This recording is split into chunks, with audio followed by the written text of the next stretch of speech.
The heroes have gathered together to face death itself, the Misty Flower Crew and their leader known as the Immortal, a man who cannot die. A berserker player named Yunha lived to destroy monsters. That was the whole point of his existence. He and his team descended into one of the 8 black dungeons of the world, the Abyss. No one had ever gone that far before. Many monsters were destroyed there, but many more remained to be slain. But Yunha knew neither rest nor sleep. All he cared about after defeating each monster was which monster to defeat next. And in the Abyss there was plenty to choose from. It seemed that there were so many possible opponents that it was impossible to remember each one, and not even necessary. The hero fought bravely. He did not yet know that in this dungeon his life of 32 years would come to an end. He crushed one creature with his sword and was already preparing for the next fatal blow, putting all his strength and power into each of them. Behind him were mountains of slain monsters, but Yunha did not look back, moving forward without stopping. And this was a mistake.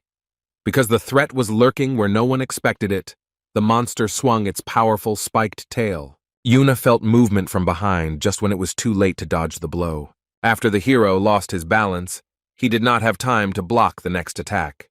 The monster's sharp teeth sank into the hand holding the sword. The confrontation lasted for several minutes. The armor protected the young man well, but the pressure of the monster's jaw became stronger and stronger. At that moment, another blow of the tail followed, and now our hero was unable to stay on his feet. He staggered and began to fall. The stones flew in all directions, but Yunhei managed to free his hand with the weapon and strike back. The monster's head flew high into the air. Another enemy was defeated only to give way to the next one. The new monster was much larger and more terrifying. One of its limbs resembled a huge mace with spikes. When he got a better look at his enemy, Yunha realized that the monster's second arm was no less dangerous. The monster's mouth opened and it let out a terrifying roar. Its teeth were suspiciously similar to human teeth. Could it really be a mutant that once lived among people? Our hero was not prone to sentimentality. He saw a threat and all he was interested in was how to get rid of it as quickly as possible and move on. But Yunha struck with his sword but immediately realized why the monster's teeth were not sharp but wide. The enemy simply clamped the blade like a vice. The sword was broken under the pressure of the jaws. The hero cursed and began to think about how best to act in this situation. He jumped up and pushed off the monster's back with his legs to jump further away, increasing the distance. Upon landing, Yunha sent a wave of splashes around him, defeating so many monsters that the entire ground was covered in pools of blood. Even though the weapon was broken, it was still possible to fight for one's life and fight with the remaining part of the blade. But Yunha enveloped it in mana, which made the fragment much stronger, while the monster gained momentum for an attack. Despite its incredible size, the monster was quite fast and agile, and the distance was reduced very quickly. Our hero's broken sword, glowing blue, floated in the air, transformed into a powerful weapon and ready to deliver its final blow. The monster was huge, but Yunha calculated the trajectory of his sword correctly and hit his opponent in the neck, the most vulnerable spot. The blade entered the creature's body up to the hilt. Bloody streams gushed from its mouth, and a monstrous roar almost deafened the hero. With a sharp movement, Yunha pulled his weapon out of the dead carcass and turned around to assess the situation around him. There were no new opponents in sight, and the young man happily inhaled as much air as he could, checking to see if his ribs were intact. Not long ago, he had fallen hard on his back. It was necessary to assess the situation behind him, but Yunha looked back. His eyes lit up with fire. It was a special vision. The hero saw that behind him were not only the defeated monsters, but also the other hunters who had descended into the dungeon with the team. All were dead. Well, if there was no one else to help, Yunha decided to help himself and began looking for a new sword to continue his journey forward. A suitable blade was found quite quickly. With its help, one could try to pass through the stone gates towering in front of the warrior. It didn't matter. But Yunha was determined to overcome the obstacle and defeat the dungeon boss, even if he was alone. What this boss would be like could be guessed from the stone images of monsters on the gates. Our hero headed straight towards them. He pushed his sword into the crack, making it a little wider, and then used his hands to push the gate apart enough to walk through. Then the rocks continued to move on their own, and the hunter resolutely entered where no man had ever entered before. There was nothing there but dense, impenetrable darkness. The light coming through the gate was only enough for a few meters. But Yunha assessed this impenetrable darkness and realized that the boss, the master of darkness, was definitely hiding right here nearby. Suddenly, the young man's eyes widened in horror. He realized that he had made an unforgivable mistake by underestimating his opponent. The master of darkness was also looking at him. The attack was so swift that the hero did not even understand how it happened. He was already falling backwards with a fatal wound in his chest. The numerous rocks, one of which had pierced Yunhe's body, flew back at a terrifying speed under the impact of the powerful force of the blow. The hero was turned upside down several times. He was completely helpless. The weapon fell from his hands. Blood flew in all directions. The movement did not stop. Falling to the ground, No Yunha realized that this was the end. He couldn't move even the tip of his finger. The hero laughed ominously. He didn't expect to die so stupidly. The player's last thoughts were that humanity was not yet ready to fight the Master of Shadows. He was too strong. The hero sat in a pool of blood, leaning against a rock, and thought that it wasn't so bad to meet his death in a dungeon where no one had ever reached. Here he heard a deafening cry full of despair. The girl ordered Yunhei not to even think about dying. She cursed and scolded him, urging him not to give up. It was Li Yuan. Our hero looked at her and thought that it was a hallucination. She could not have survived, and even more so to be nearby so deep in the dungeon. The girl was a good magician. Tears were running down her face, but her hands were doing their job. She was casting a healing spell. Kneeling over Yunhei, Li Yuan tried her best to close his wound, but it was a huge hole in his stomach, and the task was impossible. The hero realized that he had no chance of surviving, so he asked his friend to leave him and quickly save his own life. Yuan screamed at the guy to shut up immediately and not interfere with her doing her job. She needed to convince him that there was hope. In fact, the wounds were too serious, and no healing would help restore the internal organs in such a situation. It could only be a miracle. At this time, Yunha thought that he had already died and entered the afterlife. He did not yet know that a miracle had happened. The guy regretted leaving his partner alone in the dungeon and asked her for forgiveness. He had dedicated his entire life to destroying monsters, caring little about others. He also remembered Baekryun, a girl who had just entered adulthood, and Yunha mentally thanked her for seeing only the best in him. His partner Li Yuan attempted to transport the hunter back in time to save his life. This was the miracle she was hoping for, and bringing it to life. There was a limit to time travel, but the girl didn't care what price she had to pay for it. And a miracle happened. The desire to save his partner was so strong that he was soon swallowed up by a stream of yellow radiance to take him away from the darkest dungeon forever. This radiance became blinding, and it was no longer possible to make out anything. And this is how miracles of the great power of desire are accomplished. Some people were standing over him and holding out a rattle. They called him by name and asked him to look at them. Our hero decided that he was hallucinating again. Yuna opened his eyes and tried to focus. It was his mother and father. They smiled happily that their son had woken up. The baby wanted to tell his parents a lot, but he was barely a month old, so all he could do was coo. While the mother reproached the father for waking the baby, our hero tried to understand why the afterlife looked like his room as a baby. Mom and Dad looked at the baby again and affectionately asked if he had woken up to look at them. The child reached out and grabbed the woman's little finger tightly, as if he was checking to see if she was real or not. She tenderly asked how long he wanted to hold her hand, while her father plaintively reminded her that he also had hands, and as many as 10 fingers, and it seemed he was a little jealous. Our hero realized that this was not the afterlife, but that he was in the body of a child, and he could not yet speak or even move. He didn't die. He went back in time to when he was only a month old. Yunha continued to hold his mother's finger, and thought that this was simply impossible. He realized that Yuan had performed a miracle right before his death. The impossible had happened against all laws. The girl was equal in power to the 12 thrones. It was no wonder that she had succeeded. The parents continued to discuss which of them their son looked more like. He had his father's smile and his mother's eyes. The child looked at them sadly with an adult look. Yunha did not think that he would ever see his parents alive again, but it happened. They died when he was 6 years old. They were killed by monsters. Since then, the boy saw the meaning of his existence in the destruction of monsters. But thanks to Yuan, he had a second chance, so No Yunha vowed that this time he would be able to change the future. He was so determined that he even clenched his fist, but it was the fist of a 1-year-old child whose parents almost cried with emotion and began to take pictures of their son. Even though our hero retained the memory of his life, he still remained a child and therefore had very limited opportunities, which was unbearable. All his tasks were reduced to eating well and sleeping. Such torture continued day after day. He had to come up with at least some kind of activity for himself. Given a second chance, Yunha started his journey almost from the beginning, and the first task he gave himself was to simply turn over.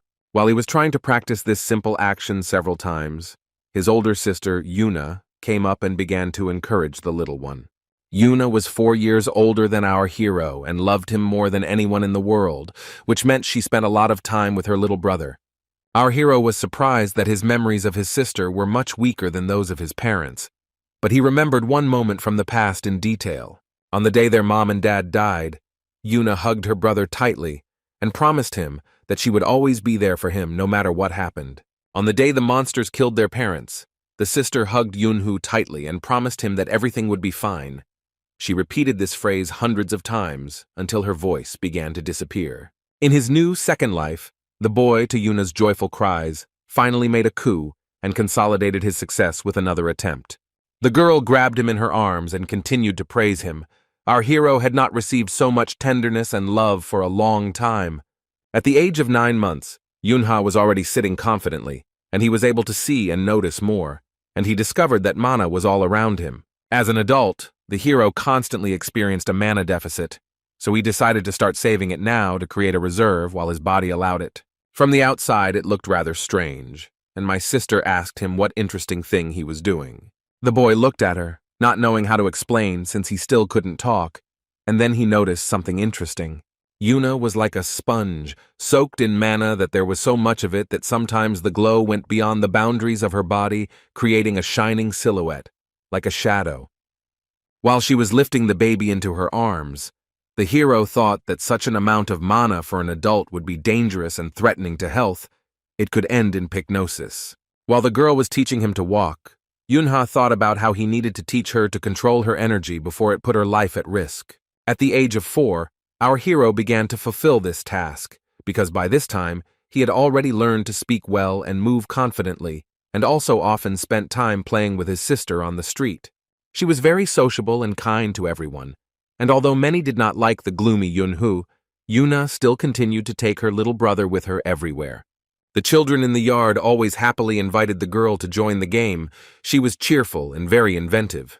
Unlike her brother, the girl got along well not only with children, but also with adults. The neighbors were simply delighted with her. Yunhee's communications with others were completely different, and rarely brought pleasure to both parties.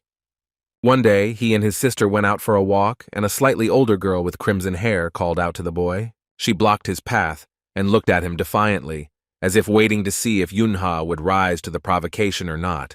Everyone liked to tease him. The girl asked why he had come there. Without thinking twice, our hero explained that he had been dragged there, but that it did not concern her, Drin Minzi, in any way.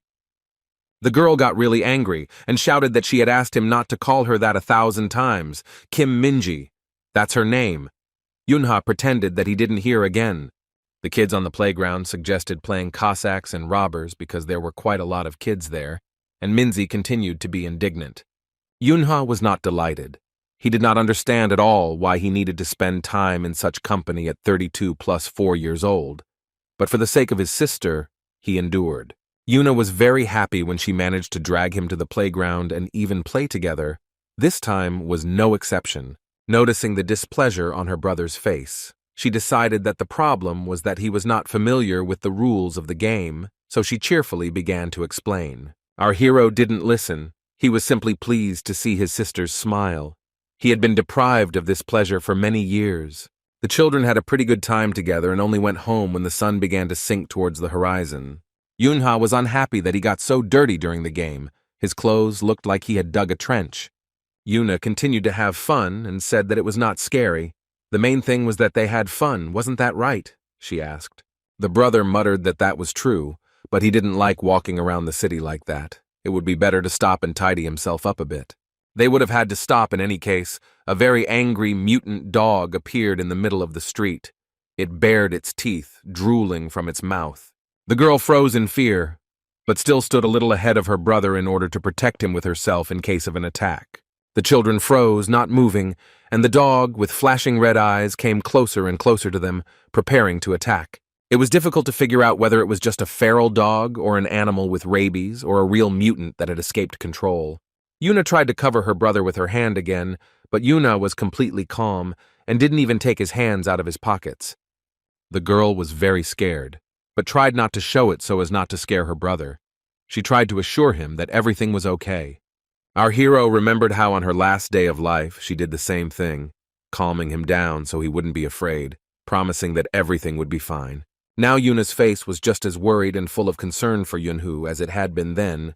He decided that this time he would not allow trouble to happen. The boy looked at the dog with his childish eyes, and the man in his head was considering whether he had the right to use his magical skills. Finally, the decision was made, and Yunha placed his hand on his sister's forearm, covering it with her body so that she would not be afraid. He stepped forward decisively, causing some confusion in Yuna. She did not understand what was happening and why her brother was doing this. Yuna thought that in that life he was weak and just trembled in his sister's arms. But now everything will be completely different. It's time to change his destiny. The boy took another decisive step forward to avoid the mistakes of the past in his new life. He was so confident in his abilities that Yuna did not interfere. She simply stood behind her brother and watched what was happening. The boy cast a defensive spell, using up almost all of his mana, and the dog sensed the threat and stopped. There was so much energy in the air that the animal did not risk attacking. Receiving such a rebuff from a child was something new for her. The mouth opened and closed again, then opened again, but not to bite, but to catch its breath, knocked out by fear. Using the power of suggestion, Yunha commanded the creature to immediately get out of their way, or better yet, to disappear immediately. The animal didn't have to be told twice. The dog quickly turned around and began to run away from this sudden threat. The children watched as the dog ran away into the darkness of the gateway. Yuna didn't understand how her brother managed to do this. Having weakened the protective barrier, Yunha breathed a sigh of relief. In the body of a child, he used magic for the first time and was not at all sure that he would be able to use his skills from his past life successfully. Yuna was shocked.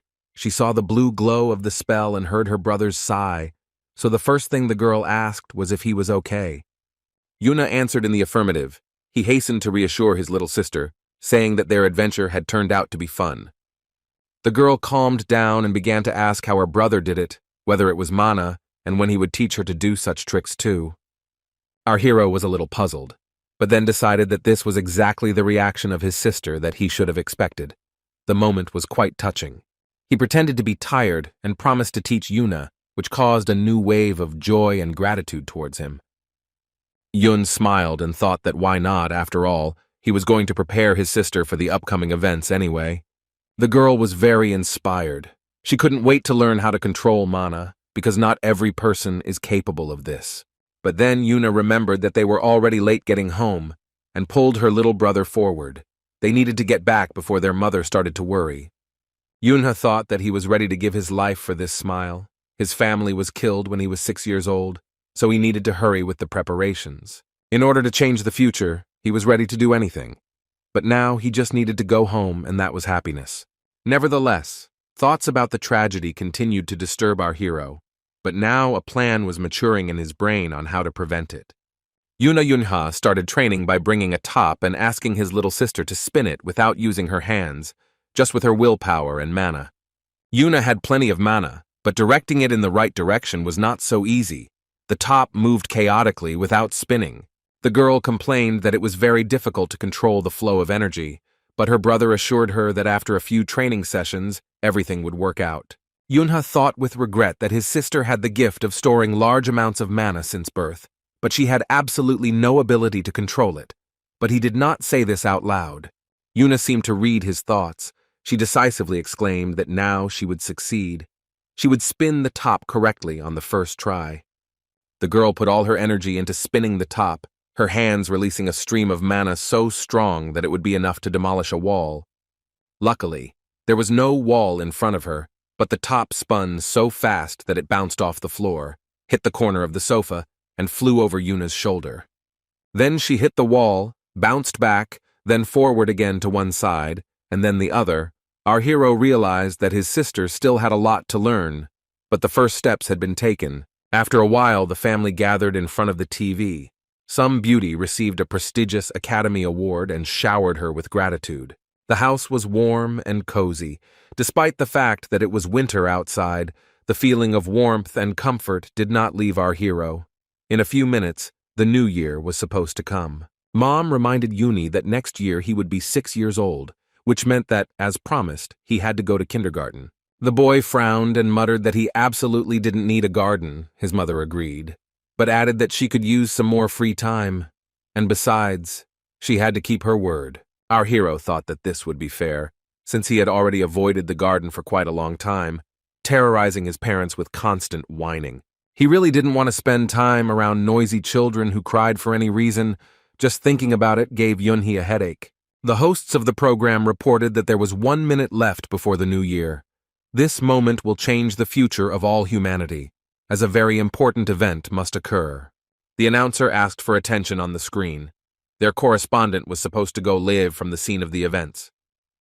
A girl appeared with headphones and a microphone who said that she was at the Jongmyo Temple, where their ancestors, members of the Joseon dynasty, were buried, and where a new page in Korean history would begin. Our hero grabbed his head.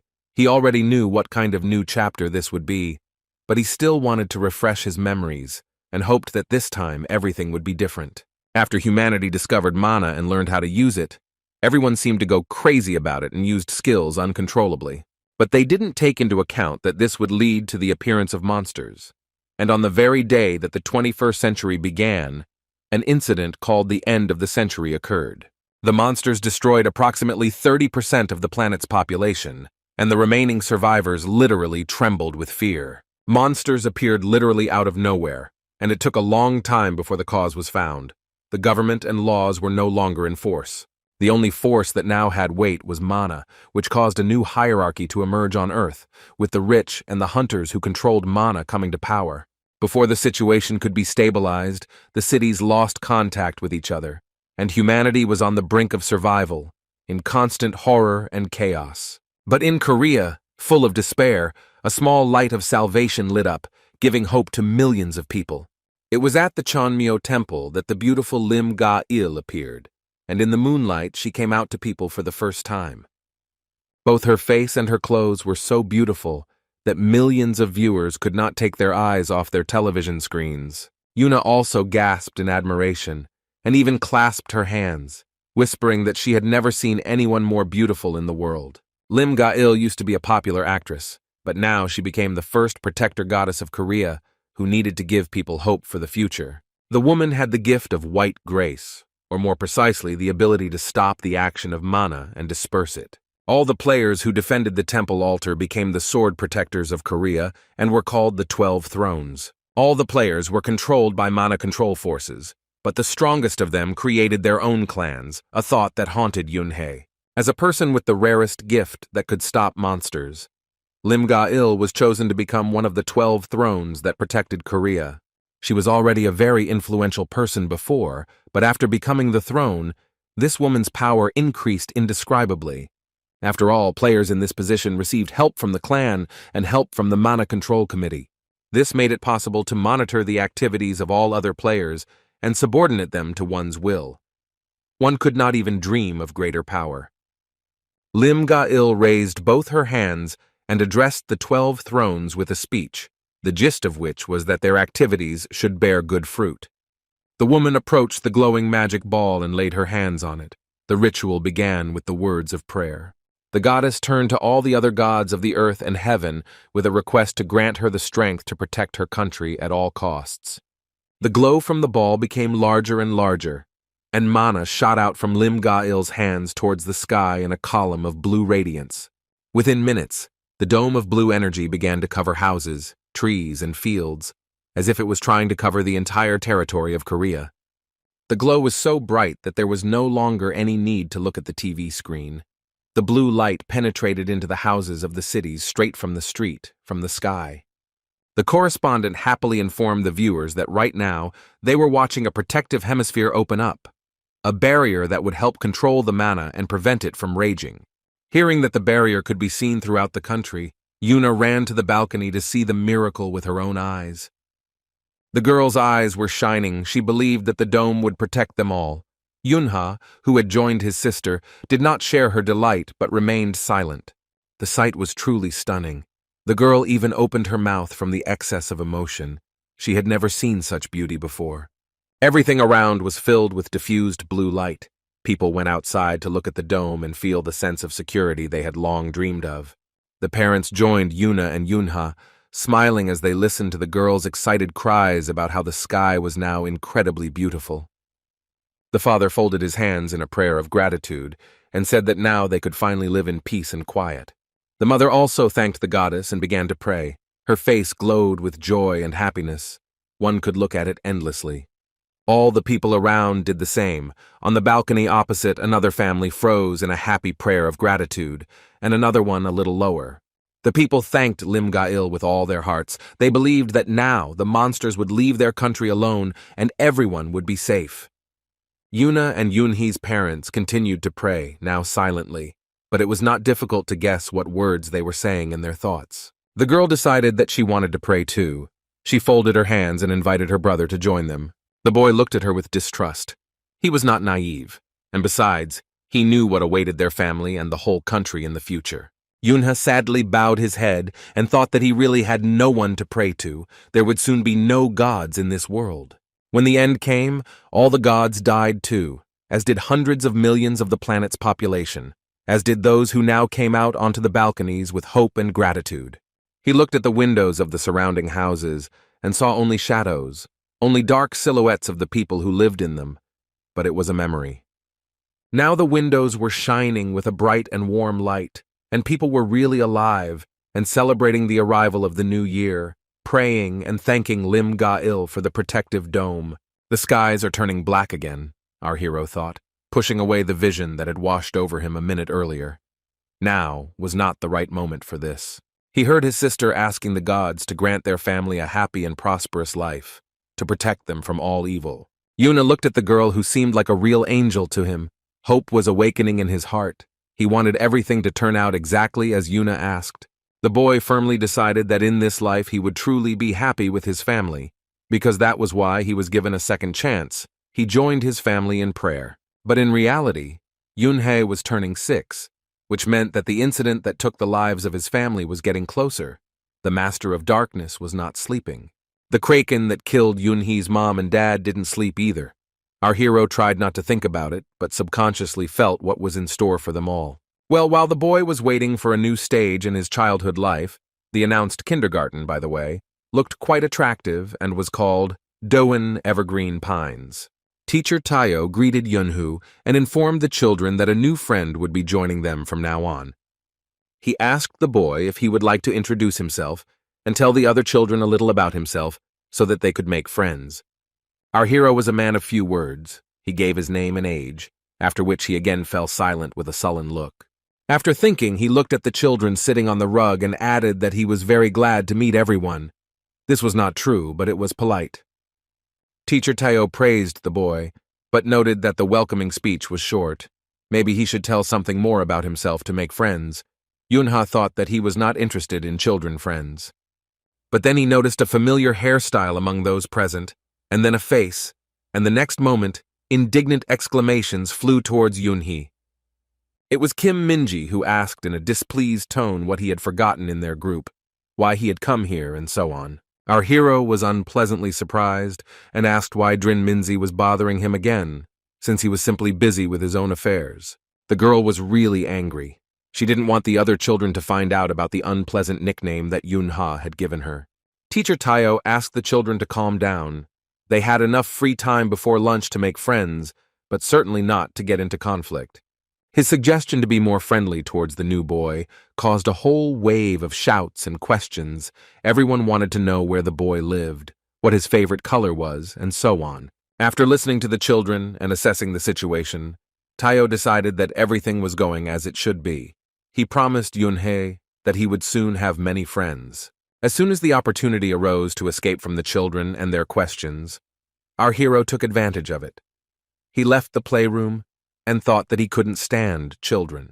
Here he saw a sign indicating a children's book corner, something like a small reading room. This was more interesting.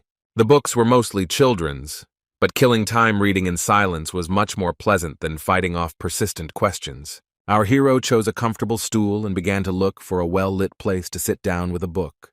He sat down at the table, but his attention was constantly drawn to the pink bow in the hair of the girl who was reading on the other side of the table, which prevented him from concentrating. Slowly turning page after page, Yunha felt that the girl was looking at him carefully, but with his peripheral vision, he saw that she wasn't even looking at the book. Yunha also stopped reading and stared blankly into the space in front of him. He didn't know how to ask the girl not to look, so as not to offend her. The baby was quite beautiful. She had huge eyes and dark hair, but the pink bow was incredibly annoying. Apparently, it wasn't just Yunhu. Some boy approached the girl from behind and called out to her in a loud voice. It was Cho Yonghuk and his friends Ma Banjin and Yong Sinjin, who cheekily asked what the point of sitting around reading was. Yonghuk asked the girl, whose name was Yang Hye Yang, why she was always with a book, and whether she didn't have a single friend. The little girl turned to him and simply asked him to leave her alone, but this only made the boy even more angry. The guy screamed that he was terribly irritated by her vulgar pink ribbon and literally tore the bow out of her hair. The girl tried to take the ribbon back, almost crying. Yan Haiyan explained that her dad gave it to her, to which the boy replied that he would not give the bow back simply because he did not want it.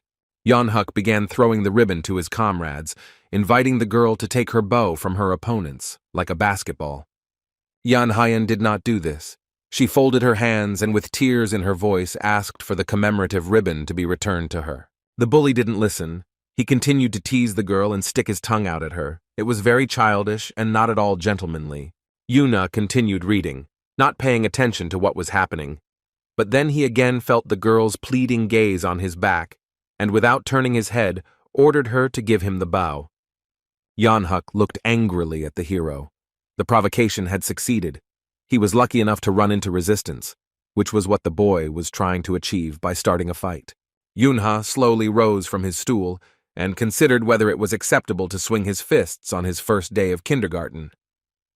He approached the offender and said that he was behaving like a baby and that the game the boys were playing was not fun at all. Yonhuk called Yunhu a moron and swung his arm to hit him. Apparently, the bully solved all his problems with force and was used to bullying children. He couldn't know that the boy in front of him had 32 years of life experience behind him. Yunha skillfully dodged the blow. The next moment, the offender was already flying back, turning upside down in the air. Everything happened very quickly. Our hero caught the pink bow on the fly and quickly walked forward as if nothing had happened at all. Yonhuk hadn't even had time to land on the ground yet, and his opponent was already handing over a commemorative ribbon to Yang Haiyang. The girl was confused and surprised. Looking at her grateful eyes, Yunha asked Haiyang not to let anyone take her things away from her anymore. Surrounded by his friends, Yonghuk promised that he would not leave this incident unpunished, to which our hero thought that it was not so scary to hear threats from a 6-year-old. Here he felt some movement of the aura and looked back at the enemy. It felt like there really was danger in the air. The bully promised that next time Yunhee would really get into trouble if he got in his way. Our hero did not pay attention to him, but at that moment, he felt that someone was pulling him by the sleeve of his sweater. It was Yang Hyun, thus calling Yunhu to thank him for helping her return the memorable pink bow. The girl clutched the ribbon to her chest and was clearly embarrassed. But she still managed to overcome her indecision, looked up at Yunhu and said with a smile, "Thank you for what he did." Just at that moment, Yunha was thinking that among all the children in the garden, Minji and Yonhuk had a lot of mana, while the rest didn't stand out. But then he looked at Yan Haiyan with a special vision and was simply stunned by what he saw. The hero did not expect such a turn of events. The girl had so much mana that even Yuna was left behind. Our hero had never seen such an amount of energy. He was so surprised that he even stepped back a little. Yan Haiyan had the power to destroy half a city, but she didn't even know about her own strength. Yuna noticed that the girl skillfully controlled her mana. Such a child had every chance of becoming one of the 12 thrones, or their protege at the very least. He leaned over to get a better look at her face, Before the regression, the hero had never heard the name Yan Haiyan, and it was strange, even without becoming a player. She should have become famous already because of the amount of mana.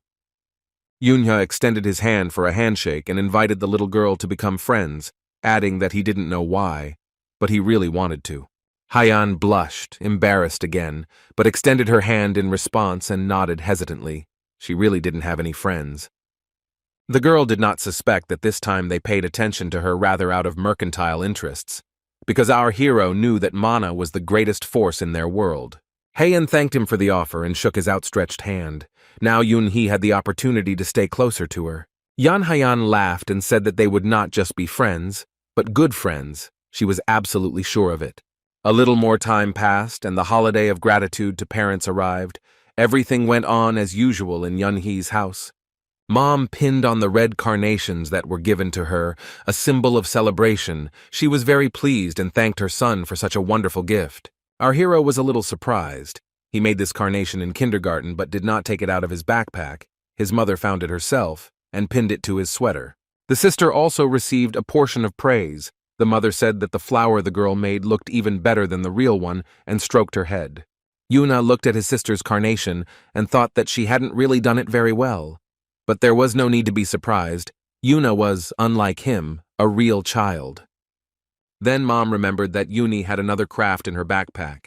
She asked who this carnation was for. Maybe for Yuna. The girl was happy.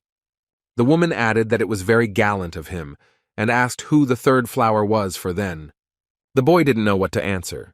The question had driven him into a corner, because in fact he had made the third carnation more out of habit. In the end, Yunha replied that he had prepared gifts for his mother, for Yuna, and for his grandmother, which surprised everyone very much. The fact is that having become an orphan, before the regression, our hero every year on this day made a carnation for his grandmother, who was raising him at the time. But he never gave his gift. He just left it in his backpack. The woman always found it herself and decorated their modest room. On none of the holidays did the boy give carnations directly.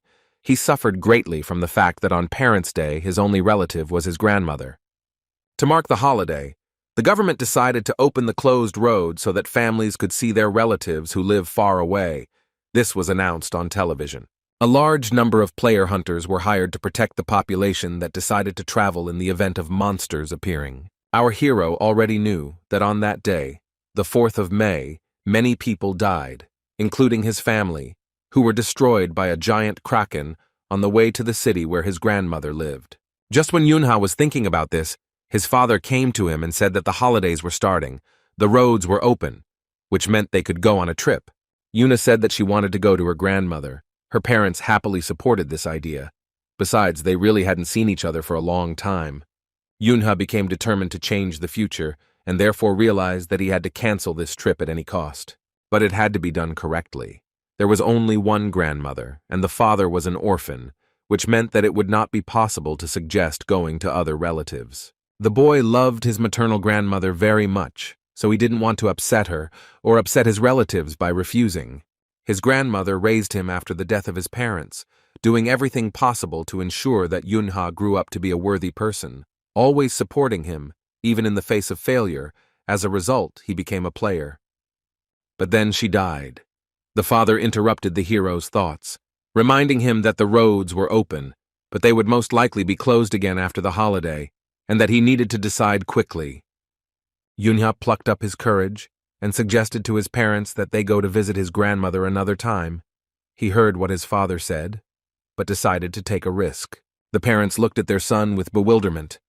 Firstly, he rarely contradicted them, and secondly, he loved his grandmother very much, so much so that he even made a carnation for her. The mother leaned over to the boy and reminded him about the carnation. She asked if her son wanted to see his grandmother and why she was suggesting going another time. Yunha replied that he wanted to, but not on that day. He again asked to postpone the trip, which caused concern to his mother. Our hero realized that he is just a child. His word means nothing, therefore. In order to achieve success, he needs to behave accordingly, like a child. The boy exclaimed that soon it would be Children's Day, that there was an amusement park near their house, which they had never been to, and that there were rides there that he dreamed of riding. Hearing what her brother was talking about, Yuna also shouted that she really wanted to go to the amusement park. She had completely forgotten about it and had long dreamed of going on a ride. The parents didn't mind. They thought that the children really deserved a trip to the amusement park. It was very close, but because of the monsters, neither Yuna nor Yunha had ever been there. The father smiled and said that they would definitely correct this unfortunate misunderstanding and go ride the rides tomorrow. Mom, smiling, added that this was a good reason to cook something tasty and asked what kind of treat the children would like. Yuna screamed that she wanted nuggets and sandwiches. Yunha almost jumped with joy. It seems his plan worked. Our hero was inspired. If you can't stand in the way of the Kraken, you can stand in the way of your parents, and then everything will be fine. Then the phone rang. It was quite unexpected because the work calls had already ended.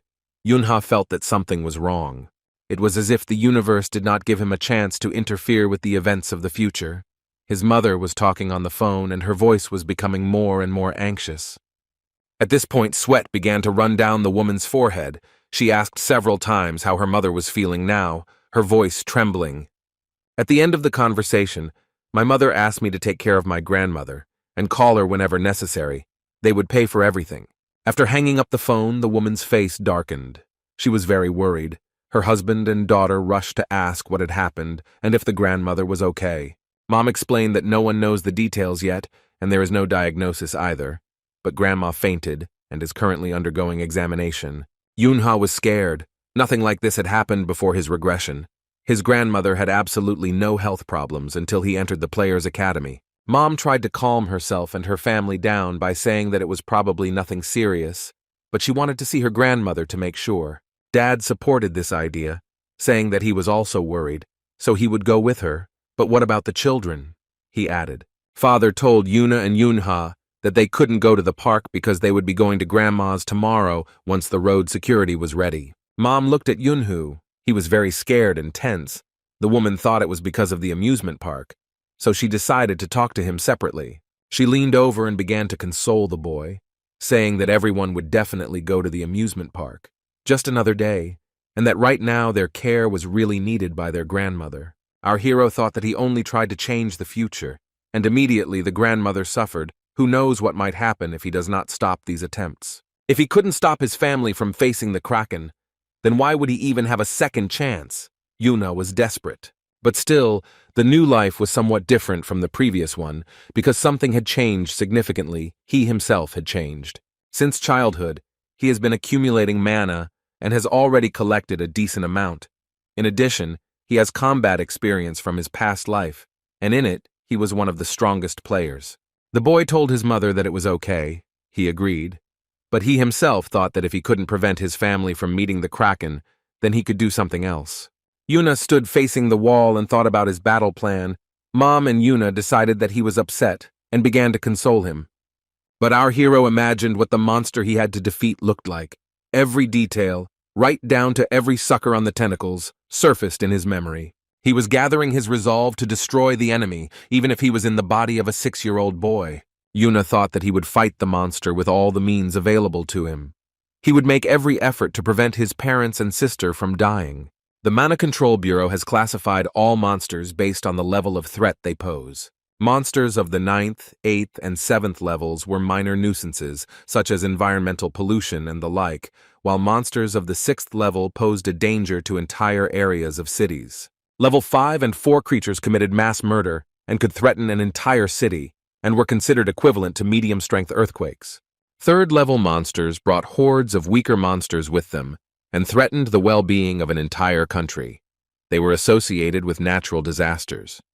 The Kraken was one of these, committing mass murder and even affecting the Korean government as it could not be neutralized. The 2nd-tier monsters were a disaster for the continent, while the 1st-tier monsters threatened the existence of all of humanity, such as the Master of Darkness that Yunha fought in the Abyss, almost dying. Yunha rummaged through his desk drawer, trying to find a weapon suitable for defeating the Kraken, something he had done quite easily when he was an adult. The thing is that mostly C-rank players were hired to guard the roads, and their skills were not enough to defeat such a monster. Our hero sighed, thinking that in a child's body it would be unlikely that he would be able to significantly influence the situation. It was necessary to buy time until the 12 thrones arrived to help. because with fire magic they could deal with the Kraken quite easily. At least last time it took literally 15 minutes and one of the warriors to stabilize the situation. He took quite a bit of damage, the monster's tentacles repeatedly knocking the player back, but he had good stamina and fighting skills. Of the suitable items, our hero found only scissors and a stationary paper knife. If he enveloped them in mana, he could count on several fairly successful attacks. It would be nice to take a kitchen knife, but Mom would notice if it was missing, so I'll have to use what I found. Mom just looked into her son's room asking if he was getting ready for the trip. They were about to leave. Everyone was ready, so the woman hurried Yunhoo. They needed to get there before the traffic jam started. There were quite a few people who wanted to travel to their relatives. The boy smiled and asked for another 5 minutes. He still had to find and put literally a couple more things in his backpack. Finally, Yunha zipped up his backpack and announced that he was ready. He was ready not only for the trip, but also for the fact that he would have to fight off the monster. The sun was on the horizon, and the streets and bridges of the city were filled with endless streams of cars. Everyone was rushing to take advantage of the open roads. Our hero's family was unable to avoid traffic jams. Their red car stopped in another traffic jam. Yuna was already tired, and they hadn't even left the city yet. Mom turned to the children and suggested that they sleep. Apparently the road promised to be very long. The boy replied that he was fine and smiled. Yuna fell asleep, leaning on his shoulder, and it was nice to feel the warmth and breath of her little sister. The car gradually moved forward. Now they were driving along the Sanson Bridge, and our hero began to become noticeably nervous. The thing is that last time the Kraken appeared as soon as their car drove onto the bridge. This time they drove halfway, but the monster was still not there. This meant only one thing. Something else had changed in the future, something that Yunha didn't even know about yet, and it visibly scared him. He asked the gods for only one thing, that they would just let the car pass the bridge in peace, but the future could not be changed. An explosion was heard ahead. Mom watched in horror as pieces of asphalt and cars flew in different directions. There was no way to turn the car around and go back because of the traffic. The father froze. He understood that they had absolutely no chance of saving the children while in the car, but at the same time, getting out of the car meant being left completely without shelter. Machine parts and rocks continued to fly at them. The Kraken's tentacles were destroying the bridge and everything on it, and new fires were breaking out. Yuna started to wake up. Yuna continued to hold her hand, trying not to let her get too scared. It seemed to him that the monster was simply mocking his desperate desire to change the future, which is why it was in no hurry to show itself. And then he saw it. It was that same Kraken, a monster equated to a natural disaster within the city. With its tentacles, it scattered cars with passengers like children's toys, demolished houses and bridge supports with one blow, and it was no longer possible to stay in place. His parents realized it too. The father attempted to back up, still hesitating to get out of the car, but the road was blocked by an accident. Someone had already tried to do this before and failed. People ran out onto the bridge and tried to escape by moving in the opposite direction. Everyone was wondering where the players hired for security were. Finally, the player hunters appeared and headed straight for the Kraken's tentacles. The situation could become more favorable. The guards were well armed and prepared to save as many people as possible, but someone had to disarm the Kraken. But then one of them noticed an additional threat that he had not expected at all. The man froze, unable to move. The Kraken's tentacle was rapidly descending straight towards him, and now there was no longer a player, nor a couple of cars near which he was. It was only a miracle that Yunhee's parents' car was not hit. The other guards, and we remember that their rank was quite low, looked with horror at what was left of their colleague. Everyone reacted differently. Some of the players tried to inflict at least some damage on the monster, while others simply ran away. People got out from under the rubble on their own. Yunhee and Yun's parents continued to sit in a daze, not daring to get out of the car, but sooner or later it still had to be done. Finally, the father voiced what everyone was afraid of. We needed to get out, but with extreme caution, because there was complete chaos outside. In a trembling voice, the man tried to convince the family that if they moved slowly, everything would end well.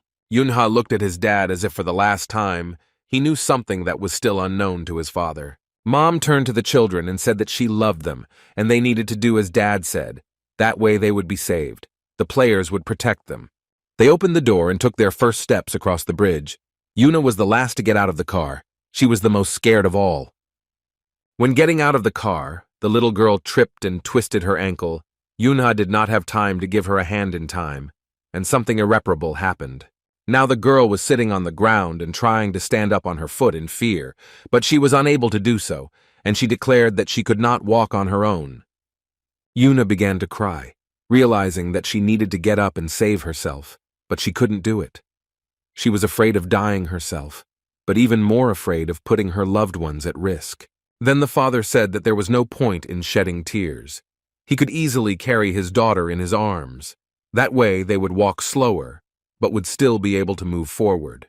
He approached the baby and began to carefully lift her up. Mom and Yunha did not interfere so as not to create unnecessary trouble. The boy was scared, but not for himself, but for his family. His father asked if he could go and received an affirmative answer. Then one of the players ran up to them and ordered them to follow him in order to get to the evacuation point in the safest way. Yunha thought that while the regular players were in a panic, the veterans quickly adapted to the situation and began evacuating people. The boy remembered how it was last time. The Kraken was not the only problem. He needed to cross the bridge before other monsters attacked. But they didn't have time. The next moment, the player who had agreed to accompany them was pierced through and through with a spear. He fell down dead and Yunhee's father stopped. He didn't know what to do now, continue to make his way to the shelter or return to the car. The man watched in horror as whole hordes of new, terrifying monsters rose from the water across the bridge. Here one of them grabbed the railing with his clawed paws and was ready to appear right in front of our heroes. Yuna realized that what he feared most had happened. The creatures had appeared before his family had managed to get off the bridge.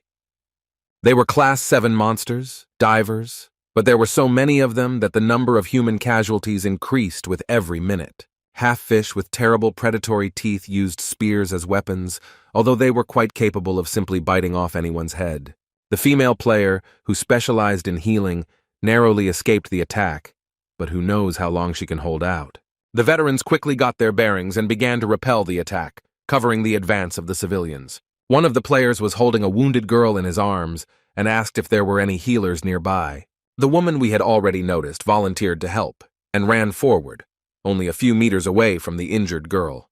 But the huntress couldn't overcome them either. The spear of another diver struck the target with lightning speed and it fell dead. There were so many monsters that the people who found themselves surrounded had practically no chance of survival. The Yunhee family stood in the middle of this chaos in complete confusion. Right around them, the divers were going wild.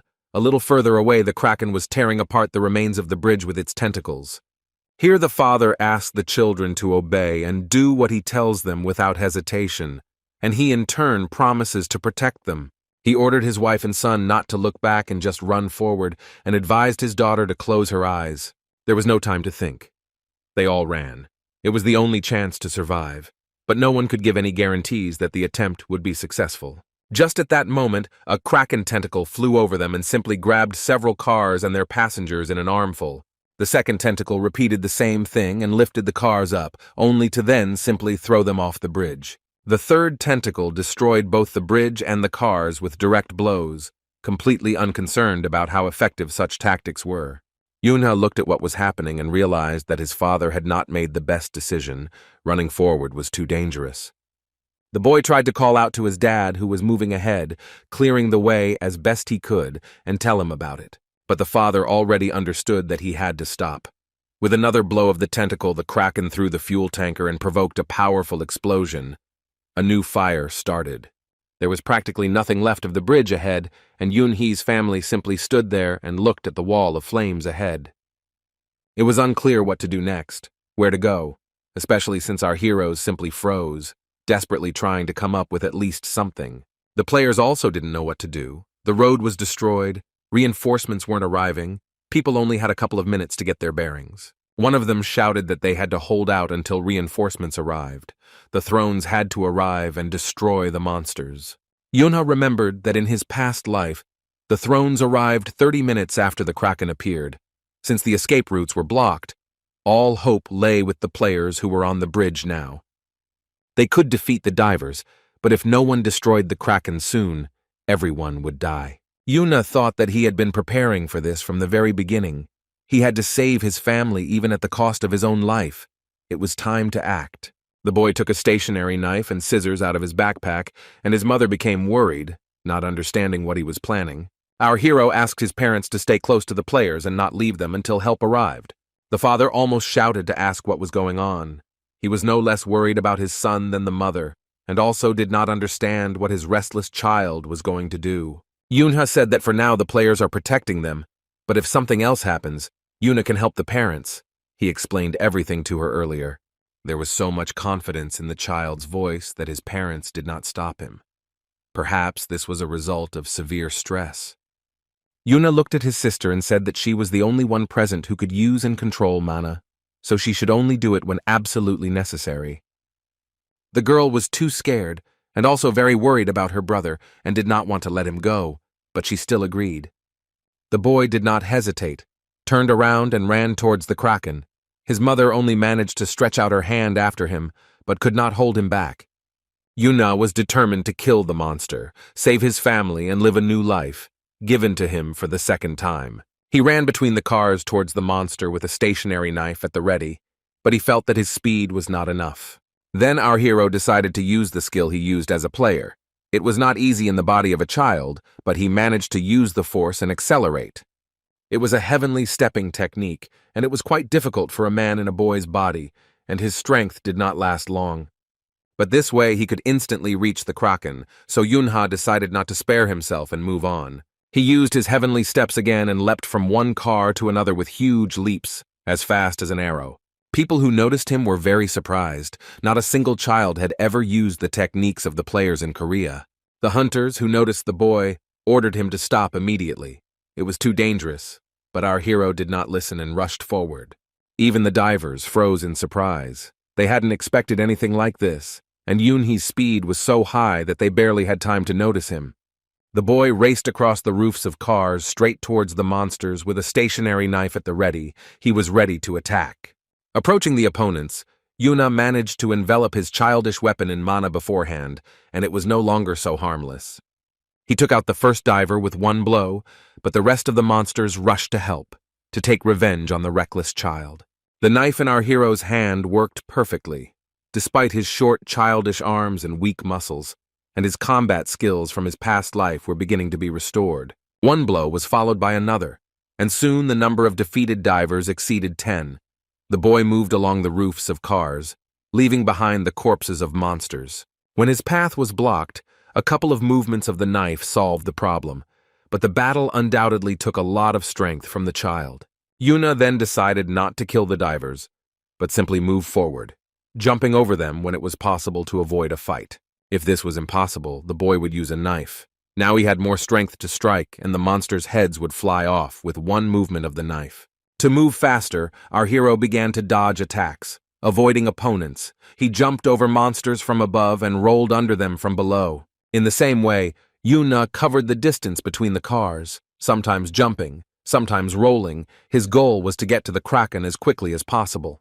The knife worked perfectly. The mana reserve was still quite large, and repelling the attacks of monsters was becoming easier and easier. The skills from the past life worked better each time.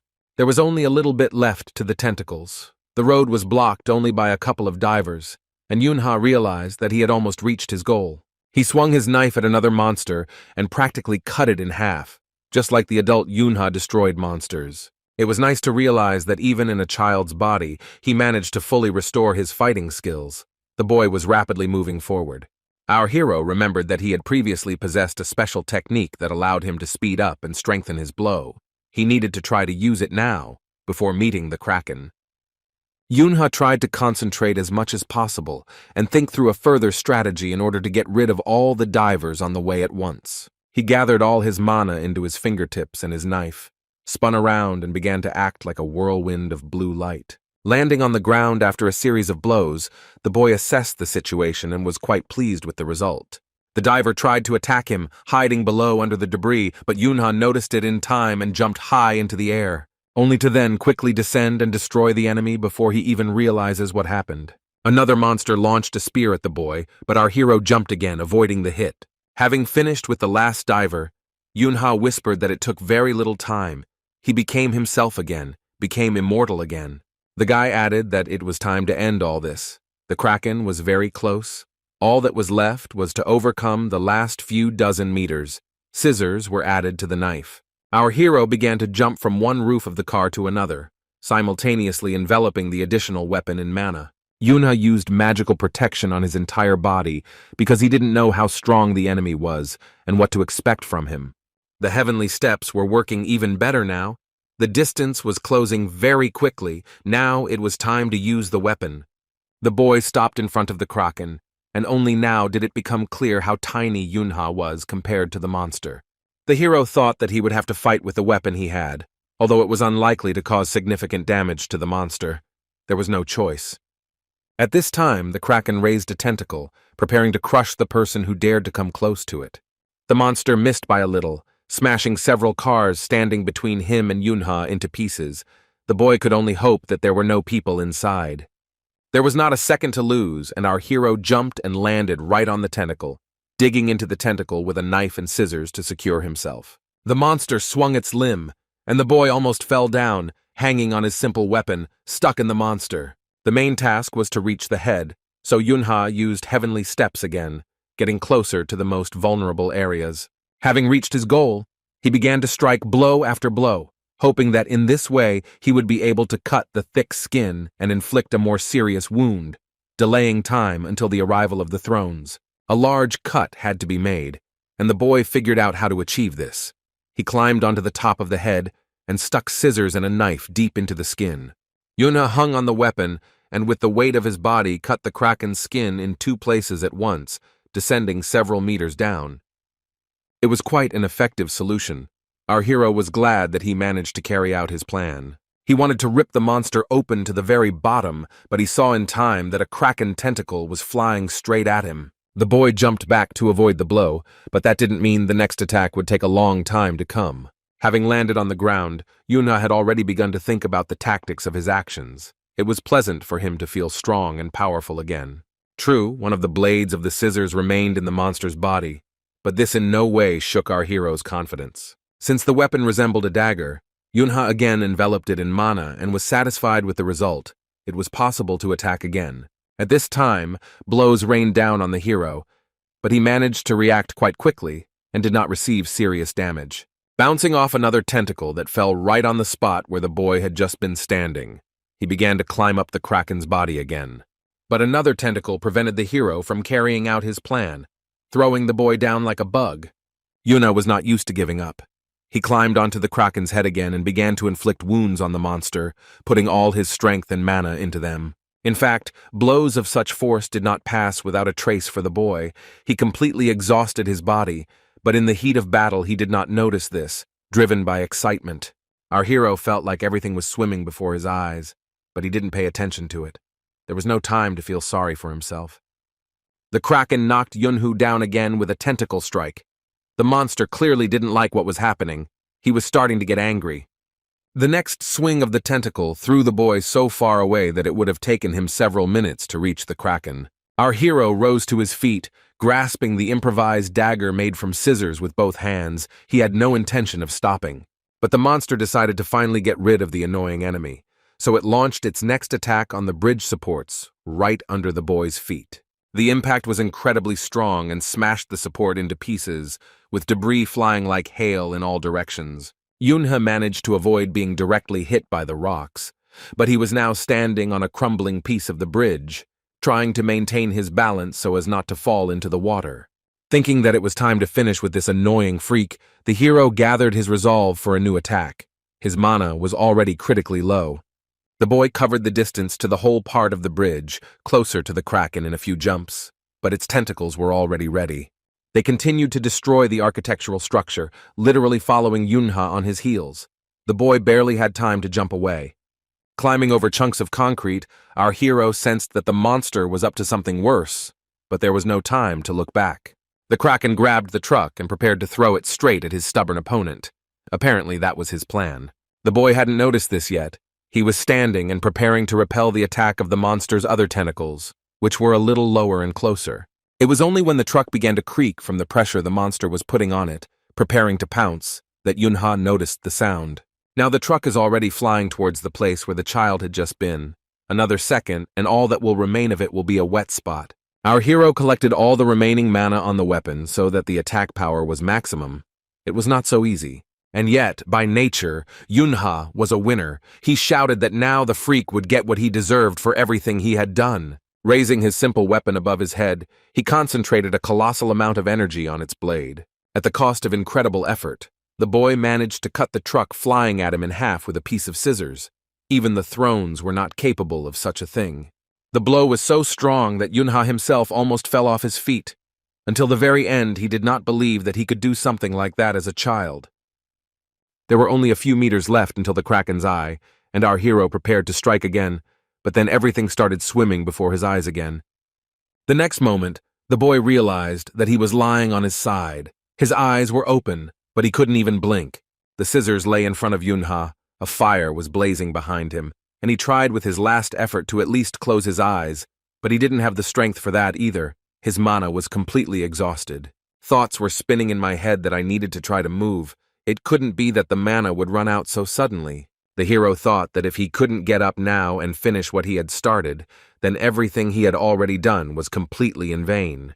In front of his unblinking eyes, there was only one target, the Kraken. It was so close that it seemed like it would be enough to just reach out and kill it, but Yunhi didn't have the strength to do that. All he managed to do was lift his body a little, using his fist as support, but that only lasted for a second. Our hero tried to get up again. He decided that it was not time to give up yet. It was very difficult, but the boy literally moved forward centimeter by centimeter. The boy, like a mantra, repeated to himself that he needed to go to the end and tried to crawl at least to the piece of scissors that fell nearby. He had a great incentive. Yunha wanted to live, and not just live his second life like the previous one, but spend it with his family. The Kraken's huge tentacle shot into the air. The monster had no intention of stopping halfway. It hovered right above Yunha, only to fall down a moment later and crush the child like an ant. The hero realized that he could die now. He did not have the strength to dodge the blow, but he did not want to die like this. He didn't want to die and prayed to the universe for a miracle to happen, and then he felt that a miracle was really happening. Yuna's arms wrapped around him, and the boy found himself in his sister's arms so quickly that he didn't think about how she had ended up there and that she was also in danger. He simply felt a huge sense of relief. The girl screamed for the Kraken not to dare touch her brother. Her desire to save Yunhu was so strong that a protective glow of mana began to shine around the children. The Kraken's tentacle completed its movement, striking right at the spot where the children were, the glow becoming brighter. Even the divers stopped their attacks and froze in amazement. They had never seen anything like it. Sparks and fragments of the Kraken's tentacle reached all the way to the monsters. Even those who called themselves thrones did not have such a powerful defensive force, at least among those living in those times. The Kraken's blow did not damage the bridge, although it should have broken a huge piece of it, crushing the boy and girl who were hit, but only half of the tentacle remained. Yuna realized that he had survived despite all the predictions. It really was a miracle created by Yuna. A miracle was a gift that allowed one to change the world and its physical laws. In a past life, our hero knew 4 people who were capable of this, including Li Wan, his faithful partner. When Yunha first saw the mana reserves his sister had, he thought that it would be enough to perform a miracle, but until the last moment, he was not sure of his guesses. Now the miracle happened. The girl hugged her brother, calming him down and repeating that everything would be fine. She saved them both, but she didn't even understand it. The glow of mana did not weaken, and the boy realized that Yuna's magic continued to work. His wounds were healing literally before his eyes, but that was not all. The girl managed to close them with a protective dome, protecting them from new attacks of the Kraken, while all she was interested in was her brother's well-being. Yunha was also worried not for himself, but for his sister. He asked if everything was okay. The creation of a miracle does not pass without a trace. Usually the price for using the gift is very high. Yuna smiled and replied that she felt great. Complaining was completely out of character for her. She was a cheerful and optimistic child. But then the girl felt that not everything was as good as it had first seemed to her. She was very tired. The baby's eyes began to close and she almost fell asleep in her worried brother's arms. The glow began to fade. Looking at Yuna's calm face and the small glow in the area of her heart, our hero realized that she had just enough mana left to sustain life. That was very good. If the price for using the gift of miracle was just mana, then little sister would be fine. Yuna carefully placed the girl on the ground, not believing that everything had worked out so well. Now he would take care of their safety. The wounds healed, the strength was restored, and the boy left Yuna to rest, and he himself decided to finish what he started and fight the Kraken again. He was sure that this time he would manage on his own.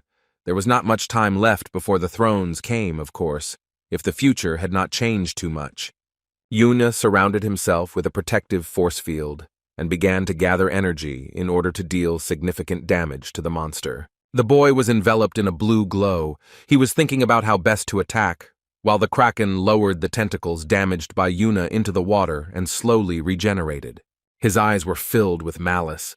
The monster did not understand how some bugs managed to repel his attack. Yuna noticed that the Kraken opened its eyes, exposing its most vulnerable spot to attack. Was the monster really so surprised by Yuna's gift? The hero smiled. But then the creature's tentacle shot up, preparing to smear the children. The boy whispered that no one would touch his sister, strengthened the protective field, and prepared mana in his hands to repel the attack. In his past life, our hero used the palms of his hands as weapons, and now, having fully recovered, he had the skills to repeat this technique in the body of a child. Yuna prepared both hands to deflect the Kraken's tentacles. He wanted to protect his little sister at any cost. The boy hit one tentacle, then another. Everything worked as he wanted. The monster's blows did not reach their target. Mana was fully restored. Yunha realized that he was strong enough to last until the coming of the thrones. The future had changed. His family had managed to survive, which meant that now there was no need to defeat the Kraken. It would be enough to simply prevent it from killing himself and Yuna. And with this task, in the state that his sister's magic gave him, Yunha would have easily coped, even without a weapon. About half an hour before this, a traffic jam had formed on the neighboring bridge due to an incident. The leader of one of the clans was riding in one of the cars. The man was angry. He didn't know about the incident yet, so he was simply angry because the flow of cars wasn't moving forward at all. He was yawning out of boredom. He muttered under his breath that long waits were incredibly tiring and this city with its traffic jams was completely unbearable. The red-haired player accused the driver of choosing this path and accused him of only steering but not pressing the pedals at all. The man leaned back in his seat and said he regretted joining the throne instead of enjoying his vacation. Now he was stuck in traffic, called in to guard the city. He wanted to fight monsters, not mess around with civilians. Perhaps he should resign from the position. Hearing this, the driver laughed nervously. Here they both felt something strange. The driver was also a player, and a pretty good one at that, with an excellent sense of smell, not to mention one of the thrones. "There's a lot of mana here," the driver whispered in amazement. The red-haired man replied that he had noticed it himself. At that moment, his mobile phone rang with an incredibly annoying sound. At first, the hero wanted to smash it, but he held back. Looking at the screen, he realized that he had not held back in vain. It was a message about an attack by a third-level monster, an urgent call to the position. At first, the clan leader was suspicious of the information. He understood that it was almost impossible to get out of the traffic jam and go to the battle. According to the information received, it was necessary to fight with a Kraken, a third-level monster. It was quite interesting. The throne's eyes lit up with fire. Now all he cared about was where the monster was and how to get there as quickly as possible. The driver looked back at his boss and thought that there was a monster raging nearby, and he was happy about it. What would people think when they saw such a reaction? The voice on the phone said that the incident happened on Seongsan Bridge, but there are currently quite a few players there busy with the evacuation. It is unknown whether they were able to cause any damage to the Kraken because they are mainly busy with divers. The throne is tasked with neutralizing the main monster. After the voice said that he would soon pick up the red-haired man nearby, he turned off the phone. The next moment, the throne opened the car door and got out of it. He intended to get his weapon out of the trunk as quickly as possible. The driver stopped the Lord of the Blade clan with his shout. It was at least 2 hours' walk to the scene of the tragedy. The man stretched his legs and said that with such traffic jams, the only way to get to the Kraken was on foot. After that, he opened the trunk and took out his famous sword. With such a weapon, he had every chance of defeating the monster. The driver reminded him once again that he simply wouldn't make it on foot in time. It would be simply madness to leave the car in such a situation. The throne looked at him with excitement and said that 30 minutes would be enough for him to cover such a distance. After a few seconds, the throne enveloped itself in such a flow of power that it became completely obvious that his words were true. The man's eyes began to glow, his muscles became stronger. All that was left was to apply acceleration and go to the call. And so he did, rushing between the cars stuck in traffic like a shining comet with a long tail of light behind him. The drivers of the cars only had time to notice a flash of blue light that flashed past them. The driver of the throne sat behind the wheel and thought that the boss was in his element. All that interested him was the opportunity to defeat the most powerful monster. That's what he was, the lord of the Blade Clan, the fire demon, Kang Hyun-chul, fast as lightning and strong as a hurricane. Half an hour later, he had already scattered the divers around him, burning them with a deadly fire, approaching the site of the disaster. Hyun-chul's speed was very high. The sword, shrouded in flames, cut off the heads of opponents left and right, but the man did not waste time on trifles, making his way to the Kraken. He was almost there when he noticed something very strange ahead, something that surprised him greatly. Right in the middle of the bridge, a powerful pillar of magic rose up. Nothing like this should have happened in this place. The throne continued to rush forward, thinking that there should be no one here and now who was capable of something like this. This meant that someone new had appeared in the city, someone equal in power to one of the thrones, but not yet one. Yes, it was Yuna and Yunha. The boy continued to reflect more and more blows of the Kraken with the help of his hands. He was already noticeably tired, but he didn't stop, expecting help to arrive any minute. He still had quite a lot of mana left. And help came relying on his fiery sword. Kang Hyun-chul was rapidly approaching the children. It only took a couple of blows to cut off all the Kraken's tentacles, threatening Yuna and Yunha. The throne was indeed a very powerful warrior. Our hero breathed a sigh of relief. Finally, he could relax and rest a little. After all, it was very difficult to fight in the body of a child. But then the boy recognized the one who had come to their aid. In his past life, he had been well acquainted with the fire demon. The Kraken received several blows to the head and eyes. The wound site began to burn with fire. The demon was practically defeated. But the key word here is practically.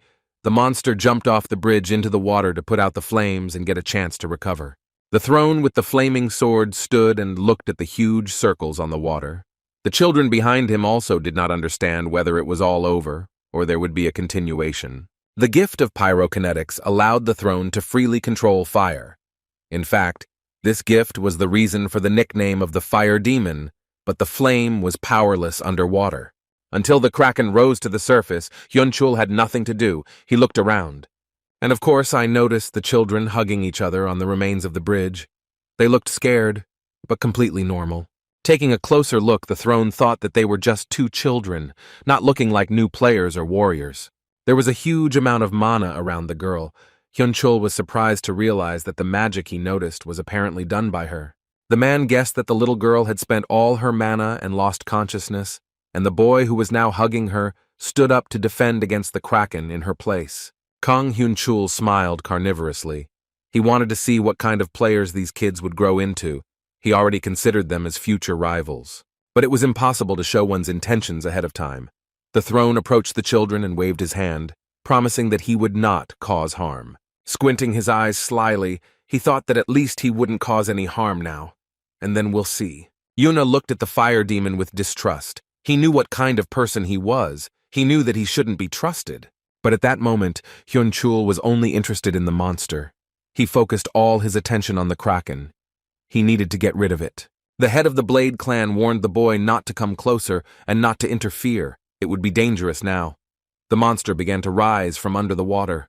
The movement of the tentacles was clearly visible from the bridge, which meant that the monster was not going to run away from the threat and was determined to fight to the end. Our hero remembered what Kang Hyun-chul was like in his past life, when he was already much older. Having met the Deathless, the fire demon constantly tried to provoke him. He did this in order to measure his strength and enter into battle, but Yunha tried in every way to prevent this. They first met in the ruins, and the fire demon told our hero that his fame and reputation preceded his appearance. When asked what he wanted, Hyun-chul replied that he just wanted to check if immortal was as good as others said. The fire demon offered to fight, but Yunha replied that there was no point, and simply asked him to move out of the way so he could pass. Kang Hyun-chul said that they would only be able to pass after they tested their strength. There was no other way. The immortal exhaled loudly. He didn't want to waste time, but apparently he couldn't avoid the fight. He coated his sword in mana and promised his impudent opponent that he would greatly regret standing in his way. The fire demon was incredibly pleased. Because he had finally achieved what he wanted, full of inspiration, he raised his weapon engulfed in flames above his head. But Yunha struck first, received a portion of fire in response, then he delivered a couple more blows and the fight ended. Now our hero was hugging his sister and looking at the back of the one who had bothered him in his past life and would probably bother him now. Before his regression into a child, Kang Hyun-chul tried to challenge the immortal to a duel many times, but Yunha never defeated him. The peculiarity of the fire demon was that the stronger the enemy was, the stronger he became after defeating him, and this continued over and over again. He was simply born for battle. Now Hyun-chul peered into the depths and lamented that the kraken had taken a suspiciously long time to appear. Was it really afraid of the little fire? He did not suspect that the monster had its own insidious plan, and it consisted of destroying the bridge supports. Feeling that the columns had stopped holding the road, the throne realized what had happened, but until the bridge collapsed, he continued to stand on his feet. The man shouted at the children not to move, as the creature had destroyed the column and they could all fall down at any moment. Yuna picked up his little sister in his arms, so that if anything happened, he could jump away with her to a safe place. And the Blade Lord thought that the presence of children was preventing him from fighting at full strength. He was irritated. However, the bridge did not collapse. Instead of broken columns, it was now supported by 2 blue pillars of mana. Someone else joined the battle. Kang Hyun-chul looked up and thought that help had arrived just in time to prevent his shoes from getting wet. A helicopter hovered over the bridge, and the throne shouted words of gratitude at the top of its lungs, addressing it. The girl, whom he for some reason called Holy Mother, stood in the doorway, and was indignant that she was not yet old enough to be called by such a name. It was one of the 12, Park Hyo-rim.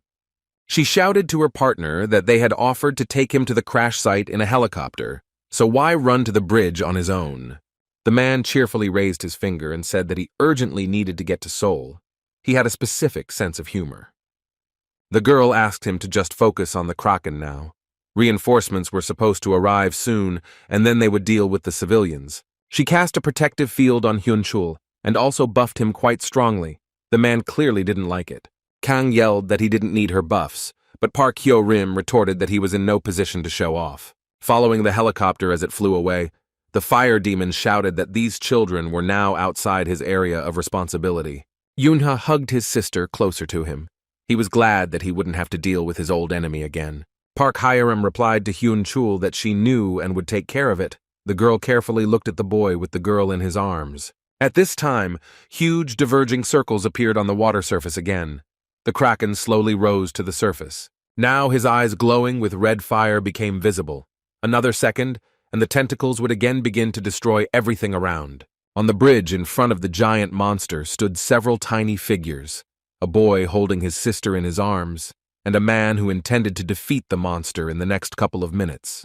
Joyfully exclaiming that his target was finally accessible again, Kang Hyun-chul rushed forward.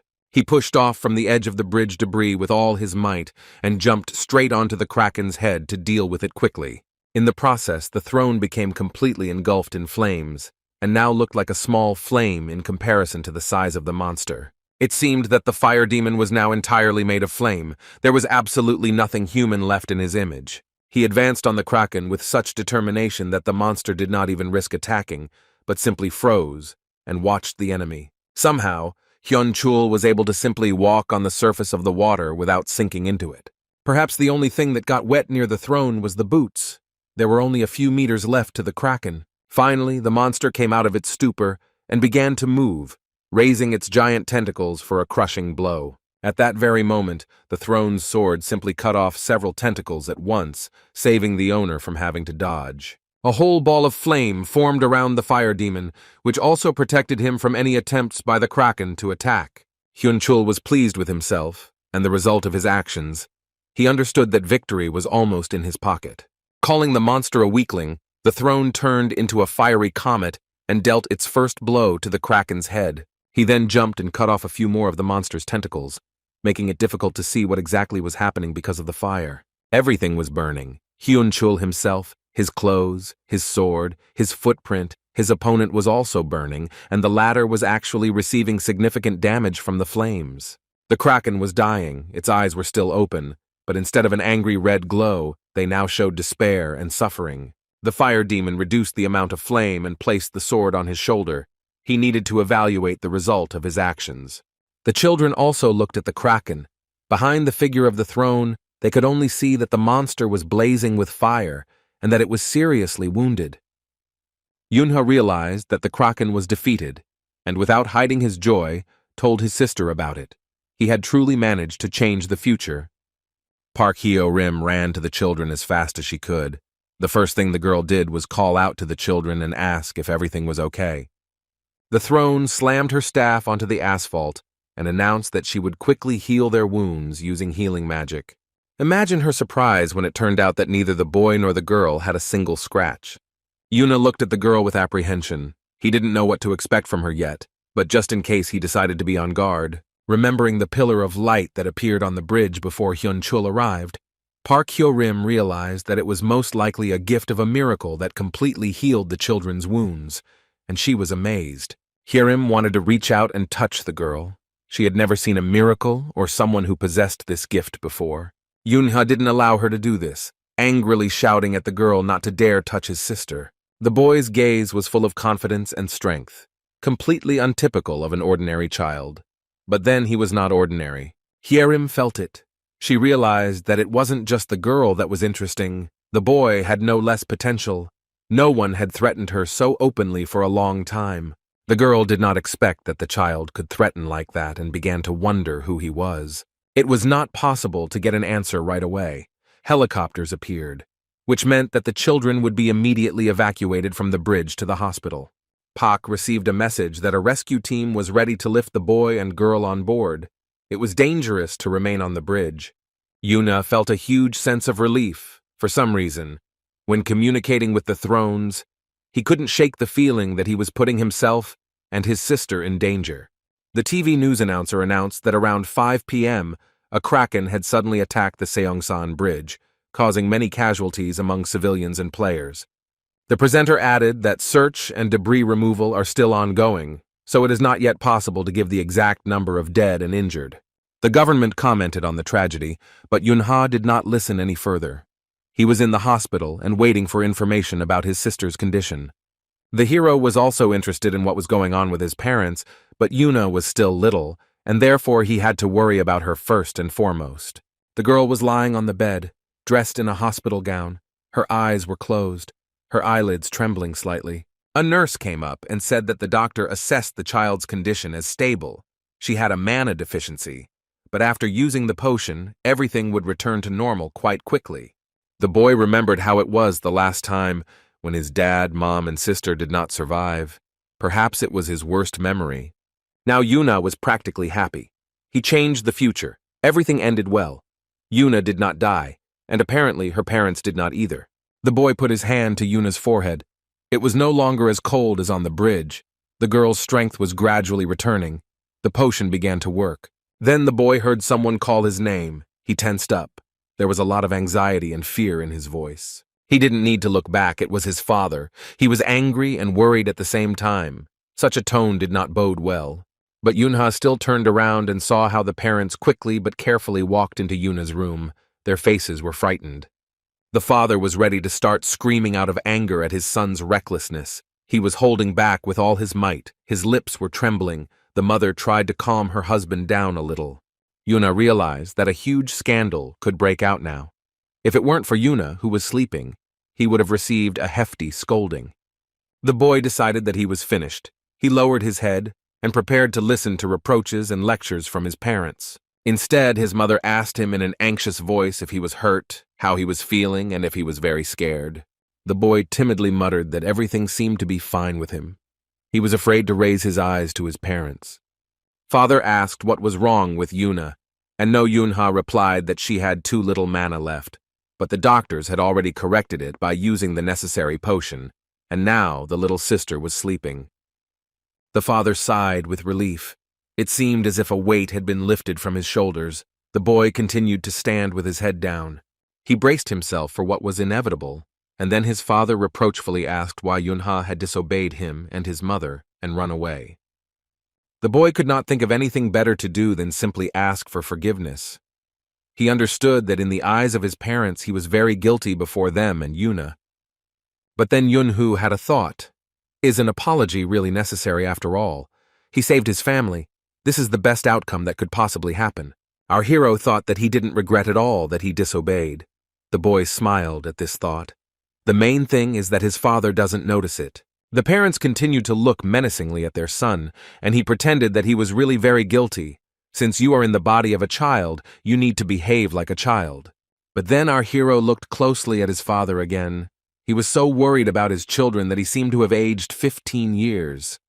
Looking at his mother, Yunha noted that exactly the same thing had happened to her. The young woman looked deeply tormented by her experiences.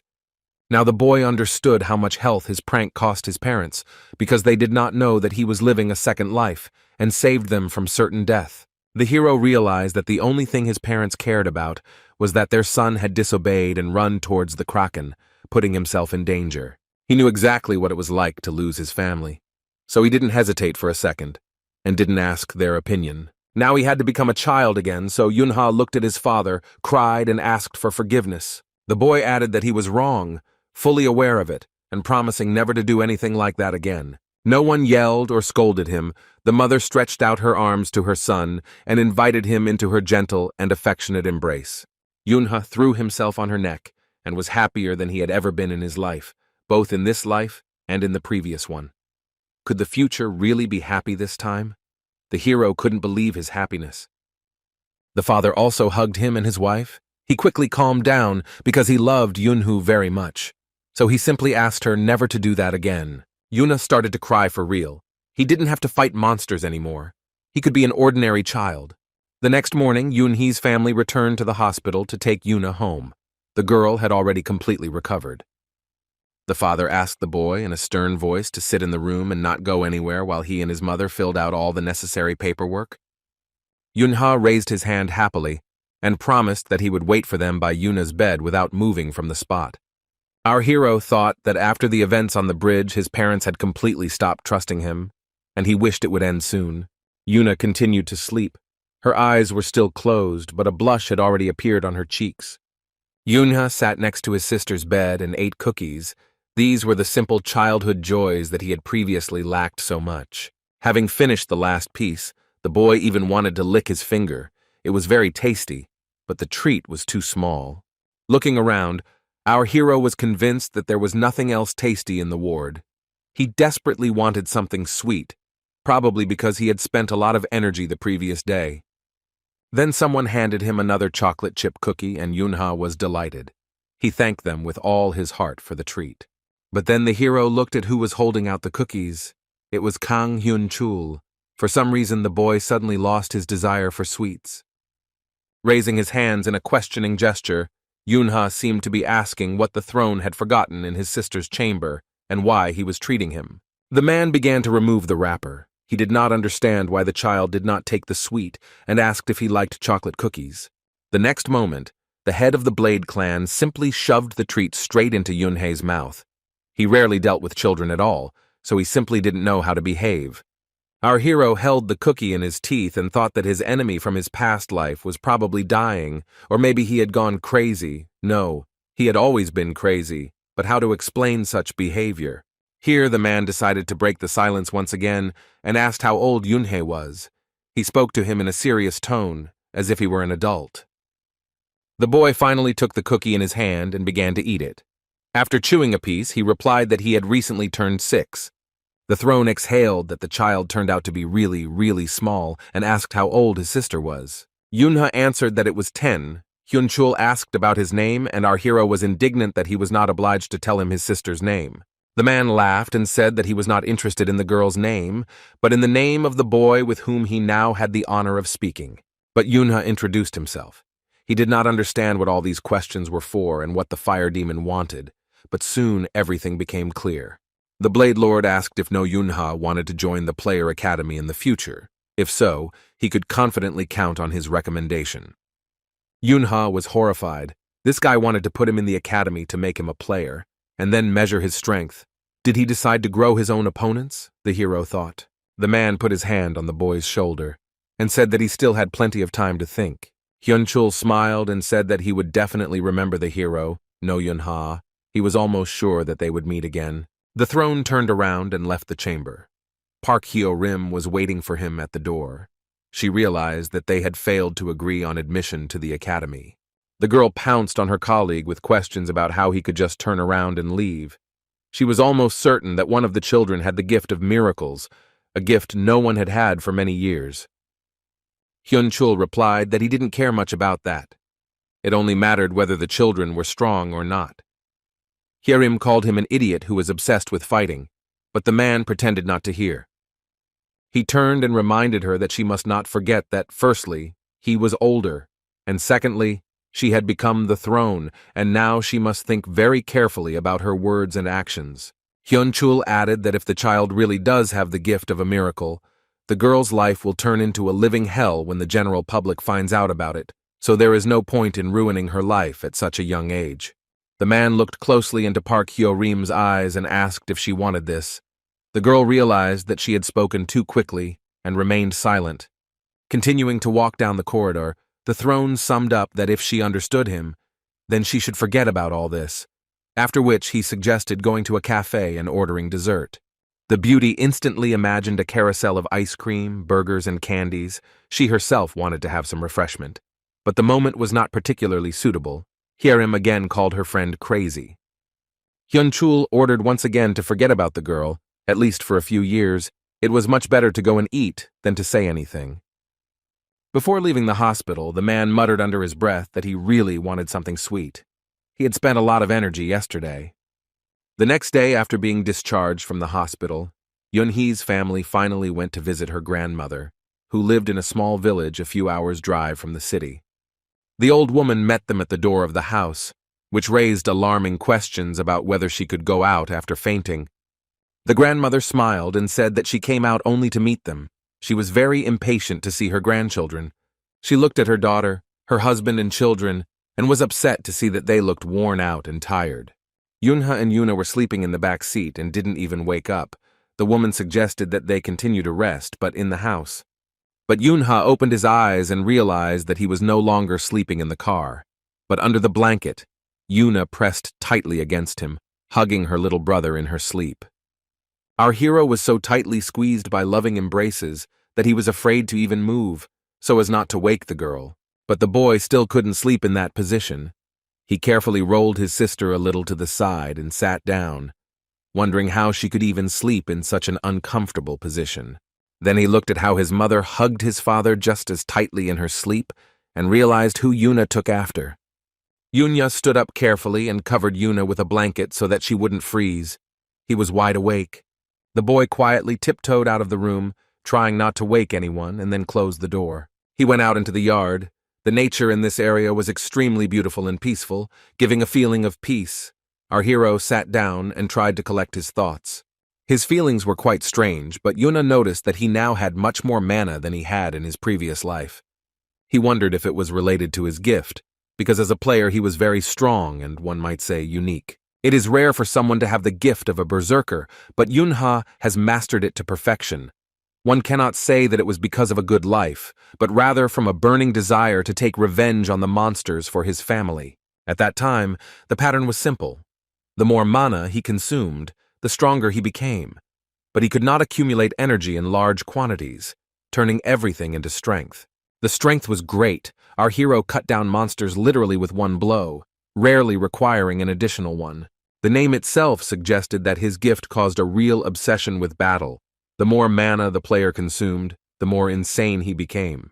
Yunha thought about how, despite the peculiarities of his gift, when he used adult skills in a child's body, his mind remained completely clear. He fought the Kraken. He even cut through a truck flying at him, but he didn't experience the rage that usually overwhelmed him in battles before the regression. If now this payment for the gift is missing, then perhaps he still doesn't know everything he should about berserkers. Then he heard a gentle voice. The grandmother was asking why the boy was not sleeping, but Yunha did not even notice when she approached. The woman sat down next to her grandson and smiled warmly at him. She was still as loving and caring as the hero remembered her. He replied that he had slept well in the car, to which he received advice to sleep well if he wanted to grow up faster. Yuna thought that every time he was lost in thought in his past life, he imagined his grandmother next to him, and now she's sitting next to him again, waiting for her grandson to start the conversation first, if he wants to. It doesn't matter to her whether it's about problems, about feelings, or just about some nonsense. The boy looked tenderly at his grandmother and asked why she herself didn't sleep, because when you're sick, you also need rest. The woman laughed and simply said that if he couldn't sleep, she couldn't either. Yuna snorted. It was true. That's how it always happened. Then a very pleasant thought struck him. Our hero smiled and felt happy again. As an adult, he always wanted his grandmother to be around. And it seems like in his new life, there's a chance that it will be like that if his parents take better care of her now. The woman looked at her grandson and asked if he wanted some warm milk. The boy waved his hands, refusing. Yunha did not want to cause her trouble. Here he heard a clarifying question. Whether he really didn't want it, it was his mother who quietly woke up, warmed up the milk, and brought it into the yard. She pointed at the cups and asked with a smile who would then drink what she had prepared. Yuna gratefully took the cup and took his first sip. At that moment, he felt like the happiest child on the planet. The mother and daughter began to communicate. The neighbor's call seriously alarmed the whole family, but the grandmother assured that this woman was prone to exaggeration. Yunhee's mother said that fainting was no joke. She was very scared. The woman seemed embarrassed for panicking a little. The boy assumed that his grandmother had simply slipped slightly, and they were all lucky that there were no serious injuries. The woman explained that she tripped on the stairs because she was a little distracted and had a vision. She added that, as she was climbing the steps, it seemed to her that her deceased husband was standing in front of her. This had happened before. Yunhee's mother sighed reproachfully, but the old woman objected that she was not yet senile and wanted to tell the whole story. The grandmother added that her husband stood at the top of the steps, waving both hands and saying that there was no need to go up. Now she believes that the message was not meant for her, but for Yunhei, whose parents told her about the incident with the kraken. The boy's mother thought about it. There was something in it. Yuna himself also decided that, given the circumstances, it really could have been a warning. He remembered the kraken and decided that it was unlikely to be just his grandmother's fantasy. If his plan had failed, the family would have died, just like his grandfather once did. The boy remembered the fear of his father, who was holding Yuna in his arms, and the fright of his mother, who did not know how to save the children, and he felt uneasy. The hero thought that if grandfather really came to his grandmother with a warning, then she should have told him about it earlier. His thoughts were all in a tangle. Everything seemed too complicated. The old woman began to remember the past. She looked at the sky and said that on the day of the first vision, the weather was wonderful. Grandfather said that there was a beautiful fawn near the house. She went out into the yard to look, and there was Yunha. Grandmother ruffled her grandson's hair. The boy's mother asked again whether the grandfather had spoken specifically about a fawn. The woman nodded and asked what was wrong with that. The daughter explained that she had recently seen a similar dream, as if her father had left a fawn near their house, and the old woman gasped. She looked at her daughter carefully with a silent question, but she shook her head and waved her hands, denying everything. Yunha drank milk and did not understand anything at all. To change the subject and distract her son, the mother asked him what he wanted to be when he grew up. A completely unexpected question. The boy moved the cup of milk away from his mouth and thought, for some reason in his past life, he always knew that he would become a gambler in order to take revenge. But now he never thought about it. The hero was overwhelmed by a vision of some dying people, or maybe demons who were begging for help. He did not understand what this could mean. One of the screamer's hands landed on Yunhee's shoulder, and the boy literally felt the pressure of the fingers. His eyes widened in horror. But it was the hand of the mother, who noticed her son's fear and excitedly asked if everything was okay with him. Yuna looked back once more to make sure that there was no one behind him, and that he had simply imagined all of this. The boy looked at his mother and said that everything was fine. He just hadn't decided yet what he wanted to become and what profession to choose. The woman replied that this was completely normal. At such a young age, few people know what the future holds. Grandma smiled and also said that he was still too young to make such a difficult choice. There was no need to rush at all. She looked at the mountains illuminated by the sun's rays and advised her grandson to simply live through the happy and difficult moments, make friends, and quarrel with them. According to her, one must study and play diligently, and in the end it will become clear what he likes. The boy listened attentively. Grandma smiled and finished by saying that the future will be whatever he chooses for himself. It's a long road. Our hero couldn't believe his ears. It seemed like he had just been advised to just live, be happy, and appreciate this opportunity. The women hugged him lovingly, and his mother confirmed that what her grandmother said was absolutely true. Yoonhee could do anything. He would achieve everything he wanted. Mom told our hero something he didn't know before. His name means a universe with infinite power. She looked tenderly at her son and said that she would always be proud of him, no matter what path the boy chose in his life. Grandma added that she was also always ready to support him. Yoonhee was so touched that he almost cried. Then they heard a loud ouch on the steps. It was Yoonhee, wrapped in a blanket, who declared that she also wanted some milk. The grandmother laughed and called her to join them quickly, and the next moment the girl was already sitting down next to her. Yoonhee listened with joy as the woman offered her granddaughter her glass, and the girl didn't even try to pretend that she was embarrassed to drink someone else's milk. Here the boy realized that he had forgotten something very important to him. He had a chance to correct the mistake made in his past life. He ran into the house, quietly took the paper carnations prepared for the holiday out of his backpack, and gave them to his grandmother, something he had never done before. The woman was very happy and said that she would definitely put them on the nightstand in the hallway so that everyone could see the gift right away. The grandmother was very touched. She wanted to brag to all her friends that her grandson had made origami especially for her. Yoonhee's mother said that the gift was prepared in advance, and Yoonhee really wanted to go to his grandmother to give it to her in person. Our hero watched his loved ones rejoice and thought that he wanted to create more pleasant moments for them in this life. Both his mother, grandmother, and sister burst into laughter on a warm, fine day. It seemed that this was exactly what Yoonhee had dreamed of for many years. He was kind and somewhat sentimental at heart, largely thanks to his grandmother, who raised the boy after the death of his parents. He mentally thanked her for this. By evening, No Yoonhee's family returned to their home. The entire building was beautifully illuminated by the rays of the setting sun. Everyone gathered for dinner. Dad happily hugged Mom. It was obvious that they wanted to say something to the children, but couldn't decide. Yoonhee and Yoonhee looked questioningly at their parents, and they finally told them the news. Their family was expecting a new addition soon. The girl rushed to her mom and dad with hugs, screaming that she couldn't believe that she would soon have another brother or sister. Yoonhee stood with his head down and was in no hurry to join his sister. His mother was afraid that the news did not please him at all. It seemed like the boy was about to cry and the rice in the plate would become even saltier, but the mother walked up to her son and hugged him tenderly. Yoonhee looked up at her with tear-filled eyes and repeated thank you several times. He was just happy that his mother loved him and that they would have another child. The boy kept hugging his family and, as if repeating a mantra, thanked them. This was the best thing that had happened to him in his life, the happiest day. Dad smiled, a little embarrassed, joking that Yoonhee's reaction was so strong that people would think he was the father. Everyone laughed, and the boy too. He quickly wiped away his tears so as not to upset anyone. They still needed to have dinner. Sometime after the holidays, our hero returned to his kindergarten Duan, and the usual boring, everyday life began. However, they were not always boring. One day the children played a family in which a pet appeared, a dog.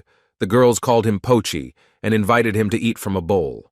It's hard to believe, but the teacher assigned the role of the puppy to Yoonhee, who, out of desperation, even barked to match the image, and he had furry ears on his head. The girls surrounded the dog and began to pet him, feel sorry for him, and say that now he has a home and an owner, the puppy will be warm and fed. Our hero almost cried from anger, but he endured it. After all, in kindergarten one had to behave appropriately and obey the teacher. Then the Drin Minji approached the children with a cup in her hand and said that she didn't understand at all why the girls thought this Pochi was cute, some kind of mangy dog. She sat down at the table and declared that the best solution would be to simply throw out this mongrel. Yunha was so angry that he was ready to bite the offender. Minji said that there was no point in barking at her. Otherwise, everything would be reported to the teacher. Our hero pretended to be very afraid and pitifully raised his paw. The idea to make Yunhu a dog came to the teacher when he caught the boy sleeping under the table. It was a kind of joke. He carried the sleeping child into a pet bag and invited the girls to play with their new pet. While Minji was finishing her tea, a boy who pretended to be a father who had returned from the store approached the children. Yunha took advantage of the fact that everyone was distracted and decided to run away to another room. While the girls were trying to find out if all the purchases were good, our hero quietly crept up to the door, and no one noticed him. Finally able to take off the stupid ears and do something of his own choosing, Yunha was extremely angry at the teacher. He walked into the reading room and, as expected, he saw young Haiyan there. It was a pleasant meeting. The girl was again with her pink ribbon, but this time tied differently. She did not smile, but was also glad to see Yunhu. The boy came closer and asked her what she was reading. Her friend replied that she was reading Sherlock Holmes. She had been literally obsessed with it lately. Yuna tried to remember the book. He had read it too, so he muttered that it was the story where Sherlock and Moriarty fell off the waterfall at the end and died. The girl didn't expect him to know the plot, and even more so, she didn't count on such a big spoiler. Her eyes widened. Our hero realized that he had made a mistake. Now Jan would not get any pleasure from the book. Well, how annoying it turned out. The girl was very upset. She almost cried and said that No Yunha was very angry, to which the boy said that it was okay. Her favorite character would appear again in The Return of Sherlock Holmes. This was the last straw. Yan Haiyan blushed with anger and resentment. It seems that the children still couldn't become good friends. The little girl, once again with tears in her voice, accused our hero of being very evil. The guy was ashamed, he apologized, but never received forgiveness. Yunhei had to go back to the playroom again. The children had already forgotten about playing house. Without the teacher's supervision, they had a more fun pastime. The boys had a sword fight. One had just defeated the other and was proudly announcing that the blood had not been shed in vain, but in the name of the crown. The winner was Young Huk. He noticed Yunhu approaching the audience and said that he came just in time. The children decided to find out who was the strongest boy in their group, but so far no one had managed to defeat Yan Huk. The guys around started chanting the names of the next participants in the fight. Our hero thought that they had been watching too many TV shows. Yunha was not eager to fight, because he knew that he was much stronger than the boy. But the crowd continued to demand that he raise his sword. Yan Huk just then joyfully pulled his plastic blade out of its sheath, making a characteristic sound. The boy pointed his sword towards his enemy and said in a pompous tone that this city was too small for the two of them. After a moment of silence, Young Huk added that Yunhee's fate would end right here and now, and he must take up the sword and die with honor. Friends began to egg Yan Huk on to win with one blow and prove that he alone here is worthy of the title of warrior. Our hero thought that he was already starting to get tired of all this. The boys shouted that No Yunha should get what he deserved, that the girls loved him too much, and that no one needed such a rival. But the last straw for his patience was the appearance of Minji, who screamed No Yunhee's name louder than anyone else. And then she gestured that he should remain headless and die on the spot. This was too much. Our hero got angry, but he was sad. No one, absolutely none of the children were rooting for him. It was strange to be left completely without support. The boy looked around the crowd of children with hope and saw Yang Haiyan. He smiled, expecting the girl to be on his side. But she, with tears in her voice, clutching the book to her chest, screamed that she hated him. But Yunhu, well, he should have thought about what he was saying. Our hero realized that he had to go through life alone, raised his sword and whispered that the offenders were finished. They would get what they deserved. The boys felt like gladiators in the arena or something like that, the spectators chanting their names and stamping their feet. With his eyes shining, Young Huk gave the command to begin. He was eager to start a fight with Yunha. The boy ran up and raised his plastic sword to strike from the side. The opponent stood still and did not move. The next moment their swords crossed. If they had been made of metal, sparks would have flown in clusters. After repelling the attack, Yunha began an offensive. His opponent became frightened, took a step back, lost his balance, and began to fall. At the last moment, Young Huk regained his balance and straightened up, but Yunha took advantage of the hesitation and knocked the sword out of his hands. Then Yunha slipped behind his opponent, pushing him.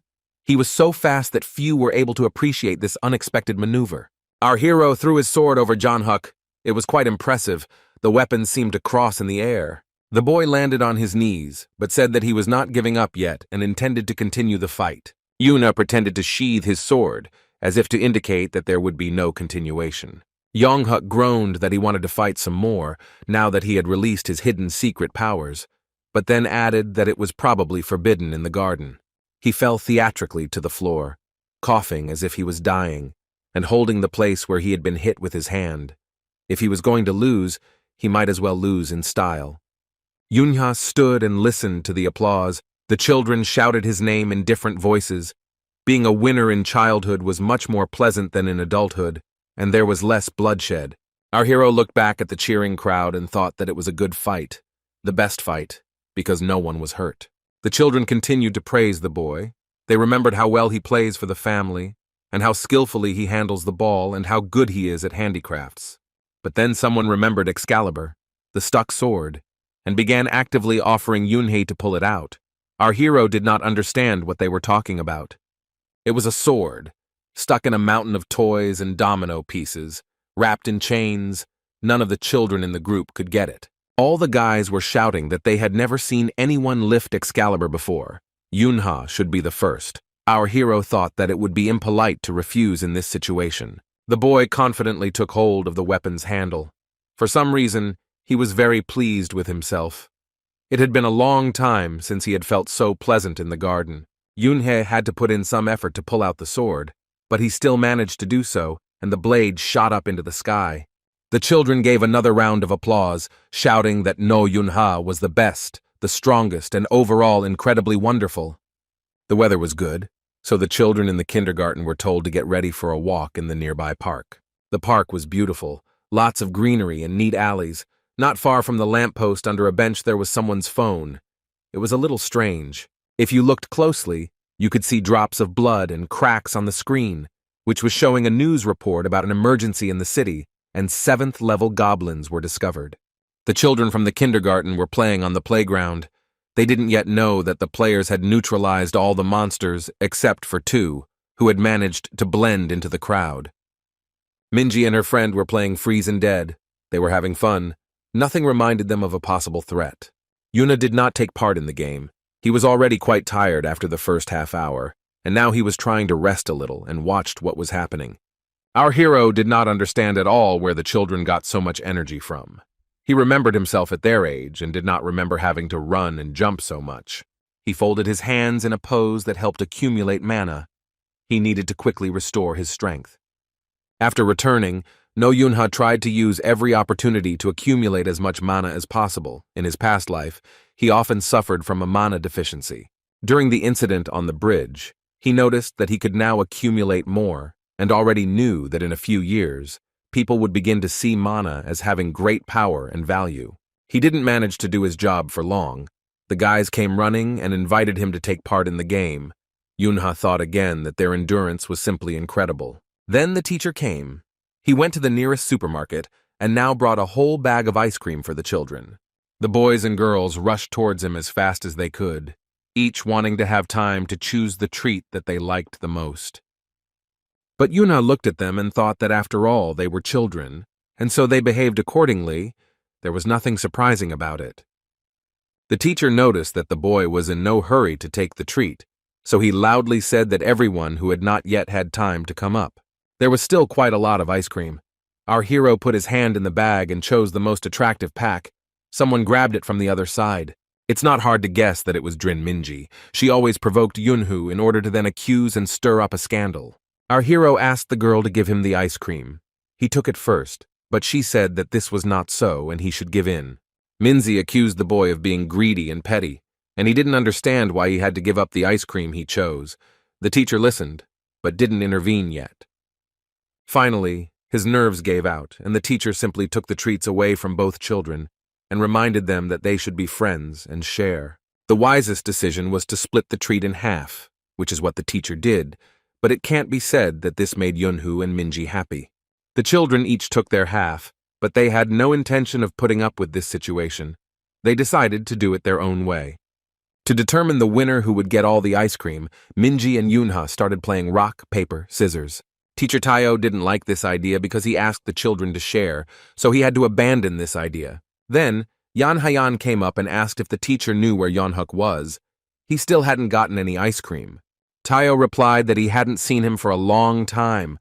Most likely the mischievous fellow, as usual, was waving his sword somewhere in the garden. Minji nodded in agreement.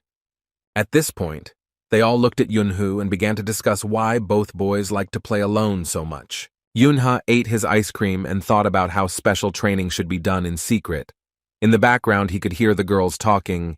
Yang Haeyeon wanted to take the treat to Yeonhuk. Minji told her friend that if he wanted, the boy would come himself, to which the little girl replied that she was sad that he was somewhere alone and left without sweets. Drin Minji laughed and said that Yang Hayan only had one flaw: she was too cute. Teacher Tayo heard their conversation and was happy. He gave the girl some ice cream to take to Yeonhuk. Her friend offered to keep her company, but Haeyeon smiled and replied that she could handle the task on her own. Yunho watched her happily run into the garden and thought that Yang was a very good girl, while Tayo was collecting wrappers from those who had already finished eating. Our hero couldn't shake off the feeling that some kind of danger was approaching them, but for now it was too vague. The children started playing Freeze and Dead again, and one of them persistently called for Yunhu to join them as soon as possible. Minji ran to her friends, and on the way she also called the boy to play. He replied that he was tired, and in general he had enough running around for today.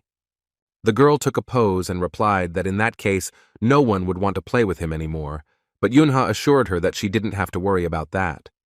Despite the fact that the boy refused and suggested that Minji join the children herself, she insisted, citing the fact that Yuna had asked her about it in the morning.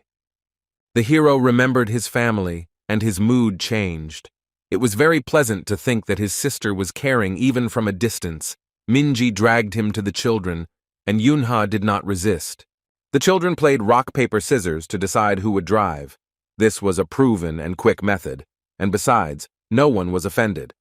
Yuna predictably lost, and everyone ran in different directions to avoid being caught by the driver in the first seconds of the game.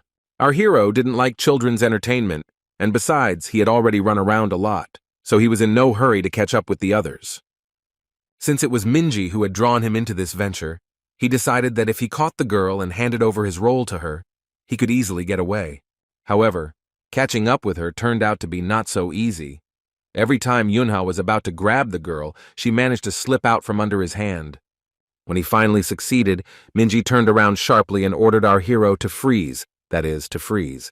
As they continued playing, Yunha decided it would be easier to catch someone else and began chasing the boy in the white and yellow t-shirt. It turned out to be much easier, and now the goal was close. It was possible to calmly leave the site and continue to accumulate mana. The only thing left to do was to take revenge on Minji, who continued to pretend that she was better than all the children and was always right. The girl realized that something unexpected was about to happen, but Yunha pretended that he just wanted to run past. But as soon as he approached, he froze Minji. Now she had no right to move, according to the rules of the game. Yunha did it unexpectedly, from behind his back and practically at the last moment. Who could have expected such treachery from him? Minji was really angry, but all was not lost until the one who was driving caught up with her. The girl hoped that this would not happen. Then the boy in the white and yellow t-shirt, who was now supposed to be catching up with the children in place of Yunhee, rushed straight to her and handed over his role. They made a good team with Yunha. The children ran away from Minji, who now had to catch up. The girl was beside herself with anger. Her eyes were burning with fire, and threats and curses were raining down on our hero. She froze, ready to pounce on Yunhu at any moment, telling the boy that he was dead. But Yunha looked back and laughed, teasing Minji that she would never be able to keep up with him. The next second, the girl touched his shoulder, telling him that Yunha was now driving again, and he didn't even understand how she managed to develop such speed. Our hero was distracted by something strange. He froze in place. Listening to his own feelings, Minji asked what happened. Yunha used the mana aura and realized that there was someone on the playground emitting such a strong killing intent that he could sense it. It was a goblin. In his past life, no Yunha had encountered similar monsters many times, and recognized them by the energy in space, even without seeing them with his own eyes. In this case, literally 1 second passed from the moment the hero sensed the goblin and saw him. The other children also did not leave the appearance of the monster unnoticed, and now looked in horror at the huge figure that appeared from behind the trees. Eyes were glowing. It would have been easy for him to step over the fence of the playground and simply crush the children, or even worse. The monster took a few steps forward. They had to run away from it quickly, but in the kindergarten the children felt safe. They were not ready for something like this. The girl closest to the goblin could only shrug her shoulders and remember her mother, who, unfortunately, was not there. Sharp claws and teeth and a huge axe to boot hung right over the little girl, and it seemed like nothing could save her. The monster prepared to strike and had already swung its weapon, which cut through the air with a whistle. The girl sat down on the ground, avoiding the blow, and looked pitifully at the offender, who froze for a few seconds, wondering why the blow had not reached its target. The goblin's thought processes were not particularly intense, and without thinking twice, he decided to simply swing and hit again. The little girl had practically no chance of saving herself, but our hero came to her aid, using almost all of his accumulated mana reserves. Yuna directed a stream of power at the monster's clawed fingers, and the axe literally flew out of his hand. The goblin's face reflected bewilderment. This had never happened to him before. The enemy was not visible, but he managed to repel the attack. Yuna's first strike was simply a stream of power from his hand, and for the next one he prepared an ice cream stick, which he enveloped in mana. The boy did not take into account that the goblin was not alone. He barely had time to notice that a second goblin with the same huge axe was rushing at him from behind. The hero managed to dodge in time and then jumped to the side several times, so intensely the goblin in the helmet made of a skull with horns swung his heavy weapon. Yuna sighed. He was already pretty tired of running around the playground with the kids, and now he had to jump with a monster. The boy decided that he needed to quickly finish with this enemy, and then he needed to take care of the rest of the children. He squeezed his wand tighter, preparing to attack. The boy ducked under the axe and swung to deliver a slashing blow to his opponent's stomach. At this time, someone's footsteps were heard. It seemed that Teacher Tayo had come running to save the children. He heroically rushed at the second goblin, hitting him with a brush for sweeping paths with all his might, saying that the monster would not just walk around the garden. Swinging the cleaning lady's props for another blow, the teacher shouted at Yunhei not to do anything stupid and just stand still. He was a brave man. Tayo threw his brush with all his might right at the goblin our hero was fighting. The boy thought that he was very cool and really loved children. The blow landed with the bristles in the stomach, and therefore was not very strong, but it managed to puzzle the goblin and stop his attack. A second later, the teacher pulled Yunhu by the shirt to bring him closer to himself. He had to act very quickly. Grabbing the girl and our hero in his arms, Tayo ran as fast as he could towards the kindergarten building to take the children to shelter. The goblins tried to run after them, but they were rather clumsy and slow. The teacher turned out to be surprisingly strong and fast. Or maybe it was the survival instinct that kicked in. He rushed with 2 children at the ready and even managed to check with them if everything was okay. The helmetless goblin decided that running was not efficient enough and too labor-intensive, so he jumped after Tayo, swinging his axe. Yuna realized that they were all doomed if nothing was done, so he began gathering mana in his hands to attack the monster with a power strike. The boy whispered to the goblin that he had a surprise prepared, gathering the maximum amount of energy and preparing to hit the target. He launched a stream of power at the monster with such force that the recoil even accelerated the teacher's forward movement. The goblin screamed, spread his arms, and released the weapon. It was very painful for him. His internal organs were damaged, as our hero was hit right in the stomach. Because the monster was in midair when the blow struck, it fell from a height straight onto its horned partner. Yunha, hanging from the shoulder of the teacher Tayo, assessed his counterattack and was quite satisfied. In his previous life, he had not been able to work so well with mana. The boy entered the kindergarten doors on his own 2 feet, and the teacher ran after the hero with a girl on his back. He was all drenched in sweat. The man fell backwards onto the floor, trying to catch his breath. He was not used to such physical exertion and was completely exhausted. The children became worried. The woman, the school principal, leaned over him and said that she had called the players, but when they would arrive it was difficult to say. All the children had to be evacuated. The teacher asked if the monsters were goblins. He had never encountered them. The principal replied that yes, they were the 2 goblins that were reported on the news. Yunha began to look around. You need to hold out until help arrives. But before that, you need to make sure that all the children from the street have made it into the building. If so, it wouldn't hurt to barricade the doors. Then Minji, with tears in her voice, screamed that Yang Hyang and Yonghuk were nowhere to be found, and the girl began to panic. The teacher and the principal screamed loudly in horror, and Minji explained that she had just seen them in the garden with ice cream. Tayo slowly said that he would go out now and come back for the children. The director objected that, given the circumstances, he would not be able to do so.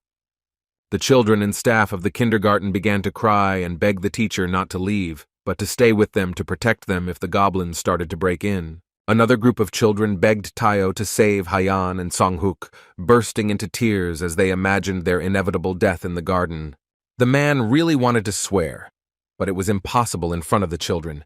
He had absolutely no idea how to act in this situation and what would be right. At this time, the windows of the houses next to the garden shook from a piercing scream. It was so sharp and loud that even the window panes shook. It was Yan Hayan who discovered in horror that Jonghuk had been attacked by a goblin. The boy was practically in his hands. The sharpest teeth were right next to the child's face. An axe was at his chest. Yonghuk also screamed deafeningly. He realized that in a moment the monster's axe would fall on his head. Yan Hayan couldn't allow this. The girl decided to use mania and intuitively directed a powerful blow at the goblin, shouting that he should stop immediately. The blow was wide-ranging. It was more like a forceful, protective shield, with which Hayan pushed the monster away from her friend. The goblin flew upside down several meters to the side, and the girl rushed to Yonghuk to make sure he was okay. The boy just gasped and groaned, and Hayan tried to help him get to his feet so he could run to shelter. The goblin raised his axe and growled, feeling the threat. He literally fell into a rage and prepared a new attack on the children. Jonghuk's leg was injured. It seemed he had twisted it, and now he couldn't move on his own, but only by leaning on Yang Hyang. They walked very slowly. With every step, the boy winced in pain, but still continued to move forward little by little. But when he looked back and saw another monster, Yonghuk forgot about everything, grabbed his friend by the wrist and ran away. The troll with the mohawk grinned, his eyes glowing red and drool streaming from his mouth. It was a disgusting sight. The girl asked what they should do. Yonghuk answered that adults would definitely come to help, but to wait for them, they needed to hide somewhere. Ahead, the children saw a climbing frame that looked somewhat like a cage. They could climb onto it from above, or jump between the bars in the hope that the goblins wouldn't get to them there. Yan Hayan climbed up first. The boy helped her up and protected her from attack. Fortunately, the goblins were slow. When it was Yonghuk's turn to go up, he heard a strange sound behind him, and guessed that the enemy was already close. The goblin with an axe stood literally a few meters away and carefully watched the children's actions. They seemed funny to him. The boy shouted at Hayan to climb further. Yan was indignant. She was worried about her friend, because he also needed to be saved. The girl began to stutter out of excitement. To calm her down, Yonghuk spoke loudly and calmly. He said that he would hold off the monster until one of the adults appeared. The boy grabbed his plastic sword with both hands. He was determined. But Hayan begged him to come to his senses and climb up. The goblin slowed down in surprise. Due to his stupidity, it was difficult for him to distinguish a toy weapon from a real one. So before attacking, he needed to assess the enemy. Yonghuk's eyes flared with anger. Perhaps he possessed the same gift of flame as the fire demon, the throne that saved Yonghu and Yuna. At least the child would really like this. He saw a story from the bridge on TV and was very inspired. Right during the news broadcast, Yonghuk decided who would be his idol now. He shouted so loudly that not only the neighbors, but also the residents of the entire area heard it. The boy dreamed that in the future he would become a hero and maybe even the throne itself. He has every chance of this, because he is agile and strong. Standing in front of the goblin, Yonghuk gripped his sword very tightly and repeated that he would become a famous hero, like the fire demon. He even goaded the monster into attacking, calling him a weakling and peppering his speech with choice curses. And where did a 6-year-old boy pick them up?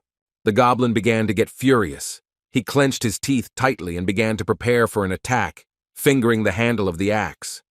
Finally, a disgusting battle cry burst from his throat. The monster decided to intimidate the enemy before attacking, just in case. Yeonhuk was afraid, but the boy reassured himself that he had trained a lot, and now he just needed to remember how to thrust with a sword. As the goblin approached, the boy closed his eyes and swung his plastic weapon with all his might. Of course, it was not possible to injure the goblin in this way. The sword simply flew to the side without leaving a single scratch on the enemy, but slowing him down a little. To avoid the axe blow, Yeonhuk crouched down. The boy was indeed quite agile and smart, but he had little chance of standing up to the goblin. The monster swung his axe again. Fortunately, someone appeared behind the monster who knew exactly how to defeat him, and it was not a player or a hunter. It was Yunha who had quietly crept up from behind and was about to stab the enemy in the back. The axe never landed on Yeonhuk's head. The goblin swung, but completely out of place. Our hero's plan worked perfectly. Yeonhuk continued to cover his face and head with his hands, but soon realized that this was not necessary yet and carefully opened his eyes. He looked at the goblin and saw that he was distracted by someone else. This was a chance for salvation, and a good chance at that. Yang Hai-yeon watched from above. It wasn't like she was very relieved when Yoon-hee appeared, but 2 boys against 1 monster were better than 1. Our hero jumped forward, armed with a sword, covering his friend with himself. He was full of righteous anger. Yeonhuk sat on the ground and couldn't figure out whether to run away, or climb up to Hyeon, or maybe stand next to his former enemy and fight against the goblin shoulder to shoulder. Yuna glanced at the boy and praised him, saying that he had acted like a real man. It was difficult for the child to understand what he meant. Sometimes the hero forgot that he was in the body of a 6-year-old boy and said adult things. But still, Yeonhuk was pleased. Yuna didn't notice how the goblin made an incredible jump to finally end this stupid battle. At the last moment, Yeonhuk noticed the danger and shouted a warning. The axe missed, but Yoonhee's sword, shrouded in mana, made a wide swing and hit the target right on target. And not just once, but 3 times. After this series of blows, the goblin was left without the hand in which he held his formidable weapon. She flew off somewhere upwards, and now the boy could strike as many times with the sword as it took to destroy the monster. His eyes were shining, and his blade, shrouded in mana, was shining too, and after each strike the sword left a glowing blue trail in the air. Finally, in front of the astonished Yeonhuk, Yunha simply cut the goblin in half. Fortunately, Yang Hyang did not see this. The girl had already closed her eyes when the first blood was spilled. A blue gem bounced across the ground. It was the monster's core, meaning the boy had managed to defeat it. Yoonhee's final sword strike whistled through the air. The enemy disappeared, leaving behind only the artifact. The goblin was destroyed. The boy was pleased.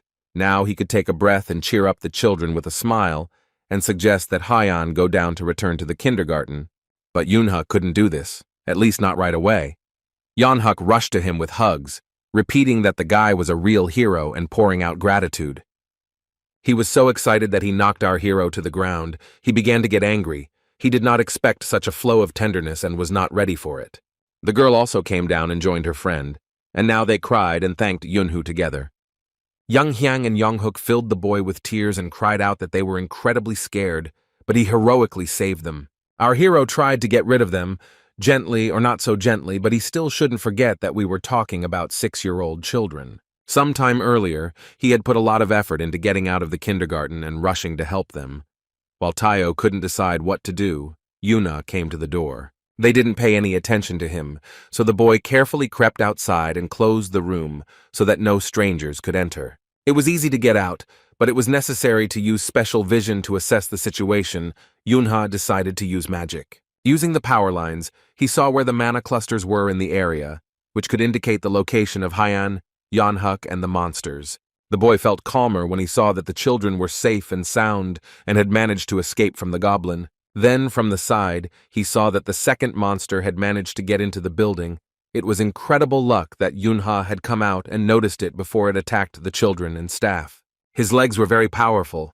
Ironically, the monster was just approaching the gym, as if he was planning to pump up his muscles even more. The goblin had that same horned skull on his head. It limited his view quite a bit.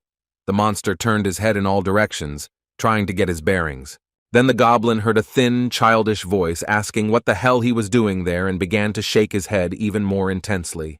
Yuna stood before him, his head bowed forward menacingly. In his hand he held the same stationary knife with which he had fought the divers and the kraken. The boy extended the blade and enveloped it in mana, then gestured to the monster that certain death awaited him now. The goblin did not wait for this moment and rushed into the attack, intending to simply trample the impudent child. But this child, as we know, was far from simple. Yunha crouched down and dealt his first blow to the monster. Then he jumped behind the monster and attacked it from behind to consolidate his success. After all, the wounds from the paper knife were not too serious. More mana was needed. Our hero did just that to test the weapon. He waved it in front of himself a couple of times and was completely satisfied. Now it was necessary to test this amount of energy on the goblin. Yuna jumped up and hit the monster in the back with all his might, the blow supported by the mass of his body. The monster screamed in pain. Its visibility was limited by a helmet made of a skull with horns, and it was completely impossible to fight off the nimble opponent behind its back with an axe. The goblin spun around, swinging his axe aimlessly, while the boy jumped up and attacked him over and over again. Like a ninja, Yunha flew around the goblin, inflicting more and more wounds on him. After all, a child's body had its advantages. It was small and light. With the last blow, our hero cut the goblin from shoulder to bottom. No one could survive after that. The boy landed on the ground and saw that the monster's core was lying in front of him. The enemy was finally destroyed. The stationary knife was destroyed in the same way. Almost the entire blade got stuck in the goblin's body, and then disappeared along with him. This weapon can no longer be used. Yunha threw him to the ground and thought that everything had worked out quite well, but he needed to find an alternative and hurry to help Yeonhuk and Yang Hyeyan. The boy quickly rushed forward, looking along the way for anything that could be useful in the battle with the goblin. As we already know, a plastic sword will come to hand. Yuna picked him up, enveloped him in mana, and rushed to save his friends. Everything happened very quickly, literally in a matter of minutes. Now fighting off the frightened and grateful children, our hero remembered the goblins and thought that today, fortune was on his side. Just at that moment, Teacher Tayo ran out of the building, armed with the now familiar sweeping brush. He asked if everything was okay.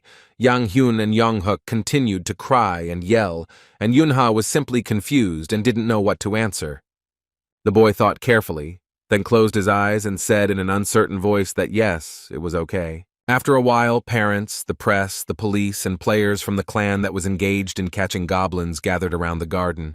One of them questioned Yunhu. The first thing he was interested in was whether the boy killed the goblin with his own hands. Our hero did not lose his head and reported that even before meeting him, the monster was very badly wounded, and before he could hit it a couple of times, it disappeared. Handing Yunhei the monster's core, the man said that even if the goblins were 7th or even 8th grade, a child would still not be able to defeat them. Monsters can be killed with weapons imbued with mana or with a very strong physical attack, the player added. He sighed and asked what about the goblin in the hallway. Someone had killed him too, and the second core of the monster had been found there. The boy replied that he probably killed the goblin who killed the goblin in the corridor, because someone had caused serious damage to both of them. Apparently, they had a disagreement about something. Yuna smiled and scratched his head in embarrassment. The man looked at him and decided that such a cute child would not lie. The leader of the player clan publicly apologized to Doan Garden for allowing the goblins to enter the territory, and the matter was quickly hushed up. The government promised additional funding to the employees and the institution itself, and everyone was satisfied. Then the press was introduced to the hero of the day, a 7-year-old boy who killed a goblin to save his friends, Yunhu. He was solemnly presented with a personalized certificate of honor with gratitude for his accomplished feat. Everyone present hummed happily to show how grateful they were to the boy and how delighted they were at his brave act. Our hero did not hear all this. He was thinking about the punishment he would receive from his parents, a lot of reproaches, or a letter of repentance. Yuna held the document in his hands and thought that now he was dead, he couldn't avoid wide publicity. Mom and Dad would definitely find out everything. The journalists asked the boy to smile wider for the photo, but he was unable to do so. He was too nervous, and his smile came out strained. After some time, a festival dedicated to the graduation party was held in the garden, and all the children's parents came to this event. Yan Hyan got the role of Sleeping Beauty. The girl really looked a lot like Snow White. According to the script, Snow White had a kind heart and 7 dwarfs lived with her who doted on the girl. The gnomes were dressed in identical green suits with caps and happily placed a wreath of white flowers on Yang Haiyan's head, which suited her very well. Teacher Tayo, who was telling the story into the microphone, and all the spectators in the hall smiled happily. The scene was very cute, and all the children were incredibly beautiful. Behind the scenes stood an angry and slightly embarrassed Yunha and Yeonhook. The boys did not like their roles and costumes. Yeonhook grabbed his head in panic. On top of everything else, he had completely forgotten his lyrics and now didn't know what to do. Yuna looked at him calmly and asked him not to panic. He only had one line of words about how Snow White shouldn't eat the apple. It was poisoned. Our hero looked at his friend and thought that after the situation with the goblins he had changed a lot. John Huck started calling our hero a warrior, and it took him a lot of effort to convince the boy to change this address to Captain. It was somehow less bloodthirsty. At this time, the guy winked at Yunhei and said that for his sake he was ready to go on stage and show what a good actor he could be. At this time, a real drama was unfolding on the stage. Snow White stood with the dwarfs in front of someone with a very sweet voice, but a suspicious appearance. It was Minji in the form of an evil witch, who offered the girl to try whether this red apple was as tasty as it looked. Teacher Teo asked into the microphone what Snow White should do, and everyone in the room began to smile again. The princess clapped her hands and agreed that the apple looked really beautiful and very appetizing. The dwarves began to persuade Snow White not to give in to temptation and not to take anything from the stranger. John Hook in the jester costume was silent. It seems he forgot the text again. The gnomes pretended to cry and were very afraid, tried to persuade the girl not to eat the apple, but John Hook couldn't utter a sound. Finally, the boy gathered his strength and said the word yes in a trembling voice. And after the first barrier of embarrassment was overcome, things went better. John Hook finally managed to finish his request not to eat the apple that the witch Minji was holding out. He shouted so loudly that everyone flinched. Teacher Tayo took the microphone to try to somehow fix the situation, but then changed his mind, deciding to give the boy the opportunity to finish the job on his own. Dressed in a jester's costume, the boy moved like a robot, shouted, pointed at the apple and at Snow White. The crowd started to have fun. It was so childish that it was impossible to hold back a smile. No one wanted to offend Yeonhook, but it was hard to stop laughing. The gnomes huddled together and tried to explain to Yeonhook what he needed to say and how best to act in the current situation. Yunha thought that things were going badly. Finally, Minji's nerves gave out. She threw an apple at the boy and screamed at him to eat it himself and stop bothering everyone. The fruit flew straight into Yeonhook's mouth. The blow was quite strong and knocked the boy off his feet. Minji continued to scream that Snow White would also get hers if she didn't eat the apple right now. The gnomes began to cry and scream that John Hook was dead and that there was practically nothing left from the original script. The situation needed to be saved, and Minji loudly announced that the jester had eaten the poisoned apple instead of the princess, after which she laughed ominously. Teacher Tayo said over the microphone that the evil witch didn't give up and forced Snow White to take a bite too. He gestured to Minji to go up to Haiyan and pretend that she was also eating an apple, but the girl didn't immediately understand how best to do it. She couldn't think of anything better to do than to simply walk up to the princess and shove the apple into her mouth like a roast pig for Christmas. Snow White, or rather Haiyan, was so terrified that she could only utter the word mama, to which Minji, running off the stage, screamed that she was her stepmother, not her mother, so she shouldn't even think about calling her that. Here, Yan Haiyan looked at the fruit she took out of her mouth. It was bitten. She had to continue playing her role. The girl fell theatrically and pretended to fall into a deep sleep. The apple rolled on the ground. At this time, the dwarves, under the leadership of Teacher Tayo, dragged Yeonhook, who had not yet come to his senses, off the stage. It was Yunhei's turn to take the stage, and the teacher put his arm around his shoulders to give the boy confidence. It was necessary to save the situation, and Teo, adjusting his glasses, asked our hero to show his best. All hope was on him. It turns out that the teachers made bets on whose group would perform better, so our hero must save the reputation and wallet of his mentor. Snow White lay in a makeshift coffin, surrounded on all sides by beautiful white flowers, as Yunha took the first few steps onto the stage. He was very serious and tense, but tried not to show it so as not to completely ruin the performance. Yang Haiyan tightly closed her eyes and tried not to move, and besides, she couldn't change her expression while Yunha was walking towards her. Whispers began to sound in the hall. Everyone was talking about whether this was the child who managed to put the goblin down. How ugly of them. Yunha slowly walked towards the beautiful Yang Hai-yeon, trying to act like an excited lover. Someone from the audience said that the boy's face scared him. This creepy child is capable of killing, since he destroyed the monster. Who knows what kind of victim will be next, someone's mother cried. Our hero thought that in his past life he had destroyed so many monsters that they would have covered half the city. What would this woman have said then? But he was a player, an immortal. Then he heard the nasty whisper interrupting the joyful and loving voice that was shouting that the most beautiful, beloved No Yunha was on stage. It was his little sister. Everything became normal again. The boy remembered that now he had a new life, and he could be happy and choose any profession for himself. Yuna and her parents continued to support him from the audience, which was incredibly nice. The family did not leave any step of Yunhee unnoticed. They loved him very much. Even his tiny brother smiled and waved his tiny hand in greeting. They shouted that he was the best, the most handsome, and that his family loved him very much.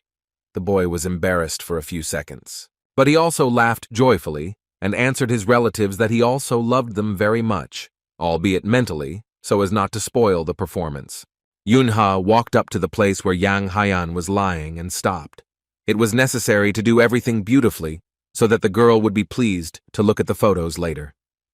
The boy exhaled loudly several times from excitement. He had never taken part in a performance before, and this would be the first time he would kiss his girlfriend in his new life. Our hero loudly and expressively said his line that there is no one in this world more beautiful than Snow White. He adjusted Haiyan's hair, and finally the kiss took place. Yuna pressed his lips to his friend's forehead. It looked very touching. The girl opened her eyes and sat up, holding out her white hand to him. It seemed the performance had ended quite effectively. The hall exploded with applause, but the ones who were happiest were our hero's mom, dad, Yuna, and little sister. The actors who played the main roles bowed beautifully to the audience, and the curtain began to slowly descend. Then he stood up again to give all the other children a chance to come out and get their share of applause. After this, the dwarves and the jester picked up Yunhu in their arms and threw him up in the air several times. This was their way of saying thank you to the hero. The boy screamed in fear. It was dangerous. One of the children might simply not cope, and then he would fall from a height right onto the scaffolding. Fortunately, everything ended well. Yunhu was caught in the strong and caring hands of his father, who decided to ensure the boy. He laughed joyfully and told his son that he was very good, just a natural actor. The boy replied that it was not his merit, but the good genes that were passed on from his parents, and everyone started smiling. Mom and Yuna also came up to congratulate Yunhu. They were incredibly happy about his success and that his kindergarten days were coming to an end. Mom asked if her son had already decided what he wanted to be, since a lot of time had passed since his visit to his grandmother. The boy sat on his father's neck and thought that he just wanted to live a happy life, so that it would be radically different from the one he already had. He remembered his mother asking the same thing last year when he was drinking milk, and he had to answer in a way that wouldn't disappoint her. He didn't really know what answer would meet his mother's expectations, but Yunhee was in a very good mood right now. All the children were happy and celebrating the end of kindergarten, and our hero also succumbed to the general joy. He just wanted to continue to be as happy as he was now, and for no one to dare to interfere with that. And to do this, he needed to be able to stand up for himself.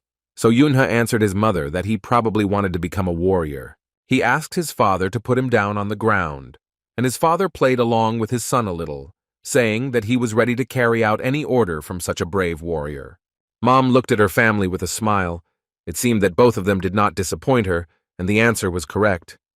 Yunha ran to the children, and she looked at her son and thought that in any case, he had the right to do exactly as he saw fit, and he can count on the full support of his family, judging by what the woman saw, not only his family, but also his friends.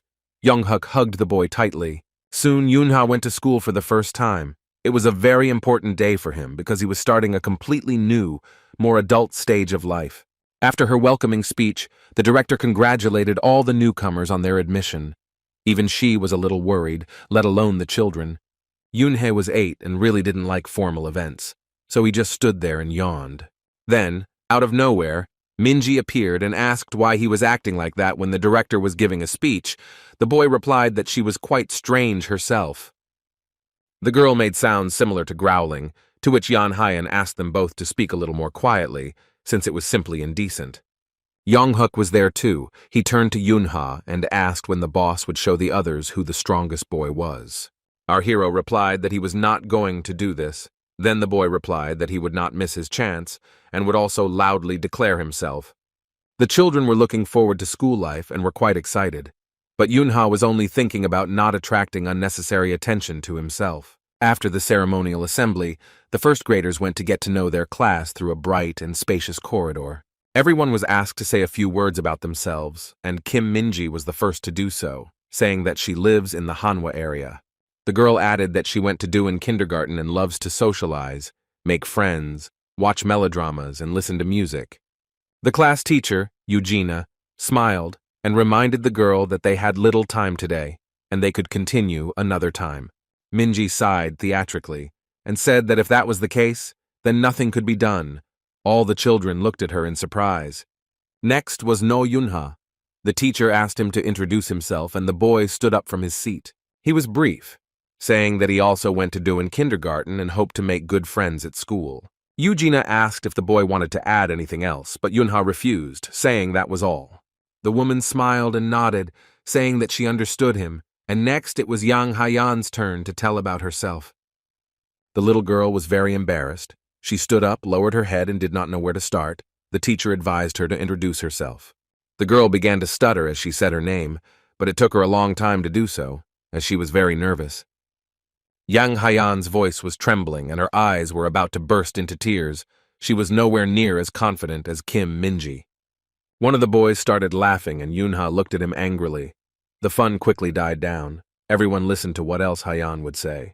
Our hero suddenly remembered how the girl invited her friends from kindergarten to visit. She had a big and beautiful house. At the threshold, they were met by Papa Hyan. He was a tall, dark-haired man with a rather young and noble face. The children liked it right away. They said hello and eagerly rushed inside the house. It turned out to be spacious and interesting, and besides, it was located outside the city.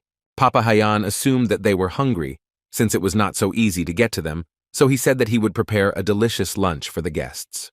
While the owner of the house was trying to figure out which of the children preferred which drink, Yunha thought that the man's face was suspiciously familiar to him.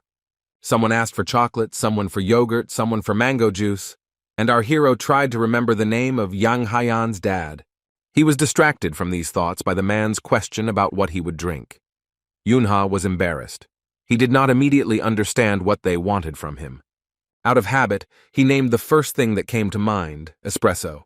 But then he realized that coffee was not really suitable for a 7-year-old boy and said that he was joking and would drink banana juice. After some time, the host invited the guests to the table.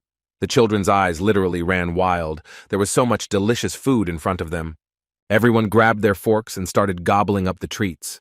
It was funny to watch how carefully some kids took the food and confidently others packed it. At the same time, everyone really liked it. The children found out what ingredients were in the dishes and thanked Hyan for her hospitality. Minji was especially pleased. With a strawberry on her fork, she bragged that Papa Hyan was a very good cook and that she was her best friend, so she could get more dessert. The boys started joking and calling her a gourmet. The girl got indignant, and then the old nickname Drin Minji came into play. It seemed like another second and Minji would stick a fork into Yonghuk. He continued to tease her and stick out his tongue. Yunha froze with a glass in his hand. He wasn't hungry and hadn't tried anything yet. Our hero thought about how delicious the food must be if all the children reacted to it so strongly, and then took his first sip. And then another and another. The boy's eyes grew wider and wider. He certainly didn't expect this. He pulled the glass away from his mouth and tried to calm his emotions a little, although it wasn't that easy considering Yunha had just drunk it. The boy looked closely into the glass, feeling that thanks to the drink his mana had been completely restored, and his strength was growing rapidly. Our hero stood there with a glass in his hands and thought that this was completely impossible. Technology that year did not yet allow anything like this. The guy realized that he had just drunk a real potion, an elixir that replenishes mana in the human body. Players who entered into battles against monsters always carried potions with them, which greatly helped them survive in battle. Yang Haiyan noticed that Yunhee had a somewhat puzzled expression, and asked what it was. Maybe he didn't like it, to which the boy replied that it was very tasty. He looked closely at his friend and decided to ask her father's name. The girl was a little surprised by this question. Watching her father carefully prepare another portion of the drink, the girl replied that his last name was Yang, and his first name was Sokun. If Yunha could, he would have shouted wow at the top of his voice. It was an incredible luck to become friends with the Yang Hai-Yang family. Our hero's eyes lit up. He hugged Haiyan and offered to become her best friends. The girl was a little confused, but smiled. The guy turned away and almost jumped with happiness. He still couldn't believe that his school friend's father was that same Yang Seok-kun. This was the man who, a few years later, was to make a real revolution in the field of potions and mana. In the future, he will become the king of the drug market and head one of the 3 largest corporations in Korea, the Alice Group. Here, Yunha remembered something else. In his past life, he had never heard of Yang Seok-kun having a daughter. And then it dawned on him. Our hero realized that the girl was alive only because he saved her from the goblin in the kindergarten. The guy carefully touched his girlfriend's shoulder and called her by name. Such behavior was completely unusual for him. Heian was alarmed. With a menacing look, Yunha said that if she suddenly had any problems at school, he would undertake to solve them without a shadow of a doubt. The girl continued to smile in confusion and nodded, continuing to hold her almost full glass of drink. On the first day of school, she also remembered that her friend had promised support, so she bowed her head and began to talk about herself. Haiyan said that she also went to Doan Garden like Yunha and Minji, and she also likes to drink tea and read books. Then the girl smiled radiantly and added that she was very shy when talking to new people, but that did not mean that she avoided communication and did not want to make friends. Sitting down in her seat, Yang Hai-Yang tried to catch her breath. Speaking in front of the class was not easy for her. Yunha tried with all his might to encourage her friend and show that she did a great job. The teacher was also pleased. She praised Yang Haiyan and said that she was a great girl for overcoming her fear. Next, Eugenia invited Jin Sun to introduce herself. The girl stood up from her seat, and all the children in the class froze. Yunha felt the tension of the others and also looked at the new classmate to see what was going on. The first thing that caught his eye was the cute, fluffy ears, the color of which matched the girl's hair. Looking below, our hero noticed a long and shaggy tail of the same color, for which a special hole was made in the shorts to make it more comfortable for Jin Sonia. The girl stood up from her chair, embarrassed, just like Yan Haiyan, but she had good reasons for it. The children began to whisper and ask each other if the ears were real, if she was a monster. No, Jin Sona was not a monster. She was a half-breed. That's what they called people who were unlucky with the distribution of mana at conception. Many hated half-breeds for their resemblance to monsters, especially people who lost loved ones due to monster attacks. The girl stood with her head down, gathering her courage to speak and introduce herself. Finally, she straightened her shoulders, smiled, and said that her name was Jin Sona. She didn't go to kindergarten, but she really wanted to make friends too. Many people didn't like half-breeds because of their resemblance to monsters, so most of the children in the class were forbidden to even approach the girl. Yunha didn't understand where so many stereotypes came from. The teacher wanted to offer to introduce herself to Yeonhuk, but he himself had already jumped up from his seat, saying his name and adding that he loved swinging a sword, and the boss was teaching him to control mana. One of the boys asked him what he meant by boss, to which Yeonhuk proudly replied that they would soon understand who was in charge. The boy pointed at his friend and said that Yunha was sitting over there. He was the most important boss here, the most important one in the class. Our hero almost fell out of his chair. Showing his biceps, the boy added that the boss was very strong, so no one should even try to act against his will. Yeonhuk got really excited. He started shouting that the boss needed to be greeted with 3 cheers, and the teacher barely managed to calm the boy down. She became serious and looked at Yunhu intently. Eugenia didn't like it at all that someone in the class was called boss. The woman asked our hero to stay after school and also added that she wanted to talk to his parents. The boy was annoyed because he hadn't done anything like that at all. After school, Yunhu was left to sit at his desk while he waited for the staff room to discuss the incident. From the yard, John Hook's shouts could be heard about how the boss was the best and that he supported him and that he shouldn't be punished simply for being respected. After the mana tests that were mandatory for all first graders were over, Yunha went to lunch with the other kids. The school had a good cafeteria with many different dishes. Yeonhuk and Sona showed above average results, and Hai Yang had so much mana that it could not be measured at all, but the girl was recorded as having average results, citing a glitch in the system. Before our hero had time to consider the results, he heard Yeonhuk calling him to join their company at the common table. It was possible to eat in peace and look out the window at children from another class playing on the sports ground. Yeonhuk ate everything on his tray in lightning speed and said that he would go and get more food. The girls laughed that the cook would soon remember him and stop letting him near the kitchen, to which the boy replied that he had already come 3 times today, and the woman even remembered his name. Minji was also hungry. She asked Yunhu if he was full, because the portions were somehow small, and she would have to go for more. Our hero joined the conversation to joke, calling his girlfriend a glutton.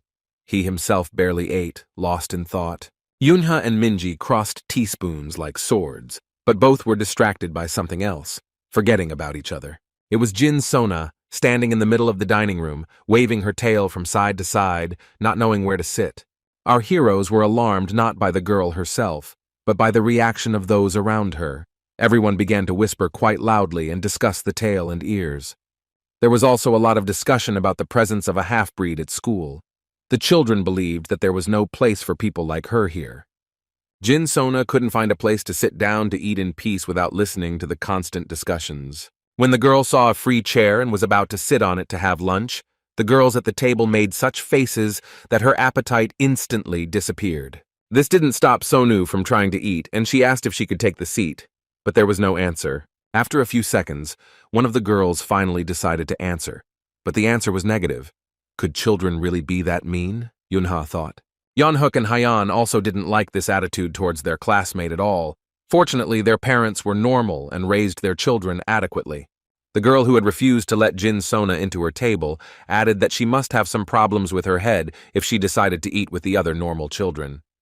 Her friends started to chime in that they should know their place and eat on the floor, and they wouldn't even mention clothes. Even floor rags looked better. Sona couldn't believe that she had to listen to so much nastiness about her appearance, and that she should not come to school, but stay in her church. She became gloomy, but did not become aggressive, but only politely changed for disturbing the children. Minji and Hyeon stood up for the girl, reminding her offender that money doesn't decide everything, and that the fact that she comes from a rich family doesn't give her the right to insult her classmate. Yunha also became very angry. He clenched his fists, and even Yeonhuk asked what was wrong with the captain. While half the children in the cafeteria were laughing and inviting everyone to watch the monster cry, our hero stood up from his chair. He remembered himself in his past life, and remembered how someone told him that not all half-breeds are kind and good. Oddly enough, his friend, who was also a half-breed, told him about this. He explained that not all poor people and outcasts have a good heart. And there are, of course, exceptions, but basically those who are very different from others become embittered and vengeful. The friend then looked at Yunhu and said that there was no need to protect all half-breeds just because he, his best friend, was one. The guy's name was Jin Paran, and he and Yunha were inseparable. Our hero asked his friend why he was kind then. The half-breed replied that he was not talking about that. Then Yunha pulled his sword out of its sheath. It was unclear what he had in mind and what he was getting at, but the gesture looked quite threatening. Yunha looked into his friend's eyes and asked if Jin Paran thought he was kind because he was weak. The guy got scared and tried to defend himself with a stool. For a half-breed who was used to seeing a threat in everything, his reaction was quite justified. Yuna sternly declared that there was no need to come to his tent in the middle of the night and pester him with conversations. Jin Paran deserved punishment. He should go on patrol. The command was carried out immediately. The action took place in the dungeon of the Abyss, the very one where our hero ended his first life.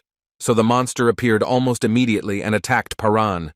The half-breed was a skilled player, so he dealt with him in a couple of blows, but he knew well that this was far from the last monster for today. Before he could catch his breath, he was attacked by a spiky tail, or the paw of some huge reptile, or even a mantis monster. He failed to dodge in time. Now Paran had a rather impressive torn wound from the thorns on his stomach, and he got angry. The spiked limb hovered menacingly over Yunhee's friend again. He thought that such a monster would be difficult to deal with due to its chitinous shell. Besides everything else, the monster had extremely sharp teeth, which made the task even more difficult for the half-breed, and the monster's eyes glowed with a yellow fire. Perrin grouped himself to minimize the impact of a possible blow. His plan was to attack the softest part of the mantis, the belly. The insect turned out to be faster, and with a terrifying whistle inflicted another wound on the player. That ill-fated evening was not very successful for him. Just at that moment, Yunha rushed to help his friend. He was armed with a sword, so he immediately struck the monster, cutting off its spiked limbs. Our hero loved Perrin very much, so he fought to protect him, not knowing either fatigue or fear. It was necessary to act very quickly, before the half-breed's blood loss became fatal. With the next blow of the sword, the guy cut off another paw of the monster. The praying mantis screamed shrilly. He was deprived of his main weapon.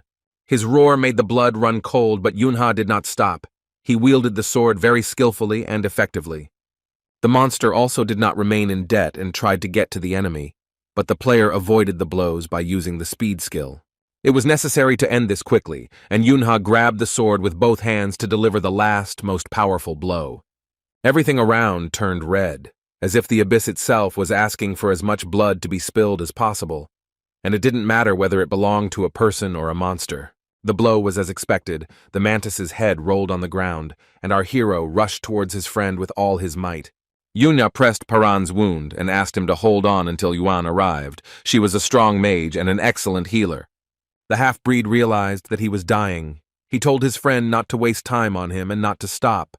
They went so far into the abyss in order to destroy as many monsters as possible. Then Yunhee's partner ran up to them. The hero asked her for help, and the girl was ready to immediately provide it. But looking at Perrin, she realized that she knew such wounds too well. They were fatal, and it was too late to do anything. She could only ease the pain. The half-breed turned to his friends again and told them to leave him and move on. Every second was precious. The boy and the girl did not move. They could not come to terms with such a loss and wanted to be next to Perrin until his last breath. There were so many monsters in this darkest dungeon that the next battle would begin as soon as the players walked 100 or 2 meters. Yunha almost cried. He said that he wanted to hear Perrin's last farewell words. It was his sacred duty. The half-breed repeated what he had already said that evening. Don't think that all creatures of his kind are good. There are many evil ones among them. As evil as he is, that's why he wants to warn Yunhu and Yuan not to trust half-breeds. The girl began to pray. Perrin called himself a very bad man and died. The hand that the hero held fell lifelessly to the ground. Yunha looked at the dead body of his best friend and partner, trying to cope with the loss and understand what he had been warned about. In his next life, our hero stood in the middle of the dining room and fought back tears as he remembered that tragic day. He thought for a while, standing at the table. His friends did not understand why the boy stood up and what he was going to do. Yunha asked Minji to free up some space. The girl happily said that she knew it would be like this. She moved over and began to wait for our hero to return. Yonghuk was eager to go with the captain, but he was told to sit and eat. Yunha walked up to Jin Sonia and grabbed the edge of her tray. He still couldn't figure out what she was doing and why she was pressing him almost to herself. At first, the girl thought that her food was being taken away. She looked around in fear, as if seeking protection. The half-breed was used to being bullied and bullied, but still, being left without dinner was too much. The other girls at the table froze and waited to see what would happen next. Jin Son pulled Yunhu by the sleeve of her blouse and asked why he took her tray. If he wasn't full, then he could go and ask for more in the kitchen. The guy smiled and explained to the girl that there was a free seat at their table and the whole company was inviting them to join them. The hero showed which table he was talking about, and Yonhuk had already jumped up from his seat and was waving his arms in greeting. The little girl looked at Yunhu with fear and apologized, but then added that they were risking their reputation by helping her. The boy made an indifferent face and said that the opinions of not very smart children did not interest him at all. Everything was fine. The girls at the table where there was no seat for Jin Son started asking each other which kindergarten Yunha and his friends were from. They decided that it would be useful to get information about them. The long-haired blonde, who apparently thought she was better than everyone else, told her friends that this was not at all necessary. The schoolgirl said pompously that it was obvious that this company was nothing special. Our heroes greeted Jin Sona warmly, but Minji immediately informed her that she would have to be patient for a little while, getting used to Yunhee's stubbornness, and the guy became angry.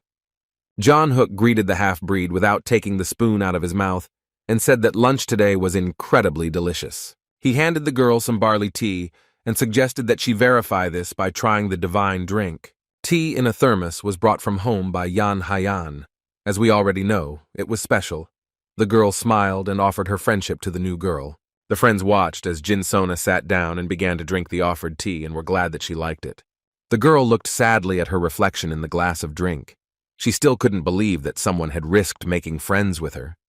Finally, she exhaled and drank the entire remaining drink in one gulp, which surprised Yang Haiyan quite a bit. Then the half-breed pounced on the food just as greedily, her spoon flashing so quickly that it was hard to see it. Yuna told her in surprise that there was no need to rush at all. No one would stop the girl from having a normal lunch, and she burst into tears. After lunch, the whole company went to play on the playground, and Yuna, who studied at the same school, joined them. It was a mana control training. Yunha took the lead, and the others had to hide and suppress their mana so they wouldn't be found, or use it to boost their power and run away. Jin Sona said that she didn't know how to control mana. The hero replied that it didn't matter. The half-breed knew how to be unnoticeable, and was in good enough shape that he couldn't catch up with her. Minji suggested defeating Yunha by force. The girl smiled, saying that she doubted it. Yunha noted that she did not possess telepathy, a unique gift of all representatives of the species. The guy added another rule: you can't hide inside buildings and you should stay on the territory without leaving it. Yunha said that he would count to 100 and then go looking. Everyone scattered in all directions to hide as best they could. The boy conscientiously measured out every second with a count and did not peek, otherwise the training would have been unfair.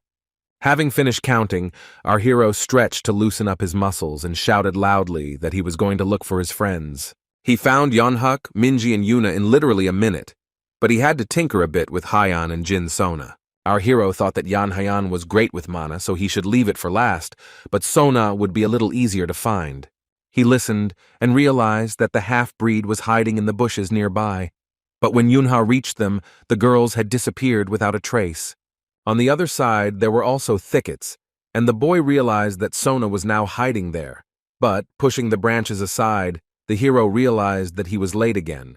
Only the girl's tail flashed behind the fence. It seems that someone had to run around quite a bit today, Yunha thought. The boy tried to catch up with his friend, but it turned out to be beyond his strength. Jin Sonoi rushed on like a comet, not responding to his request to stop. Yuna pressed and almost managed to stop him, but the key word was almost. The half-breed deftly twisted out from under his fingers. Moreover, she jumped so high that our hero did not even understand where the fugitive had gone. Pushing off from the roof of the canopy, Sona decided to jump out right in front of Yunha when he least expected it. She stood in the boy's way and firmly declared that she was not going to stop. She had not lost until he finally caught up with her. Yunha kept yelling that she should stop, or at least come down, but Sona jumped on rooftops, fences, and trees, saying that she wouldn't do that. The other children thought that the girl was right. They were also found, but not caught.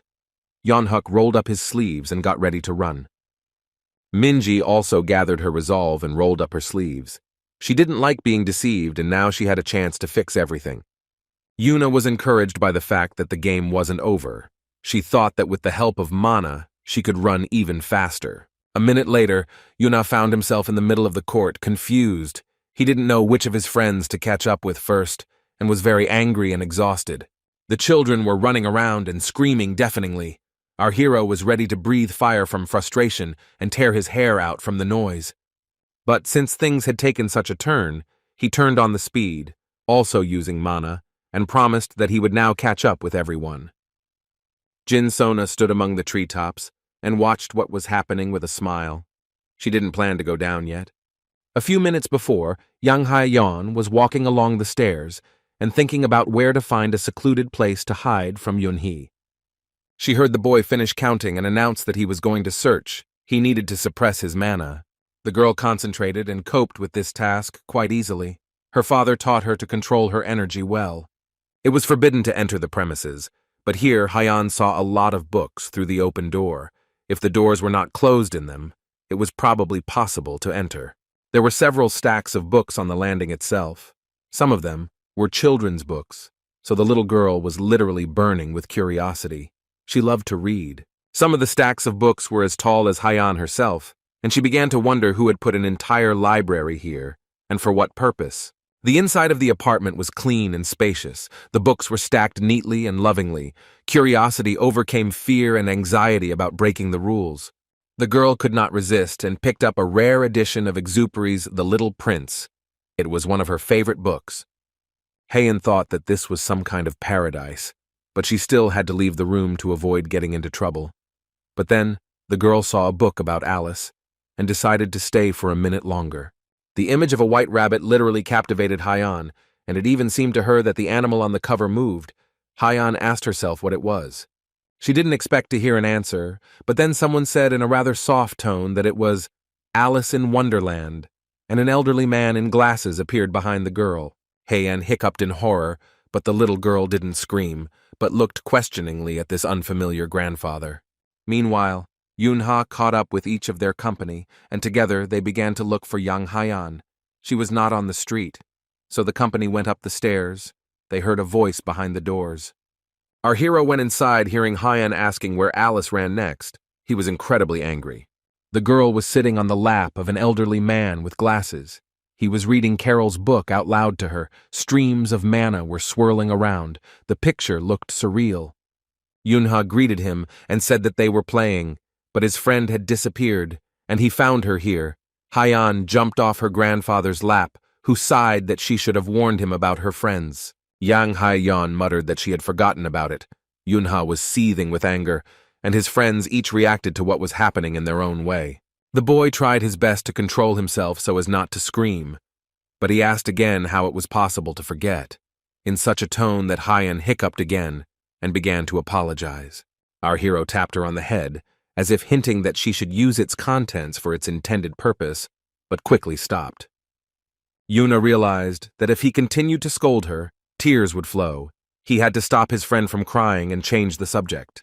The boy apologized for interrupting his reading, to which his grandfather replied that he was bored until Haiyan came, and that they had a great time together, and that he was glad to meet someone who loved books.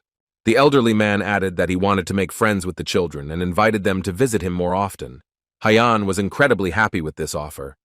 She widened her eyes with joy and said that she would come back here tomorrow. She really wanted to finish the book. Yuna took the girl by the hand and reminded that it was already late. It was time for them to go home. The children said goodbye, turned around, and headed for the door. But then their grandfather asked them to wait a little before leaving. He held a phone in his hand and asked if they needed a ride. All they had to do was call his driver. The luxurious car arrived at the house almost instantly. None of the children had ever seen such a luxurious car before. The old man offered everyone a ride, and of course Yeonhuk rushed forward first. Yang Hyang followed him. Since the two of them and Jin Sun lived far away, the children happily settled into the back seat and did not hide their delight. The grandfather commanded the driver to move off, and the car began to move smoothly, as if it were floating on water. Yuna, Yunha, and Minji, who were just a short distance away from home, watched their friends go. They had no need to go anywhere. Our hero stood with his fists clenched. He had never seen such an expensive car. Even in his past life, the boy had never driven one like this. Yuna caught himself thinking that he was a little jealous of his friends. He even felt a little sad and offended for himself. The next day it rained, and the children came to school in a rather depressed mood, as this meant that outdoor play was temporarily unavailable. Yuna sat in class and looked sadly out the window. He had prepared an excellent mana control training for his friends, but that would have to wait for now. Here he overheard that Eugenia was going to enroll him as a candidate. The boy tried to understand what had happened while he was lost in thought. It turned out that the teacher had decided to hold an election for class president, and now Yun-hee's name appeared on the list of candidates on the board. Our hero raised his hand and asked in confusion why Eugenia had written him down among those who were being elected to the position. The teacher turned around and answered, "Why such a question? She was told that he wanted to be class president." Minji pointed her finger at Yeonhuk. The boy looked at him menacingly, but his friend did not feel guilty, but was quite pleased with his actions. He smiled and clenched his fists, anticipating his captain's imminent victory in the elections. For some reason, Yunha himself did not show such enthusiasm. Younghuk raised his hand and said that this would be the best class president out of all the class presidents in the world. Yunha sat with his hands clasped together and thought that now Cho Young-yuk could not count on his help. But his friend continued to shout that the guy should take this position. Thinking that this arrangement was no good, our hero raised his hand and informed Eugenia that he was rejecting his candidacy. The teacher replied that since Younghuk had chosen him, it would simply be impolite to refuse. The trust shown in him was priceless. When she heard that Yunha thought he was not fit to be president, she said that this couldn't be true. All children have unlimited potential. The boy continued to get angry and asked Minji why she didn't tell him about Younghuk's actions, to which the girl replied that she told him everything, but he just didn't listen. Eugenia happily reported that Yunha was the only candidate for now. Maybe one of the kids would also like to try out for the role of class president. A blonde woman from a wealthy family raised her hand, whom we knew from the situation with Jin Sona in the school cafeteria. Her name was Sina. She said that she always dreamed of a leadership position like her father's. The girl even feigned embarrassment, apparently especially for the teacher. Looking back at Yunhu, Sena gave him a haughty look, as if to let him know that the post of president was already in her pocket. Yunha had mixed feelings. He didn't want to be the class president himself, but he absolutely didn't want to see Sen in that role either. The next day, closer to lunch, a whole box of burgers from one of the large fast food chains, which was very popular, appeared in the classroom. The driver held the treat, modestly looking down, and Sena invited everyone to take one burger each, which her father had bought. The children were delighted and started shouting at the top of their voices that today there were burgers for lunch and Sena was the best. The girl was happy. Everyone started talking about electing Sena as class president, and she promised that in that case, she would hand out burgers once a month. Yuna and his friends stood a little to the side and watched what was happening. It was still too early to draw conclusions. Then Sena came up to him and handed him a burger. It smelled very appetizing, apparently, and tasted no worse. The girl held the food right in front of Yunha, gesturing for him to take the burger, and when the boy extended his hand, a clarification followed. Sena handed the burger to Yunha, saying it was her thanks for his precious vote in the presidential election. This was too much, our hero thanked him, but said that he was not hungry, and in general he was not a fan of fast food. The boy turned around and walked away from the sly woman who had decided to bribe voters with a free treat. Sena once again loudly voiced her election campaign in short. For every vote she promised one burger a month, Yunha sighed. She was still a child. Here the hero's attention was drawn to his friends, who gestured to him to look in the other direction. Younghuk stood there holding the burger in his hand. It was obvious that the boy was struggling with the huge temptation to eat it, and yet he didn't do it, putting the food behind his back so he wouldn't see it. The rest of the friends from Yunhee's group also refused, and Minji even said that she wasn't homeless enough to eat such a thing. Our hero wanted to say that if you are hungry, there is no point in refusing burgers. He still does not want to be president, but still decided to respect everyone's personal choice. The boy realized how devoted and loved his friends were to him, and he decided to let things go as usual. Half a year passed, and on the weekend the children from Doan Elementary School were supposed to go on a traditional spring excursion to the mountains.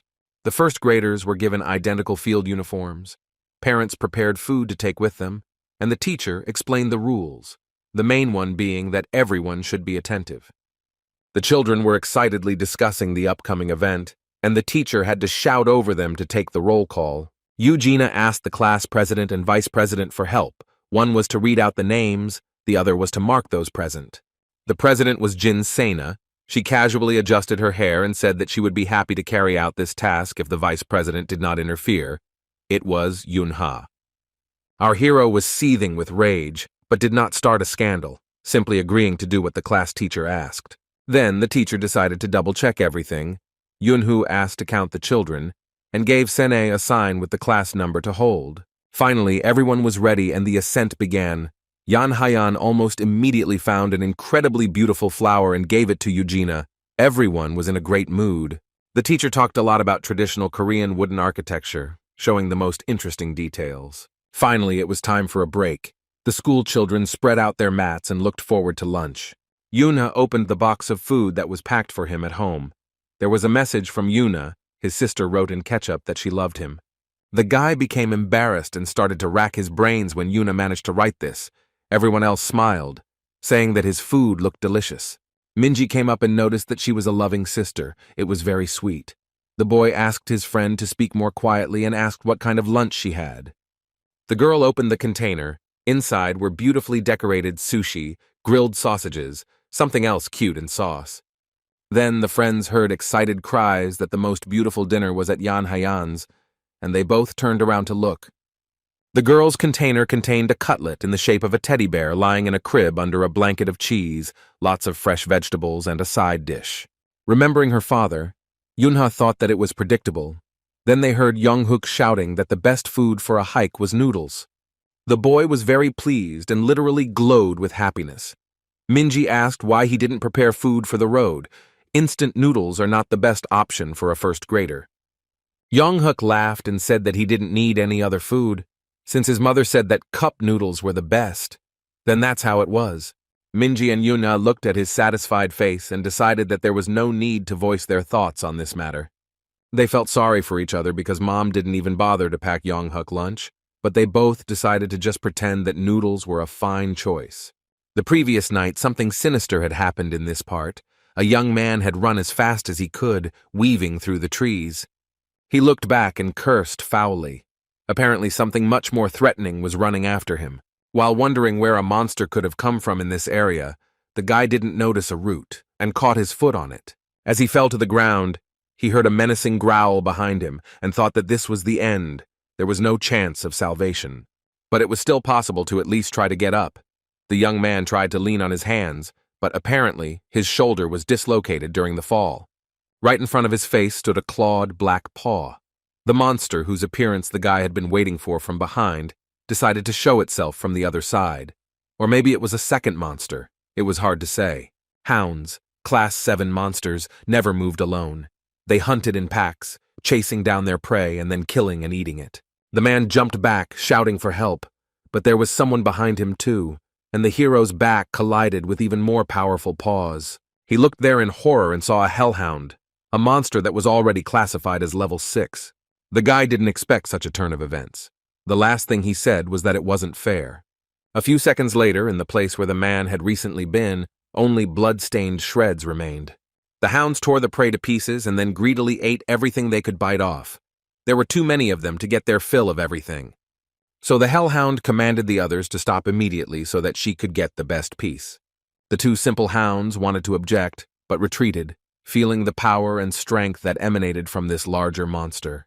Finally, the hellhound was full and allowed the others to finish their meal, and they pounced on the food with even greater zeal. When the job was done, the main monster began to howl, which was a signal that the pack should now continue its advance south. A little further south, first graders were happily discussing what they had seen and sharing treats with each other. Then the teacher suggested that everyone complete a secret task, playing a game of searching for an impromptu treasure. Everyone picked out a small piece of paper folded in half, and when Yunhee's group unfolded their notes, everyone got only one single word: nothing.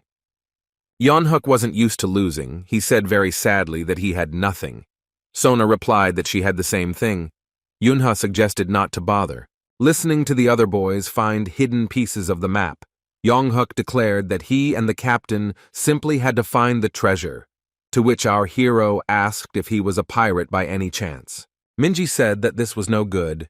She decided to go and pull out a couple more pieces of paper. They were going to get lucky after all. The girl's eyes were burning with fire. All the friends in the company supported the idea. Only Yunha said that he didn't like it all, turned around and went for a walk. But it was not to be. Minji caught up with him, put her hand on his shoulder and menacingly asked where he was going anyway. We had to go back and play. After the picnic, the children continued their hike to Mount Bukan. Yunha was the last one to trudge along, constantly whining that he was tired. The rest of the children were cheerful and happy. Our hero was plunged into unpleasant memories. Just behind this mountain he once fought with a whole army of goblins, accompanied by hellhounds in a past life, of course.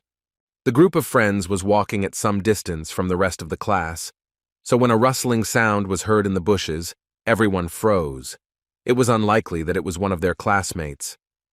Sona asked in fear what it was. Yan Hayan didn't hear anything, so she started asking the others what happened.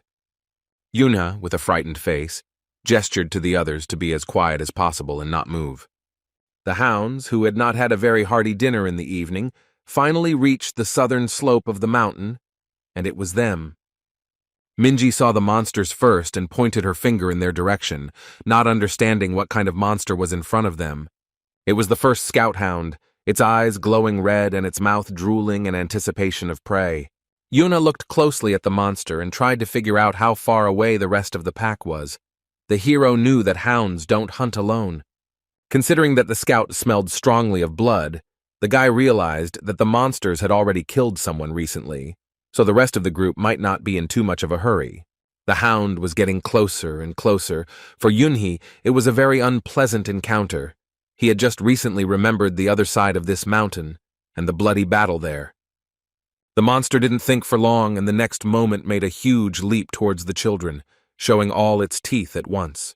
Everyone stepped back, but Minji stumbled and fell to the ground.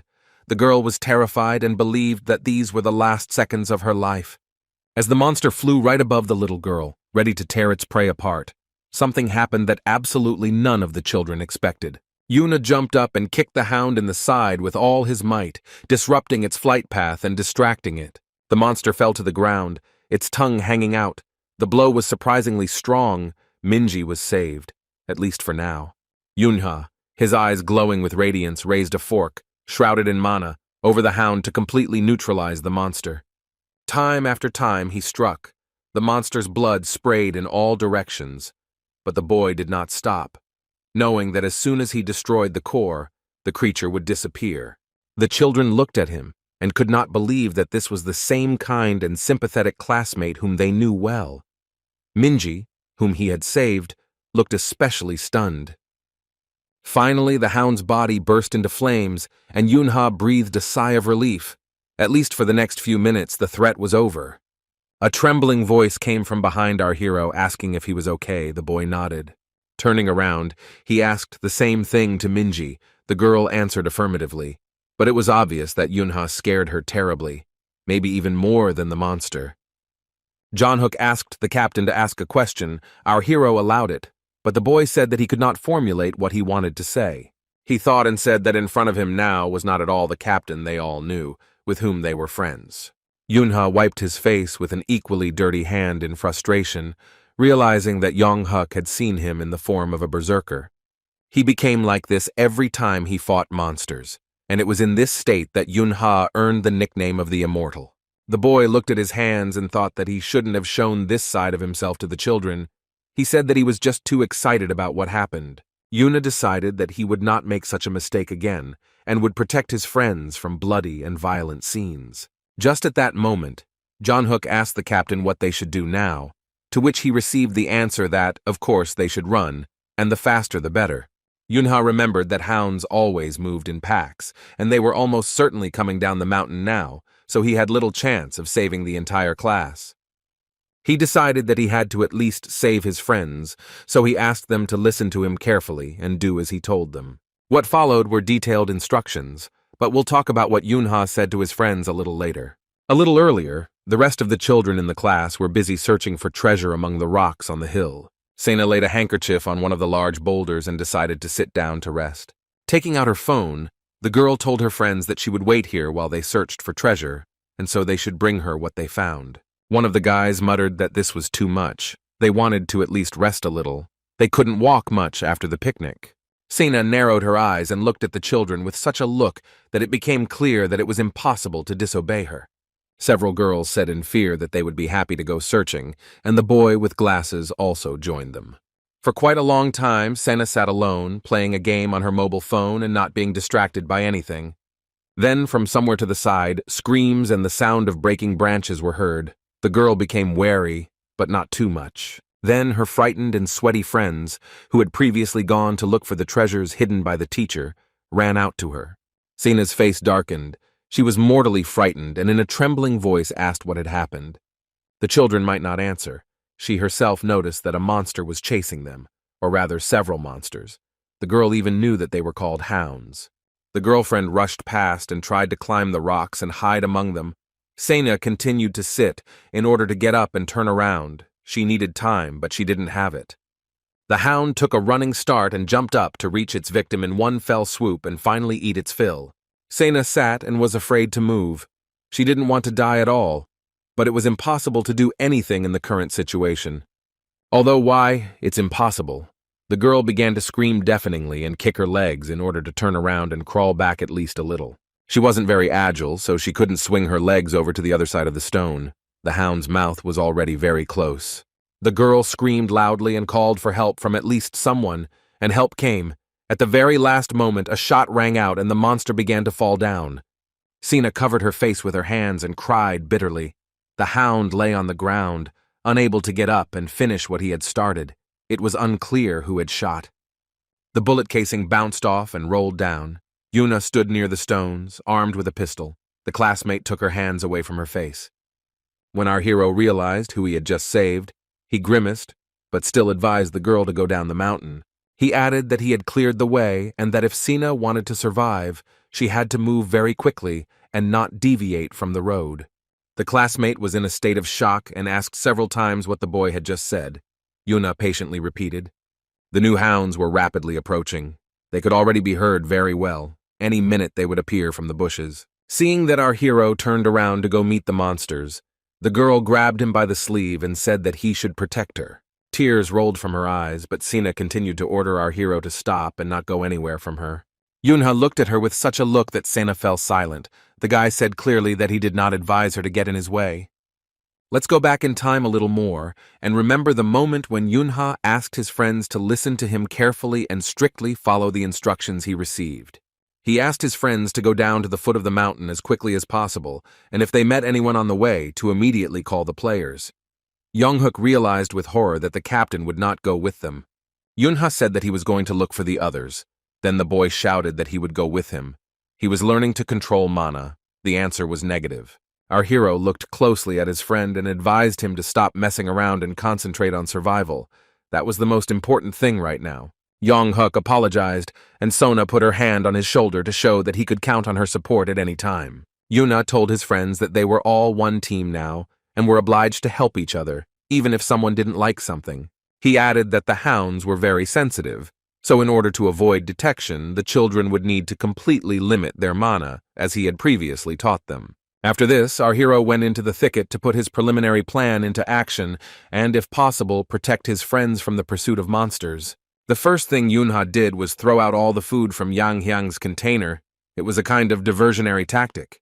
The dishes prepared by the friend's father contained a lot of mana, and the hounds could easily be distracted by it and follow a false trail. The boy had only just thought about it, and the monsters had already sensed that somewhere nearby there was energy that they could profit from. Yunhee's next step was to find out where exactly the monsters were and how many there were, which required using a special skill. Yunha, as a locator, began to study the territory with the help of tiny beams of energy.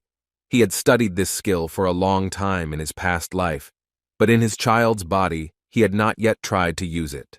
He saw both the hellhound and its entire pack of common hounds. The children were a little to the side and their route did not intersect with the monsters. This was encouraging. With huge leaps, Yunha headed towards the hounds in order to start the fight as far away from his friends as possible and not expose them to unnecessary danger. The mountain was dark and gloomy. Our hero felt that there were many more monsters than he saw. It was just that the rest had not yet managed to get closer. The boy thought that he definitely wouldn't have enough mana for everyone. Of course, there was still some tea left in the thermos from Hyan's father, but it had to be saved. A noise was heard from behind the trees. A gust of wind brought the sounds of the hounds moving. They were racing at full speed, but not towards Yunhei. The pack attacked a man, apparently a player, who tried to stop them alone and failed. He was still alive and begged for help, but he knew that there was simply no one to save him in the forest. There was no hope for this. Several hounds immediately began to tear pieces off the man's back and eat them without leaving the body. They were strong and muscular individuals who needed a lot of meat to keep themselves in such shape. Yunha attacked the largest hound unexpectedly, but his blow was so strong that it knocked the monster off its feet and destroyed it immediately. While the other monsters were pondering whether to attack our hero, he decided to check what the player was armed with. Apparently, the man didn't even have time to take out his weapon, which surprised not only No Yunhu, but also the hounds. At first, the boy discovered a long, two-handed sword, but it was in the body of a child, so such a weapon was useless for the hero. Luckily, the player also had a short saber that was converted from a dagger, which was just what suited Yunhei perfectly. The weapon was fully charged with mana, enough to kill the hounds. Our hero was inspired. He realized that he could now save his own mana reserves by using all the advantages of the improvised sword he had obtained by chance. Yuna beckoned the hounds to him. In the current circumstances, it was much easier to repel the attacks of the monsters than to attack them himself. The boy did not have to wait long. The monsters did not perceive him as a threat. There were many of them, and the child was alone. The hounds considered Yunhu easy prey. The first of them has already made a jump to tear the impudent man to pieces. Anyone else in our hero's place would have given up. But this was Yunha, so all he was interested in was where to stick the sword. Into the heart of the hound that had attacked him, or into the soft belly, not protected by ribs but only by abdominal muscles. The hero understood that the trajectory of the blow had to be calculated very well. Otherwise, there was a risk that the blade would simply break, and the monster's carcass would crush his childish body. When the right moment came, the boy carried out his plan and struck his blow right on target. The hound died instantly and began to burn, disappearing, but after it the others rushed to attack our hero. Yunhe's eyes glowed red as he began to enter the form of the immortal, using his berserker gift. A few jumps and sword strikes, and here he was, as if in a past life, moving through the dungeon, destroying the hounds with one blow. The enemies, just like then, did not end. In place of one killed monster, another one, no less dangerous, instantly appeared. Yuna masterfully dodged attacks and made his own. It seemed that there was no force that could stop him now. The boy pierced the hounds in a jump. Everything around was covered in the blood of monsters, but the hero himself remained completely unharmed. Many monsters were destroyed, but it turned out that this was only a warm-up. Another flock appeared from behind the mountain. The guy decided that he needed to stop fighting individually and use a wide-range attack. He leaned his hand on the ground and began to accumulate energy for the jump. Having gathered enough strength, the hero pushed off the ground with all his might and flew rapidly upward. The hounds raised their heads, not understanding what the child was planning. They had not expected anything like this from their future victim. Yunha decided to use a skill he used often when he was a player, which required turning the sword blade into many mana needles. The technique was very effective when fighting against large numbers of opponents, but it took a lot of effort to ensure that the damage was strong enough. And Yuna tried. A whole rain of small but incredibly sharp mana needles fell on the hounds. When our hero landed on the ground, many monsters were already blazing with deadly fire, but there were also those who did not receive enough damage. It was necessary to use another technique of mass destruction. There was still enough mana left in the player's weapon to carry out the plan. Yuna made incredible leaps, leaving behind a powerful trail of energy. He did not attack the hounds. They also did not move, not having time to track the boy's movements. It seemed like the battle had been paused, but that wasn't the case. The monsters were already taking damage, but so far only the faint yellow sparks around them were evidence of it. Yuna drew a pentagram over the pack with lines of force, and the spell's effect spread to all the hounds at once. Another second, and all the monsters instantly flew into pieces, leaving no one alive. The birds rose into the sky in fear. Alarmed by the latest attack, our hero needed to move on. He heard someone screeching deafeningly nearby. And now we return to the moment when our hero protected Sen. The hound at her feet began to burn, disappearing. The girl was saved. As we already remember, she forced Yunhu not to leave her alone, to protect her, and not to go anywhere. But this request was not fulfilled. A classmate had to let go of the boy's sleeve after he said that standing in his way was life-threatening. Yunha remembered seeing the hounds attack Sena's driver and told her to hurry. The man needed help. He had destroyed the monsters, but his arm was injured. Saying that it was time for him to go, the hero set off at great leaps. He also needed to hurry. The girl stood there, lost in thought. It was an evil desire to take possession of something unattainable. Yunha should belong to her, fulfilling all commands unconditionally, like a faithful slave. Our hero rushed quickly, like the wind, towards the top of the mountain. He knew that the main threat was waiting there. Looking closely into the thicket of trees, the boy realized that he was almost at his destination. Black clouds of dust were rising from under the paws of the monsters. Yunya jumped high into the air to get a better look and make sure his guess was correct. Yes, the Hellhound and his subjects were here. The hero crossed his weapons, anticipating an incredible battle. He decided to attack the monsters from above so that the attack would catch them completely off guard. The plan was brilliant, but dangerous. The Hellhound bared its teeth and assumed a defensive stance. Even it would not have been able to jump high enough to attack Yunhu first. Yunya prepared his blade to repeat his previous successful experience of destroying many hounds at once. A blue glow of mana appeared in the sky, which the hero applied to his sword to use the small needle's skill. This time, the boy put even more energy into the spell, because the Hellhound belonged to the 6th-level monsters. The hounds sensed the threat and bristled. They had already gathered their resolve to attack, but they were a little too late. Small needles of mana poured down on them from the sky like a downpour, but this time they could only be considered small conditionally. Yuna was very pleased when he landed on the ground.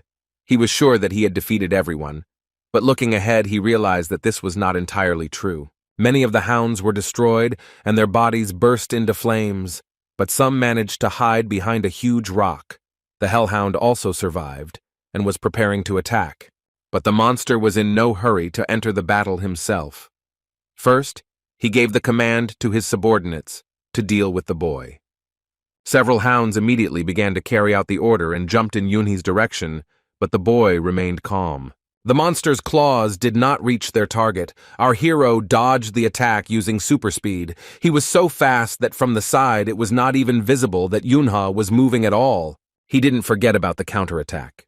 The hero killed one of the creatures with his blade, shrouded in mana. Several more were hit with forceful blows, reinforced by the handle of the pistol, which was quite capable of acting as a heavy, blunt object. The last of the monsters that attacked our hero was hit by a bullet, and the battle lasted just under a minute. But this was far from the end. Immediately, several more monsters appeared around, who without hesitation rushed to attack. Yunya became immortal again. He was already starting to get tired of the fact that the opponents just never ended. With a few blows of his sword, he destroyed the hounds that dared to close the distance. The corpses immediately began to burn. The guy stopped to catch his breath and assess the situation. Little had changed since the last time he did this. The Hellhound continued to stand on the rock with a ferocious look, and around it many subordinates were ready to pounce on the boy. Yunha wiped the sweat from his face and thought that it was time to end this quickly and decisively. The hounds had already gotten on his nerves. At this time, our hero's friends were trying to move as quickly as possible through the forest to the foot of the mountain. Each of them kept in mind Yunhi's instructions, primarily about being quick and taking care of each other. But the main task was to constantly suppress their mana. Then the children easily agreed to this, but now they did not always remember that they needed to limit their strength constantly. Yonghuk and Minji ran first, followed by Sona and Haiyang, who were a little less determined. The children ran to the fork and stopped. They had to decide which way to turn. It was not easy. Yonghuk asked which way to go. The girl couldn't catch her breath, so she didn't rush to answer. She was very tired, but she knew she had to concentrate and give the absolutely correct answer. Before leaving, Yunha asked Hyang and Sunwoo to use their senses to avoid getting lost, and Yang did a great job. The girl unlocked her mana and used her special vision. She made every effort not to bring danger to her friends. Heian thought, and stuttering a little, said that there was something very bad and evil around the left turn, and that it was absolutely forbidden to go in that direction. Jin Sona, who was advised by Yunha to listen carefully to detect monsters in advance, also confirmed that there was clearly something threatening there. Minji noticed that they were all tired, but they needed to pull themselves together and continue on their way, and the children moved forward. Jonghook walked and kept asking himself why not a single player had appeared yet, since usually after the monsters appeared, they were sent away almost instantly. The boy armed himself with a stick and tried to walk at the head of the detachment, looking around carefully. Then someone grabbed his hand tightly, so tightly that his bones cracked. It seemed that something bad was starting. It was Minji who, in a firm voice, ordered Yonghuk not to look back and to run forward at maximum speed. When Yunha was giving advice to his friends, he patted Minji on the head and asked for only one thing, that she keep everything under control and not allow panic in the squad. The girl was so upset at the time that she asked to be petted a few more times to calm down. but later she remained the calmest of all the children. Now Kim Minji's eyes were glowing pink. She was determined to complete the task. But there was something completely incomprehensible ahead. The children froze, trying to see what was lurking in the thickets and why they felt threatened. Hyeon screamed that everyone had to stop. They couldn't go any further. She sensed monsters, and a large number of monsters. The children froze. They not only felt, but also heard something huge and ominous approaching them. Huge clawed paws walked with heavy steps. The monster that came out to meet the guys was not only very dangerous, but also quite rare. It was a hound, but not a simple one, and not a hellish one. This monster had huge turquoise spikes all over its body, as sharp as claws, and its size was amazing. Minji gasped in horror, and Younghuk gripped the stick he was armed with tighter, but the weapon was completely useless against such an opponent. It was the Hound N. Such creatures had never appeared on Earth before, so the children had absolutely no idea what to expect from her. One thing was clear: nothing good should be expected. The monster threw its head back to the sky and howled deafeningly. Younghuk asked in surprise what it was doing. Minji already had an answer to his question, the girl suggested, looking around. On the right, a huge pack of ordinary, but no less dangerous due to their number, hounds was approaching the children. On the left, there was exactly the same picture. The monsters moved in a semicircle, trying to completely surround and tear apart these stupid children who had gone into the mountains. Younghuk realized that it was now his turn to follow Yunhee's instructions and do what his friend had entrusted him with. Before leaving, our hero told the boy that in their group he is the only one who can and knows how to fight, so he is assigned the role of damage dealer if they encounter a monster. Younghuk extended his fist and thought that if it had to be done, then it had to be done. He loved to fight, so he would try. The boys bumped fists, a sign that they had reached an agreement, a kind of military ritual of honor. Cho Young-hyuk took the tree branch with both hands and exhaled loudly. He needed to envelop the weapon in mana to strengthen it. He mentally turned to the captain for support. Yunha was able to inspire and motivate his friend during all training sessions. The very thought of his captain filled Younghuk's heart with confidence and determination to defeat his enemies. Letting out his signature battle cry, the young warrior swung the branch with all his might and hit the nearest hound on the head. The weapon described a wide arc, leaving behind a trail of mana. It seemed that Yunhei had managed to teach his friend a lot. One of the monsters was left without an eye. The rest slowed down, trying to assess what kind of threat this child posed. Younghuk was happy. He managed to overcome his fear and deliver an effective blow. Now the boy was ready to engage in battle with the others. The hounds looked very ferocious, especially after one of them suffered unintentionally at the hands of a first grader. The two monsters moved towards the boy. He thrust the stick forward and began casting the strengthening spell again, using mana. To prevent the monsters from getting close to him, Cho Young-hyuk swung his hand with the branch, describing a fairly large circle around himself. One of the hounds jumped on him, calculating the moment when the branch would be on the other side. Its claws dug into the hero's shoulder, scratching him. The boy cried out in pain but did not stop. The damage was not too serious and only scared him a little. Several more hounds approached closely to attack Younghuk. The only thing he managed to do perfectly was to switch the attention of the monsters from the girls to himself. The hounds raced past on both sides of the schoolboy. One of them caught his side with its paw, but also not deeply. Younghuk looked down. His shirt was stained with blood. It was quite painful, but not at all as he expected, imagining his intestines on the grass. The boy checked his side and stomach with his hand and made sure that it was just another scratch. His friends huddled together and watched what was happening. It seemed that Jin Sona had guessed what was going on after all. She was a half-breed and understood a little about the habits of animals and monsters. The girl guessed that the hounds were just playing with Younghuk. The boy rushed forward, shouting that he was not going to give up because the captain had appointed him to the position of damage dealer. A pack of hounds joyfully ran to meet him, as Sona correctly noted. The monsters were still dogs, and when they saw the stick, they thought only about the game. But this time Yuna didn't prepare a branch for them. The boy decided to use his strength and gathered the rest of his mana into a fist. Soon one of the monsters jumped right at the child, but he was no longer afraid of anything and was ready to repel the attack. The fist of the first grader flew straight into the monster's Adam's apple. It was a very vulnerable spot, and besides, Younghuk used mana. The glow at the point of impact lasted for a few more seconds, and the hero decided that for his first battle with monsters, he was doing quite well. The fist ached, but the boy quickly restored it by enveloping it in an additional force field. At that moment, one of the hounds ran up to him and butted him in the chest with its head, like a calf. It was completely unexpected. John Hook flew a couple of meters quickly and landed on his back. The monster began to slowly approach him. The boy lay on his back and watched as the shadow of the clawed paw on his sweater grew larger and larger. Finally, the monster stepped on the boy's chest. He grunted in pain and fear. Now Cho Young-Huk was no longer so sure that he would be able to deal with this situation. The hound showed off its huge, sharp teeth in all its glory, and the boy could only spread his arms helplessly. Minji and her friends screamed loudly, drawing attention to themselves so as not to let their friend die. Jin Sona was the one who screamed the loudest. The half-breed had tender feelings for her classmate, who was the only one who didn't doubt her for a second.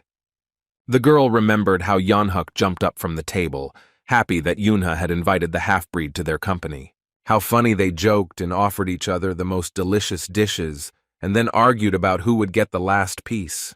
I remembered the picnic the children had on the mountain. It was a couple of hours ago, but it seemed like a past life. Their group spent a lot of time together.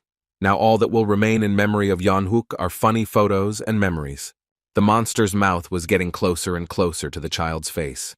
If nothing was done, the first grader would die in a couple of seconds, but the friends were not timid. As the hound's teeth closed on Yeonhuk's hand, each of the girls did what they thought was right. Minji and Hayan rushed to help with a scream, attacking using mana. For Minji, this was the first experience of using mana in his life. Sona began to pray, or something like that. The girl folded her hands, closed her eyes, and knelt down. She asked for help, asked to save her friend. A fire broke out around her. Rays of flame spread out from Sona in a wide circle. It became wider and wider, quickly growing. Soon the glow began to rise above the children like a glowing yellow dome. The sight was simply incredible. The hounds froze, and besides the fact that they were now unable to attack the children due to the light emitted by Sona, there was a distinct smell of another kind of mana in the air.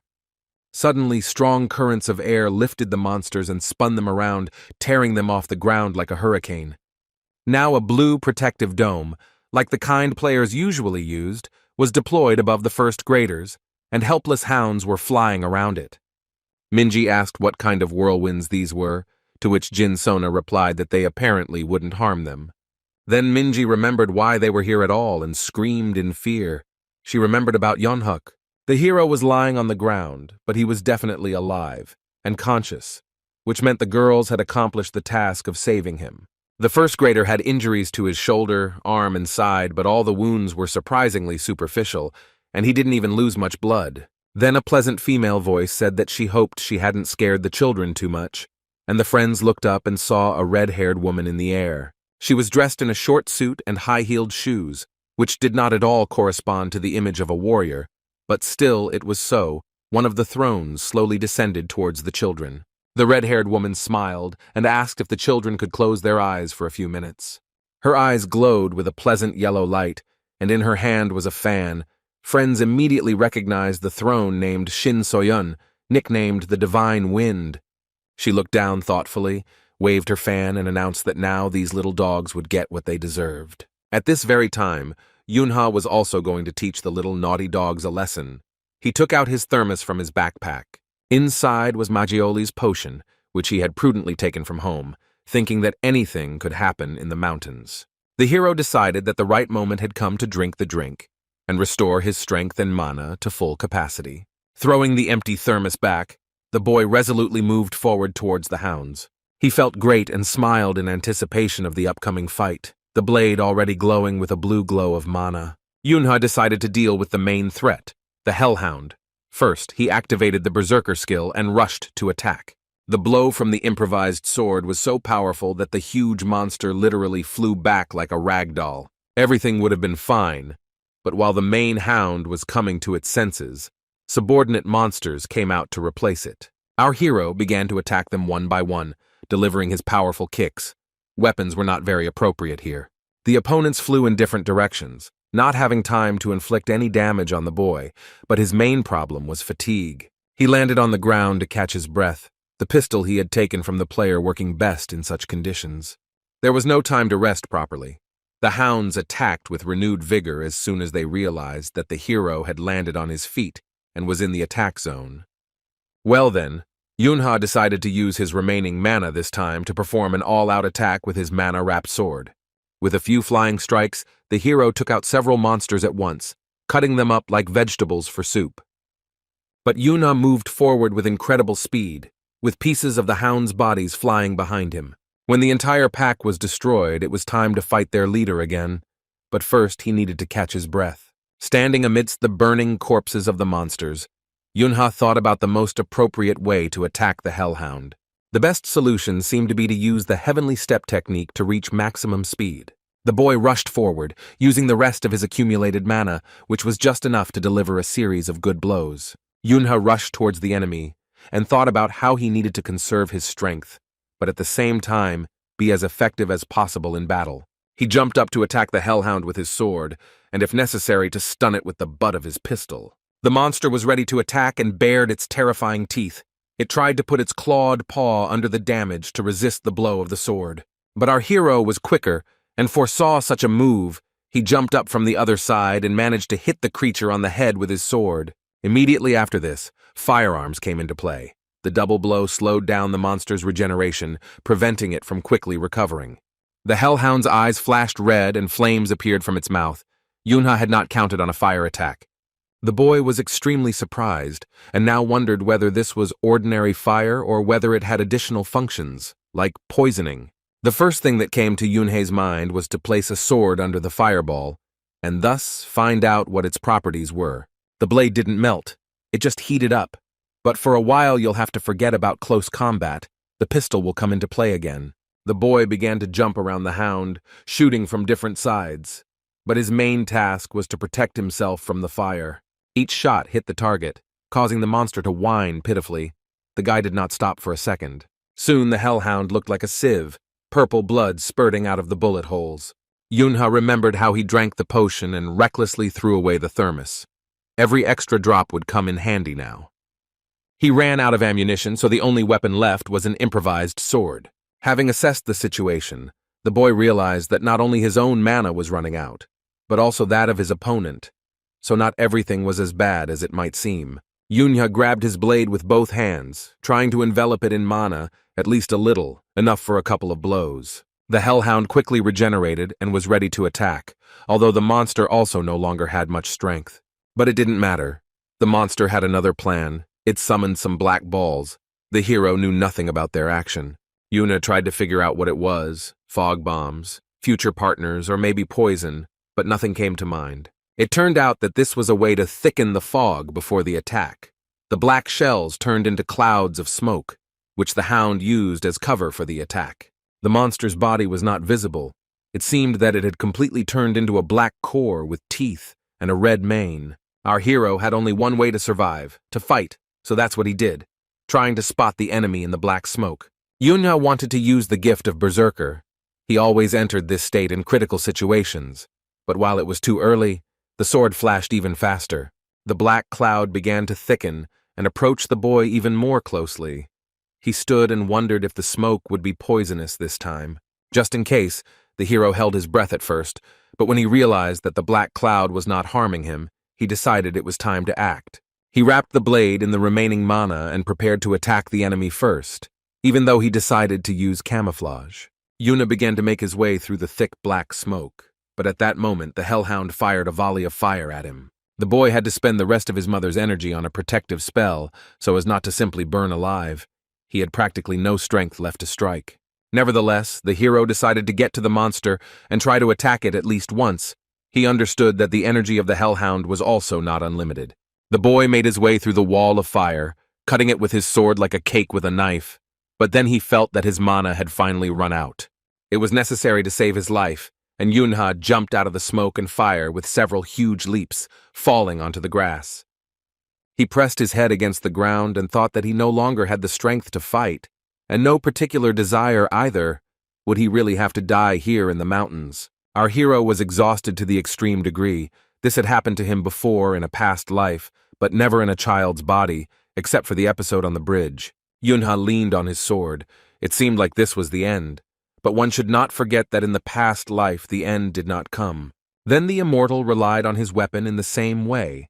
Having used up all his strength in battle, the other players whispered behind his back that they had taken him into the team in vain. The monsters were advancing, and someone told his half-breed friend that they would not survive. But he knew Yunhu well, and reminded him of what the gift of the Berserker meant. It was activated when there was no hope left, and then any opponent would begin to regret having met the immortal. The current Yunha was not much different from his adult self. He was also immortal, and thought that the end was not for him, but for the Hellhound. The gift was activated.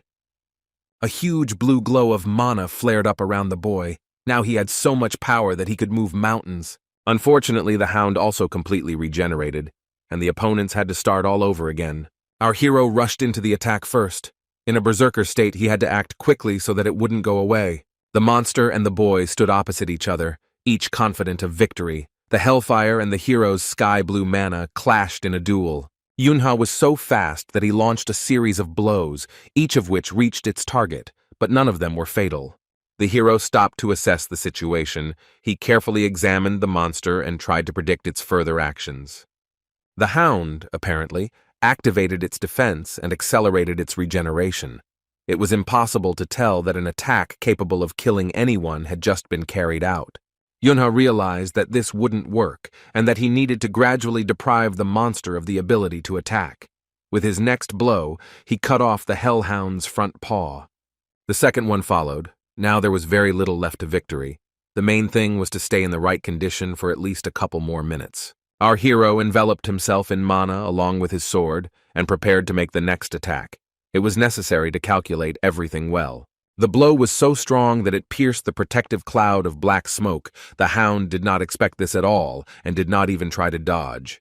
Only when the sword's mana reached her muzzle did the dog realize that she had underestimated her opponent, and she was overcome with incredible anger. The monster created a huge black ball for the last time, which protected him from certain death. Yunha only managed to blink. The ball became larger and denser. Its force field even pushed our hero back. He almost fell. The boy looked at the ball and promised the Hellhound that he would get to it, and very soon. There was no energy on his sword now, and the hero had practically no mana left. But he had something else, the gift of a berserker. Yunha once again took on the form of the invincible, and the blade of his sword glowed blue. All that was left was to finish what had been started. The Hound bared its teeth in rage. It already understood that its defense would not stand against the fury and pressure of the berserker.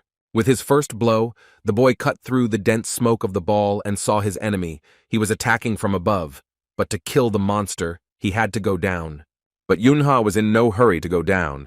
He pushed apart the hole cut by the sword with his hands and simply looked at the monster for a few seconds. Finally, the smoke became less dense, and our hero swung his blade from his shoulder several times, quickly and decisively. A blue trail of light remained in the air after the blows, and purple splashes of the monster's blood flew in all directions. The Hellhound's head flew off several meters and rolled further. Yunha could barely stay on his feet. When the monster began to burn, the boy fell to the ground, exhausted, looking at the fire and feeling incredible relief. The flame warmed the body, and the sun setting over the horizon pleased the soul. The job was done. Now you can just contemplate the sunset. It was very pleasant to watch the last rays of the sun illuminate the city from the mountain, but the boy did not enjoy the view for long. Within a minute, Yunha lost consciousness from a lack of mana and fell to the ground. The fight was over, and the day was over too. The magical light of the golden hour played with the green leaves and shadows. A Hellhound was burning out on the grass, and a little boy was lying nearby. At about the same time, the children looked in fear at one of the 12 thrones, who covered her face with her fan. The woman read the message on her phone, and now her face looked a little irritated. There was more work ahead than she expected. There was information that a pack of hounds attacked a boy nearby. There were no players nearby, so she also had to save the child. Only we already know that Yunha did without help. But first, it was necessary to get rid of the annoying little dogs here and now. The fan began to move, spreading the streams of mana further and further. Shin So-yun rose above the ground. The air around her began to swirl into several hurricanes, not too big yet. But with every movement of the divine wind fan, the power of the air currents rapidly increased. Finally, the right moment came. With the words that the monsters did not have long to live, the woman made a characteristic gesture with her hand. Then she clenched her fingers into a fist, and it flared up with a particularly bright light, and on the face of the throne was a smile of victory. The hurricane lifted the hounds into the air, and something happened to the monsters. The air currents turned purple from their blood. Amidst the drops and wind stood Shin So-yoon, her face expressing complete satisfaction. The job was done. She folded her fan, and the elements began to calm down. The wind died down. The hurricanes weakened and began to melt into the air along with what was left of the hounds. Our heroes were under a protective dome, so they did not receive any additional damage. Some of the children were delighted. Some were still scared. Then the woman remembered them and gasped. She needed to get into the image of a kind hero savior, and not a bloodthirsty killer. Divine Wind waved her fan, creating a platform out of the whirlwind to descend towards the children and be on the same level as them. She apologized for possibly scaring them, but reminded them that she had asked them to close their eyes before doing so. Yunha rushed towards Shin So-yoon. He shouted words of gratitude at the top of his lungs and couldn't believe that he had met one of the strongest players in the world. The girls also began to thank the woman for saving them and to ask again if she really was the throne, which was very unexpected, considering what the children had just had to go through. Young-huk was already demanding to teach him a few techniques. He was happy and inspired. Minji asked him to take his time and first tell about what happened normally. Divine Wind couldn't understand how the boys managed to pretend that nothing had happened. It seemed like they saw monsters die almost every day. To calm Young-huk down, Minji punched him in the stomach. Then the boy remembered his wounds and screamed that it hurt. The situation began to look a little more believable. The boy screamed that his girlfriend had broken his ribs, and Minji insisted that he would not have been able to stand on his feet if that had really been the case. Divine Wind decided that the children were simply going crazy with fear and should be checked for internal wounds and damage. What she saw was not quite normal. The guys didn't have any serious wounds. Minji, Sona, and Young-huk had their mana activated, but there was a whole halo of mana shining around Haiyan. This girl had incredible potential, as Yunha once noted. In the future, she could very well lay claim to the throne. Shin. So-yoon was so shocked that she rushed to hug the girl with a cry of delight, but she did not understand what was happening. The other children were also surprised, and everyone was even more surprised when the woman asked if the little girl wanted to become a player. Young-huk pushed his classmate away, shouting that if anyone here should be a player, it should be him. Divine Wind thought, if you think about it, before her arrival the boy was quite successful in holding off the attack of the hounds. She was amazed and thought again that today was an incredibly lucky day. They managed to find several good candidates in one fell swoop. Minji and Sona were also talented. Shin So-yoon began to hug the other children too. The woman also praised Sona, saying that she had managed to send a telepathic message to the throne, which allowed the Divine Wind to discover them. The girl was extremely embarrassed. She hadn't done anything outstanding, but it turned out she had played a major role in saving their company. The half-breed was not used to hearing praise from someone adult and powerful, so she threw herself on Shin So-yoon's neck. But it was time to stop hugging. The woman needed to neutralize the remaining monsters, so she ordered the boys to carefully descend the mountain and look for adults. The children were worried that she wasn't coming with them, but Divine Wind had another plan, and there was another player. She said that she would now find excellent company for them and looked into the thicket of the forest, smiling. A huge shadow and two glowing red eyes appeared there, and the first graders began to get even more nervous. A huge man was making his way into the clearing, breaking off branches. He moved slowly and moaned that he shouldn't have been left in the thicket. The children looked at the man with a bewildered look. He gave the impression of being a mountain of muscles with a fierce face. It was a player from the Azure Ocean clan, Ken Chul, nicknamed Bulldozer, who came out from behind the trees, saying that it had not been easy for him to get here. Shin So-yoon ordered the children to go down with the man, but Young-huk shouted that they were not going anywhere until the captain returned. The players were stunned. They couldn't figure out what they were talking about, what the boy meant, what kind of captain he was. It was about No Yunhei, who at that very moment was one step away from death, but did not know it. The boy heard the distant voice of his partner, once, on the other side of that very mountain. The girl had already saved his life. When the hero came to his senses, she asked why the hero never thought about himself, spending all his energy to the last drop. Li Yuan scolded Yunhu for the fact that she had already had to heal the immortal's body many times, and he himself did not care about his condition at all. The guy sighed and asked for forgiveness, to which he received the reproach that words alone were not enough, but a trip to a restaurant as moral compensation was quite suitable. Yuna asked why she needed it, to which she replied that it was necessary so that the connection between them would strengthen and it would be easier for her to work with the immortal. Yuna, who was 8 years old, regained consciousness.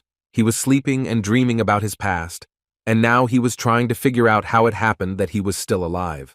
The boy sat up and began to look around. He was in a hospital room. There was no one around. The hero looked at his completely intact hands. The skin was smooth and soft, as befits a child.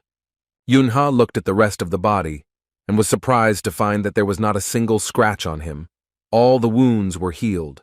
Divine Wind was watching from behind the door. The woman entered the room and said hello. The first grader looked at her with bewilderment. They were not familiar. Realizing who was in front of him, the boy decided that he should be polite and at least greet the guest. He asked if she really was Divine Wind Shin Seo-yun. Any child would have done the same. The girl raised her fan and nodded happily. She asked if the hero was okay and if he was in any pain. Yunha replied that he was completely fine and asked if she had saved him. Shin Seo-yun confirmed his guess and said that she immediately took him to the hospital. Then the woman asked the guy's name, and he began to feverishly think that he should be careful. He couldn't let the thrones know that he had single-handedly destroyed so many monsters, so Yunha asked if the woman had a second name. She laughed that he could call her Nunya. Here our hero remembered his friends left behind on the mountain, and his heart began to beat wildly in his chest from excitement. The boy asked how long he spent in the hospital and whether the other children were saved. Divine Wind replied that he had been in the hospital for 6 hours and that his friends were safe. She added with a smile that Sona and Hayan were terribly worried about Yunhu, and his parents had already been informed.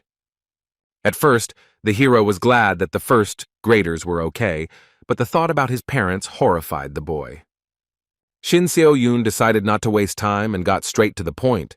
She asked Yunhu to answer her questions honestly. When she flew to the clearing, she saw the burning remains of the monsters and a boy lying among them completely exhausted. The woman asked to answer who destroyed all the hounds and how Yunha got his wounds. It became obvious that she guessed what exactly happened. Our hero scratched the back of his head and laughed, saying that he didn't remember when he ran into the clearing in search of help. The battle was already over. He added that he lost consciousness and apparently someone saved him. The throne behaved in such a way that it became obvious that she did not believe a single word. Divine Wind stood up and began to walk closer to the boy. He caught a subtle sense of threat coming from the player. Shin Seo-yun placed the fan, which was her main weapon, on the edge of the bed and said that she was sure that Yunha was the one who killed the hounds. She leaned closer and asked if this was true. Our hero turned away and began to think about how best to respond in the current situation. At first, the boy played the fool and waved his arms, explaining that he was just a schoolboy and that he couldn't kill monsters. Divine Wind stood her ground, claiming that she had seen his mana and also knew about the Fearless Child Award he had received for the Kraken incident. Yuna tried to lie that it was just a coincidence, but Shin Seo-yun laughed and said that she didn't believe in coincidences. She was very persistent. The boy once again stated that it was not him, to which the woman asked what to do about his fingerprints on the weapon that was used to kill the hounds. The throne folded her arms across her chest and looked the hero straight in the eyes, waiting for what he would say next. Yunha lowered his head and thought that coming up with any other explanation or justification would be stupid. Apparently, Divine Wind knew for sure that it was he who had defeated the monsters. There was no point in denying it, so the hero suddenly blurted out that he wanted to negotiate. The woman was surprised and asked what and for what purpose he wanted to negotiate, to which Yunha said that he had interesting information for her. Shin So-yun asked in surprise what kind of information this was, to which the first grader replied that he could only tell her if she agreed. Divine Wind thought about it. She realized that the boy had decided to change tactics and was no longer going to make excuses and pretend not to be involved in the murder of the hounds. She sat down, crossed her legs, wondering what valuable information he could tell her, and finally asked what Yunha wanted from her. The boy smiled and replied that he didn't want anything at all, and the woman's face reflected surprise, and she was puzzled. Our hero threw up his hands. He had a plan, but first he needed to force the divine wind to play by his rules. He replied that he just wanted to live a normal life, and their further conversation was kept confidential. Soon, Shin So-yun left the room and walked confidently down the hospital corridor. She had a lot to think about. The woman left the building and headed towards the car. The driver greeted her with a bow. They could leave. As Divine Wind prepared to sit in the back seat, she commanded her subordinate to take a closer look at the heirs of Dangun's company. This was the information that Yunha gave her. It wasn't even about the heirs, but about the heirs of a large corporation.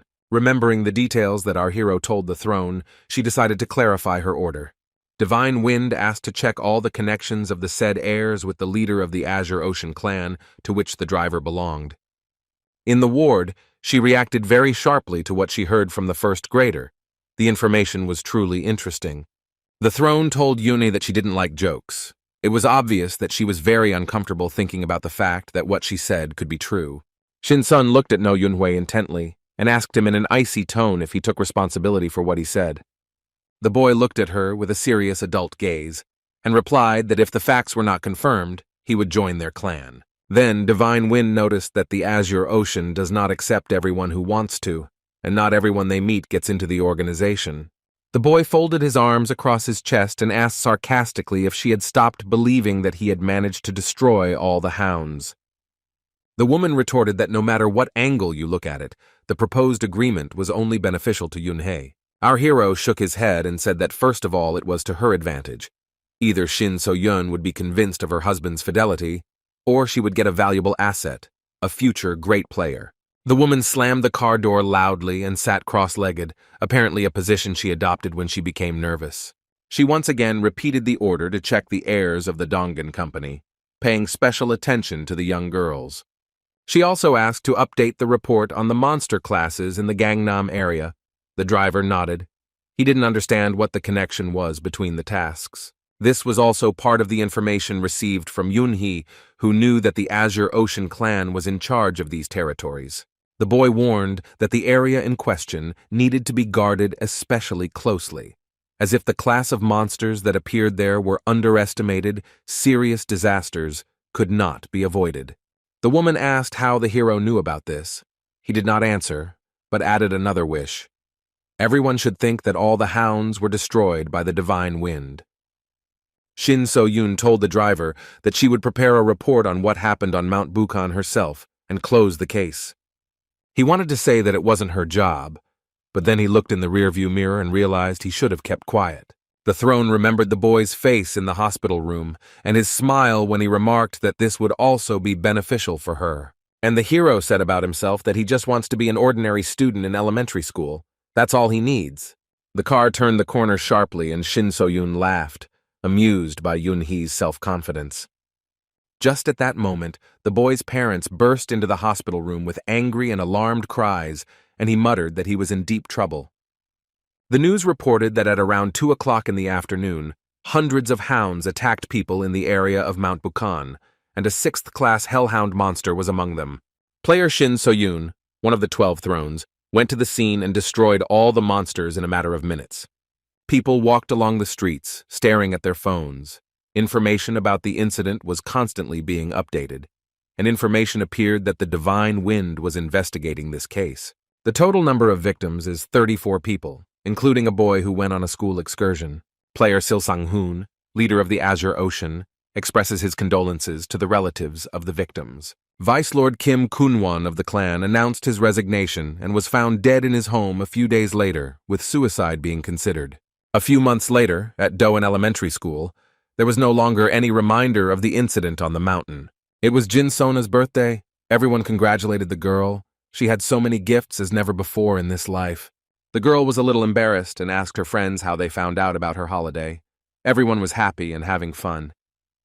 Minji continued to be angry at No Yunhoo, who did not stop trying to tease her once again and call her Drin Minji. He did it completely without malice. Han Hai-yan brought her friend some chocolate made by her father. Sona was very touched by the gift. Yeonhuk decided to take advantage of the fact that no one was paying attention to him and slip away to do his own thing. The boy was preparing a secret gift for his classmate and was already anticipating that this party would be simply amazing. Yunha whispered to ask if everything was going according to plan and if Haiyan's dad had given permission. The boys were very worried that the surprise would be a success. Then one of her classmates whispered that they were getting caught and that they couldn't discuss such things right next to Sona. The girl became wary and asked what they were doing.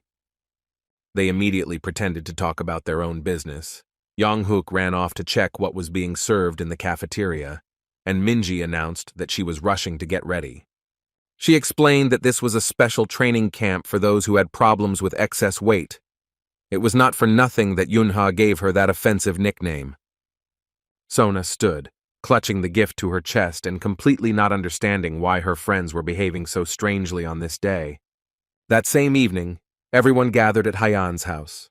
The birthday girl was invited there under the pretext of doing homework together. When the girl entered, firecrackers went off, confetti showered her, and her friends shouted congratulations in unison. This was the very surprise. Each member of the company tried their best to ensure that Sona would remember this birthday for the rest of her life. The little girl could barely hold back her tears. She suspected that her friends were planning something similar, but she couldn't even imagine such a scale. Words of gratitude stuck in her throat. Yuna decided that no one would celebrate the holiday in such a mood and told his friend that he could cry later, but for now she should turn her attention to the cake. It was necessary to blow out the candles, make a wish, and, of course, cut up the treat, dividing it among everyone, a lot of things to do. On her 8th birthday, Sona made a special wish, and all the candles went out at once, as if by magic. Everything that happened was captured on photographs, and now these memories will never disappear from the friends' memories. Jin Sena also came and gave a gift. Minji whispered to Yun-hei that a classmate threatened the servants that the boy's father must be at the party.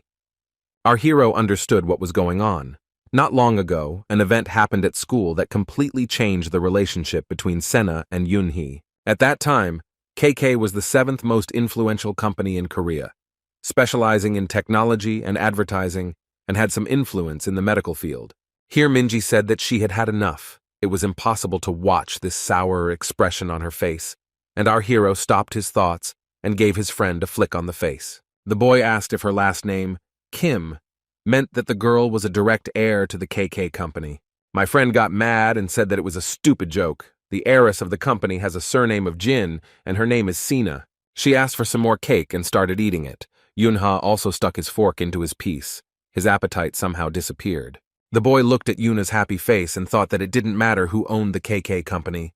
The main thing was that they didn't bother his family. If they did that, they would be torn to pieces, Yunha decided, and stuck his fork into the dessert with such force that pieces of jelly and cream flew in all directions. During the school running competition, Young-hyuk was determined to show the captain his incredible achievements. He shouted that he would do his best for the team, but Yunha was only thinking about how to make sure his friend didn't accidentally trip. Our hero suddenly caught himself thinking that he felt some tension. His premonitions almost always came true. He looked at his classmates and realized that something unusual was happening. Their eyes were literally burning with fire. Minji and the plump boy reported that the teacher promised to buy the winners pizza and nuggets. Now Eugenia studied the contents of her wallet in horror and thought that it was simply impossible to feed so many piglets. Any minute now the shot was supposed to ring out, signaling the start of the competition. All the participants got ready and waited for the signal. John Hook decided to use mana. He was already anticipating how surprised everyone would be when he ran to the finish line first. And so the long-awaited shot rang out. The competition began, and the runners started from their positions. John Hook took off with such speed that he almost knocked down his opponents, and surprised exclamations were heard in the stands. The boy rushed past the spectators like a whirlwind. His friends supported him with all their might, especially Minji. The girl jumped up from her seat and chanted Yeon Hook's name. Yunha sat next to her and thought that this boy would give him a heart attack. John Hook rushed forward with his eyes shining, happy to show the captain how fast he had become after mastering the use of mana. The finish line was already visible ahead. But then the guy felt that something strange was happening. Everything was swimming before his eyes. Somehow the treadmill was getting closer to his face. His outstretched hand was not saving him from falling. The next moment, Yeon Hook was lying face down on the ground, trying to figure out what had happened. and what had happened was that he had used up all of his mana without a trace. Yunha immediately understood this, but Minji hoped for a continuation, continuing to shout for her comrade to get up and finish what he started. The teacher ran out onto the track and grabbed him to carry him off the track, allowing the other participants to finish normally. Our hero thought about what had happened and decided that he would need to work on Yeonhuk's character and teach him to be more calm about competitions of various kinds. At that moment, a girl fell on him from behind. Trying to hug him, she joyfully shouted that she was glad to see Yunhu. It was his sister, and the boy smiled with relief and joy. He was happy that Yuna was paying attention to him at every opportunity, no matter how wild it looked from the outside. The girl announced that she had won first place, and Yunha began to happily congratulate her, which caused a wry smile from Minji. She still hadn't gotten used to their warm relationship. Then a barely alive Sona approached the guys and said that Yuna was too fast. Our hero joyfully shouted that it was true.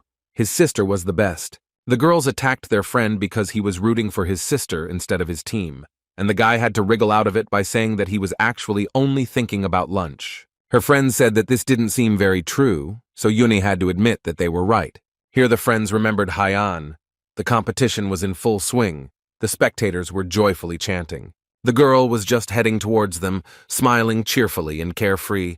She was in a surprisingly good mood. Yunhee's neighbors, Juliet and Bruno, came to the competition. Now they were sitting next to his father, who did not understand why Haiyan invited these people to the school festival. The little girl grabbed Juliet's hand and pulled her along, saying that she needed a little help. The woman began to explain something to the competition judge, who smiled, nodded, and made appropriate notes on his sheet of paper. Apparently, Haiyan's wish was fulfilled. She happily clapped Juliet's hands. Both of them were extremely pleased with what was happening. After the race, Haiyan sat next to Yunhee and said that she was very tired. The boy asked how she got Juliet to come. The girl smiled, playing with the water lid, and said that English helped her with this. The boy asked again what she meant, because Juliet is from Italy. Haiyan explained that she spoke English, and that was why Juliet was interested. Yunha was surprised and thought that Yang had deceived them.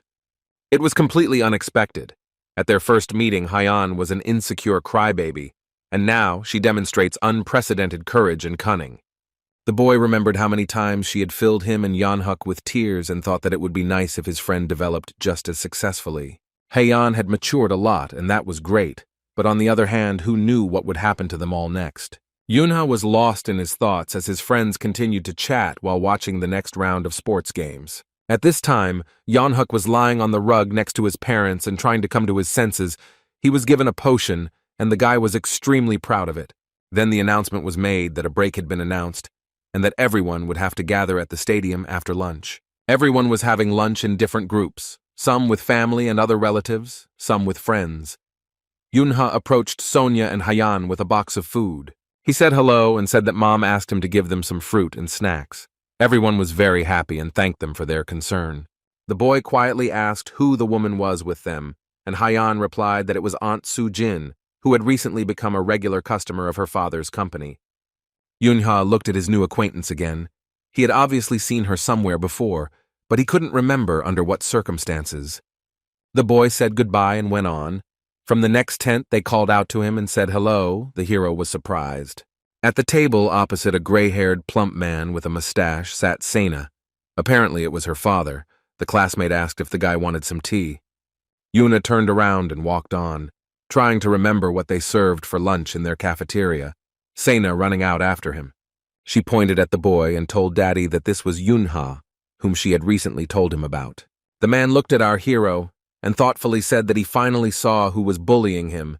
It was the CEO of the KK Pharmaceuticals company, Jin Young-woon. He asked what Yunhee's father did, and the boy exhaled. A classmate would snitch on him to his father.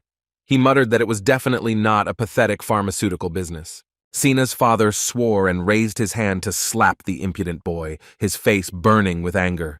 The man was fast, but his hand did not reach the target.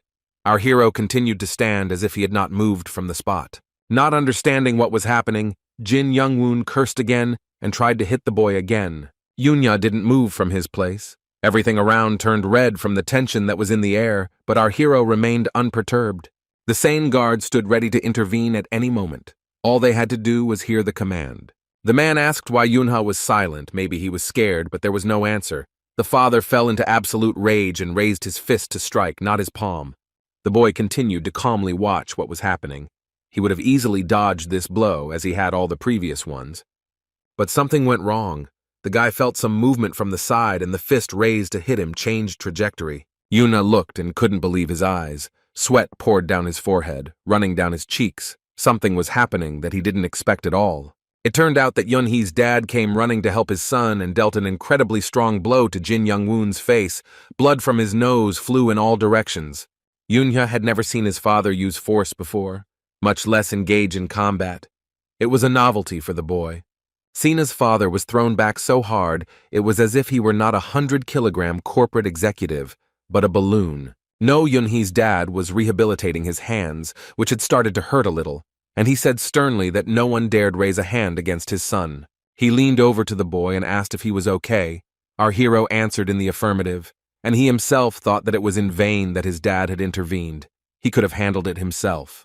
The fat man sat on the ground and screamed that some mongrel dog had allowed itself to hit him. He was furious. Sina sat down next to him. Jin Young-woon gave the order to the bodyguards to seize Yunhee's father. The men were in no hurry to carry out the command, afraid of frightening the child. The boy's father stood up and turned to them, telling them not to worry, and that he would quickly solve the problem. Yunha prepared to attack just in case. The guards took a stand to subdue the man, but he stood straight and calm, once again assuring his son that he could handle it. The fat man continued to yell that Yunhee's father didn't understand who he was dealing with, and that he would make his life a living hell, and the lives of his children too. A pair of glasses appeared in the man's hand, and he replied that he understood perfectly well that the person in front of him was Jin Young-woon, the president of KK Pharmaceuticals. Putting on his glasses and fixing his hair, Yunhee's father asked if Young-woon would recognize him if he changed into his usual appearance. Shock and bewilderment were reflected on Sona's father's face. He recognized, but refused to believe what he saw with his own eyes. The man looked again at the one standing in front of him. It was the head of one of the departments of Sirius, the corporation that dominated the CC. The fat man began to break out in a sticky sweat, trying to understand what the boss was doing here and how to get out of the current situation. Yunha stood behind his father and thought that Sena's father was a member of the higher spirits. This was not news. But the fact that his own father is a big boss in Sirius put our hero into a state of shock. Sirius was the second most influential company in South Korea, supplying cars, gadgets, and some weapons to players. But the elder noticed with a satisfied face that now Jin Young-woon recognized him, to which he received a question about what he was doing here. For some reason, the fat man addressed him informally. Our hero's father didn't like this at all, and he asked what the reason for such familiarity was. The fat man began to fawn and ask for forgiveness, trying in every way to make amends for his guilt. He was very interested in what the head of the Strategic Management Department was doing here. To this he received the answer that he came to the school competition to support his children, but it seemed that Jin had some problems with his son. Yunha understood that the KK company did not even dream of competing with Sirius, being under their control, and his father also headed the field engaged in the development of devices for players. Sena's father bowed low before the boy and said that he very much hoped that his apology would be accepted. The girl was in a state of deep shock. Thinking that Yunha was also one of the company's heirs, Jin Young-woon forced his daughter to apologize as well. The girl wanted to resist, but the man gritted his teeth and told her to immediately do what he said. The first grader's eyes almost popped out of her head. To apologize in this situation would mean losing her authority among all her friends. She began to look around in horror to see how many kids would witness this scene. The girl was right. The children had already started whispering that it seemed like Yunha and Sina had had a fight, and Daddy's girl had lost. The guys added that it serves her right. She always turns up her nose and plots against everyone, thinking that nothing will happen for it. Noticing that Jin Sena had heard their conversation, the boys decided to speak more quietly so as not to get into trouble. What else could they expect from such a girl? It became obvious that her father's order had to be carried out. Sina began to say the first syllables of the word, "forgive me," but pride did not allow her to finish. With a loud roar, The first grader turned around and ran off somewhere into the crowd, elbowing everyone in her path. Father put his hand on Yunhei's shoulder and said that he and Jin Young-woon seemed to be even. Out of politeness, he said that he didn't always resort to hand-to-hand combat, only when it came to children. The fat man folded his arms and said that there was no blow. He had already forgotten about it, after which he said that he was taking his leave and would go look for his daughter. He actually bowed from the waist, wishing Yunhei and his dad all the best, but they had already turned around and started to leave. Stepping a little to the side, the father leaned towards his son, and the boy asked if he would get into trouble now. Dad took him by the hands and asked him to tell him right away if something like this happened next time, without trying to solve the problem on his own. Seeing doubt in his son's eyes, the man repeated his request once again, and the boy nodded in confusion. The father added that he was still too young, so he shouldn't refuse help from his parents. For them, it would be a great pleasure to take part in his destiny. The loudspeaker turned on and a loud voice announced that lunch was over and the competition would now continue, and it was necessary to hurry back to the stadium. Yunha looked at his father and felt great love and gratitude. He often felt something like this towards his mother and Yuna, but this was the first time towards his father. It was a warmth that I wanted to keep in my heart for the rest of my life. The moment was truly very cinematic. And in order not to disrupt the flow of the script, the boy had no choice but to say thank you to his father. According to the director's idea, our hero said this as an adult. A few weeks after these events, something interesting happened in the city. On a dark night, in the middle of the ruins of a skyscraper, a man stood and smoked. He looked down thoughtfully, thinking that this place would be depressing to anyone. You would have to be a real madman to live here. He looked back. Behind him on a low sofa sat a guy in a hood, his feet resting on a table covered with empty bottles of alcohol. The young man in the hood did not look up from his phone. His guest asked if it was really necessary to meet here. There was no answer, and he added that there was business. It is necessary to eliminate several undesirable people by any means. Upon hearing this, the guy uttered only one word: money. The man nodded and snapped his fingers, and a guard appeared with a briefcase, which apparently contained what he wanted. It was an advance payment, $1.5 million. If the task was completed, the young man would receive exactly the same amount. It seemed like this deal was destined to happen. A dazzling smile lit up the stranger's face, and he even looked up from his phone for a second. A second later, a blue glow of mana appeared in his outstretched hand. The guy in the hood again said only one word: understood. The glow enveloped the contents of the briefcase, and it became almost completely empty. It seems that someone had mastered teleportation magic. The chair in which the hooded man had sat was also empty. All that was left of him, like the money, was a small spot of mana glow. The guard looked around in confusion. The man in the suit laughed and said something about the Lord Gods.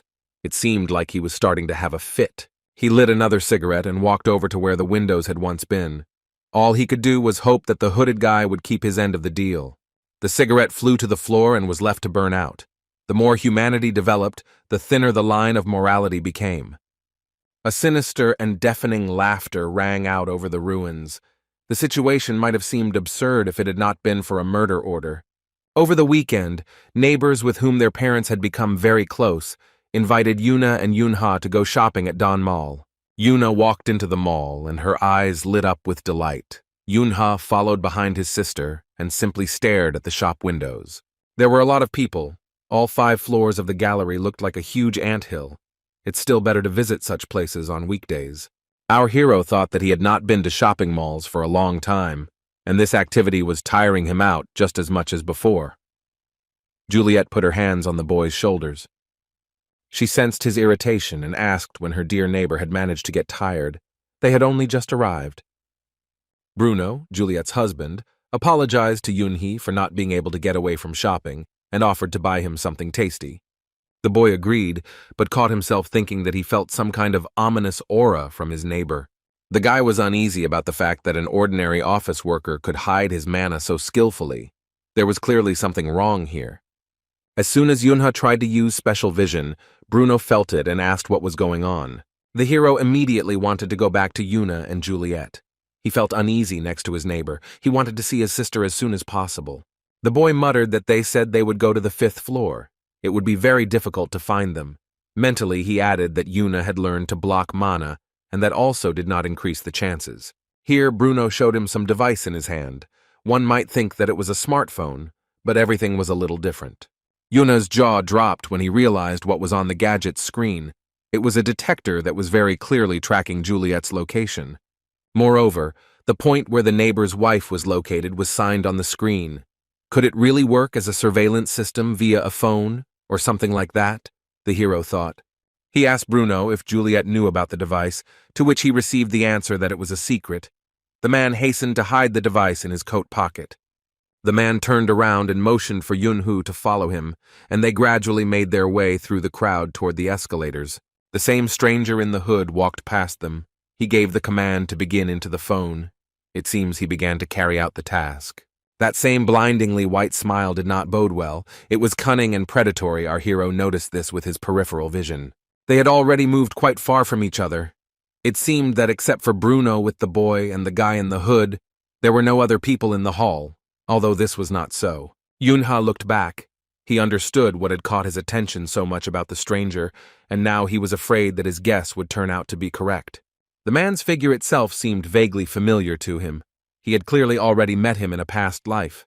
The tattoo dotted the I's and crossed the T's. Now there could be no doubt. Our hero knew exactly who had just passed by. It was a bad sign. Once upon a time, no Yunha had been to those skyscraper ruins, where he was looking for that same hooded man who was smoking with an ominous laugh as the customer. Then he had to fight him one-on-one. The confrontation was long due to the enemy's magical tricks. The tattoo on his arm was not simple either. It gave an additional supply of mana, being a spell. Now Yunha remembered that snow-white smile, and would not have confused it with anyone else's, just when Nameless walked past them with Bruno.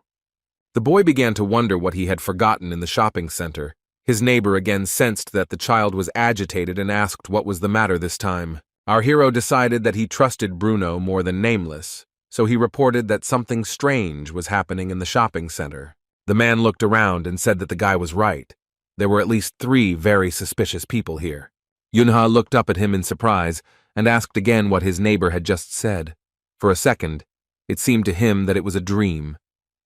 Bruno repeated that he had a strange feeling about the 3 men, and with his eyes he showed who exactly he meant. The first was the man in the blue tracksuit and baseball cap.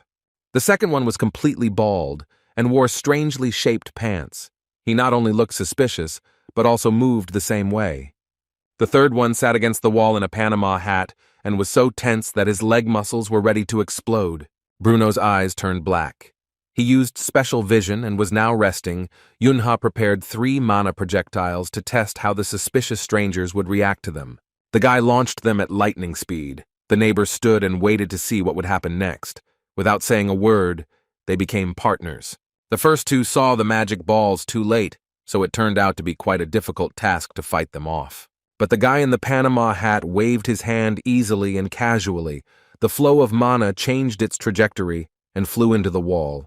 Bruno nudged Yunhu in the back and said that they should leave the mall immediately, the sooner the better.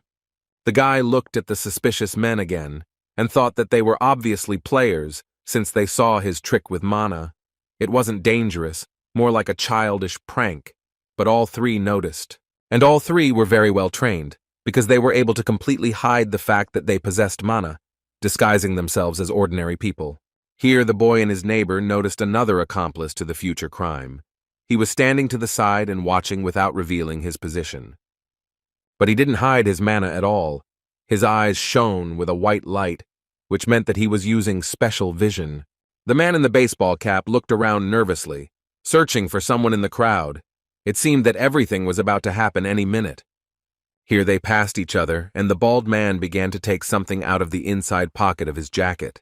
Taking an object out of his inner pocket, the man began to transfer it to his outer pocket, continuing to move towards the most crowded place in the shopping center, with Yunha following him.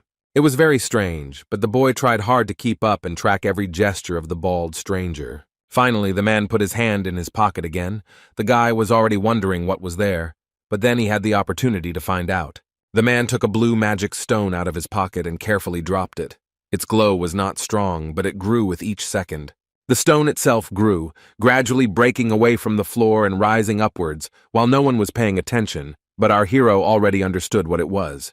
Illuminated by the blue glow of mana, Yunha was terrified that the suspicious strangers had organized a redistribution of mana. This meant that monsters of all possible configurations would now rush into the shopping center. The men only had to complete the ritual and finish the spell. People finally noticed that something extraordinary was happening, but instead of running for their lives, almost everyone just stopped and stared. Finally, the portal to another dimension was opened. The redistribution of mana was completed, and the catastrophe began. Yunha also stood and simply watched what was happening right before his eyes. It was a mesmerizing sight. Bruno, unlike the boy, thought much more rationally and was already preparing to implement his plan.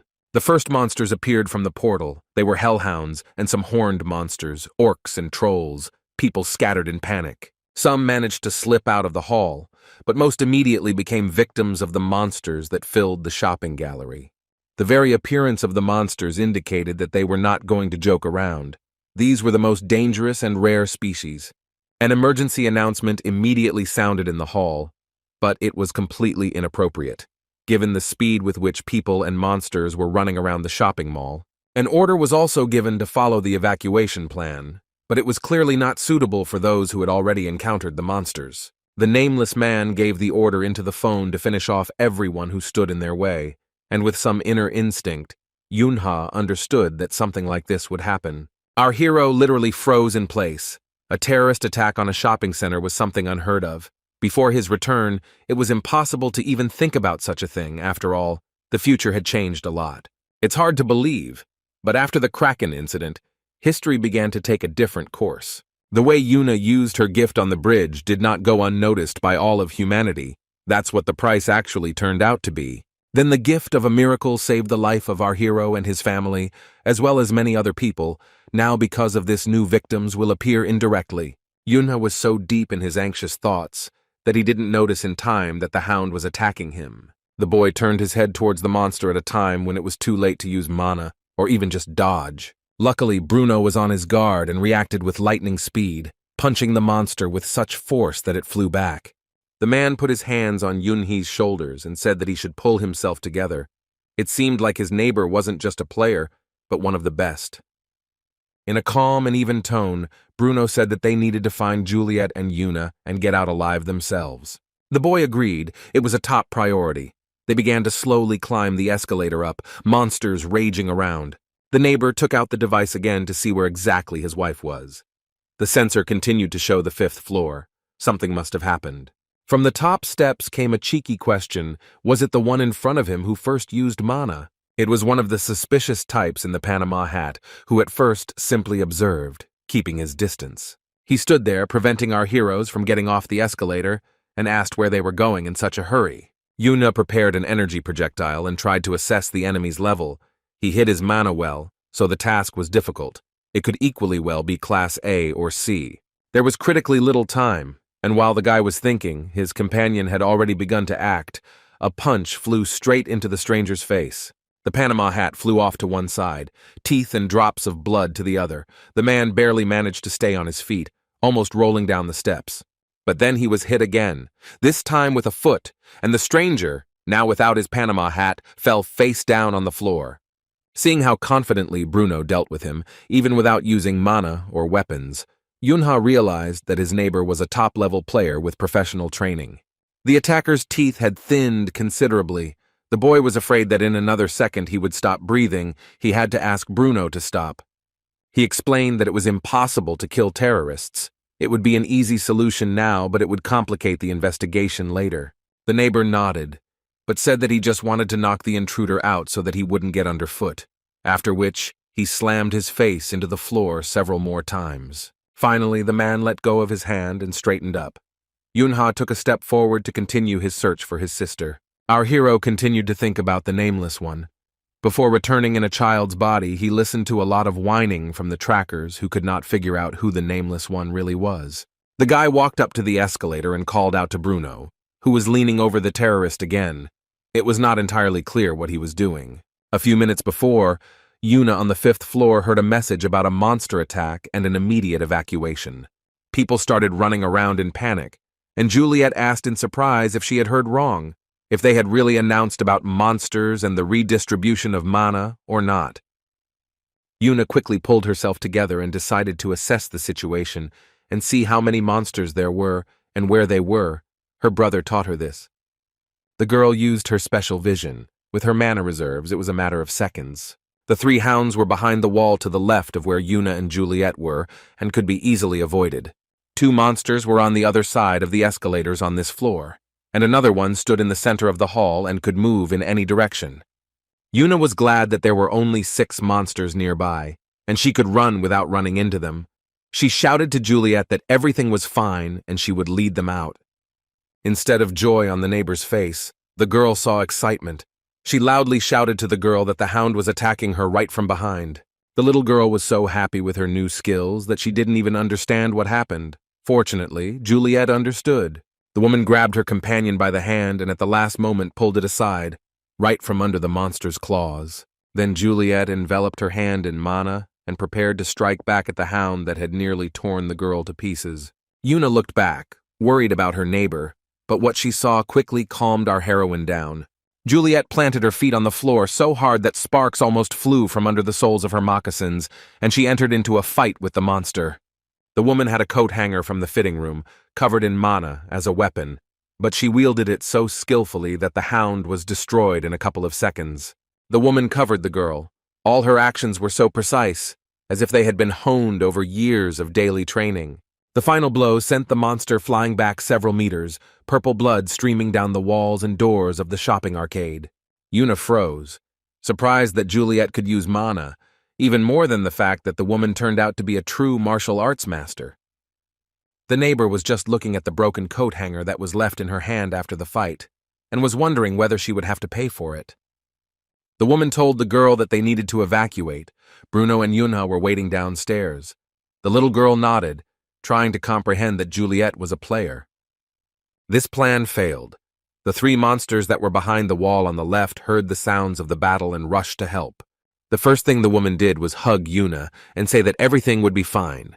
Then she started looking around to figure out the best route to escape. Having mentally mapped out the route, Juliet took the girl by the hand and told her where they should run, of course, already on the move. Just in case, the neighbor wrapped her hand in mana to fight back if the hounds did catch up with them during their retreat. And so it happened. When the monsters jumped up, Juliet turned around and made several blows with her hand. Due to the fact that this time she had time to prepare, the blows were effective.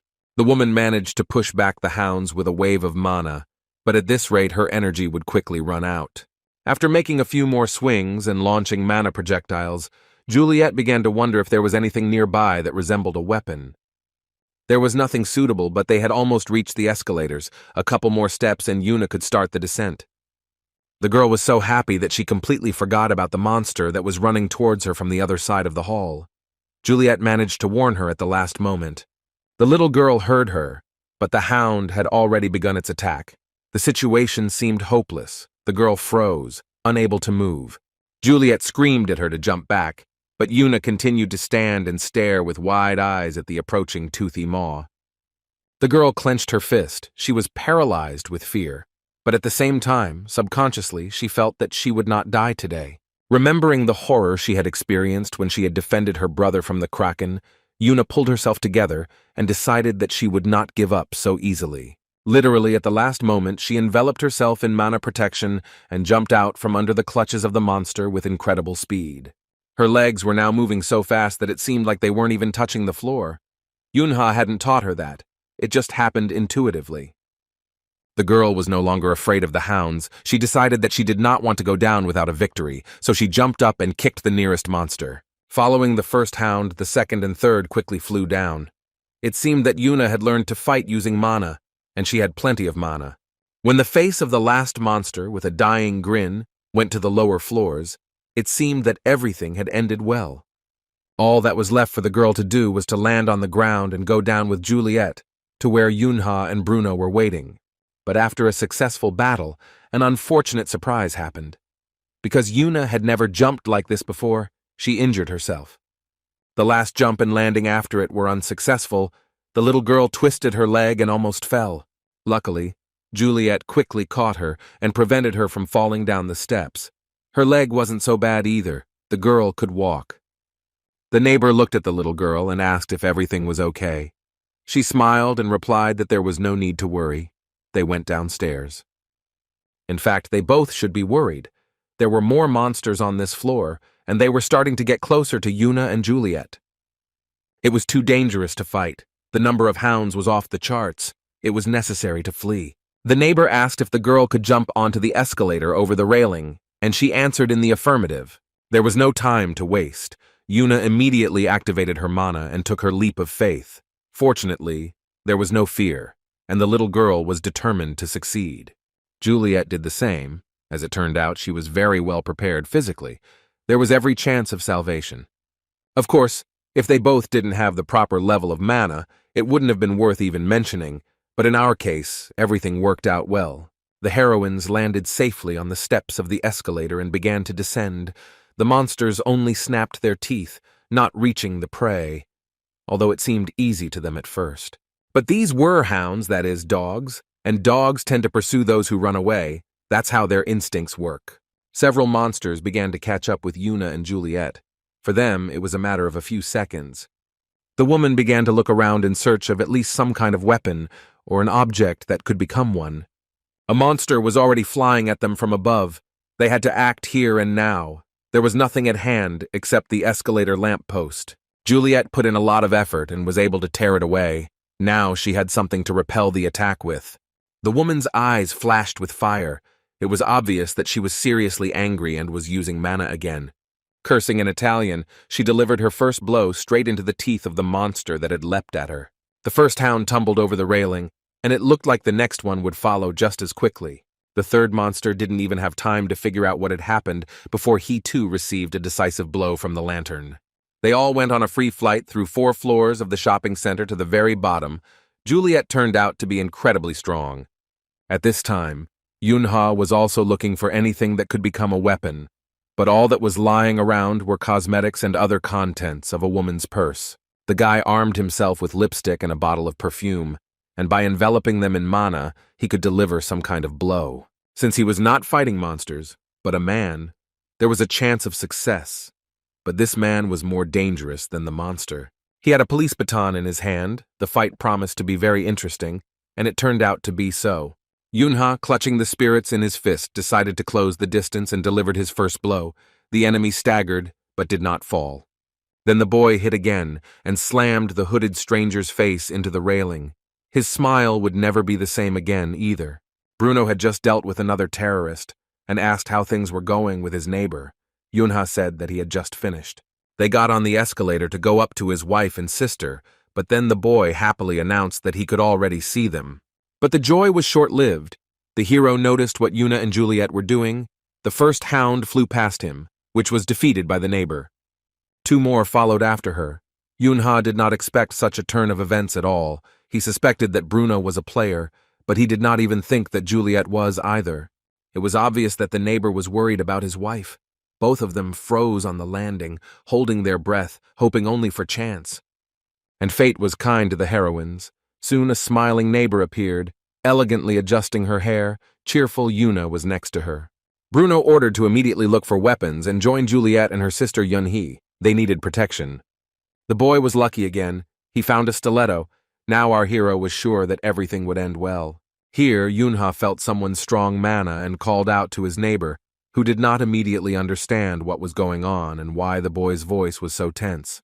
Bruno began to look around to see if there was any additional threat nearby and to assess the situation. Monsters were killing people. People were fighting monsters. The mall was swallowed by the house. On one of the floors, there was a man in a hood, shrouded in a thick layer of mana. He stood with his back to our heroes. All that could be seen was the already familiar tattoo on his arm. Bruno asked if Yuna really thought that this was the main terrorist. The boy replied that it looked like it, and asked the neighbor to go help his wife and sister. He promised that he would personally make sure that the bastard did not leave the shopping arcade alive, or at least did not leave. At this time, 2 more criminals were enjoying their deeds on the floor where Yuna and Juliet had gone down. They noticed 2 beauties and decided that they shouldn't miss the opportunity to have an even better time, since they had already done their main task perfectly. The man in the suit suggested that his partner leave before the hunters from Sinra, responsible for the area, showed up. The terrorist in the red cap replied that they should have some fun first. He began making obscene gestures towards Juliet, as if hinting that he intended to devote some time to her, and the woman called him a dirty Italian curse word. The neighbor asked Yuna to immediately hide somewhere, but the girl did not understand what was going on and began to refuse to leave. The girl asked permission to stay several times and even said that she could fight too, and even very successfully. Yuna didn't even try to fulfill Juliet's request. She was afraid to be alone. Expecting an attack from monsters at any minute, men seemed less of a problem. The woman was very worried and stood her ground, but while they were arguing, the opportunity to escape disappeared. A man in a suit seemed to appear out of nowhere behind the little girl and asked why she thought anyone would let her go. Seeing him reaching for the girl, Juliet, without thinking, grabbed the broken piece of lantern and prepared to deliver her signature blow. A shot rang out. No one expected that. Everyone froze. It seemed even the monsters on the next floor fell silent. The bullet hit the handle of the lantern, not giving it a chance to reach its target. Now Juliet was left completely unarmed. The man began to pick at his ear, continuing to swear, and accused his partner of almost bursting his eardrums. Yuna's neighbor began to get angry, both at herself for not being quick enough, and at the terrorist who had deprived her of the opportunity to fight.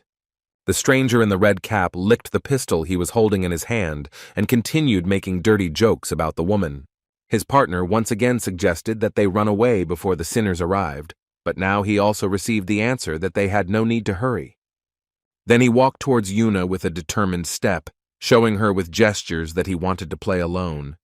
The terrorist came closer and closer, convincing the girl that he would not do anything bad because he was not some kind of scoundrel. With these words, he directed his hand towards the baby's face, apparently intending to cover her mouth so that she would not scream. He failed to carry out his plan, but she stepped aside in time. She understood that there was no one to trust here. After this, the girl abruptly squatted down and jumped out from under the feet of the man in the suit, getting out to freedom. He reached out to grab her, not knowing that Yuna could use mana and was able to fight back. The bandit grabbed the girl by the hand, and it was a mistake. The energy field was already activated, and the blow did not take long to come. Yuna punched him in the gut with such force that the stranger recoiled, but our heroine didn't stop there. She created a protective dome around herself, and another similar one around the intruder. Now he could be pushed away, like a huge ball. The man made several hits on the dome, trying to break it. He was surprised that such a small girl was using such a large amount of mana. Now his intentions changed dramatically. If such a child is sold, one may not know poverty until old age. The man took out a stiletto. He overcame his barrier in just a few swings of his blade, after which he set about Yuna's protective dome. He broke the shield, but the girl immediately restored the destroyed place with the help of mana. This also surprised the terrorist, but also provoked him. The girl was glad that she was able to block the attacks. She mentally thanked Yunhu for the training. The attacker realized that the weapon was broken and threw it aside. He thought that at this rate, he would not get far. Yuna was happy. Did she really win this battle? Who would have thought that the girl turned out to be stronger than the player? But the main problem was that the man was a player. He used mana and overcame the protective barrier with his bare hand. The very next moment he grabbed the little girl, saying that such a small fry would never be able to defeat him. Their strength was far from equal. The terrorist was incredibly pleased with his loot. He had caught a child for whom corporations would easily shell out millions. At this time, the players of the Shinra clan were already busy rescuing the visitors and staff of the shopping center. Everything should be over soon. But then they noticed a monster, the appearance of which they were not prepared for. It required the presence of a trained magician, and the players specialized in martial arts.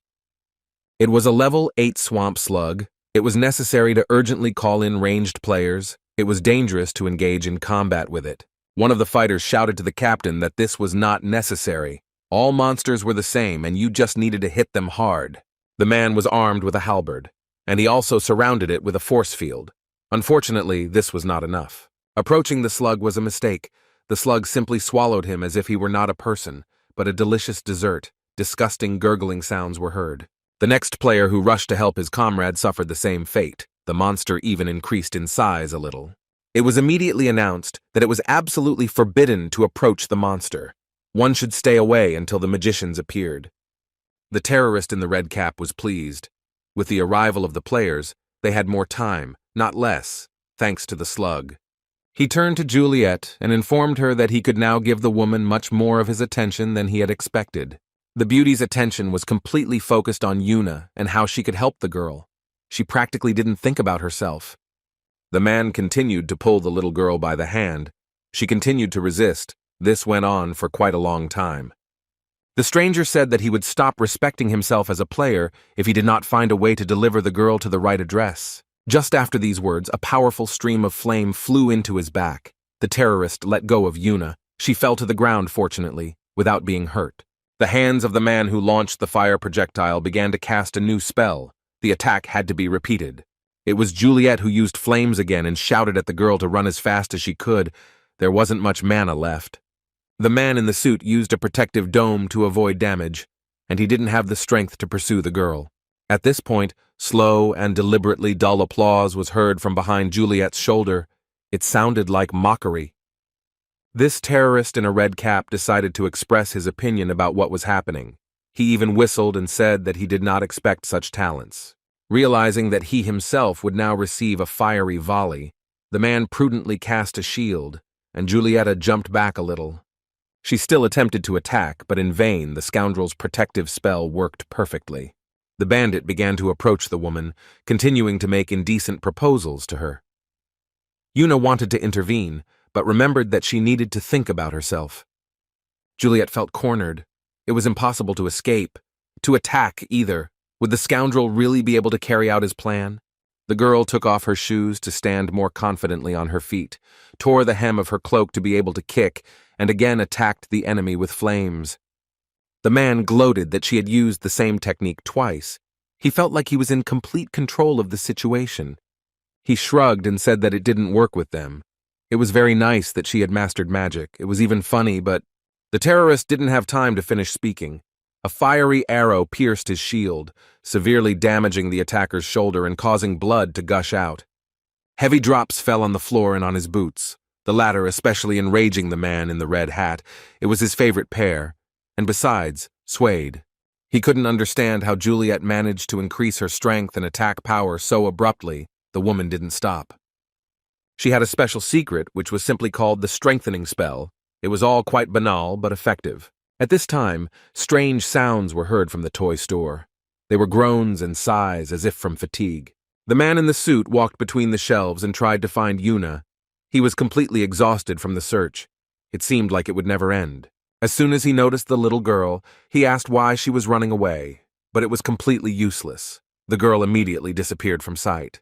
The terrorist moved further down the corridor, but his victim immediately ran in the opposite direction, deftly slipping under the shelves with goods. When a dead end appeared ahead, Yuna wrapped her shoes in mana and jumped high into the air to clear the cabinet. The bandit was stunned. He didn't understand how this girl, at such a young age, managed to control mana so well. A box of Lego appeared in the little girl's hands. It seems like a toy shower awaits someone, nothing less. Yuna swung hard, first coating the box in mana to increase its weight and the force of the blow. At the last moment, the man managed to put up a protective shield. If he hadn't, it's very likely that the brains would have already been spreading across the floor. The terrorist cursed, hissing through his teeth that this little thing had finally worn out his nerves. Just at that moment, he stepped on a piece of construction set and slipped. Having barely regained his balance, the stranger in the suit realized that Yuna had not wasted any time and was already flying towards him in a jump. It was not for nothing that she had told Juliet that she knew how to fight. The player prepared to use mana.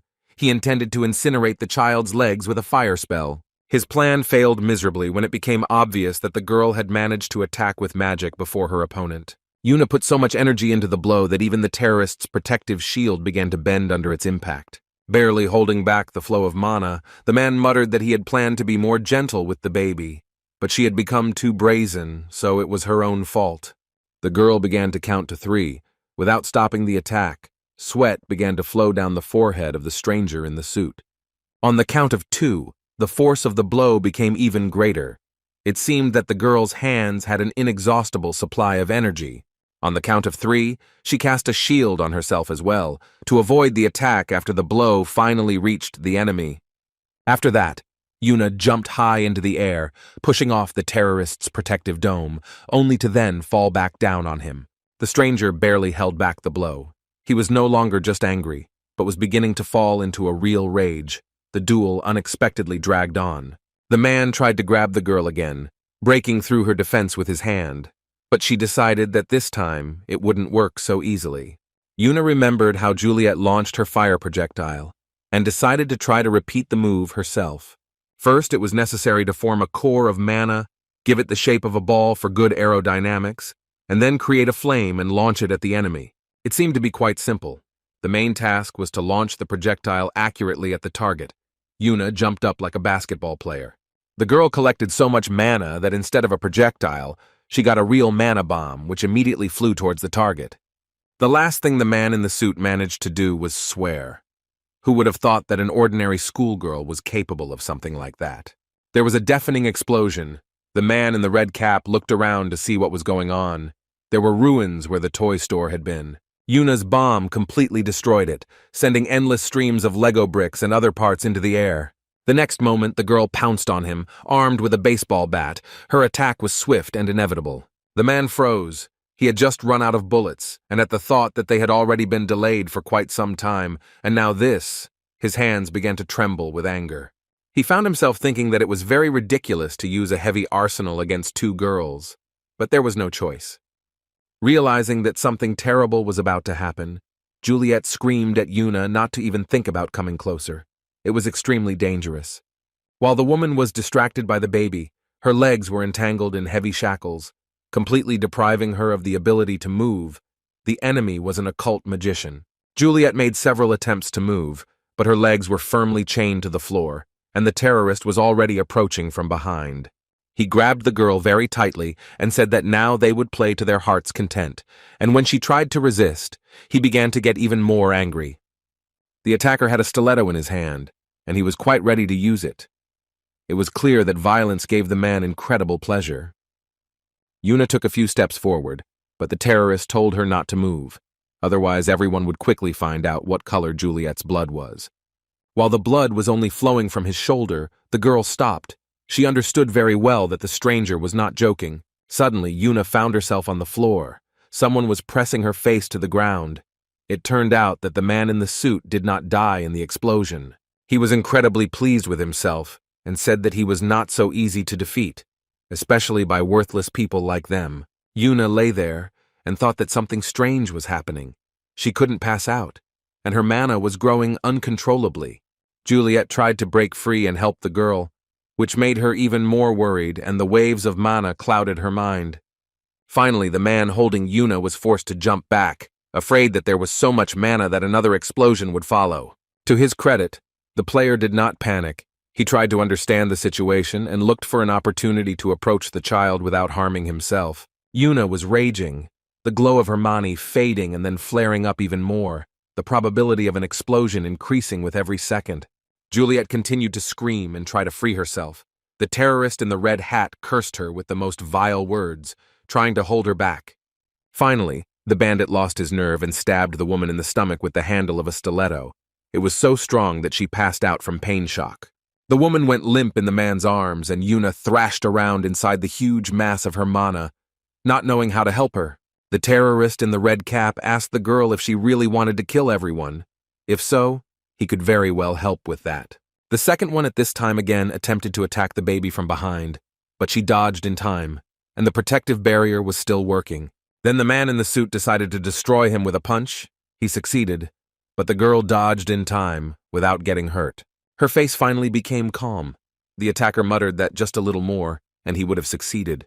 The partner with Juliet on his shoulder told him to leave the girl and pack up. The man thought it was a pity. She was pretty and expensive because of her mana. Yuna thought that she would really like to be a little stronger. Suddenly, she found herself in a bright, huge room filled with radiance. The girl felt someone's presence and asked who was there, but at first no one answered her.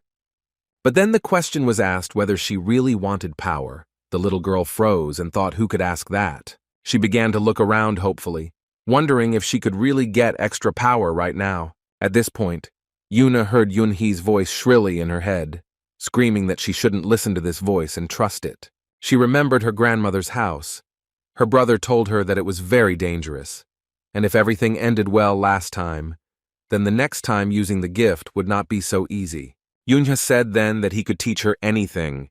The main thing was that his little sister just lived a normal life. The children sealed their agreement with their little fingers, and since then Yuna has never thought about taking advantage of the gift of a miracle. Now she was kneeling, blood was dripping from her nose. The girl mentally asked her brother for forgiveness. A terrorist in a classic suit leaned over her, trying to understand what was happening and why the girl was apologizing profusely. The girl remembered Sona's birthday and said that she wants to be able to protect her loved ones with her own hands, herself. She needed strength to protect Juliet. With these words, Yuna made another attempt to get to her feet. The terrorist raised his fist to strike, noticing that it was high time for the little girls to go to bed. Yuna grabbed his hand. It was quite ominous. The little girl said that she wanted to gain power. At that very moment, the attacker was hit in the forehead with a fist of such force that his skull almost split into two halves. It was Bruno, who had finally reached the girls and was now intent on quickly restoring order here. The man holding Juliet on his shoulder turned cold with horror. His new opponent was strong as a bull and no less furious. Bruno took off his jacket and gave it to Yuna, saying that she was a great girl and now had every right to rest.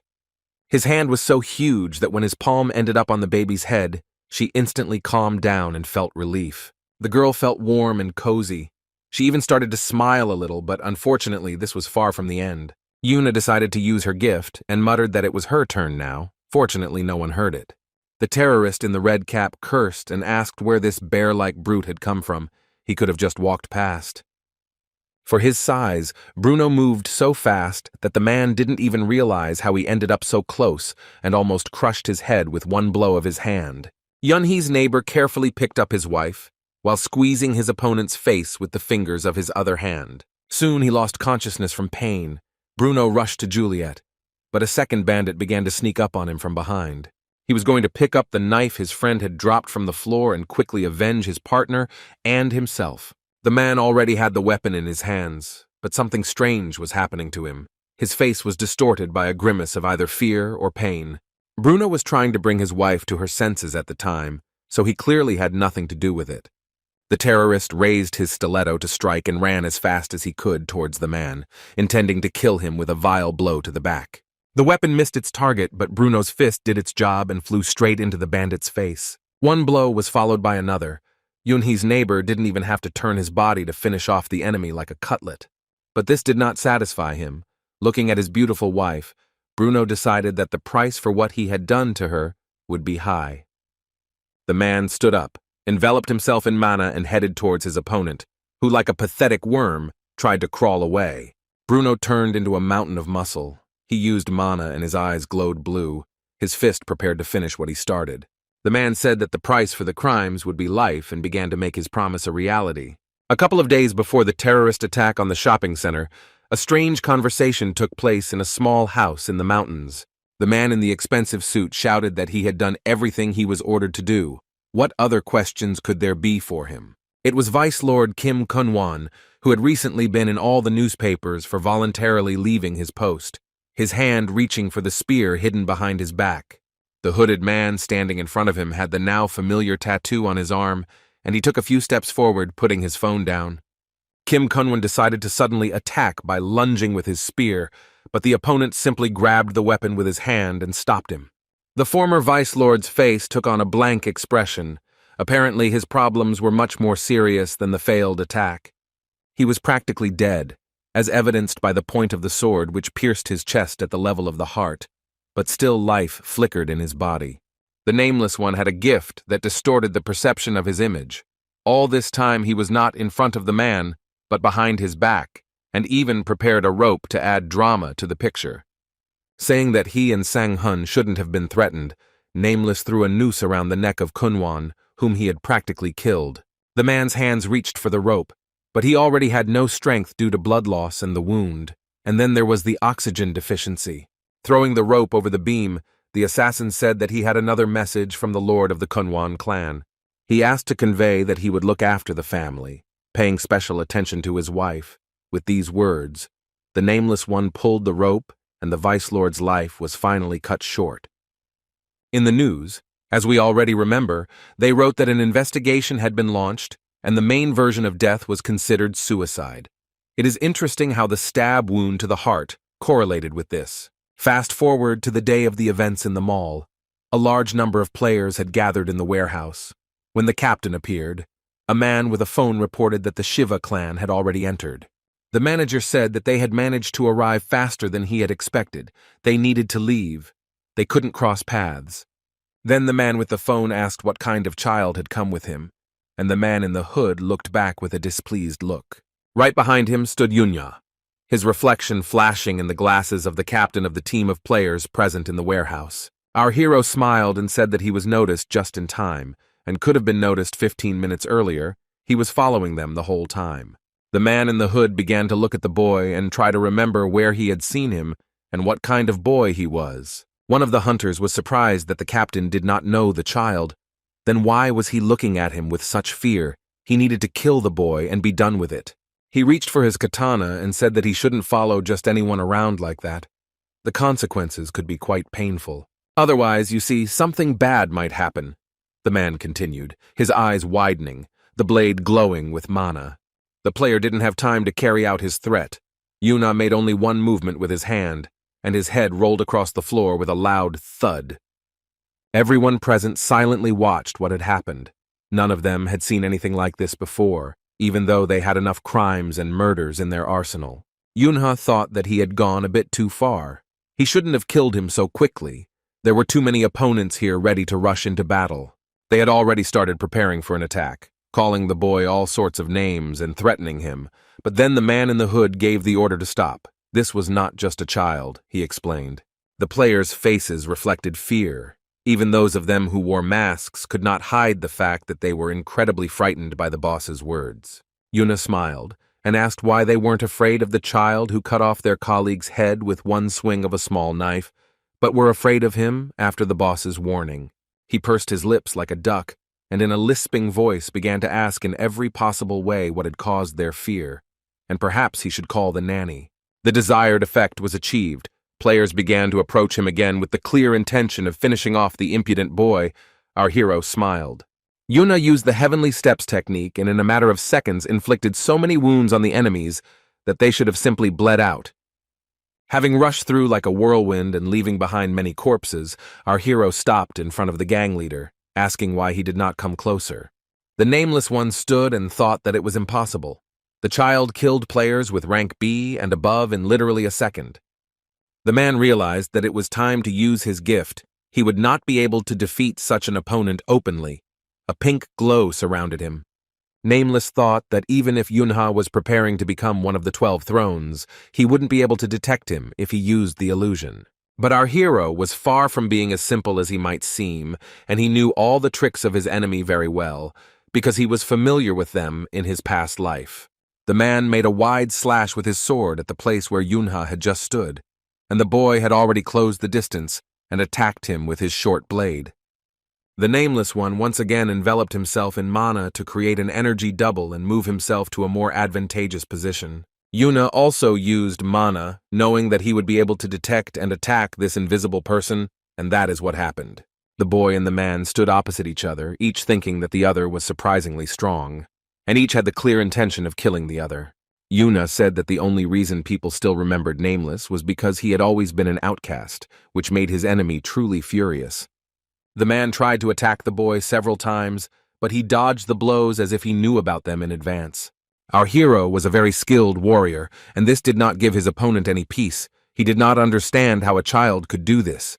As Yuna watched the hooded man raise his hand to strike at the empty space once again, he thought that he was very familiar with this feeling of confusion. The Nameless One's mana was running out, and now he was no longer a threat at all. The guy said that without his gift, he was a nobody. At that very moment, he pounced on him and knocked him to the ground. Apparently, this was the end of their fight. Yunha won. He sat on the Nameless One's chest, holding a stiletto to his neck. He needed to think carefully, give in to desires and kill the enemy, or use him for other purposes. Soon, special services arrived at the scene. An ambulance, police, even firefighters, and they all acted in a well-coordinated manner. Yunha stood next to Divine Wind and asked Nunu to cover him by taking over the clearing of the monsters. The woman said that this debt would have to be repaid someday, and the boy nodded. Then he remembered the Nameless One and said that he too was being given over to the power of the throne. Yuna still didn't kill the player, deciding to hand him over to the authorities, but he was very interested in what was hidden under his glasses. The villain never took them off. The boy reached out to take them off, his interested and focused face reflected in the lenses. When our hero grabbed the glasses with his fingers and pulled them towards himself, he couldn't hold back a scream when he saw what was hidden underneath them. Shin So-yun even covered her face with a fan in disgust, and the child also grimaced as if he had never seen anything more disgusting in his life. Yuna hurried to put his glasses back in place. He felt sick. The woman also barely held back her urge to vomit, declaring that the flounder in human form would look nicer. Here the hero heard someone calling his name. It was Juliet and Bruno with Yuna in his arms. Fortunately, everyone was alive. The faces of the neighbors were calm and even a little joyful, and the little sister was literally jubilant. Not only did she see her brother, but he was also talking to one of the thrones. Yuna also smiled. What a blessing that on this day, despite the attack of monsters and villains, Yuna remained alive.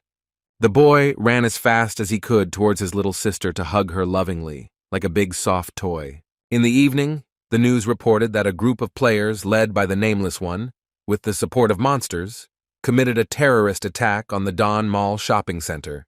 The man with the earring listened to the report that 23 people had died, but Shin So-yun and the Shinra clan had neutralized the terrorists and monsters, avoiding further casualties. But he was interested in something else. The screen showed the events after the police and paramedics arrived, and the stranger noticed something that made him reach into his phone and look for other photos from the scene. Quite a few photos have already been posted online, many of them featuring Divine Wind and Bruno and Juliet. But the man was much more interested in Yunha, who was standing near the neighbors, and Yuna, who was being held in Bruno's arms. The stranger began to smile carnivorously. It turned out that he had an earring not only in his ear, but also in his lower lip. He whispered that he had finally found the one he was looking for. On the first floor of his house, Papa Yan Haiyan made a small cafe, as they say, just for his own people. It was there that he made an appointment with Shin So-yun. The woman protected the room from prying ears with an invisible barrier. Yunhee's classmate's father returned to the bar, and Korea's greatest mage, Divine Wind, thanked the boy for the invitation and for his help in the mall. Shin So-yun said that she also had news. Our hero looked closely at the throne and asked what was the matter. She put the glass of drink on the table and said sharply that the government would use the death penalty for the first time, and this sentence was passed on the Nameless One. The boy assumed that the rest of the information was classified. Shin So-yun nodded. Then he asked what happened to the Dong company that owned the shopping center. The woman reported that President Lee Yoon-hee had returned, and that all the heirs had focused on public and social issues, having stopped working for the company. Yunha asked his friend for a small favor. She agreed. They said goodbye until they met again soon, since Divine Wind still had a lot of work to do in studying the information.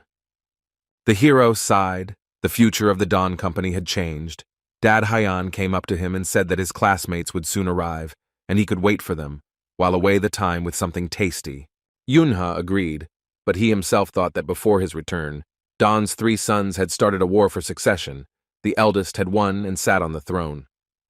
A series of events, from the Kraken incident and Mount Bukan to the attack on Dawn Mall, changed the future. This meant that there was now a chance that the fate of his half-breed friend would be completely different.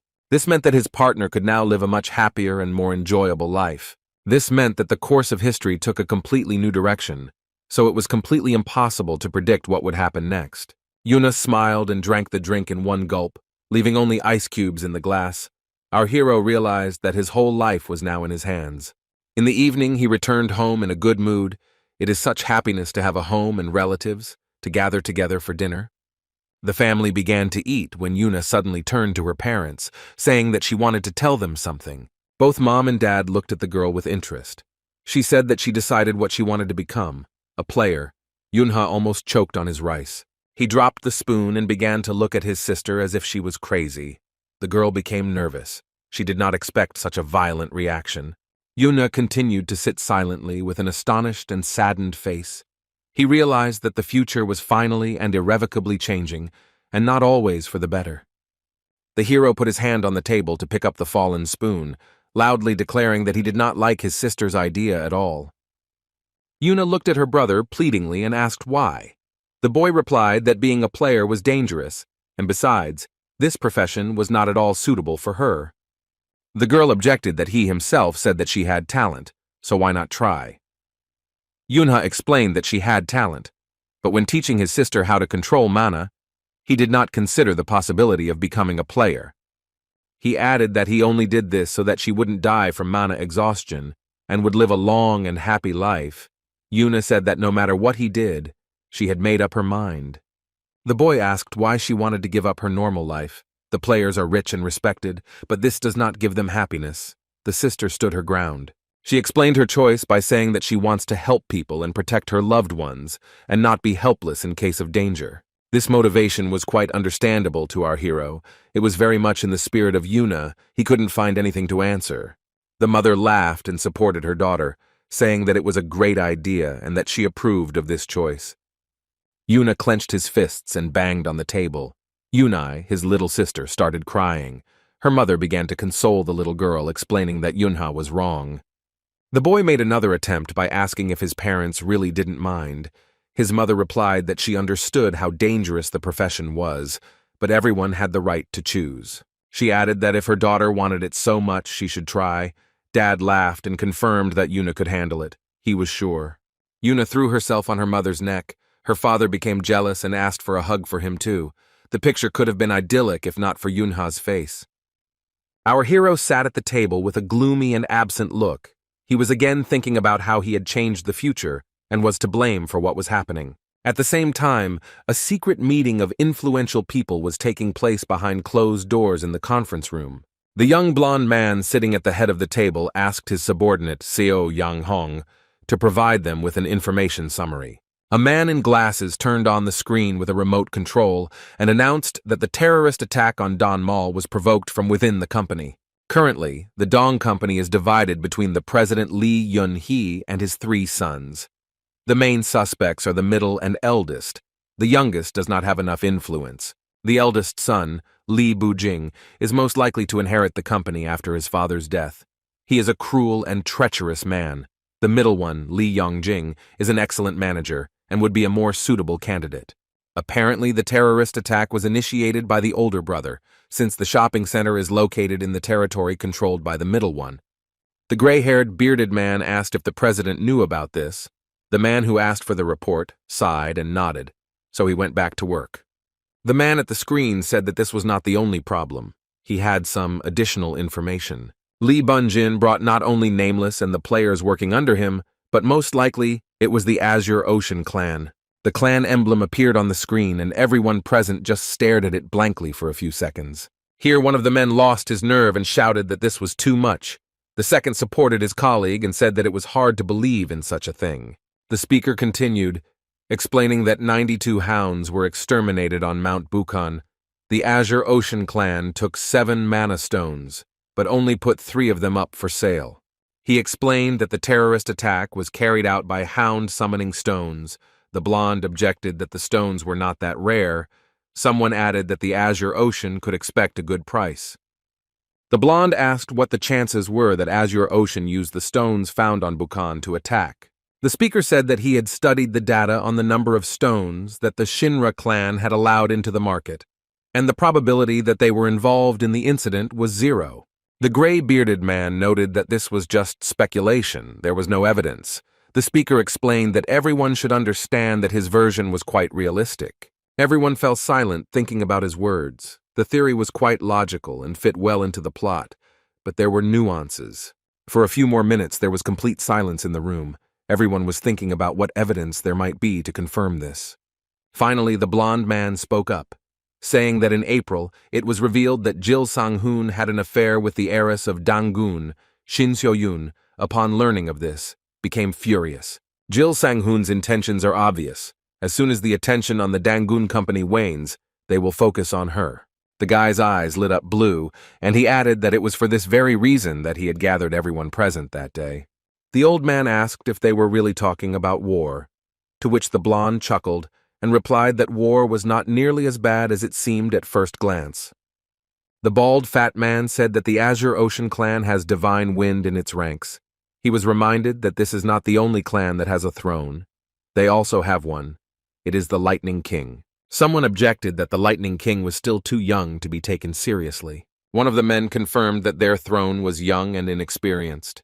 A fight with Shin So-yun would be a death sentence for the youth, no matter how gifted he was. The blonde slammed his hand on the table and loudly announced that, to his great regret, there was no talk of war at all for now. He threw up his hands and added that leaving the Azure Ocean clan without an answer would also be an unforgivable mistake. Their plan is to support the middle heir of the Dong clan, Li Yunjing, and then gather to discuss countermeasures against the Azure Ocean. Soon a new school year began.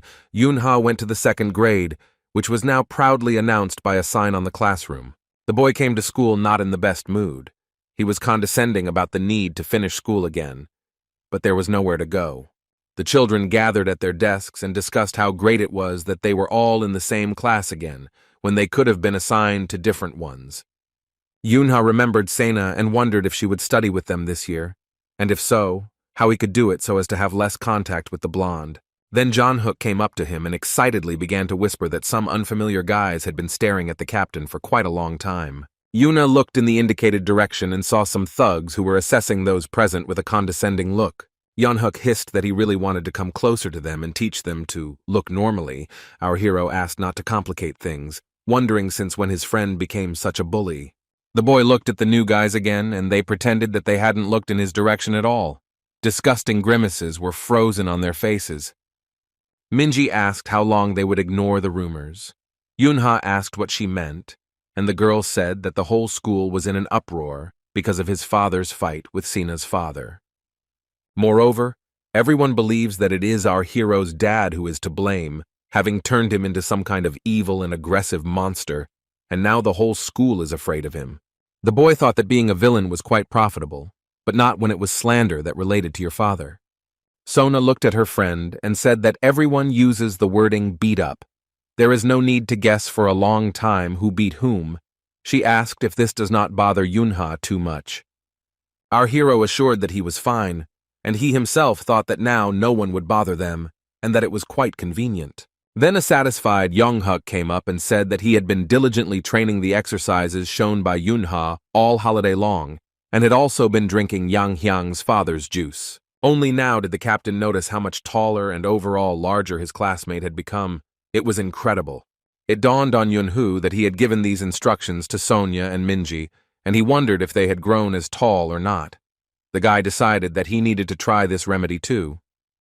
While our hero was lamenting that he was now the shortest in the company, someone shouted that the teacher was coming and that they needed to stop making noise. Footsteps were heard in the corridor, and soon a man wearing expensive black leather shoes entered the door. Yonghuk reported to the captain that he was returning to his place. Yunha looked closely at the one who would now be their homeroom teacher. The teacher stopped in front of the class and announced that his name was Im Do-hoon and that he would be spending the year with them. Yuna was wary of him. The man's flow of mana was so strong that it could easily knock off anyone who dared to come close. The guy sat and thought about who Im Do-hoon really was and what he was doing in their class. Apparently, he was not an ordinary person. At this time, the old man, whom Yang Hayan had mistakenly visited, closed the book about Alice in Wonderland, which the girl liked so much. A secretary approached him with a folder in his hands and said that the report was ready. The man nodded and thanked him. The secretary also added that the issue with the parents of the first graders, who insisted on expelling the half-human Jin Sena from school, had also been resolved, as the gentleman had requested. There was information that KK Farm tried to interfere with the process of placing children, but they were refused. Yunha, Hayan, and the rest of the children involved remained in one class. An old man looked at Hai Yang on the sports field and asked if he remembered correctly that the KK Pharmaceuticals company was owned by the family of the brat Kim Kun-won. The man answered in the affirmative, and then the gentleman sighed that the world was clearly becoming a better place if such a scoundrel dared to interfere with a child whom Min Junshik treated like a granddaughter. There was an order to put a guard in Hayan's class, An elderly man asked how they organized it, to which the secretary replied that a retired player became the teacher after being injured. Looking at the file, the boss asked where he had worked before, to which he received the answer that the teacher was part of a regular client agency. After looking at the file again, the man muttered that this was an SSS-Rank clan agency, which meant the children were in good hands. Not long ago, a book lover asked his little friend who Hyan would like to study with in the 2nd grade. The girl replied that she would really like to study with her friends, but her father said that it would be difficult to arrange. Then her grandfather promised that he would fulfill her wish. The little girl became serious and replied that she did not believe in miracles. She knew quite well how this world works. The elderly man only smiled. After thinking, he asked Hyan for permission to make a prediction. The girl asked again what it meant. "This means that in the 2nd grade, she will be with her friends," said the grandfather, watching as young Hyan laughed happily after hearing this. As we know, everything turned out exactly as the old man promised the little girl, and Yunhee's entire group went to 2nd grade together. Grandfather placed his hand on the cover of the book about Alice, and it was obvious that this action had a sacred meaning for him. He asked the secretary if it wasn't interesting that after so much time there was a child that he could treat like his own granddaughter, and he nodded and left. The man was left alone and held the book in his hands for a long time, sitting in his comfortable chair near the window. After some time, Yunha and Yuna went to a huge, half-abandoned hangar for a secret meeting. It was a surprise. The boy drew his sister's attention to the fact that there was an awful lot of dust here, and said that the divine wind should appear soon. The girl asked how her brother met the throne, and our hero replied that they became close on Mount Bukan. Yuna was jumping up and down with impatience, and when Shin So-yoon entered the hangar, she screamed with joy. The first thing the woman said was that there was too much dust here. She waved her fan, and the same hurricane of mana cleared the room. It was done very skillfully. Streams of dust rose into the air and then began to flow smoothly out through the windows. Yuna was delighted. She didn't expect that a player could do such dirty work so refined and filigree. Finally, Shin So-yoon approached the children, wearing her usual suit with short shorts and the already familiar high-heeled shoes. The woman apologized for being late and asked if they had been too bored while waiting for her to appear. Yuna greeted him and said that it wasn't that long, but they had been waiting for her, and Tron replied that if it wasn't long, then that was fine, thinking that many people didn't even dream of meeting her. Yuna remembered that it would be nice for her to say hello too. The girl bowed and heard that Shin So-yoon was glad to meet her, but there was no need to get hung up on formalities. Apparently the red-haired woman really liked Yunhee's sister. There was hope that the words about friends had not become just a routine phrase. True, the player liked the little girl mainly because of the incredible amount of mana she possessed.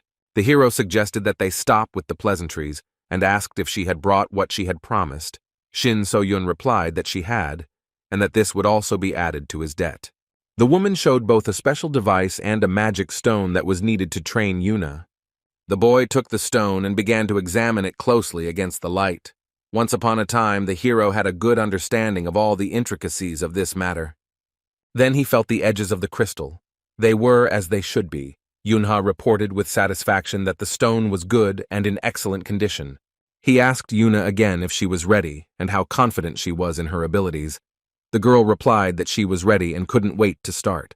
Yuna took out a sword from the hidden subspace artifact and said that if that was the case, then he would also stop resisting it. Having handed the weapon to the girl, the brother reminded her that she would have to pass the test and exam in any case.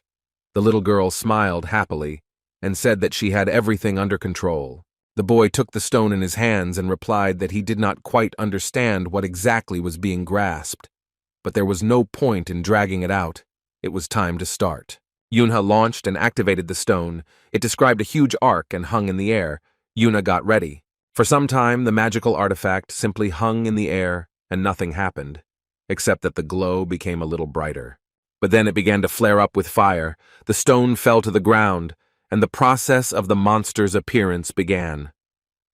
Yuna looked at what was happening with undisguised horror. She held onto the sword as if it was her last hope for salvation.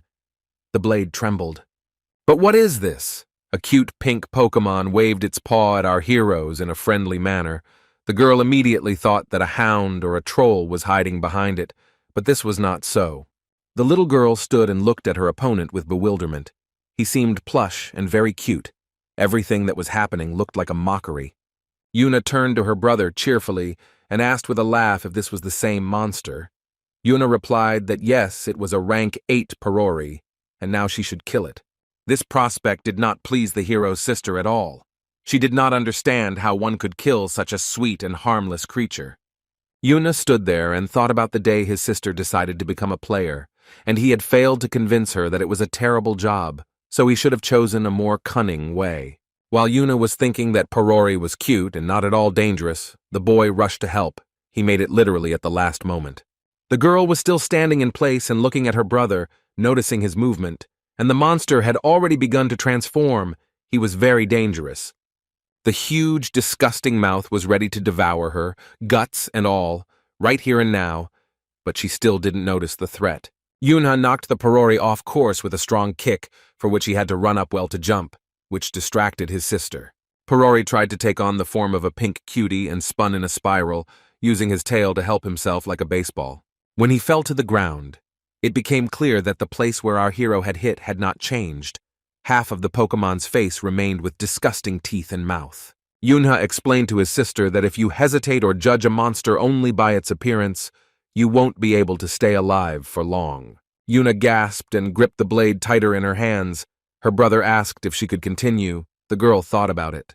The girl remembered how he fearlessly ran towards the Kraken to save her and their entire family from the monster. She remembered how Juliet launched fireballs, trying to fight off the terrorist who had grabbed her in the shopping mall. She said in a firm voice that she no longer wanted others to protect her, but wanted to protect those dear to her herself, her hands confidently taking hold of the sword. Yuna thought that she didn't want to leave this burden on Yunhu alone, so she replied that yes, she would continue.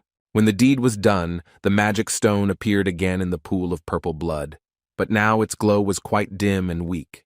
Yuna looked at the blood and artifact in horror, her hand still holding the sword that had just destroyed the Porori. But then the fingers loosened powerlessly, and the weapon fell to the ground with a loud clang. The blade bounced off the girl's sneakers and remained lying there. A second later, Yuna lay down next to him. Her legs could not hold her up at all. The girl was close to a nervous breakdown. Divine Wind was not delighted. She only thought that after 15 attempts, Sister Yunhee finally succeeded. Not the best result. Yuna looked at her bloody hands with a dull gaze, then dropped them helplessly. She was ready to cry. Yuna approached his sister and hugged her. He said that she was a great girl and did what she had to do. Shin Seo-yoon looked at the children and thought that it was also difficult for her to become who she is. It was quite a touching moment. The woman didn't expect that Yunha would still force her sister to kill the monster. Players must be strong, but now, looking at the girl crying, she felt sorry for her. Divine Wind raised her deadly weapon to her face and, speaking into nowhere, said that no Yunha was a scary child.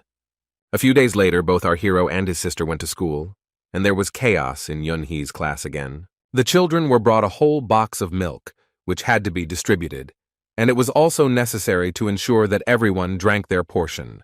The teacher gave instructions that the group leader should go to the box and take milk for everyone. When the container is empty, he should collect it and bring it back. For Yunhu, this forced milk drinking brought back memories of a friend from a past life who hated milk so much that she was willing to die rather than drink it. Our hero was also in no hurry to open the pack, but then Yeonhuk came up to him and quickly handed him something, saying that it tasted better this way. It was a special magical item that turned regular milk into chocolate milk. Wow, what technology has come to. Yuna asked where his friend got this thing. Yeonhuk proudly told him that he secretly bought it today at a stationery store. It's a secret.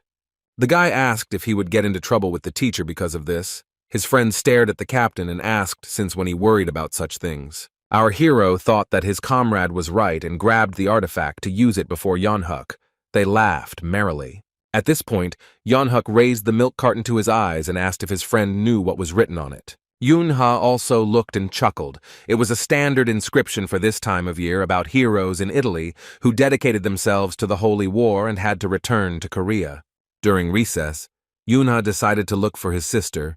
He climbed the steps and tried to remember if she was in the 4th grade of the 6th year or in the 1st. He did it for her sake, but he still couldn't forget Yuna's cries after she killed the monster. This picture deeply hurt his heart. The guy scratched the back of his head, thoughtfully trying to find the right office. Here, a tall guy, several years older, seemed to appear out of nowhere in his path. He walked in such a way that it was impossible to get around him. He deliberately pushed Yunhu and let out a loud yelp. Our hero thought that some idiot was again preventing him from living peacefully. The guy and his two friends attacked our hero with claims that he was not a sixth grader and therefore had no right to be on this floor. Among other things, they demanded an apology for the fact that Yunha allegedly pushed the tall boy, although everything was exactly the opposite. The boy didn't listen. He was thinking that this idiot's face looked very familiar. He had definitely met him in a past life. And then it dawned on him, in front of him was Lee Kang-hyuk, though before he became who he was when he met our hero last time. Lee Kang-hyuk led the clan in charge of the back streets of Seongbuk-gu and was a fairly strong player, although not one of the best. But he was a good manipulator and managed to organize things so that all information about business in the city passed through his hands. Just as Yun-ha was thinking that the guy had become the information broker of this area simply because he lived here, Lee Kang-hyuk yelled at him to stop staring at him. Our hero didn't even notice how the guy grabbed him by the collar of his shirt and almost lifted him into the air. From behind, shouts were heard that it was time to teach the little one some manners. Not only had he come to someone else's territory, but he was also looking at everyone as if he was the boss here. While Yunha was thinking about what to do with these guys, whether to deal with them in a good way, Lee Kang-hyuk raised his fist to strike, and he had to activate the protective mana field. Saying that the boy shouldn't even think about complaining to the teacher, his opponent swung and was about to strike. Yunha dodged expertly, and just as the fist whistled past where his face had just been, his sister's voice rang out. The fist raised again stopped right in front of the hero's nose. He didn't expect that Yuna would have such a magical effect on Lee Kang-hyuk. The girl stopped in the middle of the corridor with a determined look. All the boys turned to her, waiting to see what would happen next. The bully blushed and became very embarrassed when the beauty shouted his name. The guy's lips trembled. He let go of the collar of his t-shirt. Yuna stood there, looking as beautiful as ever, and in a stern voice, she asked if she hadn't told Lee Kang-hyuk not to bully the others. The bully, with a plaintive face, tried to explain that this was not at all what she thought. Apparently, the young man was in love. He blushed and even began to stutter, making excuses to the girl, but she remained angrily silent. Yuna started to boil. He was terribly angry that such a freak dared to fall for his sister. The guy was ready to kill him with his bare hands. The friends stood up for Lee Kang-hyuk, explaining that the kid had simply bumped into their friend. They had no intention of attacking him, but it wouldn't hurt to teach him a lesson. Yuna got really angry and asked again if they really were going to teach her brother a lesson. Lee Kang-hyuk almost lost consciousness. Then he widened his eyes in surprise and asked why the girl didn't tell him that she had a brother. Then he wouldn't have laid a finger on him. He began to carefully examine Yunhu in order to memorize his face well and stay away from him in the future. Immediately, all the bully's friends began to say in one voice that the brother and sister were completely different, and it was no wonder that they didn't recognize him. Yuna led Yunhu away from these sycophants, who began to apologize and promise the boy all kinds of help and gifts. At parting, Lee Kang-hyuk called him brother and asked him to contact him if someone offended him, or with any problem in general. Our hero was beside himself with anger and thought that the next time they met, the first thing he would do would be to kill the villain. The brother and sister went outside, and Yunha asked the girl if she liked the guy. She laughed and said that he was actually a little older. Then the children talked about something else. Returning to school, our hero asked his sister his question again, and she was a little embarrassed. It was clear that she really cared about Lee Kang-hyuk. For a while, Yuna stood with her back to her brother and said absolutely nothing. She did not know how best to formulate an answer. Finally, the girl turned to her brother with a smile, leaned down to kiss him on the top of his head, and happily announced that she liked Yunha the most. And she added that it was time for them to go. She wanted to walk him to the office to make sure that no one else would hurt him. The boy was numb. He sighed, raised his hand to his face, sighed again, and said that if that was the case, then okay. It was clear that Yunha was trying to cope with her emotions. His sister hugged him tightly and said that she never thought that he loved her so much that he would be jealous of some Lee Kang-hyuk. A few days earlier, Yunhee and Yuna's grandmother was walking down the street on her way home. It was pouring rain, but it didn't bother her at all. The old woman bought some food. The children had not visited her for a long time, but recently they told her that they would come for the holiday. The woman bought some food. They talked on the phone the day before, and the grandmother noticed that the children had grown a lot, and she missed them a lot. Now, in the rain, she remembered her grandchildren and smiled again. She couldn't wait to hug her dear children tighter. As she passed the gateway, the old woman heard some suspicious sounds, as if someone was sniffling. She looked around carefully, but there was no one around. The elderly woman decided that she had just imagined it. She had almost gone further when the sounds repeated themselves, and it became clear that they were coming from the direction of the garbage bins in the alley. Grandma Yun-hee came closer and moved the lid of the largest one. What she saw there touched the woman to the depths of her soul. There sat a wet and frozen boy, half man, half dog. He turned away so as not to talk. The grandmother sighed. She realized that this was a half-breed and wanted to help the homeless child in some way. She thought that he was still so small and had experienced a lot of grief, and reaching out to the boy, she asked if he was okay. The woman called him child and spoke tenderly. She put her hands to the boy's cheeks and noticed that they were cold, like ice. The half-breed was very frozen.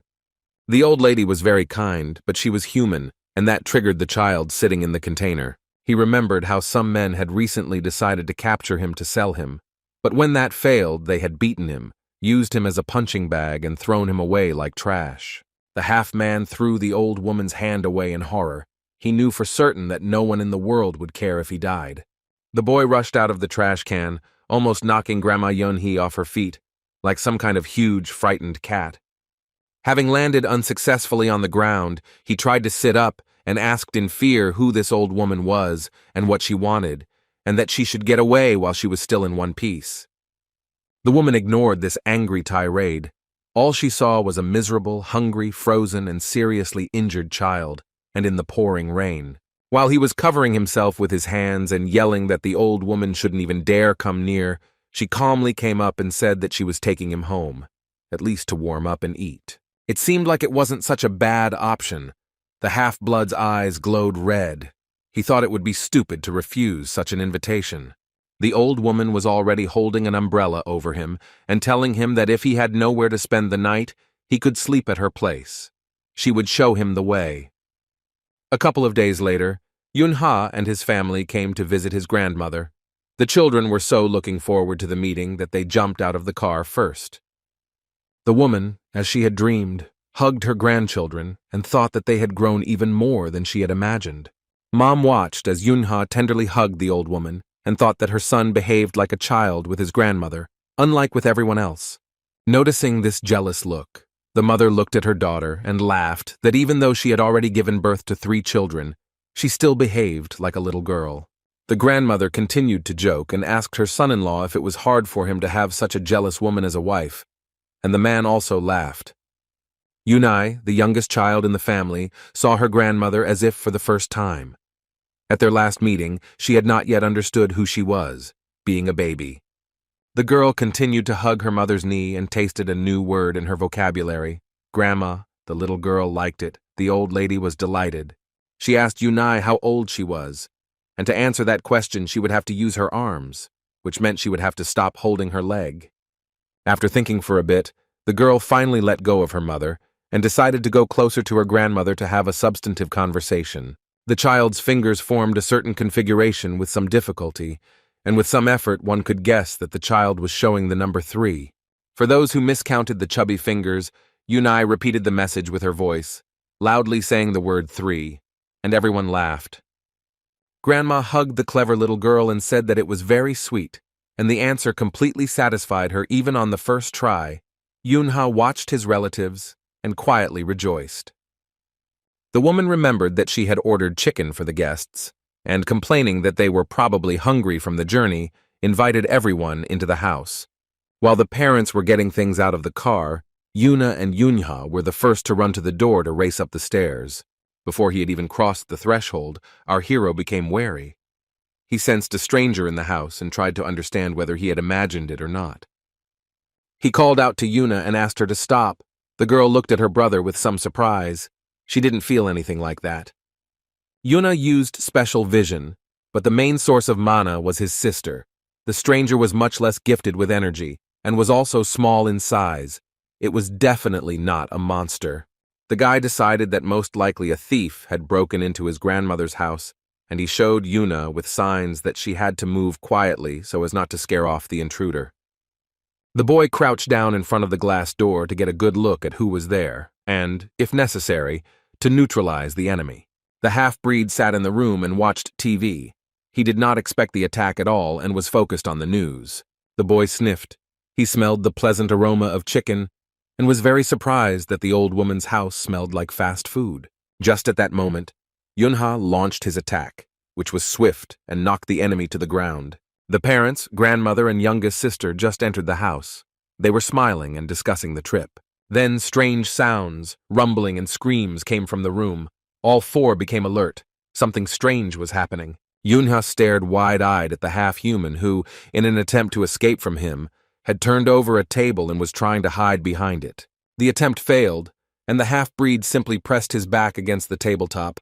Our hero advanced and shouted who he was and why he was in his grandmother's house. While Yunha was raging, the boy invited by his grandmother tried to understand what he got for.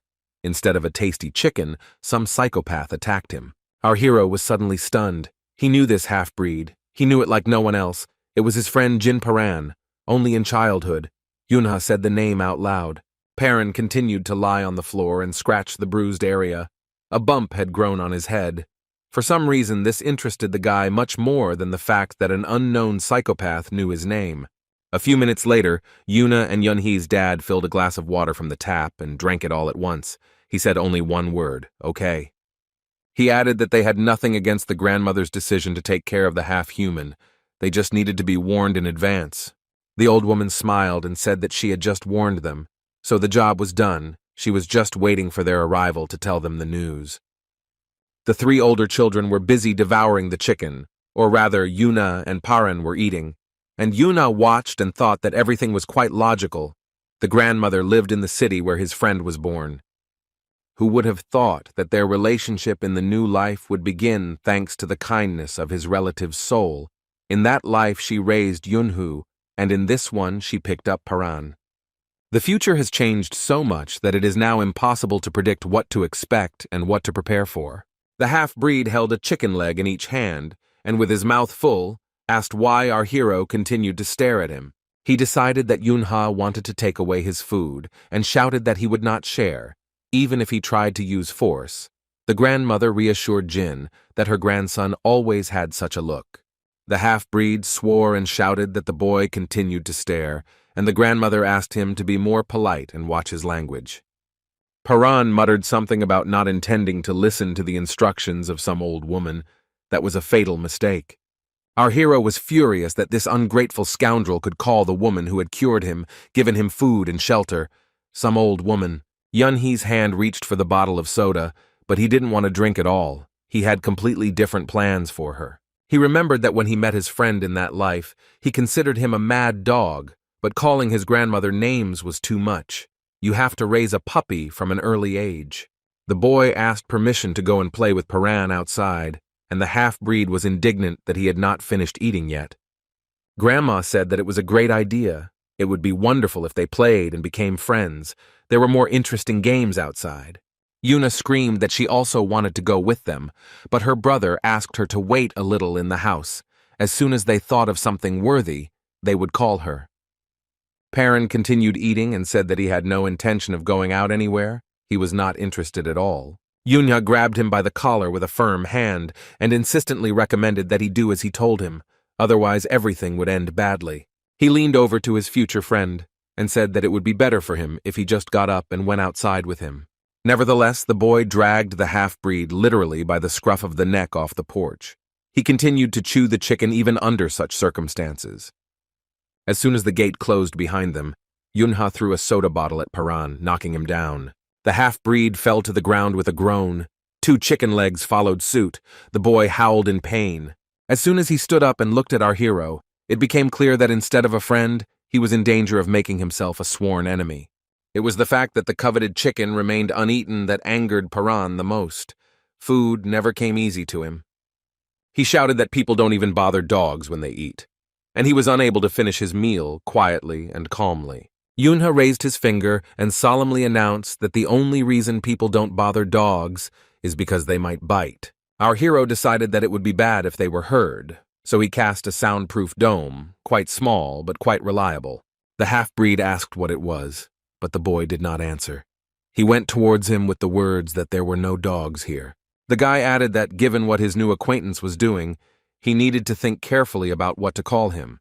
He came even closer, holding the bottle like a baseball bat.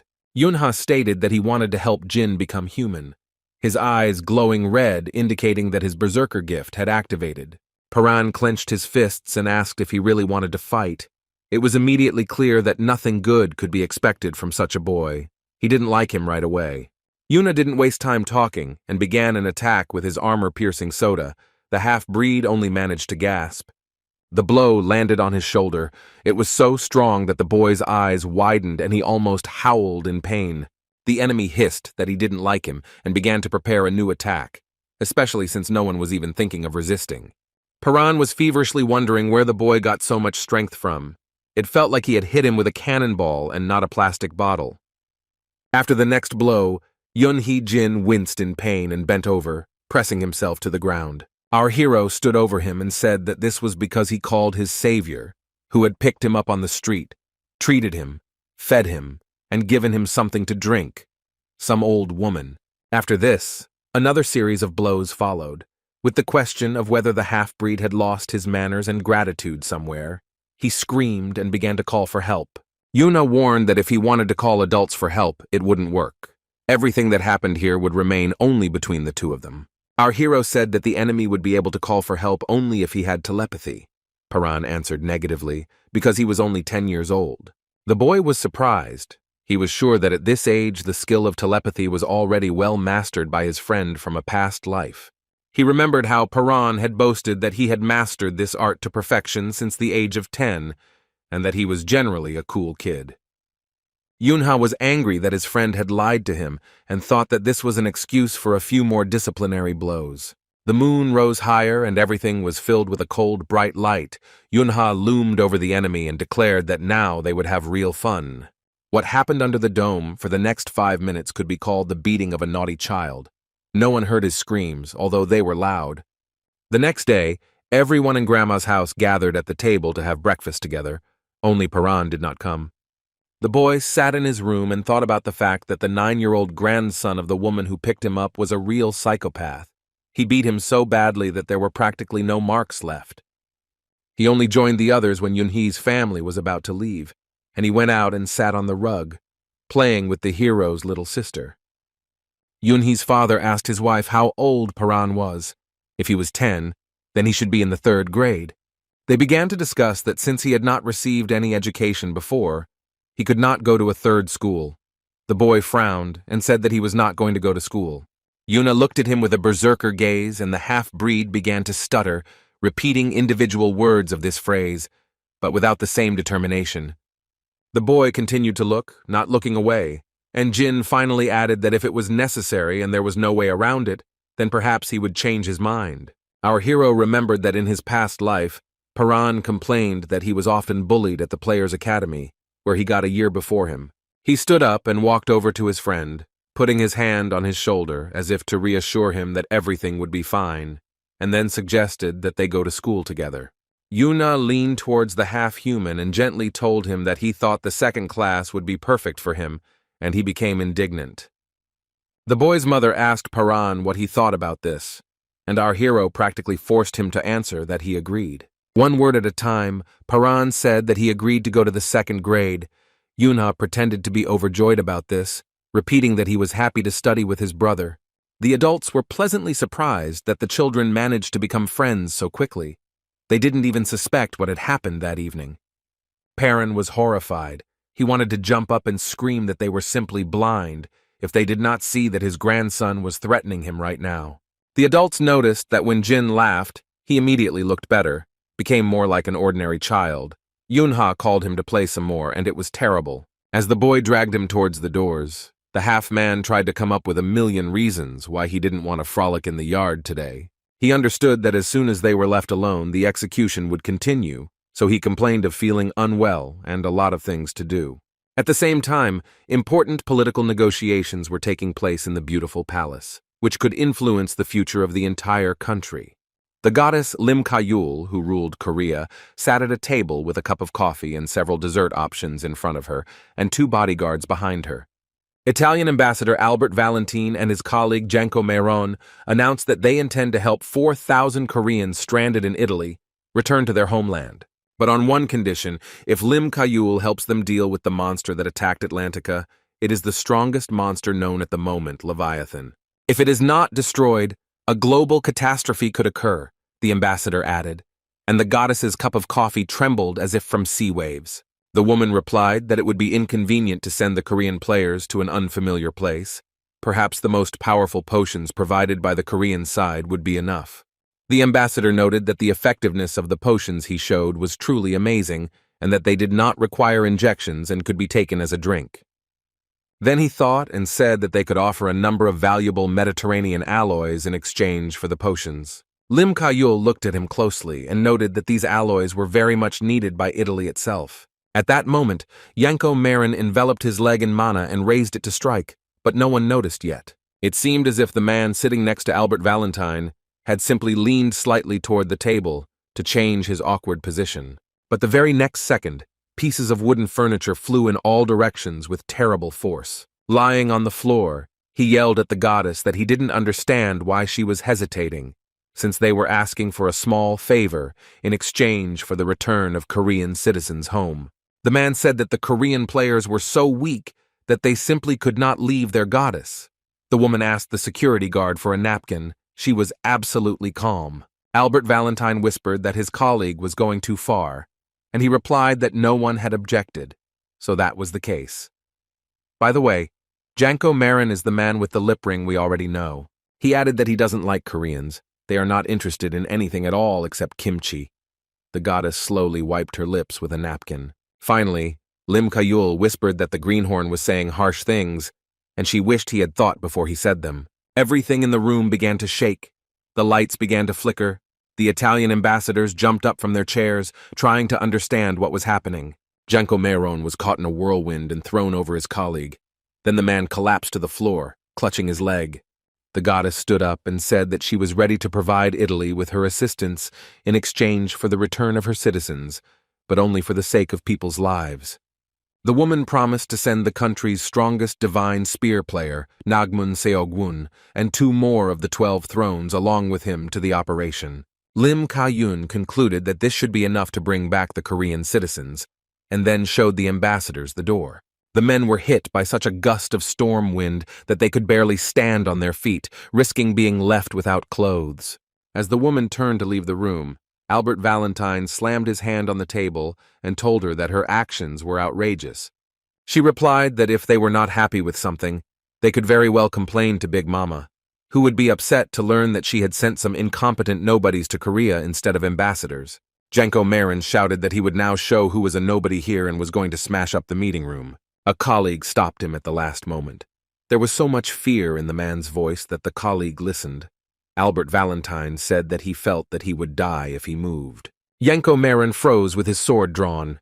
He too felt the mortal threat.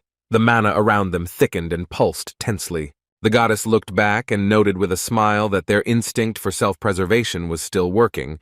Well, at least they could do something. Before closing the door, she added that the meeting was over and asked the ambassadors to leave the building on their own. Janko Meron cursed foully.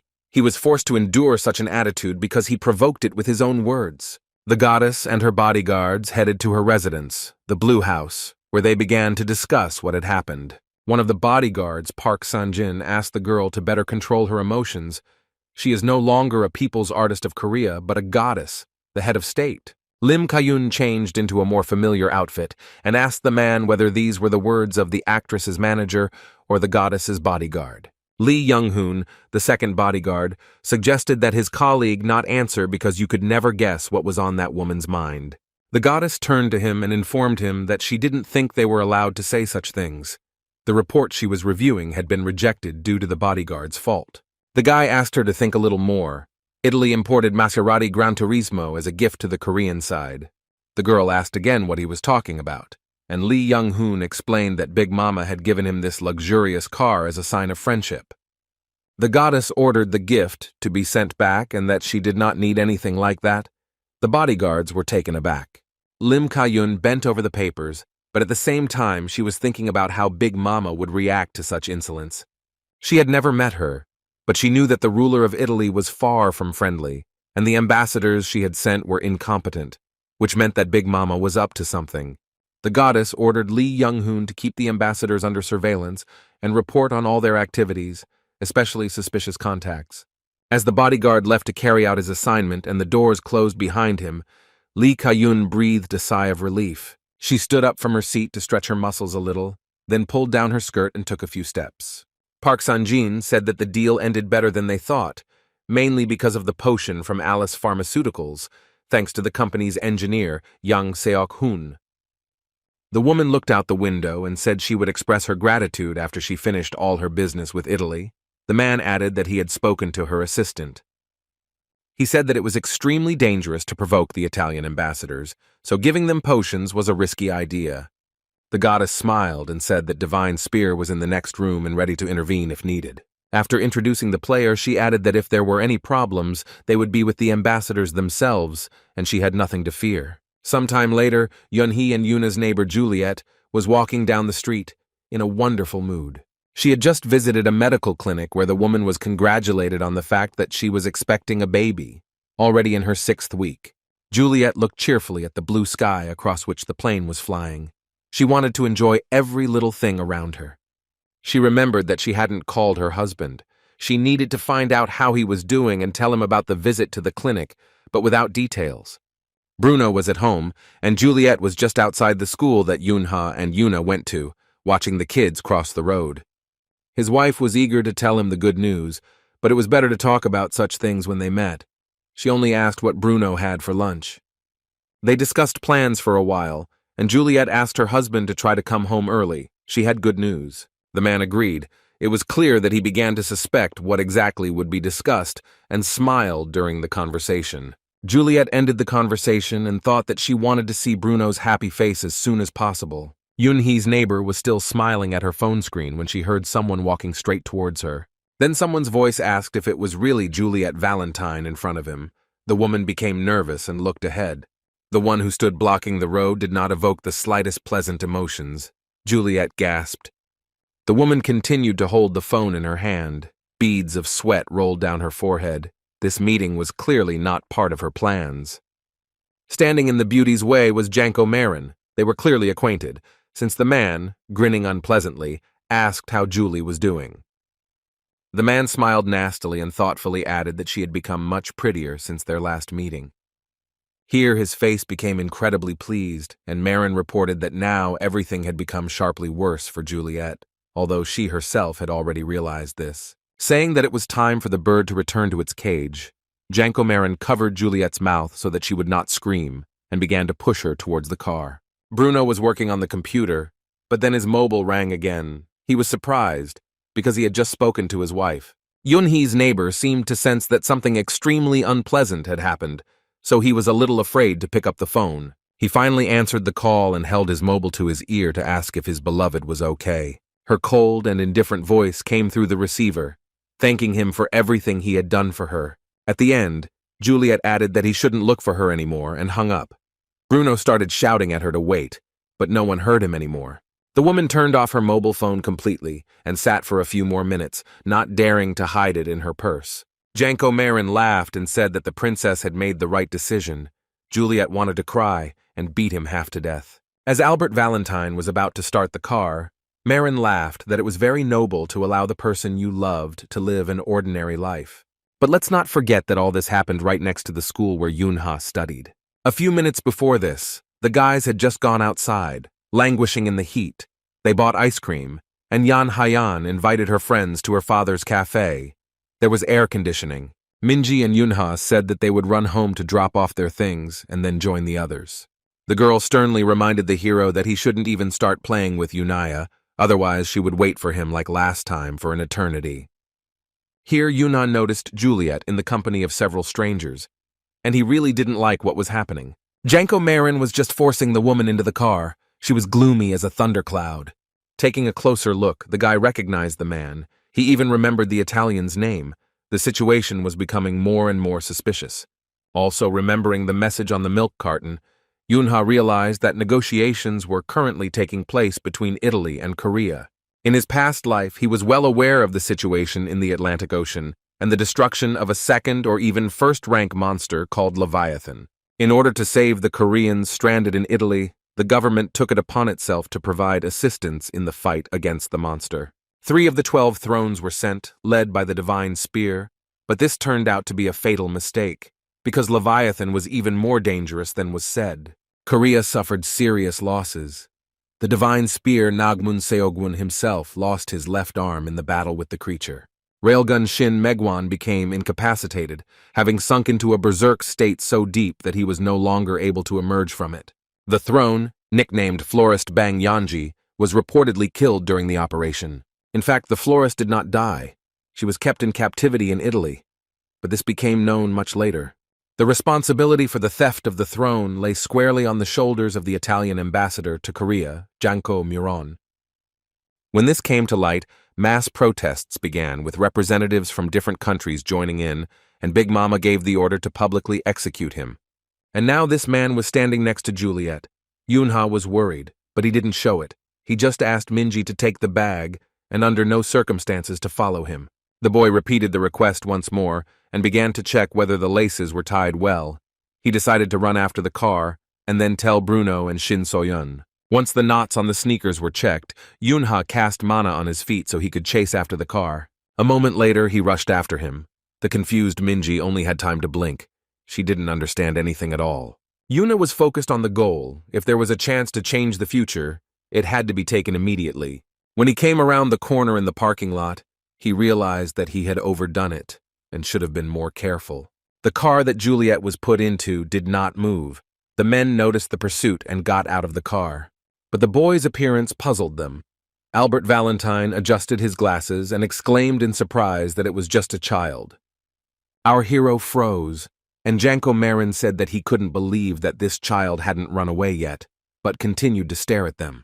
A second later, the man was already standing in front of Yuni. He also moved using mana, so he was incredibly fast. Marin asked what business the boy might have with them. He even tried to smile, which looked even scarier than a frowning grin. Yunha noticed the movement of the man's hand, but he wouldn't have had time to do anything, even if he really wanted to. Janko Marin grabbed it so quickly, as if he had used all the mana in the world at once. Who would have thought that he could do that? Yunha unhooked his hand and quickly jumped to the side, then ran a few more meters to increase the distance. The man was surprised that some child was able not only to unclench his strong, vice-like fingers, but also to move so quickly. He muttered that apparently even children in this country were good at handling mana, to which Valentine retorted that the boy was not ordinary, but rather strange. Janko Marin grinned and replied that in that case he simply had no other choice. Saying that he would quickly get rid of the guy, the man approached Yunhei in one jump and immediately made another one to kick him. The boy tried to defend himself with his hands, but when the shoes almost touched his head, he realized that it was much wiser to dodge. He jerked out from under Yank Marin's feet and thought that since this bastard was going to kill him, he couldn't let him get close. When the man decided to kick the child again and had already made a swing, our hero made a sweep to knock him down. After that, Yuna jumped over the enemy, as if he were jumping over a piece of sports equipment in a physical education class. Since Marin kept trying to grab him, the boy decided to concentrate all his mana in his legs to make it easier to dodge. This bore fruit, but not for long. As soon as the enemy realized what was happening, he began to anticipate the boy's movements. Then Yuna decided that it was his time to attack the enemy, and prepared to deliver a series of kicks. The first one hit the target, and Janka Marin was also unprepared, covering himself with his hands from the attacker, but the man quickly learned. When Yunha jumped up to kick him with all his might, the opponent had already prepared a defensive mana barrier. Our hero noticed this, so he decided to destroy it with a magic projectile. The confrontation became more and more interesting. Yunha launched the mana ball as hard as he could. The projectile should have broken through the defense and reached the target. When the boy landed on the ground after a series of somersaults and looked at how the attack had gone, he was surprised. Janka Marin simply parried it with his hand. and now stood and massaged his slightly bruised hand, thinking about the fact that the child's mana distribution was just right. But even in this case, the scoundrel saw no problems at all. It was entirely possible to catch and neutralize the boy. The man once again used his signature skill of instantaneous movement in space, his eyes burning with fire. He said that the child was just a child.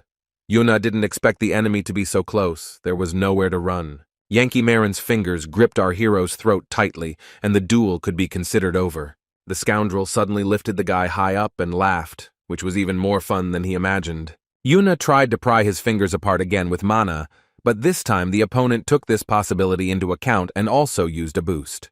He told the choking boy that he wouldn't get rid of him so quickly this time. He needed to learn from his mistakes. Yankee Marin, with an angry face, told Yunhei that he was not the only one here who could use mana, but the boy only thought that he was dying from suffocation. Then Juliet's loud and angry cry was heard that Marin must immediately release this child. The woman jumped out of the car and became indignant, reminding them that they had promised not to harm any of her friends. Marin glanced sideways at the beauty and asked again if she really knew this boy. It was a trap. Yuna looked at Juliet and tried to telepathically convey to her that she shouldn't reveal her cards and admit that they knew each other. The woman understood and screamed that this was just an ordinary child, to which she received the answer that it was not so ordinary. Such freaks should be killed at birth. At this point, Albert Valentine intervened and ordered Yankee Marin to stop. The scoundrel looked at the ambassador and thought that these Valentines were always too sentimental, and that was where all the problems came from. With a dissatisfied face, he unclenched his fingers, and the half-dead Yunha fell to the ground like a sack of potatoes. He sat on the ground and tried to catch his breath. Yankee Marin turned around and walked away, shrugging his shoulders in displeasure. Juliet ran up to the boy. She had to make sure that he was okay and that there was no danger to his life. She thanked the hero for his help, but added that there was no need for more help. Yunha asked what was going on and if she was okay. The woman fell silent and looked at him very sadly, so sadly that it seemed she was about to burst into tears. Then Juliet pulled the wedding ring on her ring finger and began to slowly take it off.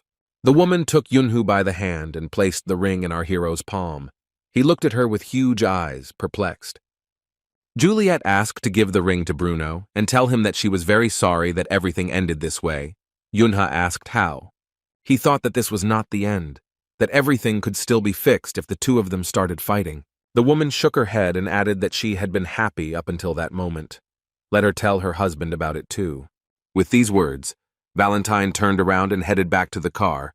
Yunha remained sitting on the ground, clutching the ring in his fist. Seeing that the woman had returned to Yankee Marin, the boy jumped up and called out to her, then called out to her again. He knew who it was, but he didn't have time to warn Juliet. Yuna tried to shout to her, but it was all useless. The scoundrel moved again with incredible speed and struck the boy right in the face, shutting his mouth. Yunha flew several meters and landed right into the trash bins, hitting his back hard against them. Yankee Marin hissed at him to hurry and get away from here as far as possible before he was kind and killed him. The car took off abruptly and drove away, and our hero was left lying in a pile of garbage, thinking about how he had not imagined his second life this way. The young man remembered how happy he was when he saved his family, who were about to die. Just like he saved his friends during the Bukhan Mountain incident, now both Yang Haiyang and Yong Huk are still alive and have continued to develop. Back then, on the mountain, the boy managed to minimize the number of casualties, and he was happy that he was able to do it. But the future has changed for both better and worse. I wonder with whose permission Juliet gave away the ring. And with whose permission is he now sitting and thinking about the past, when he needs to start worrying about the future here and now? The boy stood up. Yunya was determined to change this shitty future by any means necessary so that everything would be good again. He looked at Juliet's ring and said out loud that his happiness included the happiness of this woman and her husband. Clutching the symbolic treasure in his hand, Yunha decided that he shouldn't be so arrogant in excluding himself from the game. Under the counter stood a box full of bottles with a variety of potions and elixirs. It looked quite unusual. Father Yang Haiyan, as usual, worked in his cafe, and during the day and evening he spent his time at the bar counter. In order to fulfill the order for potions received from the state, the man had hardly slept for several days. Therefore, Papa Haiyan was quite tired and absent-minded. He didn't even immediately realize that someone had called him. The waitress came over to thank the owner of the establishment for the extra day off and handed him a glass of water, saying that it was time to rest. She asked why he was looking at her like that, but the man did not answer. He simply said that he was happier than ever. Then the phone rang and Yang Hayan's father became alarmed. It was Yunha, his daughter's friend and classmate. He rarely called without a reason. He picked up the phone and asked what had happened and how he could help. The boy politely said hello and replied that he really needed help. Something happened, and Yunha said that he really wanted to ask Hai Yang's dad for a favor. He knows it's weird and hard, but he has no other option. Looking at the box of freshly prepared potions, the man sighed. It seemed he would have to stay awake for the next few nights.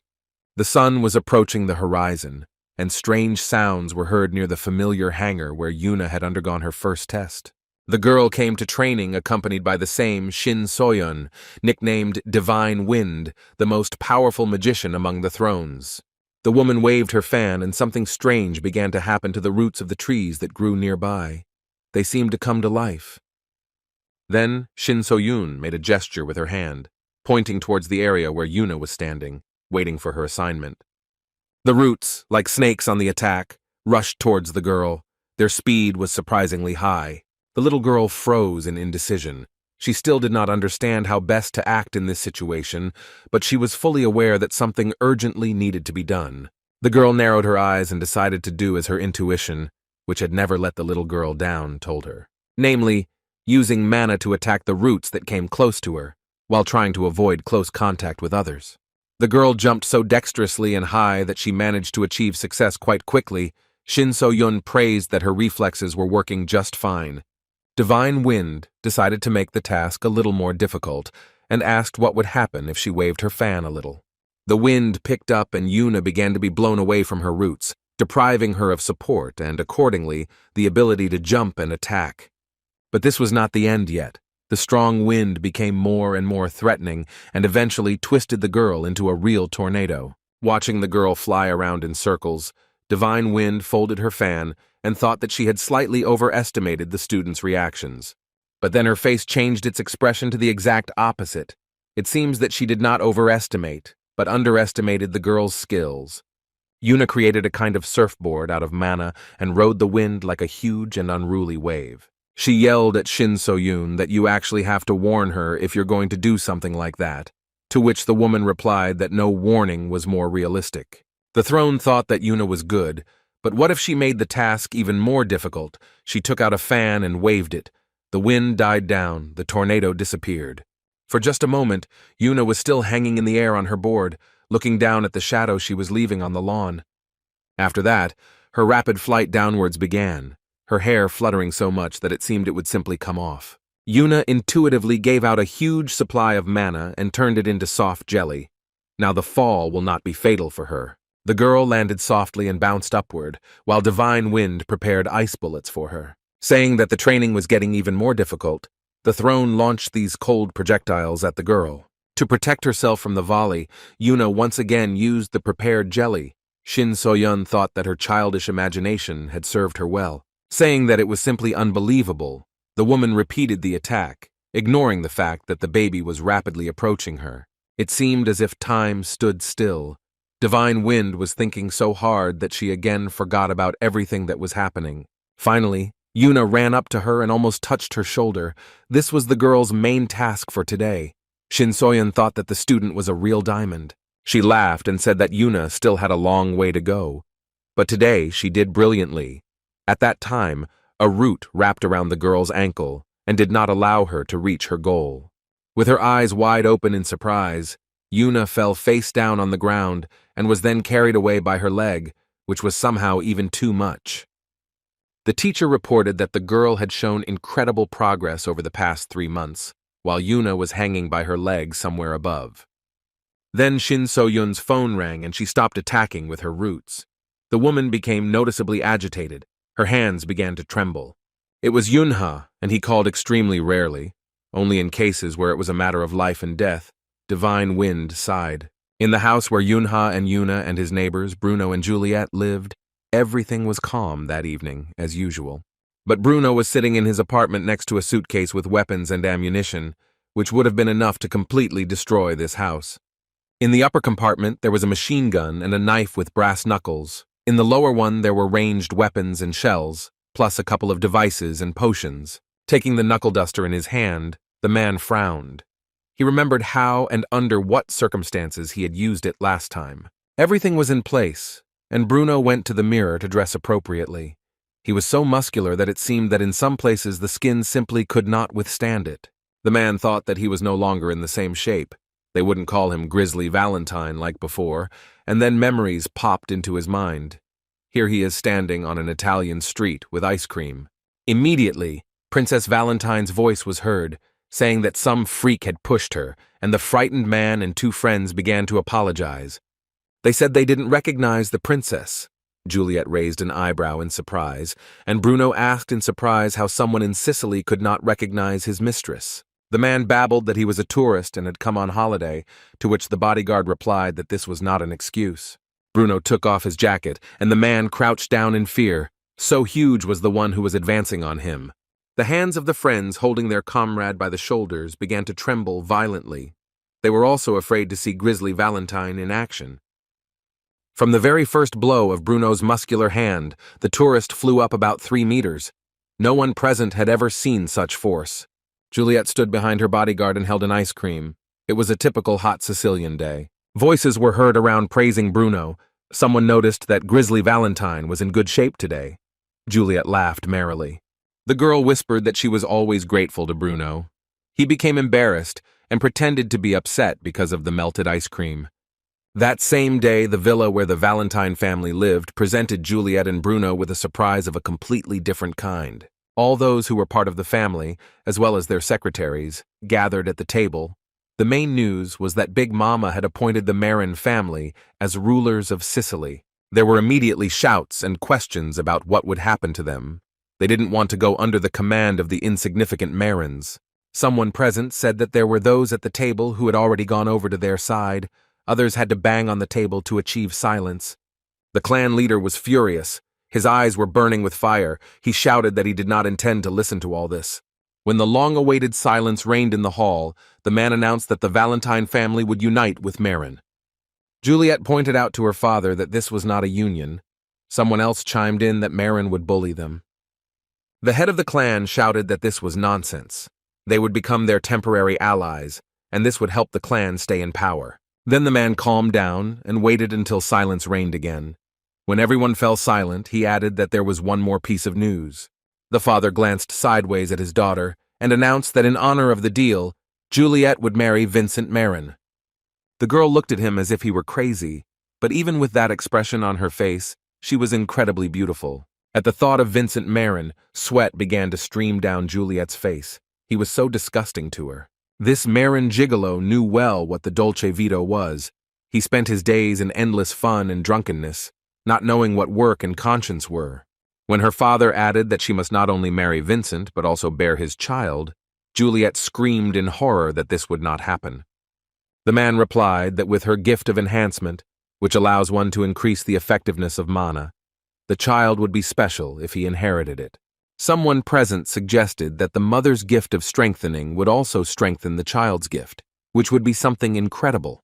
The head of the clan confirmed that the child would receive a gift and become stronger than anyone from Marin and Valentine. Then they would take him and raise him in the traditions of the family, so that he would continue the glory of the line. When the girl heard this, her heart sank. She didn't think that her father was such a cruel and ruthless person. Juliet's face darkened, and Grizzly Valentine thought with horror that the boss treated his loved ones like objects, thinking only of power. He was not the only one. The rest of the family immediately began to convince Juliet that she should accept the offer. The future of the clan depended on it. They even hinted that Vincent was a good guy, and that they would have a wonderful heir, which was unbearable to listen to. Even the girl's father became a little sad. Such a blatant lie was clearly not the best means of persuasion, and Juliet understood this too. Here she remembered that there was another person at the table, whom she considered very close, and she directed her indignation at him. It was her brother. Albert Valentine listened to the voices urging him to fulfill his duty, telling him about an heir, about honor, about family. It was disgusting, but he remained silent. It was not until Juliet turned to him with a plea to protect her and prevent her from getting married that Albert wanted to intervene. But after his sister addressed him personally, the man simply lowered his head. He realized that now all the attention and all the anger of those present, and most importantly, his father, would spill out on him. He never said a single word. Juliet was simply heartbroken, but most of all she was hurt by the betrayal of those she loved. The meeting ended, and the girl remained sitting, her head lowered to the table, while Bruno, faithful to Madame, stood quietly behind her. He looked at Juliet and thought that there might be many more such difficult moments in life, but the girl needed support right now. Guards were posted at her bedroom at night to ensure that the wayward beauty did not try to escape. It was humiliating. The girl sat in her locked room. The moonlight came through the window. The beautiful curtains did not move. Bruno approached Juliet. He was very worried about her and said that she could tell him everything that was on her mind. Juliet sat on the edge of the bed, her head down. She didn't react to anything at all, didn't make a sound. The bodyguard squatted down next to her and called her name, gently taking the girl's hands in his huge palms. Here, Juliet raised her face to him and began to sob that she did not want to be married off like this. She did not want her child taken away like some kind of thing. She added that she hated this place, and it was clear from Bruno's face that he was ready to cry with her. It was so painful in his soul. The bodyguard kissed Juliet Valentine's hand and said that he would be by her side even when he had to stand up to the whole world. The guy simply offered her to leave with him. He understood how difficult this decision was and how difficult it would be for them. He was ready. Juliet felt it and cried. However, her sadness was short-lived. A moment later, the girl smiled. In this world, there was a person whom she could trust, who was not indifferent to her. The curtains fluttered in the wind. The window into the princess's bedroom was wide open, and there was no one on the bed. Bruno took out the device in his apartment and looked where they had taken his kidnapped wife. Who would have thought that the device would come in handy under such circumstances? The man went out into the corridor, slamming the door behind him. He began to hide the device, but then he heard footsteps. Bruno, without thinking, left the apartment and saw Yunha standing near the door. The boy called out to him. The neighbor looked at the child and thought that he was dressed as if he was going to go with him and help pull Juliet out. The boy had a sword hanging on his side. Yunha called out his name again and said that he would join. I wonder if the hero also had telepathy, or was he just damn smart? After a short pause, the boy repeated once again that he was going with Bruno. He said it as if stating a fact. No one argued. The car sped through the city, overcoming bridges and road junctions. At night, the streets were practically empty. Seoul was asleep. Bruno drove the car and thought that Yunha, of course, would be stronger than even many players, but their opponent would not be weak either. He didn't want to drag the child into a dangerous situation, so he reminded him again that it was not too late to stop the car and get out. The boy nodded and said that he understood the risks. Our hero turned to Bruno and reminded him that they had already discussed this and that he was going on the mission with him, which led to another round of explanations. The man realized that he had no chance of convincing his neighbor, and it was unwise to waste resources on this now, so he simply nodded. Yuna asked if he knew where to go. The former bodyguard of the princess once again took out his device. When he reported that Juliet was at Alice's hotel, Yunha tensed up. He knew this place. Bruno suggested wearing armor, but it was not designed for such a small child. The boy showed his potions and stiletto and explained that it was already hard for him to move with all this stuff. He started telling what potions he had grabbed. There was even shadow spider venom. Bruno was surprised at how calm the guy was, as if he was going to brush his teeth and not to war. Yuna also reported that he took Juliet's ring. The man asked if he knew how to use it. The boy nodded. It was a mana-enhancing engagement ring. A brilliant idea. Juliet had tried hard. Thinking about the woman, Yunha remembered how things were last time. People descended into the black dungeon of the abyss for the first time and managed to return, which was previously thought to be impossible. Everyone welcomed the mission participants. They were real heroes and received well-deserved honors.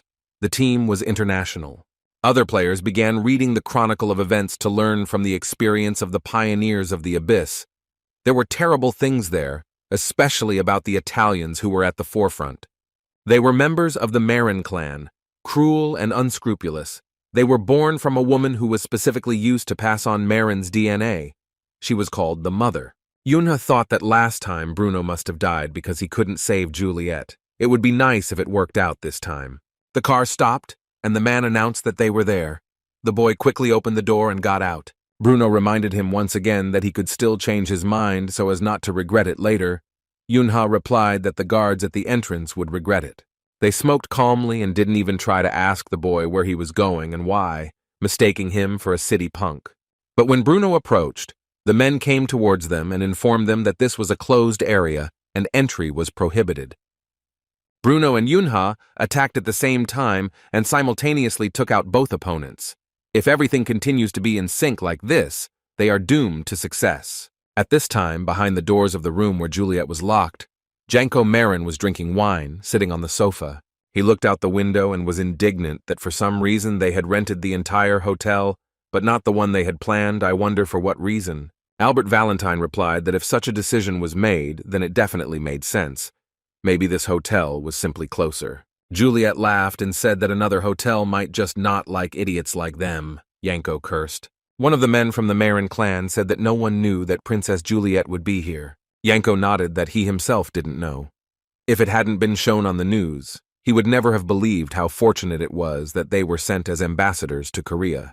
He looked back at Albert and said that he did not immediately recognize Juliet in the plot, but his brother confirmed that it was she. Juliet laughed and said that the guys from Marin apparently didn't know the feeling of shame, since they were chasing one girl in the amount of several hundred people all over the world. Yanko looked at her angrily and said that the princess was wrong to be sure that they wouldn't touch her. It would be better if she sat quietly and didn't show off.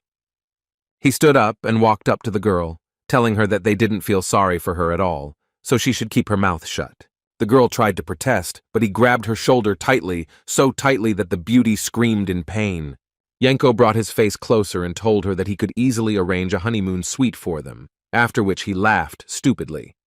Juliet pushed his hand away from her and cursed. She was not used to someone showing such an attitude towards her. The beauty's disgust was so strong that she spat right in the offender's face. Janko had already raised his hand to strike, but Albert Valentine was on guard. He simply called his name and that was enough. Marin retreated. Valentine had such a strong supply of mana, and spoke in such a threatening tone that no one would want to mess with him. With words about heartbreaking brotherly love, Yanko went out into the street. He needed a distraction. The secretary brought Albert some reports, then took the tablet again. They began to discuss business. Then Juliet called out to her brother. He hadn't heard her voice say his name for so long that for the first few seconds he froze and fell silent. Juliet said that she was hungry. The girl asked to buy her a bento box at the 24-hour store and some bread for dessert.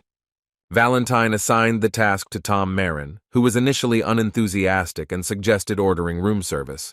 Albert looked at him in such a way that the guy rushed to the doors, a reminder of what kind of bento it should be and in which store it was sold, rushing behind him. Suddenly Tom stopped and called out to Albert, who was surprised but responded. He did not understand why the secretary had changed his tone so suddenly. The guy looked back and asked with a smile if Albert remembered that he himself was not Valentine, but Marin. The question remained unanswered. After a moment of silence, the man said that he shouldn't worry about it, and laughing, the messenger went into the store. Several minutes passed in complete silence, after which Juliet rose from her seat, her brother reminding her that there was no permission to leave the room. His sister looked at him as if he were a complete non-entity and asked where his family manners had gone. The girl said that she needed to go to the restroom and went there, loudly slamming the door. Albert shuddered. In the toilet, Juliet folded in half and gave vent to her emotions. Until now, she had not had a chance to be alone for even a minute. She remembered Bruno's words about how he would fight for her, even if he had to fight the whole world. Juliet missed her husband unbearably, although she did not want to admit it to herself. She loved him very much. It was time to cry, and Juliet was glad she had the opportunity, but she absolutely couldn't afford to be sad. At this time, a few floors below, Janko Marin had secluded himself in the men's restroom, where he went before going outside. While relieving himself, the man thought that it would be a good idea to call the maid upon returning to his room. Suddenly he felt a rather strong killing intent in the air and turned around sharply. The sword raised to strike froze in the air. It was Yunha who attacked the enemy with an incredible jump, but he didn't expect that the enemy would be so sensitive. The blow missed its target. Yanko managed to step back, but hit his head quite hard on the urinal on the wall, and then on the wall itself. The second blow was even stronger than the first. That's what it means to have a poorly wiped, slippery floor in the toilet. The cleaning lady deserved a severe reprimand. While the enemy was trying to figure out what had happened, Yunha muttered that he was especially lucky today. Marin's eyes bulged out of their sockets. This was the last person he expected to see, and that was this child. Having waved his sword and flexed his arm, our hero asked his opponent to pull up his pants, making a couple more swings. The boy added that he would have a couple of seconds to do this. With these words, No Yunha assumed a fighting stance, holding his weapon at the ready, his eyes showing the determination to finish off Yanka on the spot. An hour before, Shin So-yun cast a haste spell on our hero, which significantly increased his speed. Now he and Marin were on equal terms. Divine Wind also cast a strength spell on Yunhu, which increased her muscles and physical parameters. Other buffs included mana recovery, defense recovery, and magic resistance. Not for nothing was the woman considered the best mage in the country. The boy thanked his friend and asked what to do with the hotel guests. He didn't want anyone to accidentally get caught up in the fight. Shin So-yun replied that she had contacted the administration. The residents had been warned and moved to another branch. Yunha sighed with relief. He was just hanging the potions on his belt. Now, watching Yanko button his trousers, our hero decided that this was his finest hour. There was little space, and the enemy was unarmed. At this time, Marin rushed towards him, shouting that he would kill the idiot on the spot. Even under Yuna's acceleration, he was a little slower. The man's hand almost reached its target, slamming into the boy's Adam's apple so quickly that he didn't even have time to swing his sword. Thanks to the defense, the hero withstood the blow and dodged the next one. The battle will not be as easy as he had imagined. But Yunha was still determined to succeed. He was buffed with spells and drank several potions. He had a few more in reserve. The opponent assumed a close combat stance and said that they could fight as much as they wanted, but he would still emerge victorious. To protect himself from the magic projectile that the boy already had in his hand, Yanko cast a mana shield. Our hero decided to deceive him and did not use the projectile, but transferred all the energy to the blade so there was a chance to break through the defense. The first two lines of the shield were pierced by the sword. Yuna decided to smash the third one to hell with the weight of his body, and he succeeded. The enemy realized with horror that, compared to the last meeting, the boy had become much stronger. It was simply impossible. The guy pounced on him again and asked if that was all his opponent was capable of, a question that infuriated Marin. He tried to attack, but to no avail, at which time the boy jumped as high as he could to kick. He managed to knock his opponent off his feet and make him fly about 3 meters before crashing into the wall with all his might. Moreover, Yuna immediately rushed into a new attack. Yanko barely managed to cast a saving shield. The room was small, and the man simply did not have the opportunity to use all his skills to their full potential. He decided that he needed to get outside at any cost. Yunha was pushing. Finally, Marin managed to turn away and jump back a couple of meters. This maneuver was quite unexpected. But what was even more unexpected was that the Italian ambassador suddenly pulled out 2 pistols from somewhere and pointed them at the boy. Yunha reacted quickly and also cast a mana shield. The bullets hit him and got stuck, not reaching their target, but the threat did not go away. For some reason, the next attack did not follow, and no new shots rang out. The boy looked out from under the sword, the hilt of which he held to his face in case the bullets pierced the shield. All he saw was the enemy running out the open door, and Yunha shouted after him that he would catch up with him this very second. The boy followed after him, thinking about how this bastard dared to run away from him. He really had no moral principles. Yanko cast a magic shield at the last moment, just as a mana projectile from our hero flew at him. Having caught his breath, the man began to think about where it would be most convenient for him to fight, so as not to limit his abilities. Finally, the choice was made, and Yanko Marin set off running across the hotel grounds. Yunha, with a ferocious expression on his face, continued the pursuit. When the boy was already very close, flying through the corridor, his opponent again pulled out a pistol. The man fired at least 3 shots. The distance was short, and he had practically no chance of missing. But Yunha was under acceleration, so he had a chance. The child masterfully dodged all the bullets fired at him. He continued the chase with his sword at the ready, taking another potion from his belt along the way, something you wouldn't see even in a circus. The boy drank a potion of strengthening and a potion of mana without stopping the pursuit, after which he shouted to Yanka Marin that today was the day of his funeral. It was the same potion that had so surprised Albert when he met the Korean goddess, the potion of the heavenly maiden. Yanka thought angrily that he should have killed the boy at the first meeting, as he wanted. Now there was no time to go to the room on the 18th floor for weapons and potions. It was necessary to find something to fight with on the spot, and the man began to look for something suitable. He noticed kitchen knives on the bar counter. Well, that's good. Yuna didn't notice the knife flying at him. Only when it broke through the window right in front of his nose, the boy realized what had happened. I had to brake sharply to get my bearings as to where the attack was coming from, which turned out to be not so difficult. But then another knife whistled right past his head. The boy knew that his opponent was fast, but he didn't think that he was that fast. Well, you need to be more careful. Yuna blocked the third knife with his sword. He reached maximum concentration. Yanka instantly jumped up to the enemy and attacked him in close combat, not giving him time to recover from the attack from afar. Our hero was ready for an attack, so he easily parried the blow. The man cursed and asked who he was and where he learned to fight. Yunha calmly replied that he was the one who would kill Marin and that it would happen no later than today.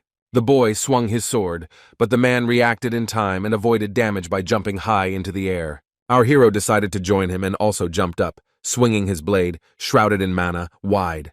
Yanko took advantage of this, and having predicted the trajectory of the blow, grabbed No Yunhu's hand.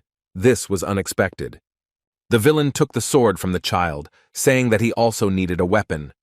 Marin looked extremely pleased because now the advantage was on his side. But Yunha didn't lose his head either. He remembered the spell that Divine Wind taught him and cast Vengeful Spirit. It was a skill that ate up mana reserves. The man thought that this kid was starting to just piss him off. He quickly dealt with the waves of magic using his sword, but he didn't stop swearing dirty. Our hero had already figured out how to attack further. Using the skywalking technique, he rushed towards his opponent, intending to strike with the second sword that he had thoughtfully grabbed with the help of the subspace spell. Yanka parried the blow but barely stayed on his feet.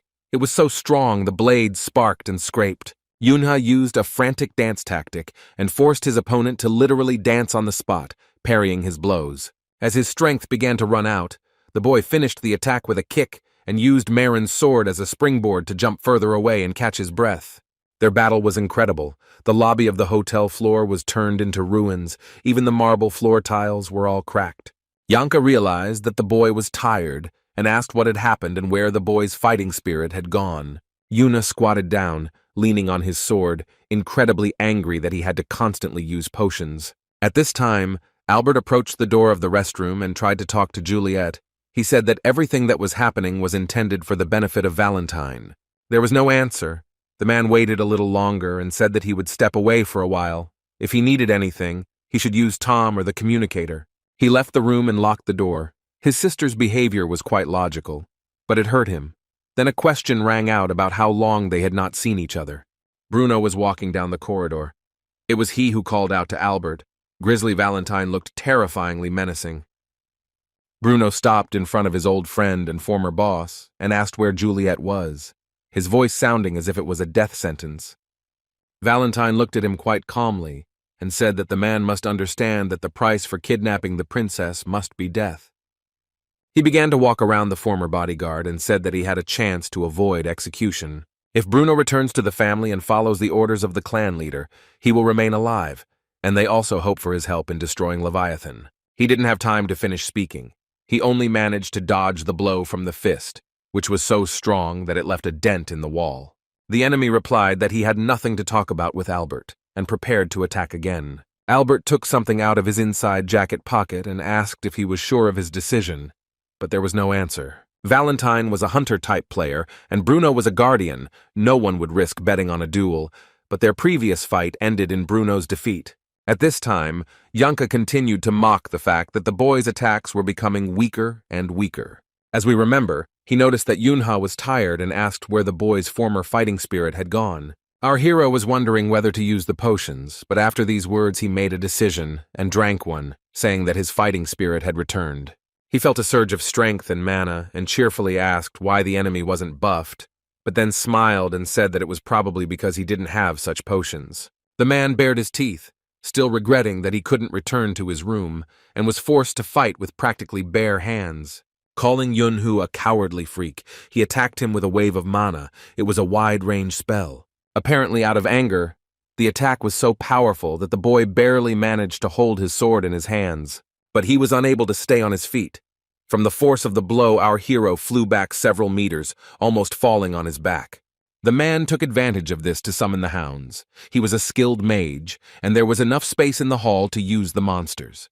In order to save his life, Yunhei had to jump high into the air, otherwise he would have been torn to pieces by the monsters. He tried to attack them with a kick from above, but the heavenly step move was useless. He was too weak. The hounds pounced on him again, and the boy jumped up again, trying to figure out how best to deal with the situation. Of course, it was not the monsters that needed to be attacked, but the summoner. Yunha swirled mana around the sword to make a pinpoint breakthrough strike on the target. This would have allowed him to deal with Yanka, bypassing the protection of the hounds he had summoned. The enemy continued to shout that it was time to frolic with the puppies. But the next moment, the puppies disappeared as if they had never been there, and the man barely managed to dodge a series of blows from our hero. To protect himself, Marin cast a shield spell, but it didn't work right away, giving Yunhei the opportunity to strike once. Immediately after that, a shot rang out, then another. A pistol was sometimes more effective than a sword in magic. A bullet hole appeared in Yankee's protective shield. The man himself was going to use a firearm, but he turned out to be somewhat slower than the buffed boy. Yunhei's bullet blew the magical defense to pieces and gave him the opportunity to kick. Yanka's bullet grazed our hero's shoulder. The boy crouched down, leaning on his knee and clutching his wound. His opponent joyfully exclaimed that he could now breathe deeply. He stood and smiled, pointing his sword and pistol in different directions, as if to say that this was his territory. The more space, the more opportunities. Janko Marin was a ranger specialization player. He knew a lot of clever tricks and was now extremely pleased with himself. His next attack was also primarily effective in open areas and was called Scattershot. Yuna was really scared. He knew very well how this spell worked and how dangerous it was for him. It was necessary to dodge using acceleration. The boy simply had no other chance to survive in the current situation. Yanko shouted that this time the nasty rat would not be able to dodge, and this gave our hero an interesting thought. He realized that the enemy was counting on wearing him down, so he decided not to run away from the attack, but to fight it off with his sword. The very first blow proved the correctness of this decision. Yunha connected the gift of the berserker so that the rest would be no less effective. He swung his sword, shrouded in mana, like a madman. There was nothing faster than this sword here and now. The boy repelled one shot of mana after another. It seemed that his energy was simply inexhaustible, and this could last forever. But the enemy's mana supply was not eternal. After a few minutes, Marin stopped. The floor slabs around Yunhei were mutilated, but he himself remained intact. The man raised his pistol and said that he would now take great pleasure in killing the boy. At that very moment, Yunha realized that both his legs were grabbed by the hounds, preventing him from escaping. The boy noticed a vortex of another spell above his head, and realized that he could neither dodge nor fight back. The only way out was to use a pinpoint breakthrough strike on Marin so that he would lose control of the hounds, and they would disappear. At this moment, a shot rang out over our hero's shoulder. Fortunately, Yanka missed, but his spell continued to activate. Yuna hit with all his might. He was determined to beat the bastard, and besides, the boy still had quite a lot of mana left. Having knocked the enemy down, the boy pulled out his pistol to finish him off with a shot to the head, securing the success of the attack. The hound's teeth unclenched, Marin realized that he needed to take care of his own protection first. He couldn't cast a shield and summon monsters at the same time. Freed, Yuna fired and then made an incredible leap to finish the job with his sword if the shot missed its target.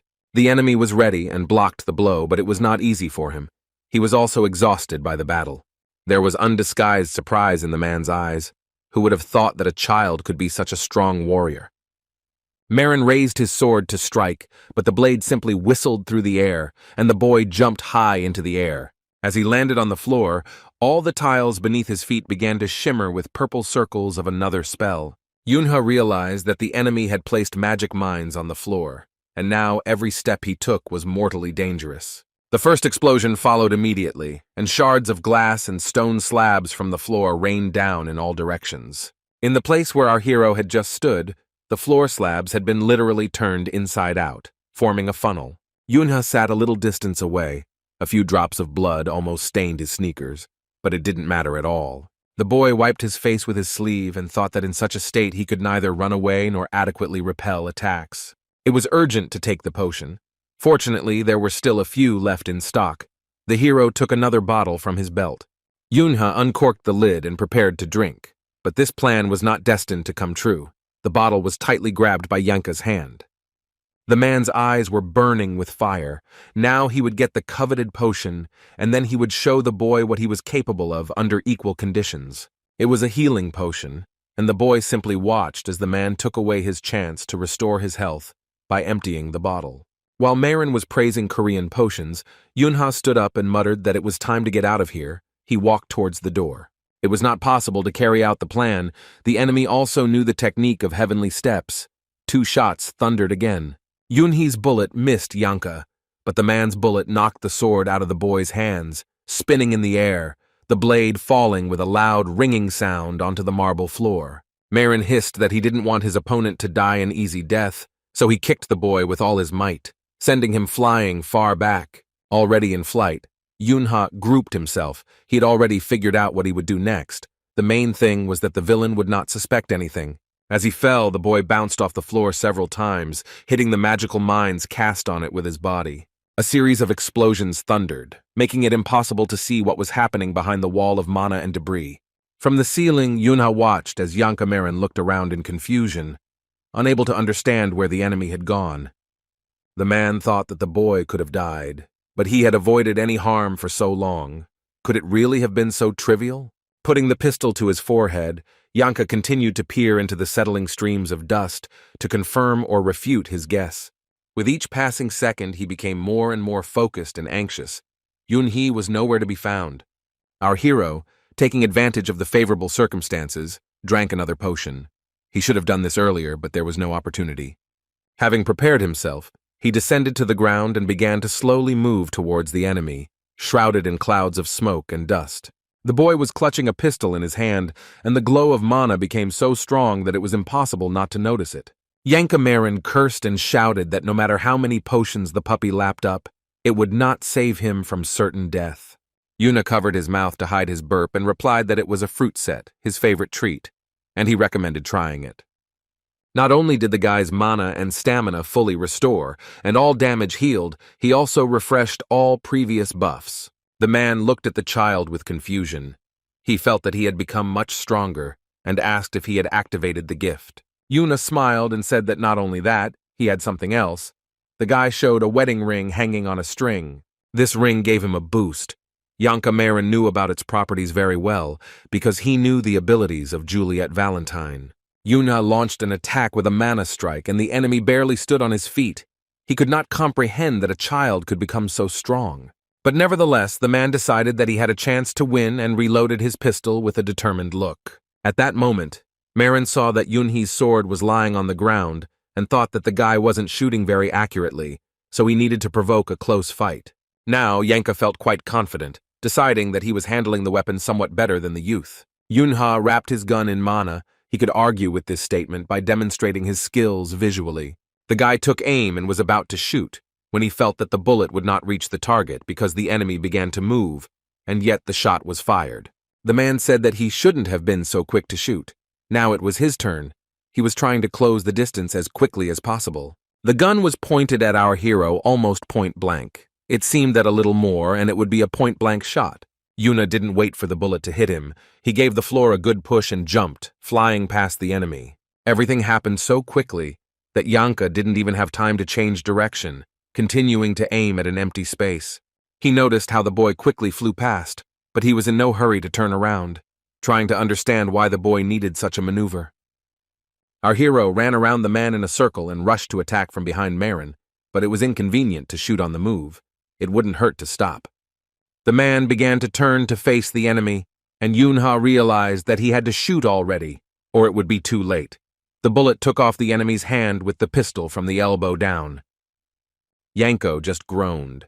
Getting injured in a fight with a child was definitely not part of his plans. He still hadn't realized how dangerous his opponent was. Hearing the groan, our hero aimed his hand with a mana projectile at the man, saying that it would hurt even more now, because he had only just begun. The sword stuck into the ground, reflected the silhouettes of a tall man and a small boy standing opposite each other. Yunha pulled the weapon out from the floor. Yanko Marin was not going to give up. He got into a fighting stance, intending to kill this impudent puppy that very second. So that blood would not flow, he cauterized the stump with mana. The boy looked at him and asked which of them was the puppy now. He felt that victory would soon be his. The corridor on the 18th floor of the hotel was practically no different from the corridors on the other floors, until Albert Valentine flew into him, continuing to fire his pistol over and over again. Bruno was moving towards him with a knuckle duster on his huge hand. The man's eyes glowed blue. He used all his resources to attack the enemy. He used his gift of the fierce beast and smashed the building with just his fist, the stones on the floor flying off like splinters from the blows. Albert froze. He had used up all the bullets except one, but he didn't have time to reload his weapon. Now Bruno had practically caught up with him. The man fired the last shot practically on the run. He didn't even try to hit the enemy, doing it more reflexively. The bullet ricocheted off the walls several times and went into the ceiling, followed by a blue glow of mana. The weapon was enhanced by magic. The ground was practically falling apart under Albert's feet. Bruno was inexorably approaching him. The only option to save himself was to run, which the man quickly did. He knew that the grizzly was slower. The only thing he didn't know was that the enemy had learned several new skills since they last saw each other. Bruno used the Inferno technique and almost instantly caught up with his former master, the hellish flames of hatred raging around him. The fist, surrounded by fire, was supposed to cut Albert's head off his shoulders, but he managed to dodge the blow. It took only a few seconds to grab the gun while he was running. Valentine managed to reload it and was now ready to shoot.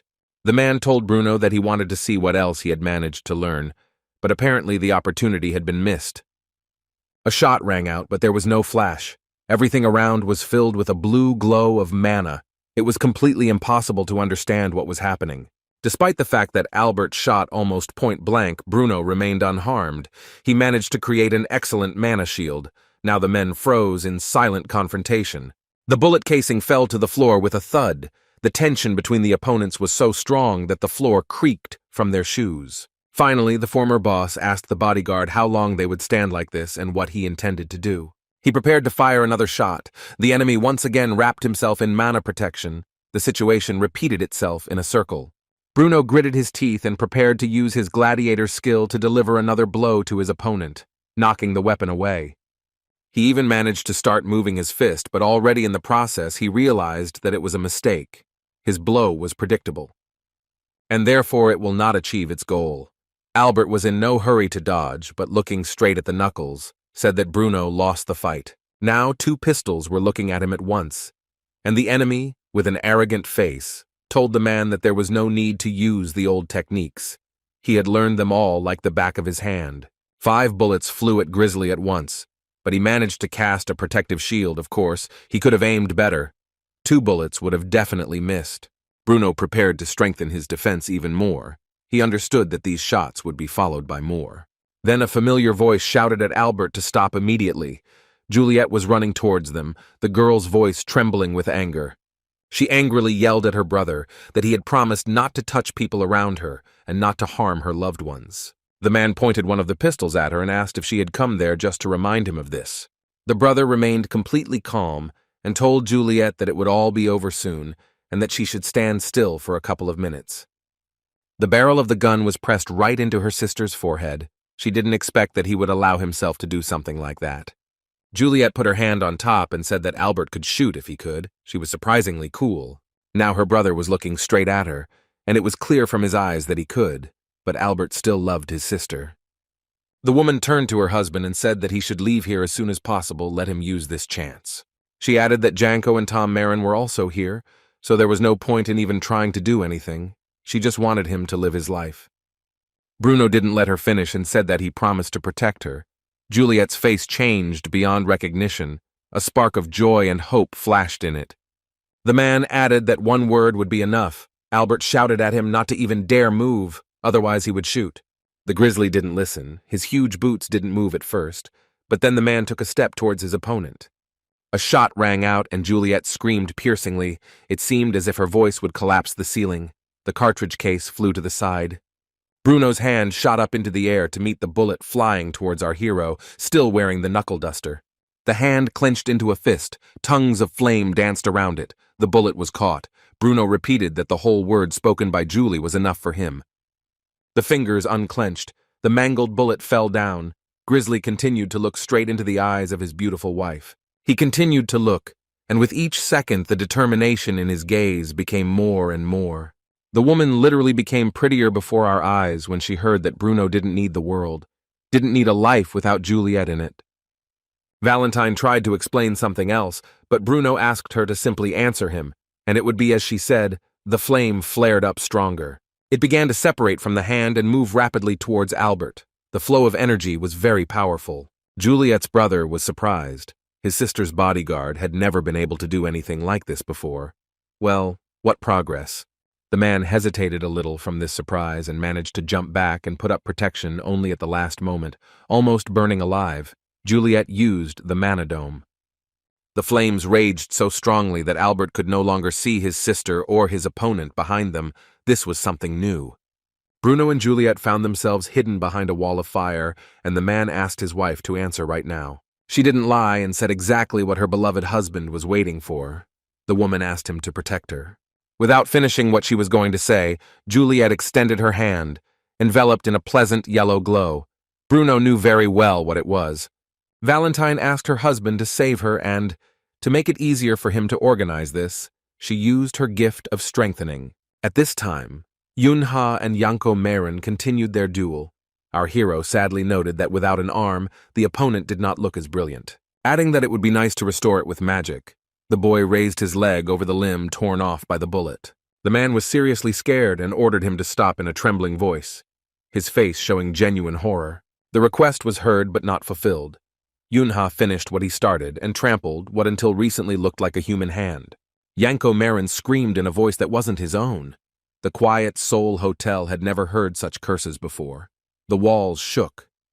The man's rage was so strong that at the cost of his blood he cast a spell of a huge explosion. These were the emotions that overwhelmed him. Yunha realized that this was magic for detonating a large area and thought that he might as well run away while he had the chance. The boy wrapped himself in protective magic and applied acceleration. He tried to move as quickly as possible. The explosion was so powerful that he was thrown up and over several times. Even when the flames died down and the dust began to settle, Yunha was still falling. He landed and stuck his sword into the floor slabs. The second explosion was much stronger than the previous one, and the child could have simply been blown away and slammed into the wall. Here Yunha realized that the enemy was again casting the already familiar scattershot spell. It was necessary to urgently think of a defense plan. The shells were approaching from several sides at once. The guy huddled up. He decided to do the same as last time. The boy gathered as much mana as he could around himself for protection and began preparing to perform a pinpoint shot. With his sword, he deflected the enemy's mana projectiles flying at him and moved closer and closer to him to finish what he had started. Yuna fought his way through the streams of magic with the last of his strength. Just a little more, and he would reach his goal. Another step, then another. Janko Marin gestured to the boy that he was rushing towards his certain death, but the hero did not think so. He concentrated on the fact that he had to move faster. Finally, Yunha stood right in front of the enemy. He swung his sword a couple of times, but did not reach the target, so the pistol had to be used. Marin realized that he didn't have much of a chance of parrying the pool with his sword, and he didn't have enough of an arm to parry the stiletto's blow at the same time. The boy happily thought that he had been caught, and for a moment he even felt sorry that this epic battle was ending. But then he felt something was wrong. His strength began to leave his childish body. It seemed that all his mana had suddenly run out. Yanka noticed Yunhee's confusion and thought that he didn't know the reason for the delay in delivering the killing blow. But this was his chance. A cage with blood-red bars appeared out of nowhere. It took a lot of effort to use the mana materialization spell so quickly. Our hero realized that the enemy had taken advantage of his weakness and cast the shackle spell, a very rare and complex one. For the first few seconds, Yuna just stood there and fought with his anger, regretting that he hadn't drunk the potion in time. It was necessary to get out of confinement as quickly as possible. While he still had the strength to do so, the boy began to smash the bars of the cage with a sword covered in mana and shoot at them with a pistol. Fortunately, it was possible to destroy them in this way, but it took a lot of time. I wonder what Janko was doing during this time. Yunha got free and was ready to rush at the enemy with a sword, when suddenly his blade broke. It cracked in the fight with the cage, and now the first blow of Marin finished what had started. Well, that means we'll have to fight hand to hand, or rather use kicks. Our hero jumped forward. Yanko parried the attack, and Yunha landed on the ground, preparing a mana projectile. He was so weak that he was leaning on his pistol. The hero prepared the mana that had accumulated in his hand for the spell Vindictive Soul. The enemy had never seen anything like it. The man looked at the child and tried to figure out what he was doing. His face showed bewilderment and slight disgust. Streams of mana directed by Yunha had already begun to swirl around, and several energy strikes fell on Yanko from different sides at once. One of them hit the handle of his pistol. The man screamed in fear. He was very afraid of losing his other hand. The last blow of the spell drew a circle between the opponents, and they flew apart in different directions, and that was the end of its effect. The boy wanted to use the pistol and shoot, when suddenly he felt that the bones in his fingers were completely unresponsive. It was Marin who used a second freeze to perform a sword attack. His strike almost reached its target, but the boy dodged it. He was still trying to get the shot off, but his fingers were still motionless, and the guy had to bounce off the blows and solve the problem at the same time. Eventually the numbness passed, and Yunha realized that he could now release the croc. He dodged another blow and prepared to shoot. The first 2 bullets were fired at the enemy. They were not charged with mana, because our hero had catastrophically little of it. One of the projectiles wounded Marin in the right shoulder. He deflected the second with his sword. After all, the man was an unrivaled player and a powerful magician. Blood was pouring onto his clothes, but Yanko didn't pay attention to it. He cast another spell. Blood-red tails of mana rushed towards the boy. The man directed them with his sword, although he himself could barely stand on his feet. He had already lost a lot of blood and was at risk of passing out. The first tail wrapped around the boy's leg, immobilizing him. The hero would have to try hard to free himself. But Marin's goal was different. Making a characteristic movement with his sword, he pulled the tail towards himself and simply knocked the child to the ground. When he fell, Yunha dropped his pistol. Now he was completely unarmed and also practically without mana.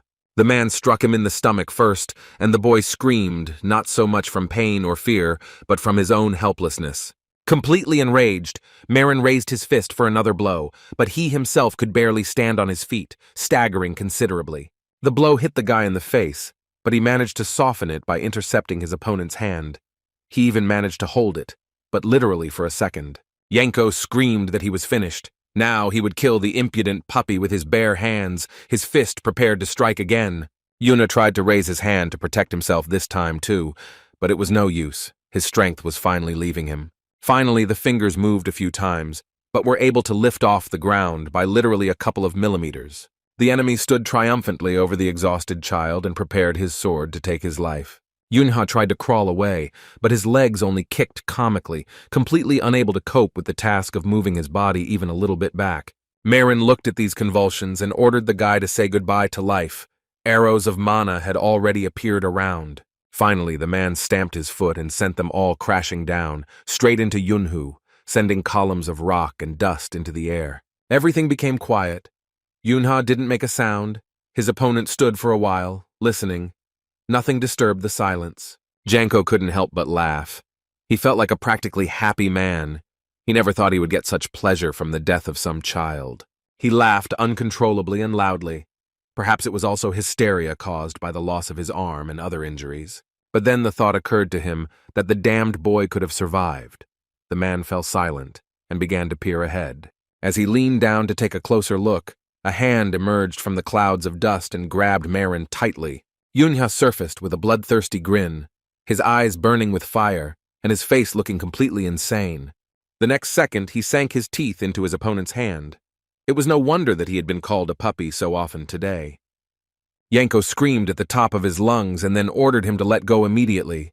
The boy didn't listen, and then Marin kicked him with all his might. Yunha flew back a few meters and tried to get up. But it didn't work out well. The man hissed that now he was definitely finished. He began to envelop his body in mana, gathering as much of it as possible for another attack, which Yanko hoped would be his last. Here he felt that something strange was happening with the mana. It began the reverse process, and his fingers literally melted before his eyes.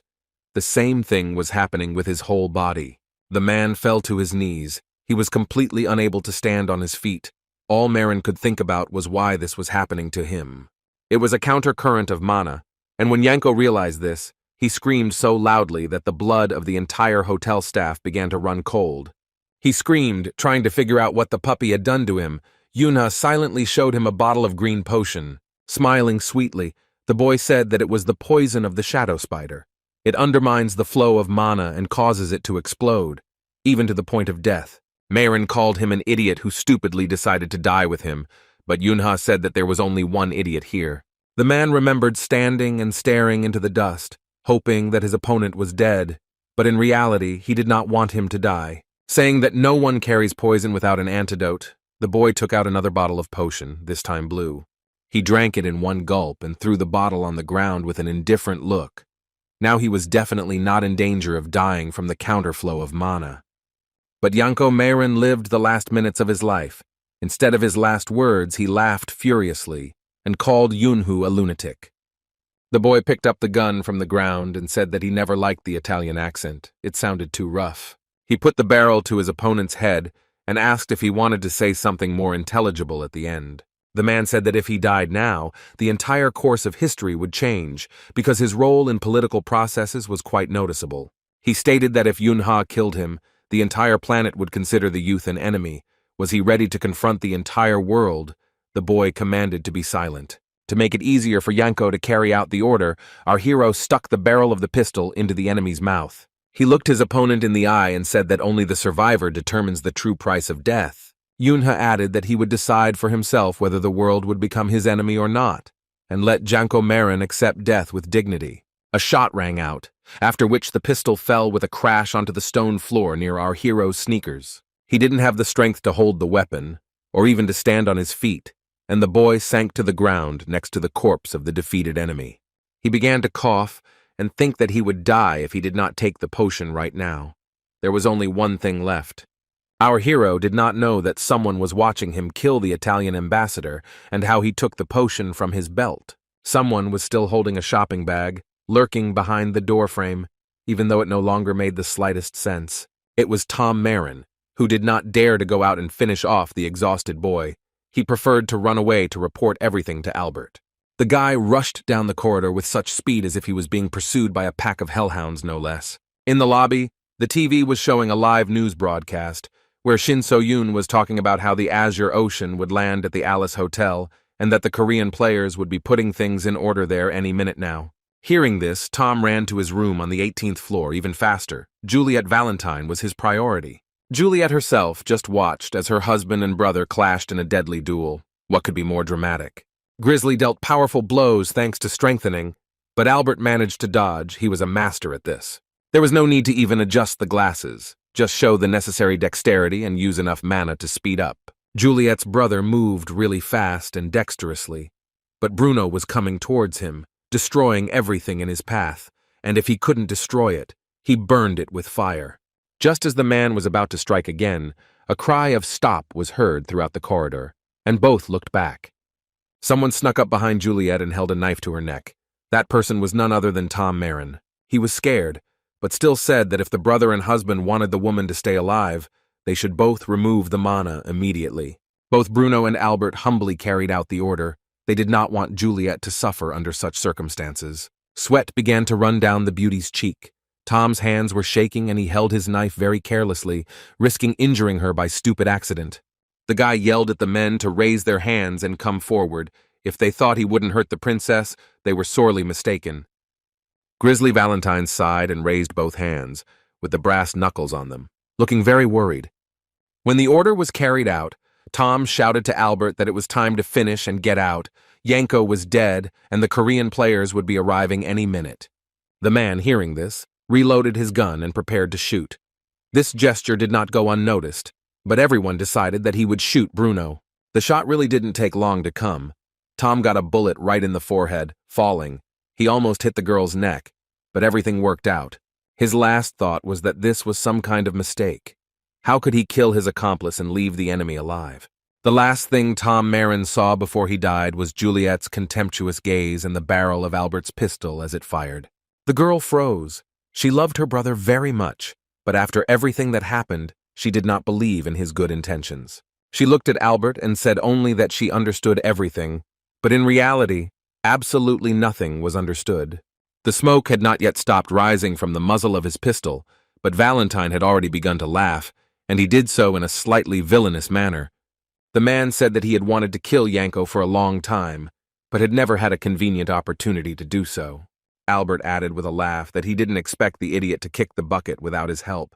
He was so lucky, so lucky. Bruno and Juliet were not prepared for such a turn of events.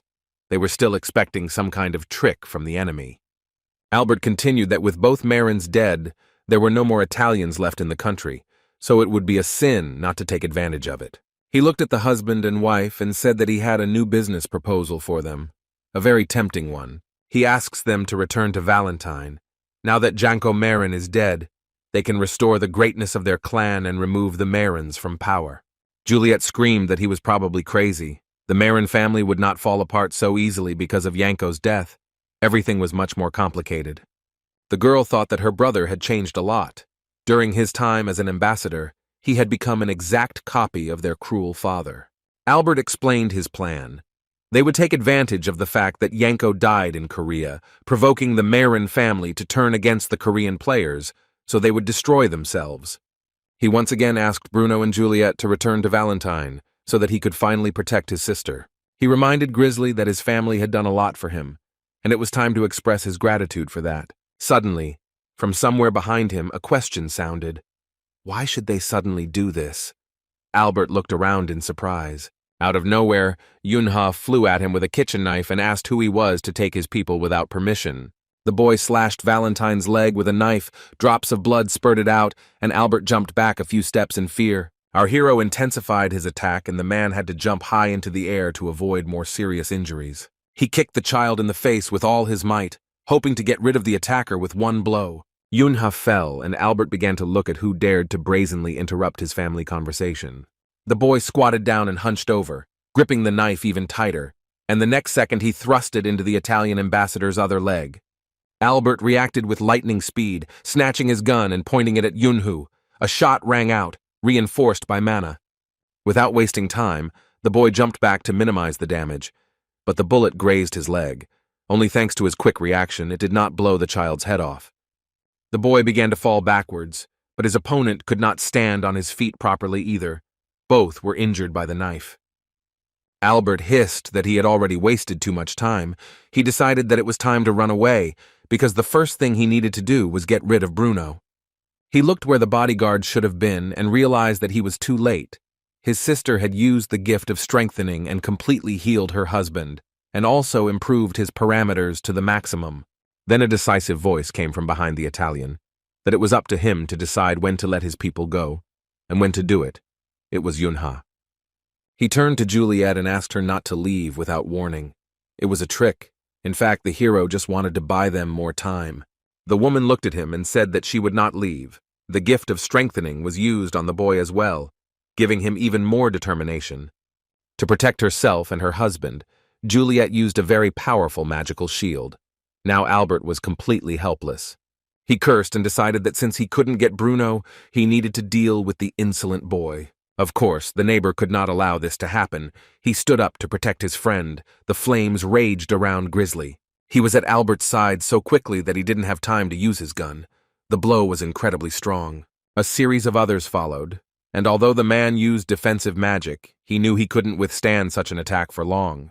Bruno beat his former boss so hard that he completely forgot that Yunha was nearby and his leg was injured. The boy barely managed to get out of the attack zone. After another blow, Albert, like a rag doll, flew back several meters and crashed into the wall. But that wasn't all. Grizzly was rushing towards him with a fist engulfed in flames to finish him off. The enemy managed to get to his feet and pulled out both pistols, enveloping them in mana to prevent him from doing so.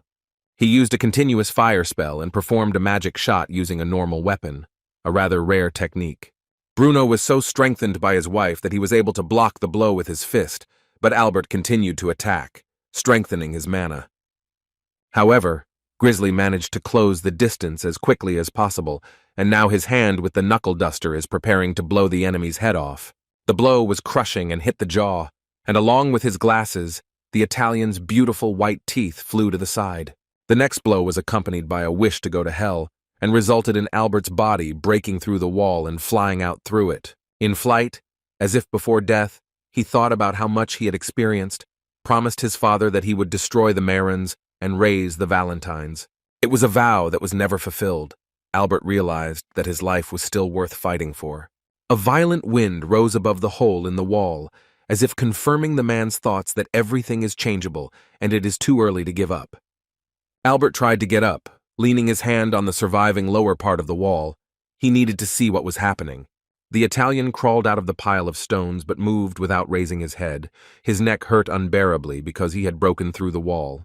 Here he felt that the direction of the wind had changed. An unfamiliar female voice addressed the Italian ambassador formally by name and indicating his post.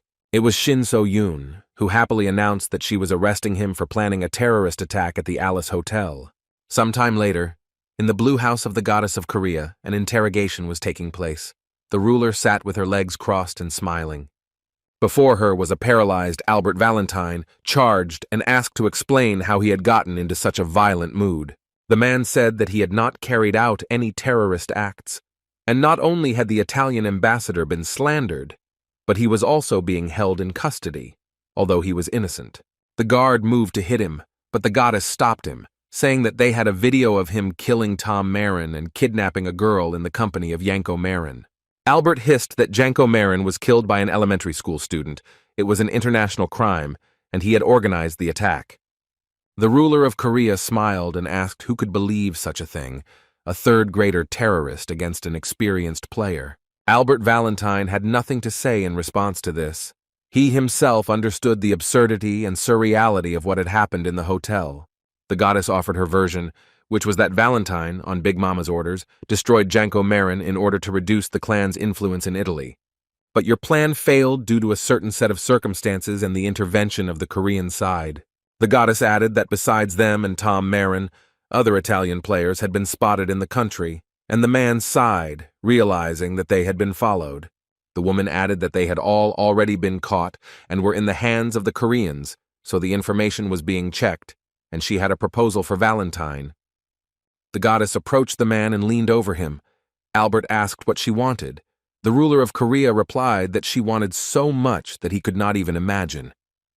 At this time, our incredible hero, No Yunha, came to his senses in the city hospital. He felt quite well, but there was a nuance. Mom pulled him by the ear and repeated that he should have listened to her. Last time he had to undergo treatment for a long time, and now it would take 3 months to recover. The boy apologized and admitted that he was wrong. This was enough for the woman to calm down and begin to feel sorry for her son, asking him not to overwork himself. Yuna smiled. He didn't expect to get off so easily, so he happily agreed to take care of himself. Mom looked at him again with a loving gaze and stood up, saying that she would come again the next morning. The doors closed behind her, and our hero began to think about the fact that he would most likely have more visitors soon. He already imagined the faces and shouts with which Dad and Yuna would burst into the room and almost laughed, but then he became serious. Looking out the window, he mentally turned to his family and asked them for forgiveness for causing them to worry once again. Noticing the TV remote control on the bed next to him, Yunha decided that it wouldn't hurt to watch the news. He still didn't know how the press was reporting the situation. The announcer reported that last night the police were informed about loud suspicious sounds in the Alice Hotel, and residents of nearby houses began to panic. In Alice, a red dungeon opened up due to mana instability, and thanks to the help of Italian players who went to clear it out, no one was hurt. Hearing that no one survived except Albert Valentine, the ambassador, Yunha thought that the legend was simply masterfully invented. There was a knock at the door, and a happy Bruno and Juliet appeared on the threshold with treats. They joyfully asked if Boss Yunha would allow them to enter. The boy laughed and asked her not to call him that, to which the woman replied in all seriousness that he had saved them and therefore deserved to be treated that way. The husband and wife looked at each other for a second. But then their loving gazes met, and both forgot why they came here. The guy was in shock. They both apologized and began to exchange conspiratorial glances again. Our hero could not figure out what was going on. Here, Juliet and Bruno knelt down in front of the bed and began to thank him for saving them and helping them, adding that this was the price of life. Yunha wanted to object and ask them to get up immediately, but no one even thought of listening to him. Juliet began the words of the oath that in this sacred silence under the shining moon and starlight, she humbly creates a sacred bond. Bruno added that he gives his all to anyone who is ready to accept and vows to defend the honor of his brothers. In chorus, the spouses finished that their father is the sun and their mother is the moon. Yuna didn't expect that Juliet and Bruno would swear allegiance to him. For the first few seconds, he didn't even know how to react to that. Finally, he raised his hand and said that he had no intention of becoming a gambler or joining the mafia, and that it was not right to do so without asking his opinion, but he was grateful nonetheless. Here, Juliet added that they would raise their child to be an assistant for Yunhee. She laughed.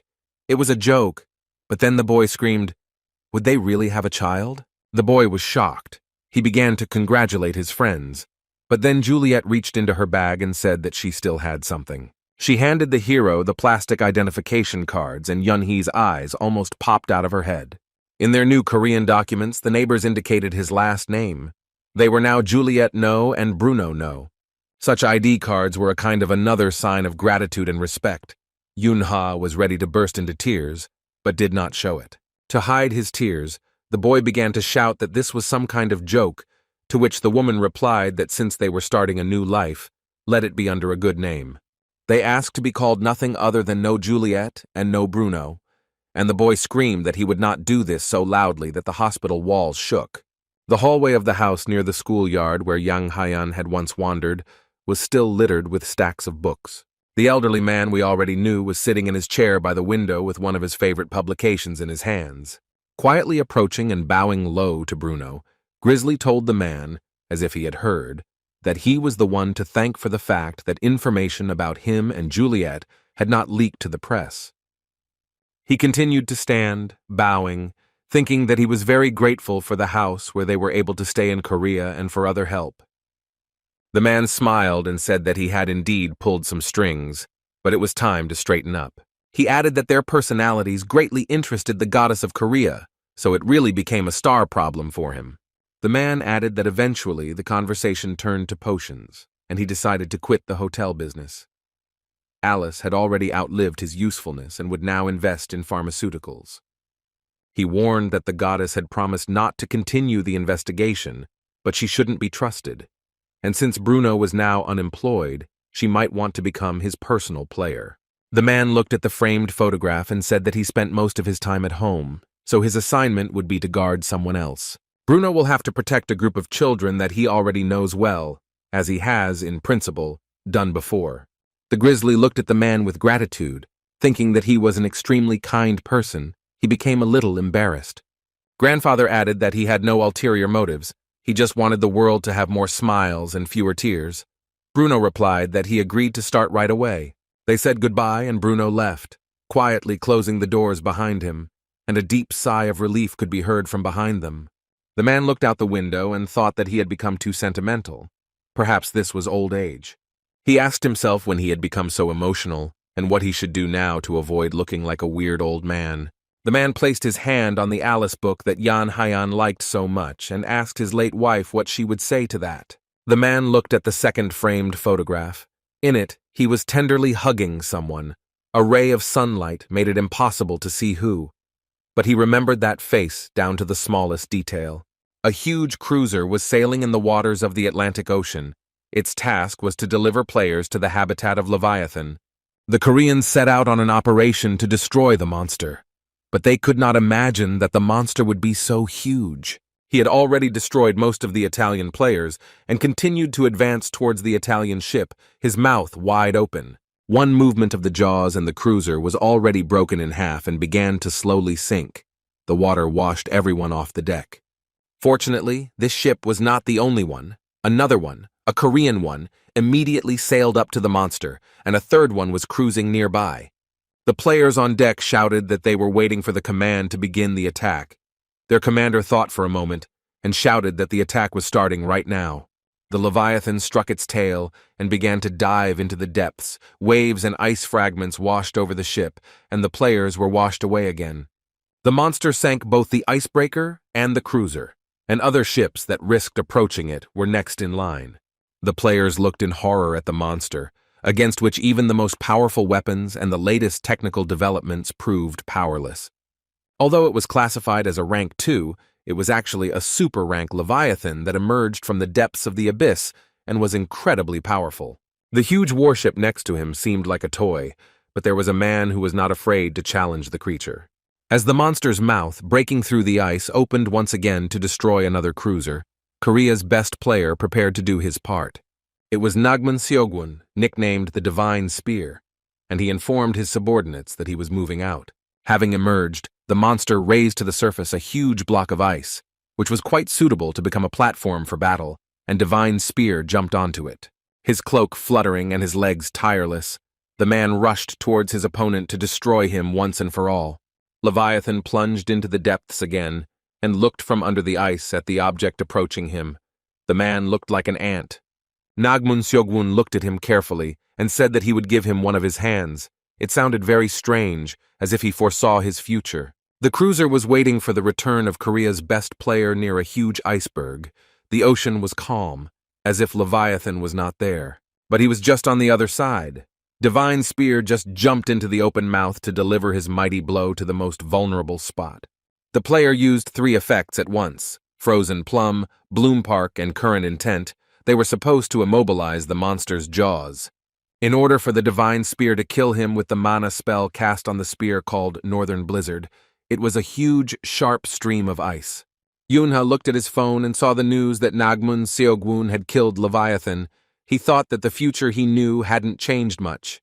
The boy thought sadly that in a few years Nagmun Seogwon would leave the 12 thrones and simply retire. On the day Yuna took her middle school exams, Yunha was walking down the street with his little sister, and she called out to him several times. Our hero took Yunai in his arms and asked what was going on. The girl asked to play with her, at least a little. The brother was 10, the sister was 4. They stopped in front of the entrance to the exam hall, and the little girl asked why Yuna was gone for so long. Yuna replied that he didn't know, but hoped that she was okay. The guy heard that there were a lot of applicants this year, so the exam would take longer. He hoped that this was the reason for his sister's delay. A few hours earlier, a physical fitness test had taken place, in which the children first had to overcome an obstacle course. A number of tests were meant to weed out those who were not strong and fast enough to become players, and those who had a chance in this field. In the secret room sat the judges and coaches who discussed how the children were coping with the task, and there were also a couple of thrones. Noticing something interesting, the general observer ordered all cameras to be moved to numbers 2, 49, and 40. Number 40 was Ryu Yonha, the one with the highest mana level among the applicants, and the men agreed that there was no doubt about her skills. Ryu Yonha was a child who was once recognized as a grain, meaning she was capable of developing in any direction. On the screen, number 39 was catching up with the girl, and everyone started asking who she was. Her parameters were very good. One of the secretaries said that number 39 was no Yuna. There was no more information, and everyone just started looking at the screen. Na was very agile and fast, and she didn't fall too far behind Ryu Yonghwa, even though the other children weren't even in sight. The players watched in amazement as the girl took the barrier and asked if she was a grain, but it turned out she was not. Watching Yuna battle the elements, the onlookers agreed that the girl would make another great rookie, Yonga having completed the task by this point. They were almost ready to stop watching the competition when suddenly one of those present made an interesting observation. It was a player, and he knew exactly what he was talking about, but he was so surprised that he was a little confused. He reported that both Ryu Yonha and No Yuna did not use any mana at all during the obstacle course. Both girls received an A+ rank. The blonde was the first to run, the redhead the second. The time difference was a fraction of a second. Shin So-yun asked Yunu not to use mana when checking her physical data. She knew that this would definitely interest the committee. The girl was surprised and asked why such strange advice. Shouldn't players use mana? The woman explained that players must first of all be ready to complete the task under any conditions. Mana can disappear or be blocked. You need to learn to do without it. Now, after the competition, Yuna thought that divine wind was right and she was able to cope without mana. Looking at Ryu Yeonhu, the girl thought that the only thing she didn't expect was that someone else would compete with the same attitude as her. Ryu felt that gaze and turned around and told Sister Yunhee that she was quite a good runner. Yuna was delighted and thanked him for the compliment. She had already decided that she had found a friend here, so she said that she didn't expect that someone could run as fast as she could without mana. After these words, Yona chuckled loudly, silently turned around and went about her business, not paying attention to Yuna's apologies. Watching the other applicants finish, Sister Yunhee thought that the girl who came first was just unsociable. Soon, all the applicants were gathered in a large hall, and it was announced that they would now be told the rules of the final test. The man began by pointing to the doors behind him and saying that there was a labyrinth behind them. The structure of this maze changes randomly at a set time, and all subjects will enter it from different positions. In specially equipped areas of the labyrinth, there will be assistance with food and drinks, where you can take a break. Yuna was happy. In this exam, mana and weapons can be used, and working in a group with other applicants is also allowed. Hearing this, a red-haired girl called out to Yuna. She asked if Yeonha and Yuna really came in first and second in the last competition and suggested that they get to know each other. She is Choi Hee-ji. The girl started telling Yuna about herself and looked very confident, which made Ryu a little angry. It soon became clear why Hee-ji decided to get acquainted. She suggested that Yuna join them into one team. The girl was surprised and asked if they didn't come in one at a time. Choi laughed nervously and straightened up. She suggested that they team up and not do anything bad to each other if they met in the labyrinth. Yuna happily agreed. She looked back at Ryu Yeonhui and asked if the girl wanted to join in, to which she replied that there was no need, she was fine on her own. Yuna smiled and waved her hand, saying that it was great. They would see each other later, most likely after completing the task. New acquaintances began to encourage Yuna, so that she would not be upset because of the sudden refusal, but she replied that everything was fine. Probably Ryu just didn't have friends at school. The girls ignored her assurances that everything was fine and continued discussing the arrogant upstart who had arrived first. Yuna caught herself thinking that she would hardly be able to make friends with these applicants. She would have been much happier to have Ryu Yeonha, who seemed calm and honest, as her friend.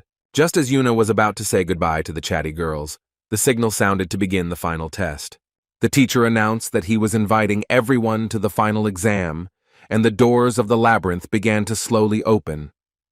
All the applicants were teleported to different points of the labyrinth. Some were alone. Some immediately saw other children nearby and joined them. Yuna looked around and realized that there was no one nearby.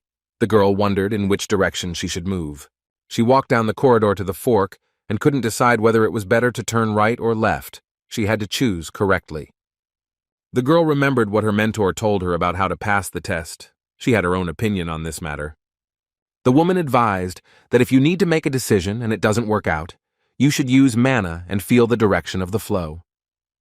Yuna immediately took the advice, and her eyes widened in surprise. The right decision was right there on the surface. The mana flow twisted and turned to the left. All he had to do was follow it without losing his way. She walked for quite a long time, maybe even an hour, then stopped and looked again in the direction the stream was going. At the next fork, Yuna also followed the mana, and soon enough saw a welcoming sign inviting her to rest. Directly below her, a table was set, and one of the assistants was standing there. The man said that she was the first one to get here. He asked if the journey was difficult and offered water. The girl happily agreed and thanked her. While Yuna greedily drank the water, the mentor tried his best to smile and look friendly. He offered to give the girl a hint. She asked if he was sure that it was not prohibited, since the exam was in full swing. The man replied that this was allowed because the exam was the last one, and then pointed with his finger in the direction where he should go. Yuna bowed, thanking him, and ran to where the assistant pointed, the man waving after her. If the girl had looked back and seen his face, she would have definitely suspected something was wrong. She had good intuition. She moved in the indicated direction for quite a long time when she suddenly stopped, realizing that she did not see a flow of mana here. The girl became worried. She couldn't even imagine that the teacher could deceive her and lie. Around the next turn, she saw another mentor and a group of children. Yuna thought she had a chance to clarify the information. The red-haired girl turned around and saw our heroine. She cordially invited her to join their group. Yuna greeted Hiji and asked how they were doing. The girl replied that the teacher had just promised to show them where to go. This teacher was more sympathetic and friendly. He asked from which side the sun rises. Someone answered that from the east. The teacher nodded. Everyone turned to the east to continue their journey, but there was no mana flow there. Yuna pulled Hiji in the opposite direction. The girl again thought that all this was very strange, but her new acquaintance did not give her the opportunity to object and went with everyone to the east.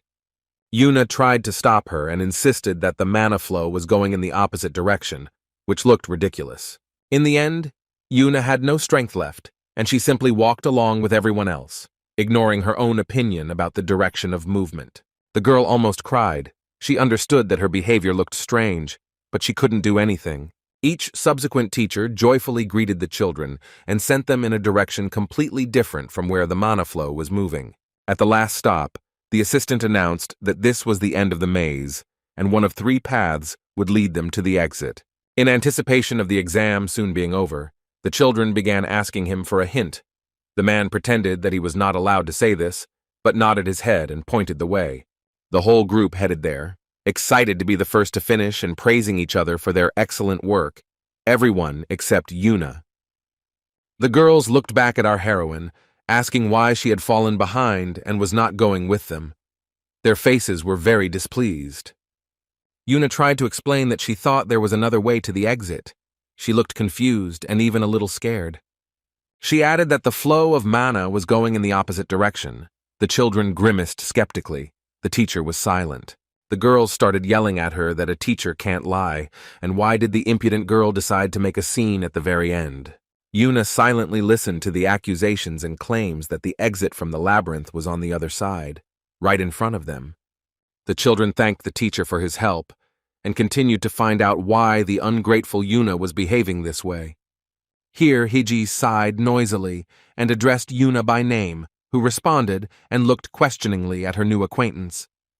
She said with a dissatisfied face that there was no need to complicate things. If he wanted to make mistakes, let him make mistakes alone. There was no point in considering himself better than the teacher. Yuna thought that maybe she really was wrong. The assistant looked at her with approval and respect. The girl clasped her hands and began to think, because she simply said what she thought. Why so much aggression? She thought about her brother and wondered what Yunha would do. On the way to the exam in the car, he asked her not to trust anyone. She asked again, really not a single person, her brother confirmed. Players cannot be trusted under any circumstances. You need to believe in yourself and rely only on yourself. Yuna decided that this was very reasonable and would do just that. The girl remembered this and decided to insist on her own. She showed where the exit was, in her opinion, and decided to go there. Hiji looked at her with undisguised regret.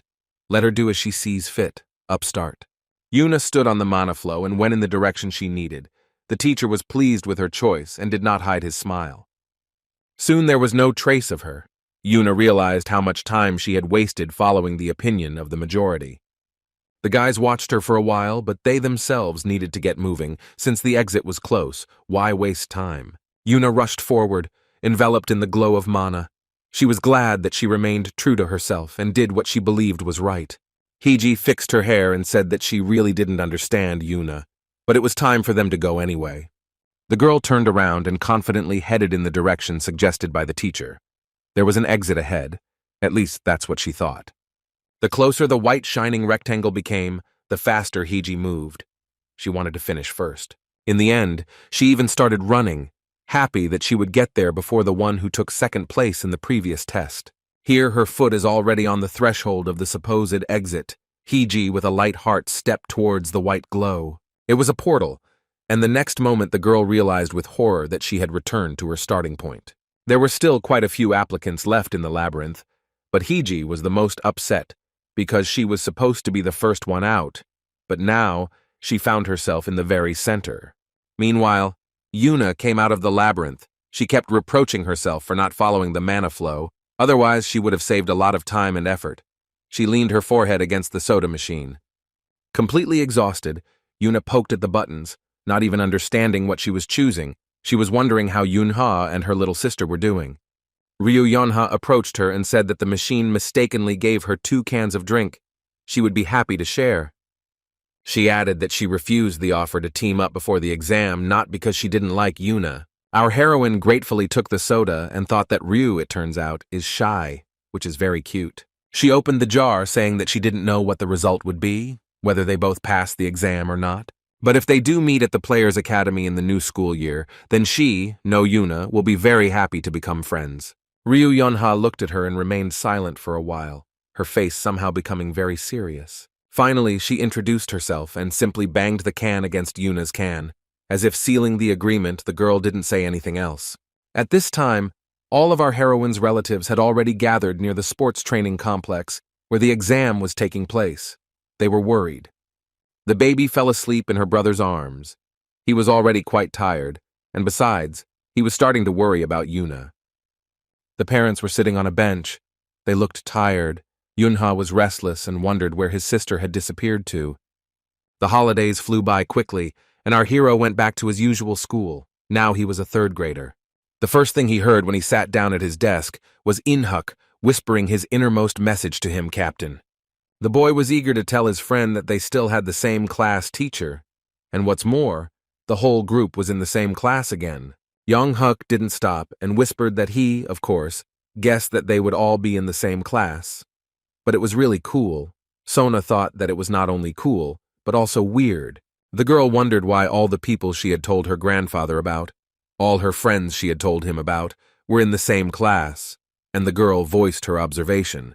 Yeonhuk picked up on the fact that it looked suspicious, and asked if his friend had any thoughts on the matter. Yuna remembered how his grandfather came to him in the hospital and asked the doctors to take good care of him. They fawned and promised to try their best, since the president of the Alice group himself asked them. He didn't say it out loud, so the persistent Sona continued to poke the boy in the back with her finger, waiting to hear what he thought. Sona repeated her action again and again, until someone behind her simply lost their nerve. It was the teacher. He told the student that she really had a lot of courage if she ignored new material on the first day of class, and the girl apologized. The teacher assigned her a punishment. After classes, the half-breed had to stay and clean the teacher's room. She was very ashamed. Sona had never received any warnings before. Yunhye was also told to join his classmate. He tried to protest that he hadn't been chatting, but the teacher was adamant. The guy had to agree, which caused uncontrollable joy in Yeonhuk, who perceived his friend's punishment as an adventure. But his joy quickly evaporated when the boy heard that he would also be joining his friends in cleaning. The teacher explained that he was laughing, and Yunha and Suna immediately began to tease Yeonhuk, threatening to punish him for laughing at them. They howled in bloodthirsty voices that they would now have fun with him while cleaning, and the guy realized that he was finished. Minji looked back at her friends, adjusting her new glasses with an air of importance, and told Yang Haiyan that some people were slow to grow up. Meanwhile, Yuna also had her first day of school, and she came to the high school of the Players' Academy. It seemed like the girl would be floating above the ground with happiness. The new uniform suited her very well, and the new school seemed like paradise. When she saw Yeonhu, she literally grabbed the girl in her arms and said that she missed her and was very glad that she had also entered. Excited, Yuna happily chirped that, on top of everything else, they were enrolled in the same class. It was incredible. Her friend only nodded. Then Yuna looked around and heard someone insistently recommending that someone go into the classroom first.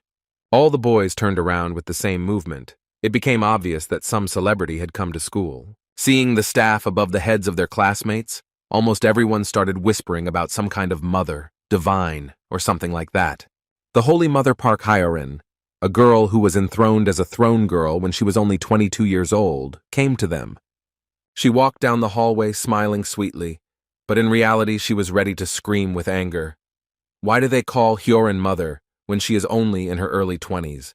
Seeing Yuna, she was very happy. It seems that the Holy Mother came to school only for her. 4 years have passed since their meeting on the bridge. Yuna tensed up, wondering what this celebrity wanted from her, and Hyorin couldn't figure out how much mana she had now, so she stared at the girl intently.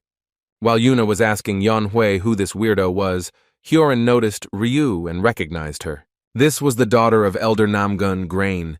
It seemed she had so much mana that it even affected the color of her hair. When the girl decided to talk to Yuna, she started by saying that she was sure the girl knew who she was. Placing her hand on the student's shoulder, the Holy Mother solemnly announced that she was inviting her to become her seed. Hyorin was beaming. She had been dreaming about this for all 4 years, but Yuna stood with a puzzled face. She still didn't understand who was in front of her.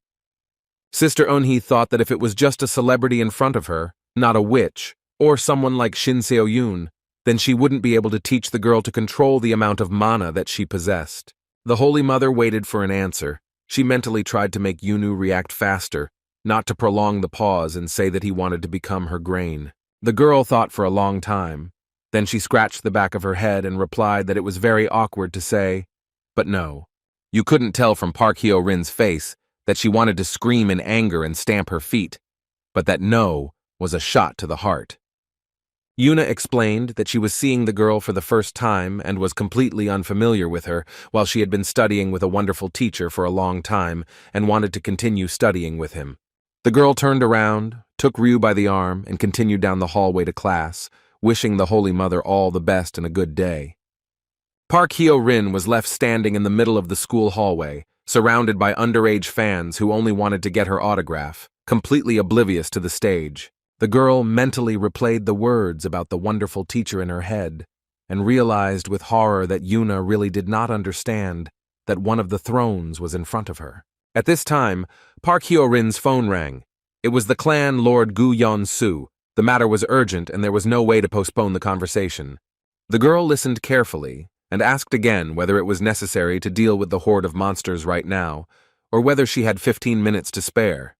The incident in question was later known as the Guatian missing persons case, which subsequently made headlines. At first, people simply disappeared in the province, not often and not at the same time, but after a few weeks, several corpses were found at once with traces of the teeth of either an animal or a monster. When volunteers found another group of torn bodies, it became obvious that a monster had had a hand in it after all.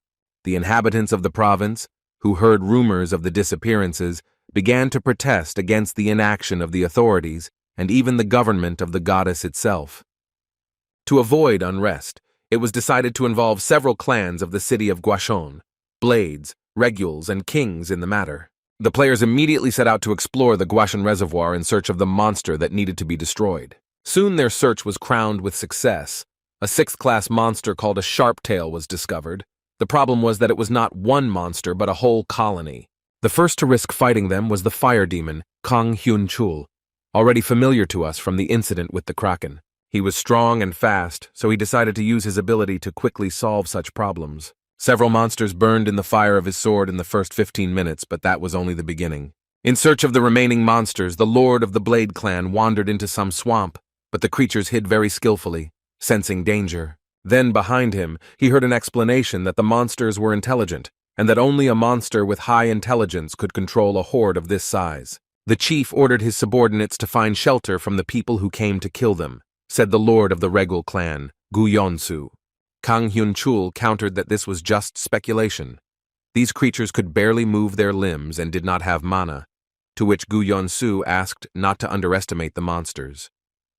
Around them, the sharp-tailed creatures killed by the fire demon were burning out, when suddenly a strange sound was heard from the side, and both turned in that direction. It was one of the wounded players who was moaning. The healers were just healing their wounds. Gu Yeon-soo added that everyone who was reckless would die before others. At this time, Hiram appeared, and Kang Hyun-chul asked his friend if this was the entire squad that survived the battle with the monsters. The girl answered in the affirmative and added that they destroyed almost everyone, but the particularly frisky ones managed to escape and hide. A pursuit group was needed. Gu Yeon-soo laughed. Then Do Wan-jun, the lord of the King clan, appeared and reported that the monsters were released on purpose so that they would lead the squad to the lair of their leader. Gu Yeon-soo nodded and asked if they were looking for that shelter, to which the voice from above said that they had already found it. One of the thrones, Ban Yeonji, nicknamed the Florist, elegantly descended towards them, looking like a fairy. Apparently, the Lord of Kings had warm feelings for her, because he didn't immediately ask the question of where this shelter was. The girl pointed out the direction. Everyone looked to see what was going on there, and the fire demon even clarified that he didn't expect the Sharptail's shelter to be like this. Everyone looked into the clearing between the tree branches and thought that the matter was more serious than expected.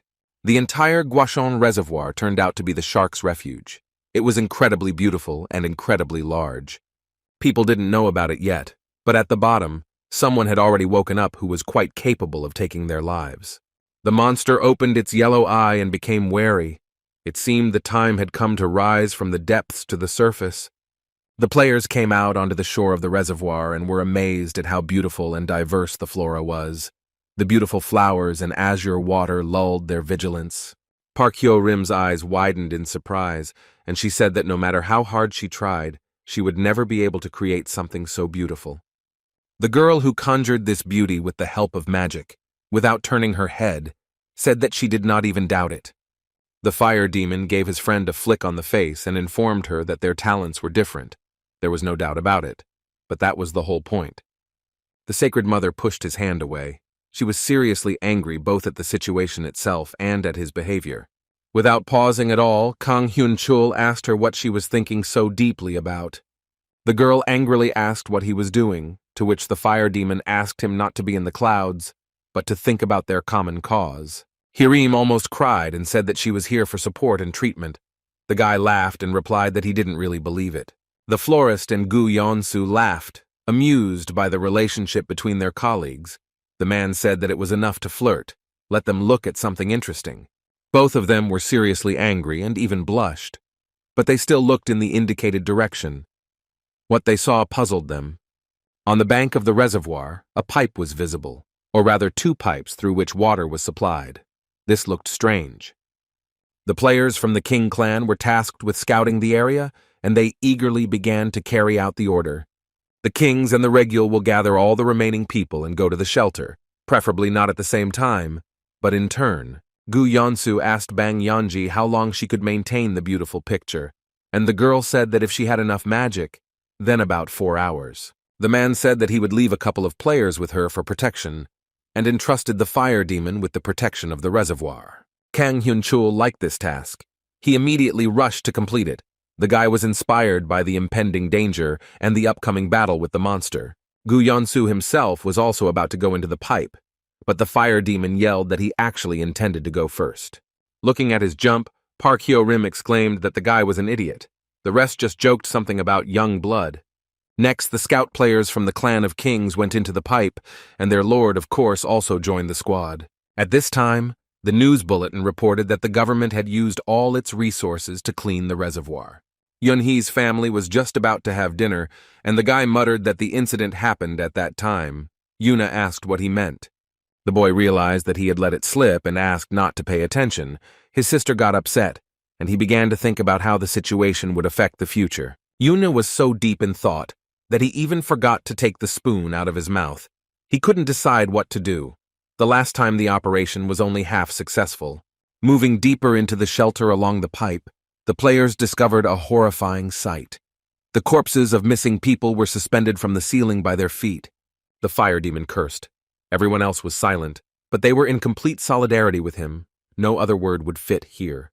The discovered sharp-tailed bats ate the people and paid no attention to those who came down to their lair. Above them hung those who in the future were to become food for the offspring hatched from the eggs. Canned food, so to speak. Park Hyo-rim covered her mouth in horror and whispered that all the missing people seemed to be here. Apparently no one survived. The fire demon's eyes blazed with anger. He was ready to rush forward at that moment and kill all the creatures in one fell swoop. His gaze was so heavy that the monsters felt it and turned to see who had come to visit them. The next moment they flared up like matches. It seemed that there was no chance of survival in such a hellish flame. The monsters screamed and writhed in pain, but their skins still proved to be quite resistant to flame damage. The fire demon said loudly that even if they did not hope for a quick death, he deliberately used fire in such a way that the monsters would suffer longer. Kang Hyun-chul cursed again and charged in person this time, his patience finally at an end. Following the fire demon, the rest of the players followed. Gu Yeonsu pierced the mouths of the sharp tails with one blow of his sword. His subordinates did not lag behind the chief. When the last of the monsters present in the room was defeated, the clan leader gave orders to heal everyone who was wounded, and also to try to find any survivors. The fire demon was burning with anger, both literally and figuratively. He did not listen to the order and went deeper, moving along the pipe. Kang Hyun-chul slowly walked forward, leaving flames around him. Everyone froze, trying to figure out whether he would stop himself or not.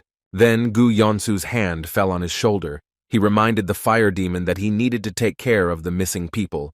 Someone might still be alive and waiting for help. He looked at him angrily and wanted to continue on his way. But the man said that this place does not allow him to do whatever he wants. He is a player representing the nation.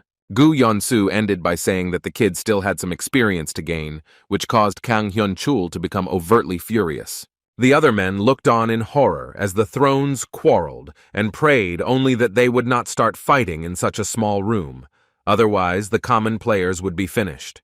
Reason prevailed, and the fire demon offered his apologies, which were favorably received by the lord of the other clan. Gu Yonsu returned to his men, who were humbly waiting for the boss, and ordered the search to resume. Kang Hyun-chul approached Park Hye-rim, and the girl asked if he was okay. He nodded, but was surprised by the question.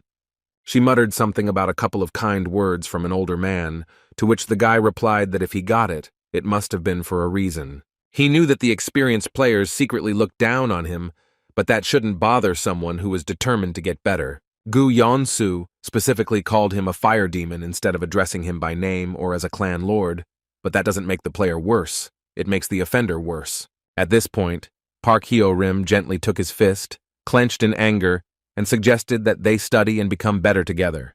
The guy was taken aback and asked to repeat, to which the Holy Mother explained that they were both newbies and both still had room to grow, but it was more enjoyable to do it together.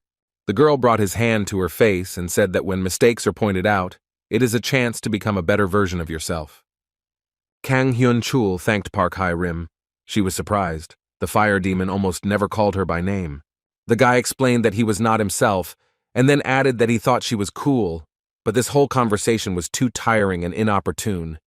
Kang Hyun-chul looked at the more experienced players and promised himself that one day he would catch up with them, and maybe even surpass them. The healers were healing their wounds, and Gu Yonsu stood next to them and gave advice on which spell was best. Then he and two other players approached the huge doors and began to discuss the likelihood that the main monster was behind them, as that was where the densest mana wavelength was. The conclusion was obvious. The clan leader turned to his men to give each one an order and explain the plan. The first thing they decided to do was form a squad for the attack. Naturally, it included Kang Hyun-chul and Gu Yonsu as tanks. The fire demon volunteered to be a damage dealer. Only in this case, he would agree to consider Yonsu as the party leader. Everyone was happy with it. Everyone agreed and even continued to joke. It seemed like no problems would arise. Park Hye-rim was given the role of support. She was a good mage and an excellent healer, so she happily agreed and immediately applied acceleration, defense, and strength, as well as a blessing. The remaining players were ordered to hold formation, and the guides were not to stray far from the rangers and spellcasters. The two men began to carefully push the heavy doors aside. The squad prepared to enter, knowing that nothing good awaited them there. Gu Yonsu went first, and he gave the command to go forward, and the whole party moved towards the unknown lurking in the darkness. Everyone used acceleration magic and rushed into the room at maximum speed like comets. The monster rose and opened its eyes. There were eggs around it. This meant that the player's task was becoming significantly more difficult. The monster was guarding its offspring. The fire demon had no intention of stopping and continued his attack, followed by the rest of the players who had volunteered to tank. The first thing the men did was to destroy the eggs. They were on the way to the monster anyway, so why not? Kang Hyun-chul activated the flames to launch a long-range attack on the monster. The monster covered the eggs with himself to protect at least some of them from the fire. He began to get really angry and was going to destroy the vile little people. Kang Hyun-chul rushed at him, sword at the ready, to prevent the creature from attacking first, but it had no intention of doing so. One cannot leave the offspring for long. The first crushing blow landed on the monster's head, but it didn't crush anything at all. The skin was so thick that it worked like a shield. The sharp-tailed lord swung his tail, trying to knock the little man off of him, and the player had to jump high to stay alive. Moreover, it was a good opportunity to assess the situation from above and attack from an unexpected direction. Something very powerful flew past the fire demon, and he realized that it was the leader, Gu Yonsu, who had begun his attack. They slashed at the creature in two places at once, and this time both of them coated their weapons in mana, causing the swords to make deep cuts. The monster curled up into a ball, protecting the future children. The clan lord stood with his sword pointed at it. The other players also waited, ready to join the attack. The monster tried to wrap itself around the eggs as tightly as possible, and it moved around them at great speed. Gu Yonsu realized that it was pointless to attack the clutch. He needed to destroy the mother, so he rushed at the sharp-tailed one again. The man jumped on top of the monster and plunged his sword into its body. Blood spurted out, but the damage was not serious. The creature once again regrouped around its eggs and prepared to not let itself be hurt next time, but to do this it had to shake off Gu Yonsu, who was moving towards the head. In order to distract the monster and prevent it from throwing off the player, Kang Hyun-chul also joined the attack. The man enveloped his sword in flames and threw it at the monster with all his might. Everything burst into flames. Gu Yonsu just struck and jumped back in time. After watching the monster burn, the players were satisfied and began to discuss the advantages of this or that weapon, but both recognized each other's swords as excellent. Then Park Hyo-rim approached them and reminded them that the battle was not over yet. It was too early to relax. The girl cast a binding spell to immobilize the enemy and allow ranged players to join the battle. The archers, the lord of the clan of kings, and the girl herself were just waiting for the right moment. The spells of rain of arrows, fire volley, and catapult were prepared. And here it came, a multitude of arrows charged with mana, and a super-powerful volley of firearms hit the target exactly. Because of the glow, it was difficult to see other details. The monster took damage, but also used mana with a roar. How dare the leather bastards touch him? The sharp-tail prepared to respond. Kang Hyun-chul muttered in surprise that the monster turned out to be quite intelligent, and even knew how to make sarcastic remarks. The archers got out new arrows. The players prepared for battle. Now they had to defend themselves and repel the monster's attack. At that moment, an unpleasant cracking sound was heard, and young, sharp-tailed bats began to hatch from the eggs. No one expected this. Not only were they not helpless, but before they had time to peel off their shells, they began to sink their predatory teeth into people. The rangers were given the command to attack the monsters hatching from the eggs, and their mother's attack was taken on by Gu Yonsu and Kang Hyun-chul. True, they were not fully prepared for it, as they were distracted by their offspring, and therefore jumped out from under the paw of the main monster literally at the last moment. The leader stopped to assess the situation. A young sharp-tailed lemur was about to jump on him from above. One of the players shouted, warning the boss of the danger. The man arrived just in time to prevent disaster. With a confident hand, Gu Yonsu drew his sword and killed the monster with one blow, shouting to the fire demon that he would deal with the little ones. They were too active. With his sword, the man cut through the monsters with literally one blow. Their skin was not yet as strong as his mother's. The fire demon rushed towards the main monster, hearing and passing the leader's wish that he should be careful. The monster slowly rose, telepathically transmitting only one word to the people, and that word was death. Kang Hyun-chul froze. He saw that the battle would not go according to the plan that the guy had previously outlined for himself. With a terrible roar and scream, the monster rose to its full height and attacked the fire demon with a stream of something acidic. Hyun-chul covered his mouth and nose with his hand. The most important thing is that his eyes were not damaged, and the antidote and Park Hyo-rim will help with everything else.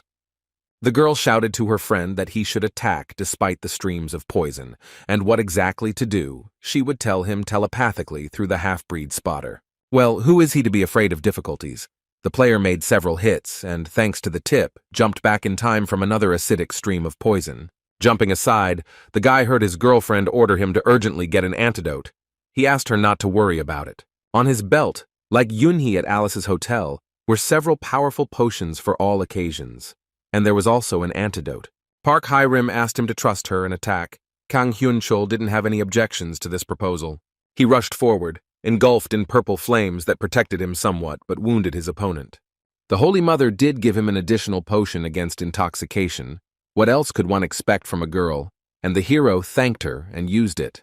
Now the fire demon felt great and could already see on his own, having gained resistance to poison. The player was fast, but the monster was not standing still either. They danced around each other with terrible speed, exchanging attacks. If the sharp-tailed one used acid, then the man preferred to surround himself with violet flame, so they were on approximately equal terms. As the fire demon rushed forward in another leap, he decided that the moment was right to attack with his sword in close combat. He began to gather mana for this final attack, and as he rushed forward, Kang Hyun-chul caught sight of Gu Yeon-soo out of the corner of his eye, who wished for him to finish off the monster in one fell swoop. This was precisely the goal of the player, who managed to develop such speed that the sharp-tailed one simply had no chance to withstand the blow of the sword. Gu Yeon-soo once again shouted out his approval, which gave the less experienced player even more determination. The fire demon inflicted several fatal wounds on the monster. The monster was in its death throes, but still retained the ability to regenerate.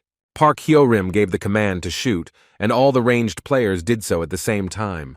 The monster was completely destroyed. With such damage, it no longer had a chance to survive.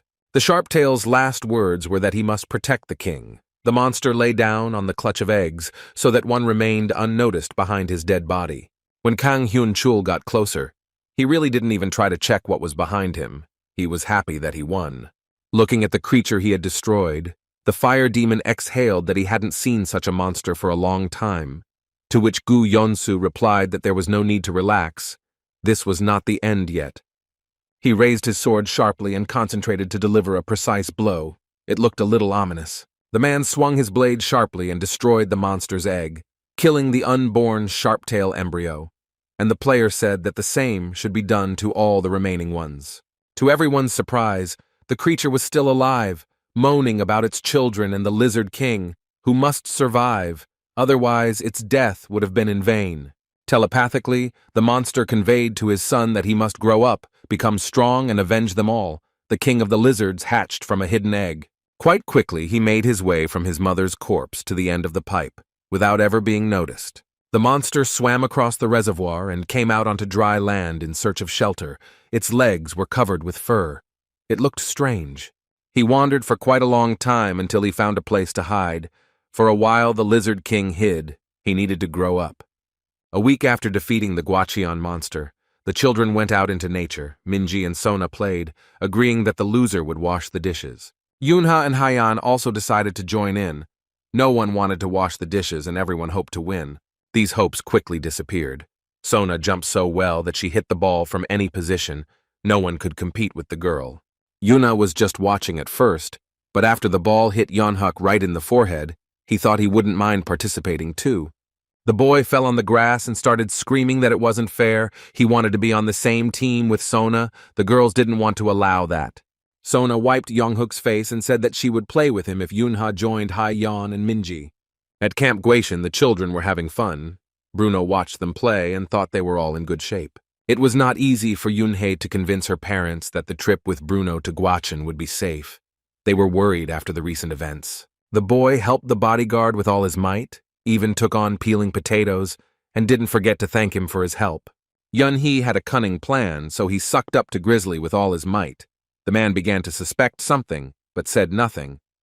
When our hero had finished peeling the potatoes, he said that he wanted to step away for a while and look around the area. Bruno gave his permission and asked if he needed help. The guy held out a small bottle and asked me to pour him some curry. He really wanted to eat outdoors. He also asked to take a knife, and the Italian froze. He visibly tensed up and raised an eyebrow in some surprise. The man said that if the boss meant the knife that he asked to take from home, then it was in the bag. The code had not changed. Yunha reached for the weapon. The boy added that he would return today if they were looking for him. Let Bruno think of something. The man said that if something serious was planned, then he also wanted to go. Yunha noted that the other children might also need protection, so Bruno should stay with them. He looked at his friend with gratitude and confidently declared that he could handle it himself. Bruno didn't even doubt it.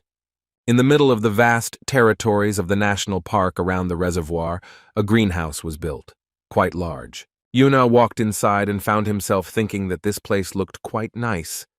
It would be a shame to destroy it.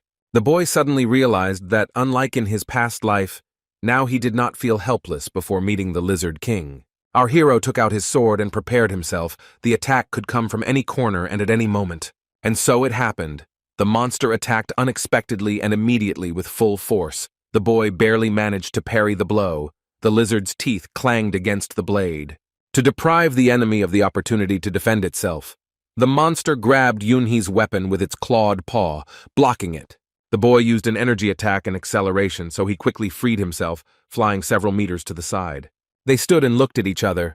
It doesn't often happen that one of the opponents has experience fighting the other, and the other does not.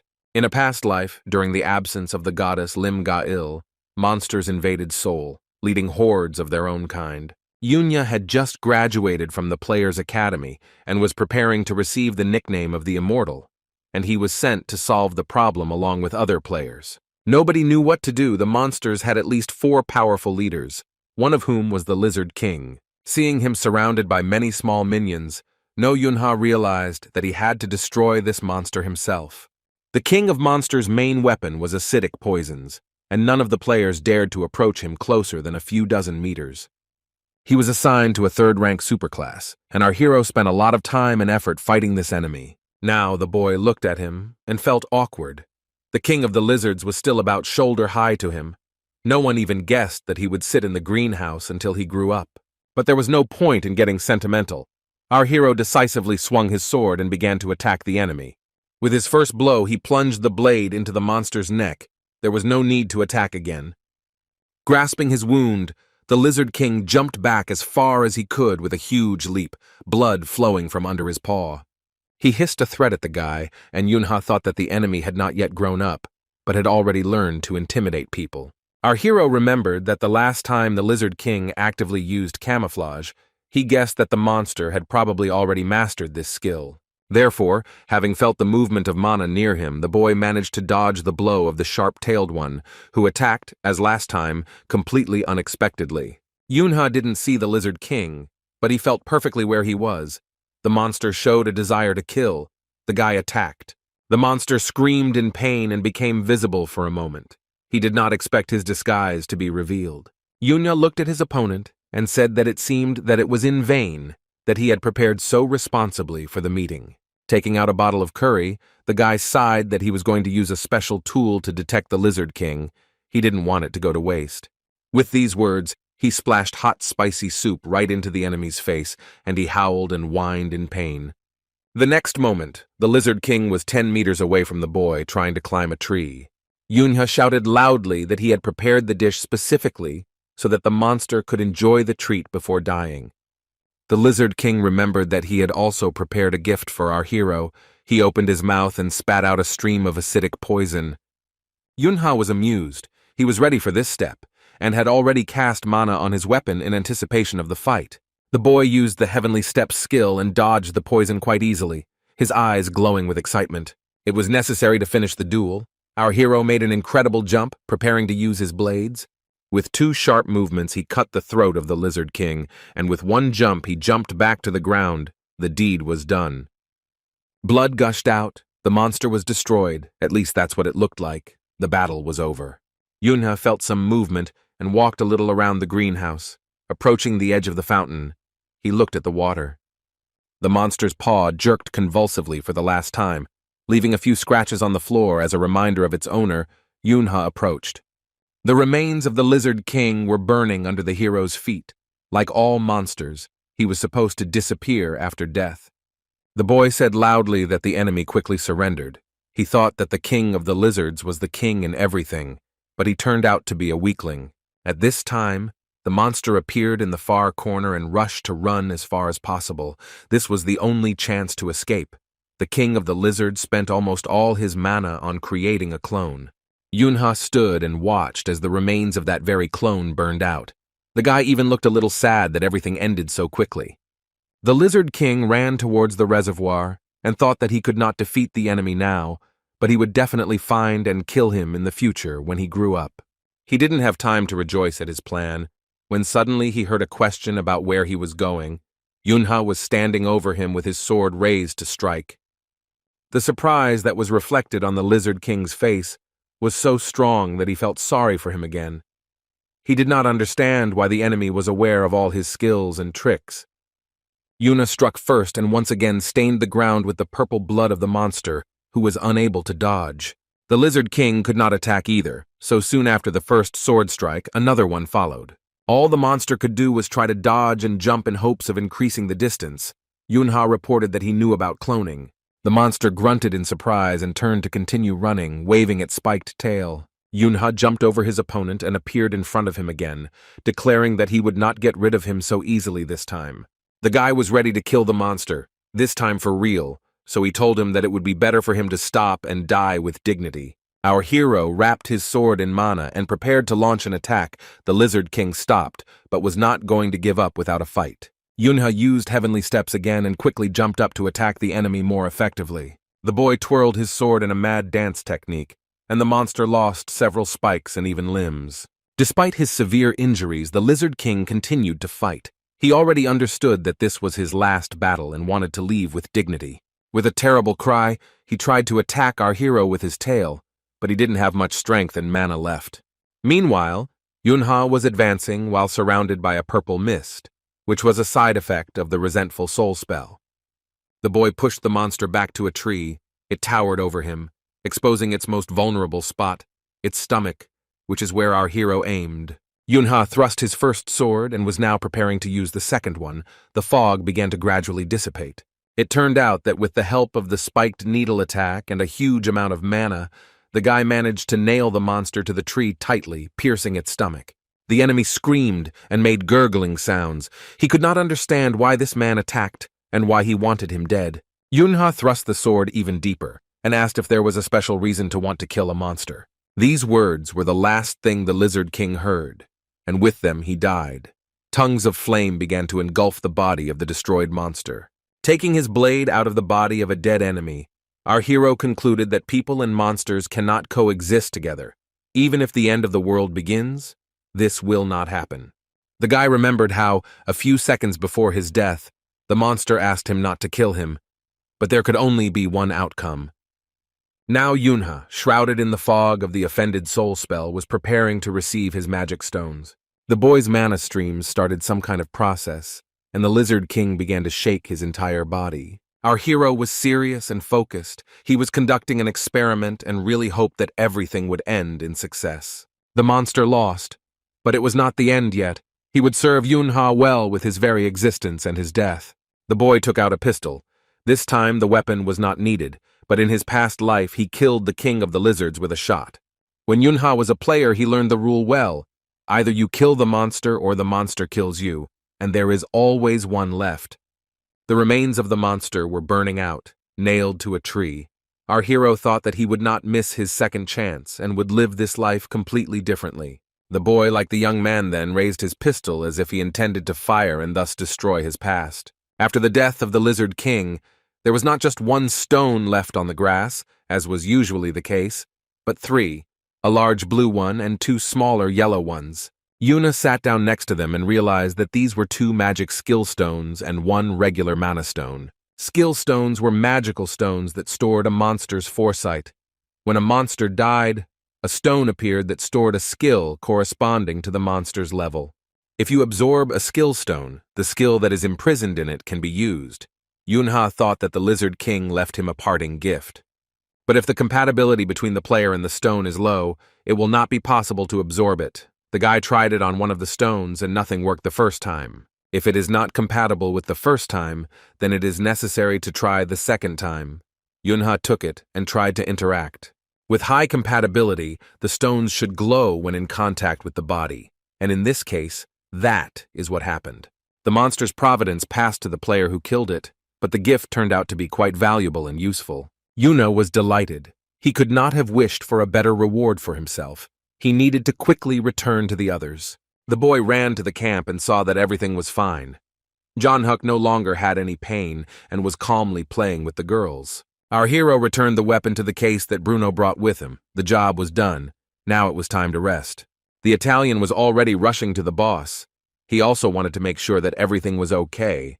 Yunha said that everything ended well and thanked him for the blades. Grizzly's face showed some excitement and surprise, but he remained silent, handing the hero a barbecue dish. The guy realized that he had said a little too much. Finally, Bruno sighed and announced that it was time for lunch. Yunha joyfully exclaimed that he was actually very hungry. He shouted to his friends to gather at the table. Young-hook jumped for joy, and Minji reproachfully asked where he went and why he didn't return for so long. Everyone surrounded Bruno and began to beg for a bigger portion. Fortunately, the man's height prevented the children from scooping up food for themselves. The girls mumbled that they wanted to eat. Yuna just stood and waited. Bruno tried to explain that they needed to wait a little. The food was too hot. John-Huck couldn't resist, and jumping up, grabbed the sausage and ate it, burning his mouth. The Italian tried to get indignant, but it was too late. Our hero laughed. He was happy with this day. The kitchen tent was empty. Everyone went to the table to finally enjoy the food. The children thanked Bruno with all their voices. A few days later, a large informal reception was planned at the Sirius Company President's city estate in Pyeongchang. Yunhee's parents, himself, his younger sister, and Yuna were invited. The adults were very nervous, but the children showed enviable calm. The mother tried to drink tea, but her hands were shaking. The husband noticed that she was nervous, to which the woman said that she understood how strange she looked. Yunhee's father assured his wife that she was the most beautiful woman in the world and looked amazing. She looked at him with a loving look. The children entertained their little sister. Here the doors swung open, and the temporary workers entered the hall. They greeted the manager of the branch of the company No with his family. The men began to discuss the road. The women introduced themselves and chatted sweetly, paying each other compliments. The acquaintance turned out to be pleasant. Yunhee's mother and Han Doyeon's wife really liked each other. They were the same age, so they immediately switched to informal familiarity.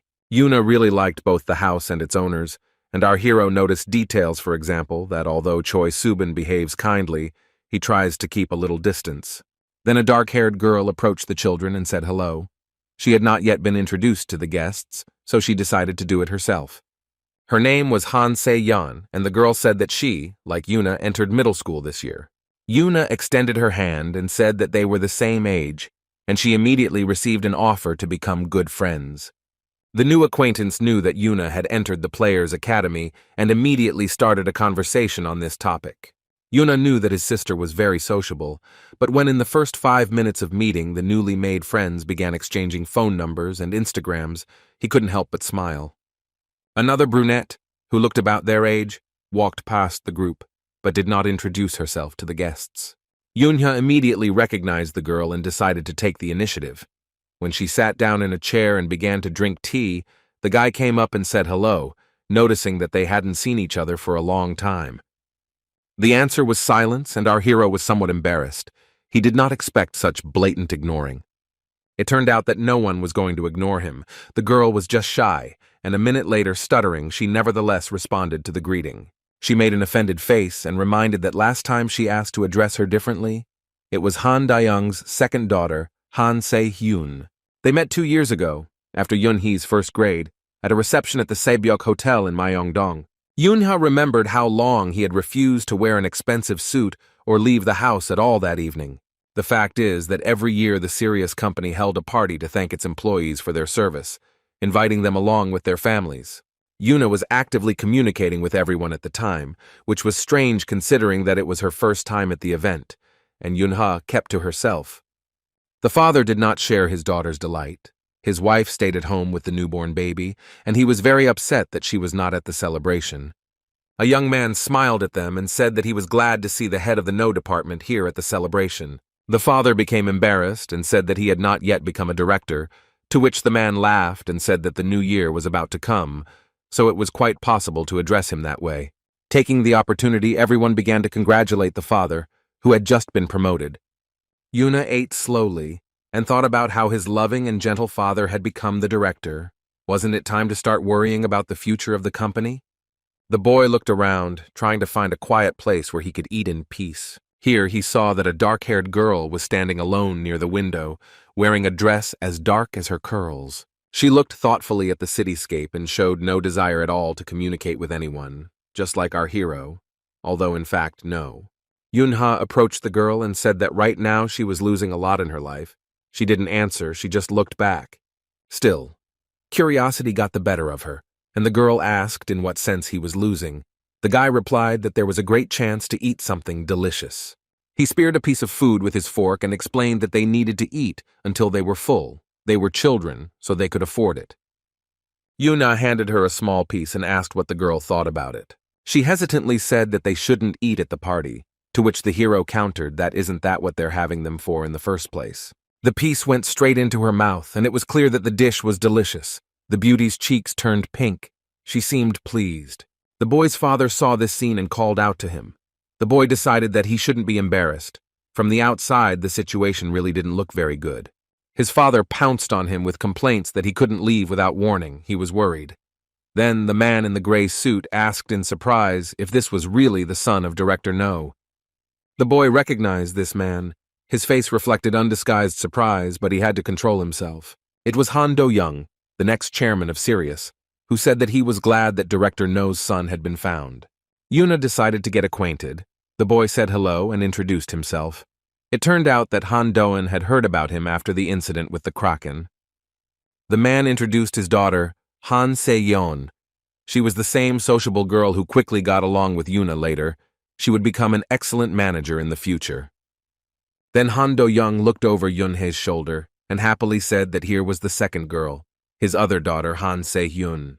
The guy turned around and saw that there was no one there except the girl he had just treated, so it was her. The beauty smiled and said that she hoped to become friends with him, and our hero thought only about the fact that in his past life, Do-young had only one daughter. Meanwhile, Han Se-hyun hugged him, telling him that she was 2 years older, but that this shouldn't bother Yun-ha at all. They agreed to communicate without any formalities and not to take into account the peculiarities of business etiquette. Yuna asked if she could say hey, and Se-hyun got furious. She started demanding that he repeat what he just said. Here her face changed, and the beauty asked him to call her simply by her name, Se-hyun. Yuna happily agreed. Their fathers began to say goodbye and agreed that if the children wanted to communicate, they would exchange invitations to visit. Now that this invitation had been received and the No family was sitting at the Han family's house having tea, the atmosphere suddenly became less relaxed and relaxed. Finally, the hostess asked how the guests liked the snacks, and little Yunai joyfully cried out that everything was simply amazingly delicious. Somehow, the conversation suddenly turned to the topic of studies and questions began pouring in about the Players' Academy where Yuna had enrolled. Han Dae-young handed the girl a box with a device and noticed that he had completely forgotten to give her a gift in honor of her admission right away. Yuna picked up the phone and looked at her parents in confusion. Dae-young explained that it was so that she could contact them at any time. The girl's father thanked her, but began to say that they could not accept such a gift. He was politely convinced that everything was fine. Han Dae-young smiled and explained that it was a polite gesture in gratitude for the work, but Yunha suspected something was wrong. The president asked Yuna to open the box. She started to say something about how she already had a phone, but she opened it anyway. Daeon noted with a smile that this model was a product of Sirius, and was also much better than all other similar models. Yuna looked at him in confusion, then at her father, who was gently forced to confirm that this was indeed the case. Mom noticed that Yuna should be thanked. She thanked him, but was extremely embarrassed. Yuna thought that all this was extremely strange. Not only were they invited to dinner, but they were also given the company's latest developments, and it's unclear why they were so helpful. Yunai fed her brother cookies, and he thought about what goal Han Dae-young might be pursuing and what he might need from the No family. Here he noticed that his sister had moved over to the chairman's youngest daughter, and they were already making arrangements to meet at various social events. Yuna replied that she would look forward to the invitation, to which Han Se-yeon remarked that she would be glad if Yunha went too. Se-hyun looked at the boy intently, but he pretended not to notice her sister's offer or her gaze. The girl's mother said that her eldest daughter has few friends because she is not so sociable. It would be great if the boy became friends with Se-hyun. The girl objected that she had friends, and her sister suggested naming at least one. The tension between them was very strange. Se-young clapped her hands and said that it didn't matter, as long as Yunha came too, then her boogie sister would have company. It seems that our hero understood what was going on. There is one reason why children are invited to social events, all for the sake of creating cliques, corporate political associations. That is, Se-young wants her and Yuna, and Se-hyun, of course, to become part of her clique. The girl is being prepared as her father's successor. Yuna agreed. He had his reasons. Choi Subin clapped her hands happily. She was already busy with her daughter's career. Our hero was interested in whether the attitude towards his family would change over time, and even more interesting, what Se-hyun thought about it. He noticed that Se-young was looking at him, and was also trying to understand the hidden motives behind the guy agreeing. She was far from simple. In any case, our hero decided that it would be useful. He had no reason not to trust the company his father worked for, and besides, he didn't want to leave Yuna unattended. Soon the dinner was over, and everyone began to say goodbye, making arrangements for the next meeting. Some did not come out to say goodbye. Sometime before this, a strange incident occurred. It all started with a man in a red armband walking down the street and drinking alcohol. Then he heard strange cries that it was enough to show off, and it was time to return to the slums. The man turned around at the sound. While the man was distracted by someone's argument, a buzzing sound was heard from the other side. It became more and more annoying. When the man decided to continue his journey, he was unable to do so. A huge mosquito monster appeared in front of him. It was a 7th grade monster, and there was only one of it, but the encounter was not pleasant in any case. The mosquito plunged its proboscis into the stranger's shoulder, causing him to literally scream in pain, but for some reason, the man did not resist. From fear and loss of blood, the stranger began to lose consciousness. His eyes rolled back, and his legs became weak. First, a wine bottle fell onto the asphalt and broke, as his bloodless fingers could not hold it. Then the man himself fell down there, his body sprawled on the ground, reflected in the eyes of the sated monster before he flew away. Footsteps were heard. Someone was walking down the street towards the scene of the events. Apparently, it was a group of players. The mosquito didn't need a new victim. It needed to digest what it had eaten in peace, so it simply rose into the air and was about to fly. At this time, the players ran towards him. They were sent by the Monster Control Service to carry out an operation to destroy the mosquito. Then one of the hunters noticed the man and asked what to do. The commander said that he was an ordinary drunkard.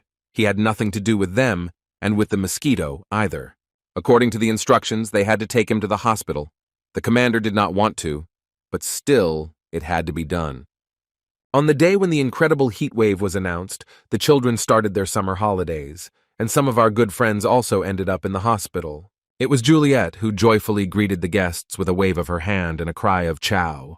The entire Yunhee group waved and shouted "Ciao" in response, with flowers and gifts. The children were happy, and the woman too. The reason for the visit to the hospital was the birth of the baby. Juliet asked the children not to make too much noise so as not to wake him up. Everyone wanted to get a better look at the baby's face. The girls agreed that he was as beautiful as an angel. What struck Hyeon most was the child's hands. They were so tiny that even dolls' hands were bigger, and everyone immediately began discussing what toys to give Juliet's son. Yuna noticed that the baby liked attention and being around people, and former Princess Valentine noted that he got it from his mother.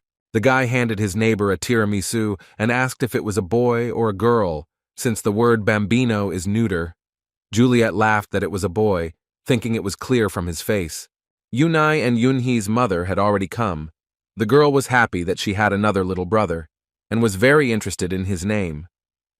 Juliet said that she had thought of the name a long time ago. Even before his birth, the child was named Avenir, and at the sound of this name, our hero shuddered.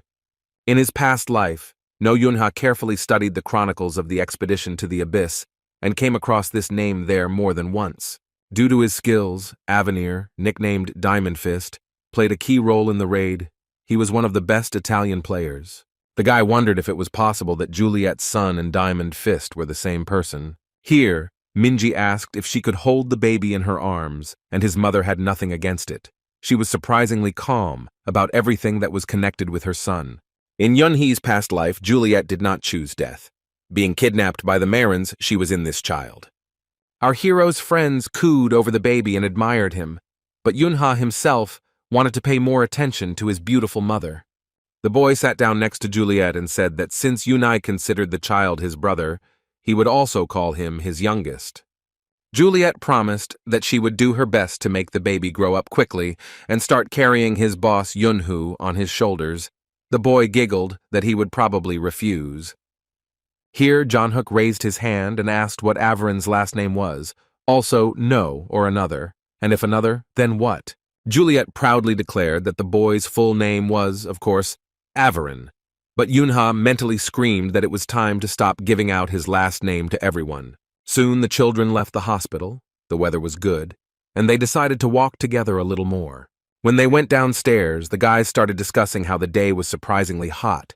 The air conditioner was on in the ward, but it was simply unbearable outside. Young-hook and Minji agreed that if this continues, they will just melt like ice cream. It was a funny metaphor. Yan Haiyan reminded her friends that there was a swimming pool at the community center, and they could go there, and they would take a walk along the way. The girl turned to Yunhei and asked if he would go swimming with everyone else. Our hero thought about it. He started thinking out loud about how it was Wednesday, and he had no special plans, when he suddenly noticed something unusual and stopped mid-sentence. It was a group of children eating bread right on the street and sitting on the road. Yunha knew that they were wanderers, but he didn't know how to explain it to his friends. This term was used to describe those who lost their parents to monsters, or were kicked out of their homes and therefore live in the slums, or simply hang around the city, sleeping wherever they can. The country's government built special facilities where such children could spend the night, and also organized the distribution of hot meals for them on Wednesdays. Boxes of cookies and other necessary things were brought for the travelers. One of the boys decided not to wait his turn and ran to take the box from above. It turned out to be heavy and the child was unable to hold it. The box flew down, opening on the way and scattering cookies. The other boxes wobbled, threatening to fall on top of a small boy sitting on the sidewalk with a cup of water. The child felt threatened, but did not move. At the last moment, Yunha ran up and grabbed him in his arms, jumping away from the falling boxes. The boy remained unharmed. When our hero lowered him to the ground, the child called him an angel. His mother always said that someday an angel would come and protect him from danger. The boy asked if the angel had come to eat. The boy said that he was not hungry and had just come to see him. The friends headed to Yunhei. Yeonhuk and Haiyan asked if everything was okay and what kind of place it was where they gave out food to strange children. There were a lot of them. An older boy ran past and took a cookie from another. Everything happened very quickly. The kid with the cup pulled our hero by the edge of his t-shirt and said that this was his brother. Yunha didn't know what to say. The older boy walked up to the little boy and grabbed him by the arm, lifting him to his feet. The child winced in pain. The movement was too abrupt. The brother, who like the younger boy was missing one arm, screamed in fear that he had told him not to bother strangers, and then apologized to Yunha in a frightened voice.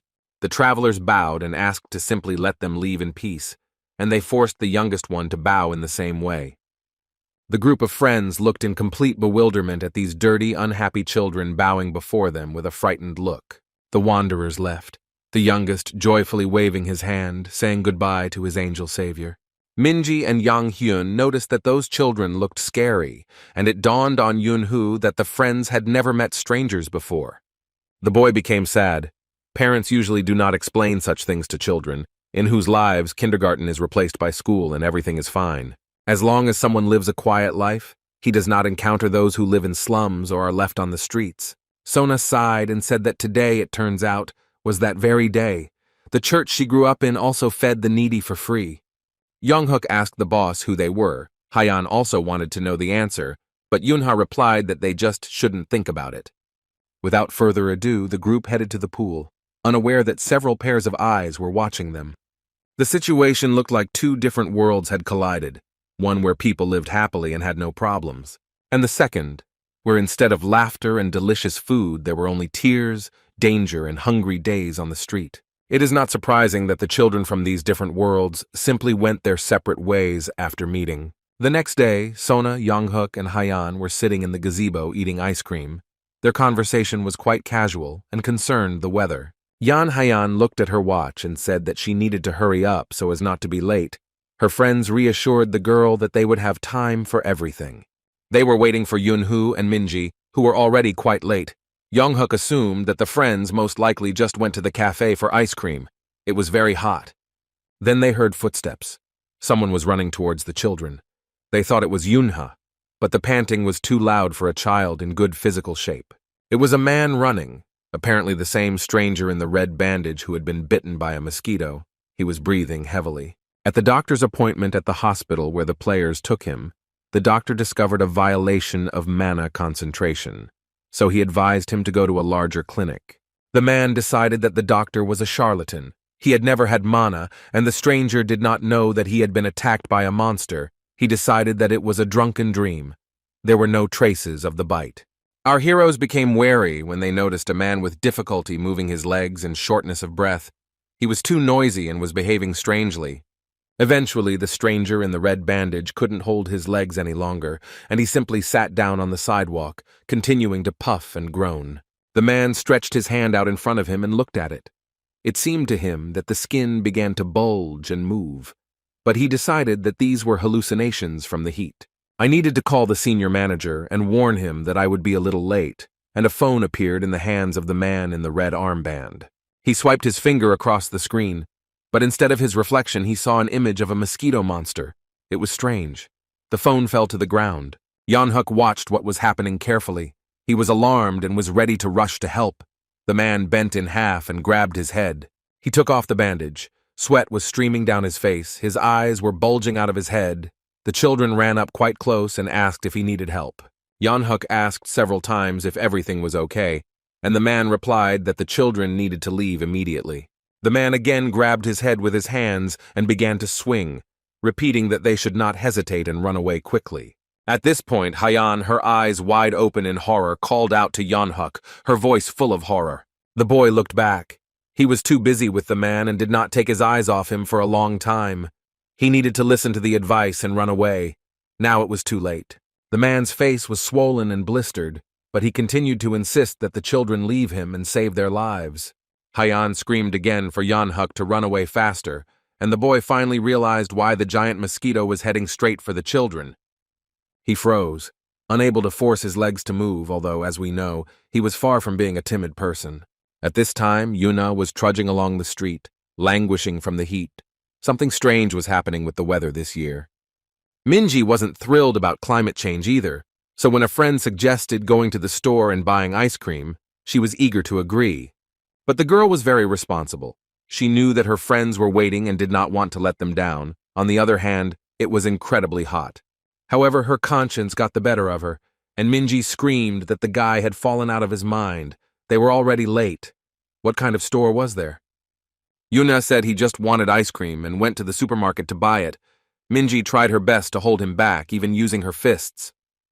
The boy sat his friend behind his back so that she wouldn't get in the way and walked towards his goal, when suddenly he heard Sona's telepathic voice calling for help. At first, the hero did not understand that it was telepathy, and even asked Minji if she had heard anything. The girl said that he should not change the topic of conversation. But then she also heard Sona's screams. Yunha asked her friend to call the mana control department and report that there was a monster nearby, and he himself began to tie his shoelaces. Yunha always made sure they were tied well before using the skywalk. The next moment, the guy took off so quickly that he didn't even hear what Minji was shouting after him. Yunha soared high into the air and rushed to help his friends as fast as a child's body could manage. An annoyed Minji waved her phone and shouted that it would be nice to know exactly where the monster appeared before calling the department. Everyone's mana reserves are different, and each organism can withstand a certain amount of energy. But if too much accumulates, the consequences will be fatal. The mosquito was a unique monster. It fed on mana, and it was once a human, in whose body simply more energy accumulated than it could withstand. A transmutation occurred. He instantly approached the children and attacked Yeonhuk. The boy jumped back at the very last moment. He ran away thinking that he had imagined it, but in fact the man in the red bandage actually turned into a mosquito monster before the child's eyes. And now he pursued the fleeing children to satisfy a hunger that was unfamiliar to him in human form. They ran very fast, but Yeonhuk kept looking back, and Hyeon was simply slower than her friends and weaker. The boy thought that at this rate the monster would soon catch up with them, if only Yunha would come sooner and help his friends. He remembered how on Mount Bukan the captain said that Yeonhuk was the only one who could fight and protect everyone, and it cheered the boy up. He ordered himself to stop panicking and pull himself together, and he did it literally, grabbing his face and continuing to run. He asked Sona, who was full of strength, to put Hyeon on her shoulders and run with her. The girl happily agreed. How could she not have thought of it before? Hyeon tried to object that she could handle it on her own and run faster if she tried. But Sona didn't let her finish, explaining that if Yeonhuk gave such a command, he most likely had a plan. They turned around and asked what next. The boy explained that Hyeon had to put up a protective barrier so that the monster couldn't get to them. The girl looked back and replied that she would try to do it, but she was not sure that she would be able to concentrate. She put her hand forward and gathered a huge amount of mana to make the protective dome large enough. It worked out just fine. The mosquito crashed into the wall of mana, and the children were able to break away from their pursuer a little. Yanhuk ordered his friend to hold the barrier, and Sun Wu asked her to send a telepathic call for help so that as many people around as possible could hear them. The girl closed her eyes and tried to concentrate as much as possible so that the signal would be clear and powerful. A second later, a pleasant yellow glow began to emanate from it and spread radially around it. People started looking out of the windows of nearby houses, trying to understand what was going on, but for some reason they were in no hurry to help. The girl broadcast a message that a monster was chasing them and that they needed to call the player. Someone reached for the phone. Then Haiyan called out to Yanhuk and said that the monster was stuck to the barrier. What could that mean? The boy replied that it was probably a good thing. The main thing was not to let the monster break through and harm them before Yunhee or the player arrived. The boy decided to fire a mana projectile at the monster to scare it away, but he didn't think very well about the consequences this could lead to. Yanhuk fired a shot, and Yang Haiyan's hand holding the barrier shook, and the dome was broken through.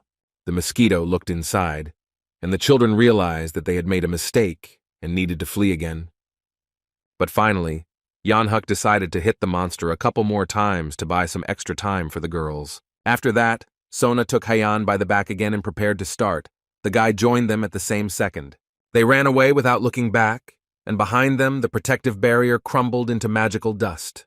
The mosquito began to tremble slightly and made a strange sound, as if someone far away was moaning that they did not want to die. It was obvious that the man with the red armband had not yet become a monster completely. Somehow he had managed to remain conscious. The children turned around at the sound. They also heard this half moan, half cry, and even slowed down a little. But she had to think about something else. Sona started running, and only Haiyan, sitting on her back, continued to think that this was all very strange. She used her special vision and noticed that the monster's mana was mixed with humans. Was the human turning into a monster right now? Yunya seemed to sense that she was busy with something she shouldn't have been, and ordered his friend to put up the protective barrier again.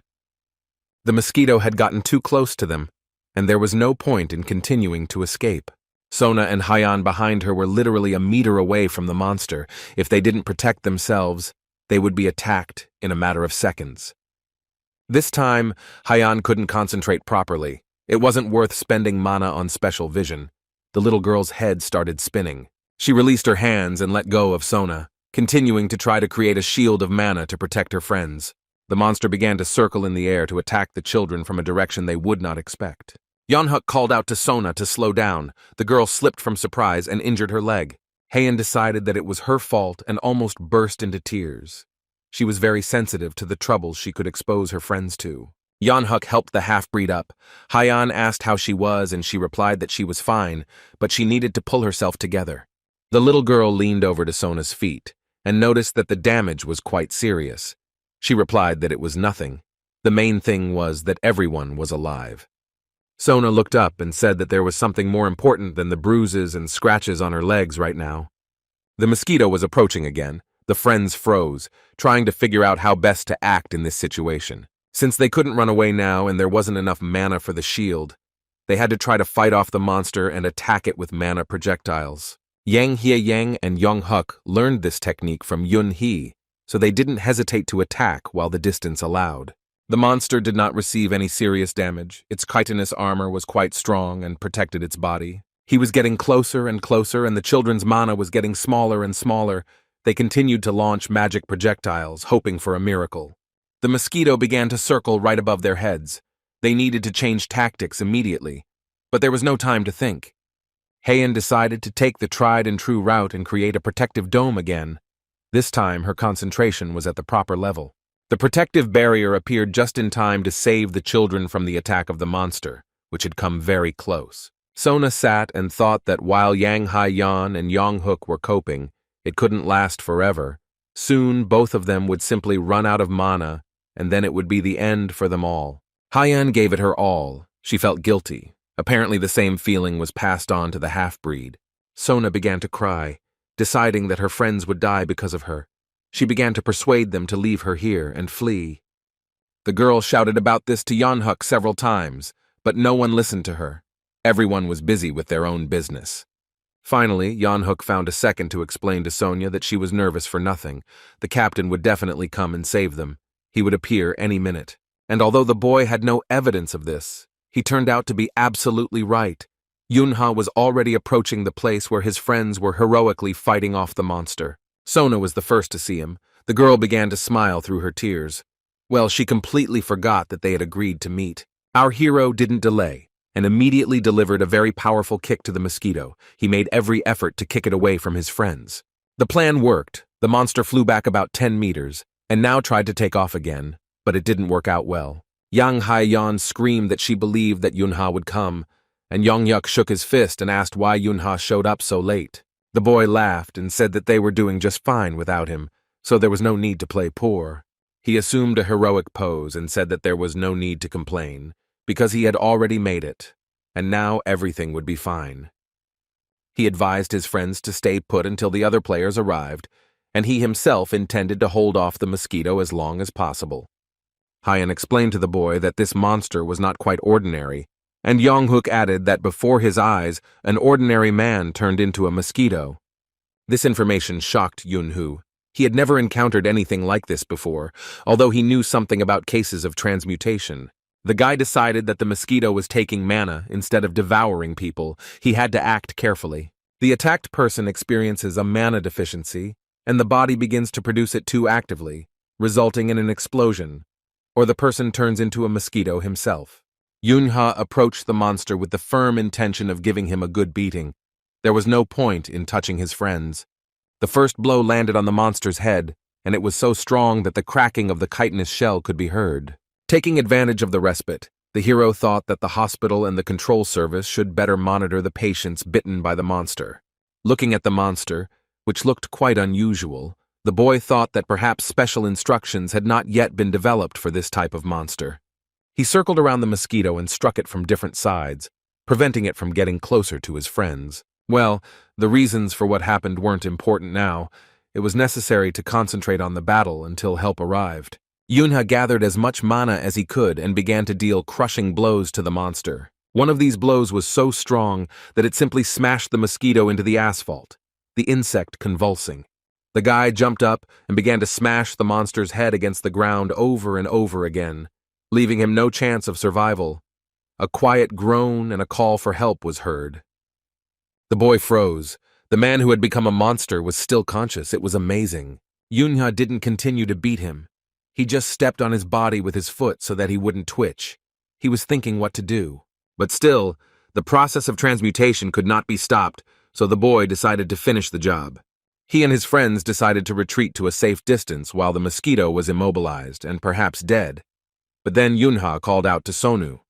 It seemed as if the mosquito was mutating back. One of its legs suddenly turned into a human leg again. It looked scary. The insect's body began to thicken, acquiring human outlines, and he did not stop calling for salvation from death. In Yunhee's past life, there was a well-known organization of neanthropes called Kuma, whose demonic members carried out a real terror in South Korea. Yuna thought that the chance of becoming a demon was so small that it was close to zero. He once again asked if Hai Yang was sure that the mosquito was a man. Yeonhuk confirmed that this was the case, adding that he definitely saw it. Yang Haiyan also nodded. Group hallucinations were ruled out. Yunha thought that it was not because of one of the members of Kuma, the woman nicknamed Beelzebub, who had appeared 10 years earlier. At this time, the mosquito came to its senses and rushed upward, a piercing cry of prayer for salvation. Its mind wanted only one thing, not to be a monster. Yuna shouted that he didn't allow him to escape and prepared a mana projectile to stop the monster. He hit the mosquito and it dropped a little. It became clearly visible that it retained human hands and an eye, not yet completely demonized. Yuna realized that one charge of the small was not enough. He rushed upward in search of a suitable weapon. In flight, the boy noticed a heavy pipe. It was what he needed, or rather, the only thing that could suit him. The monster, and Yunha after him, flew into the slums. The mosquito hid in one of the poor houses, hoping to wait out the pursuit there. There was a tired woman sitting in the room. A baby was crying in her arms. They were so unhappy that they didn't even try to run away or defend themselves. The mosquito was approaching them. The people froze. Then the boy began to cry loudly. There was absolutely no chance of survival. Then a question was heard about how it was possible to forget about him so quickly. The mosquito looked in the direction of the voice and saw Yunhu. He saw nothing more. The battle began. Our hero enveloped the pipe in mana and quickly put the weapon into action. The first thing Yunha did was to push the enemy as far away from the people as possible, but this turned out to be a mistake. The monster simply flew out the window, avoiding certain death in the poor man's house. Now the guy had to catch up with him. Right in the middle of the monster's head, there was a gaping hole left by the pipe. It couldn't fly far, and Yuna caught up with the enemy in a jump. The guy decided to use the mana destruction technique and launched another attack to destroy the monster once and for all. After several blows, the monster tried to take off again, and our hero again rushed after it.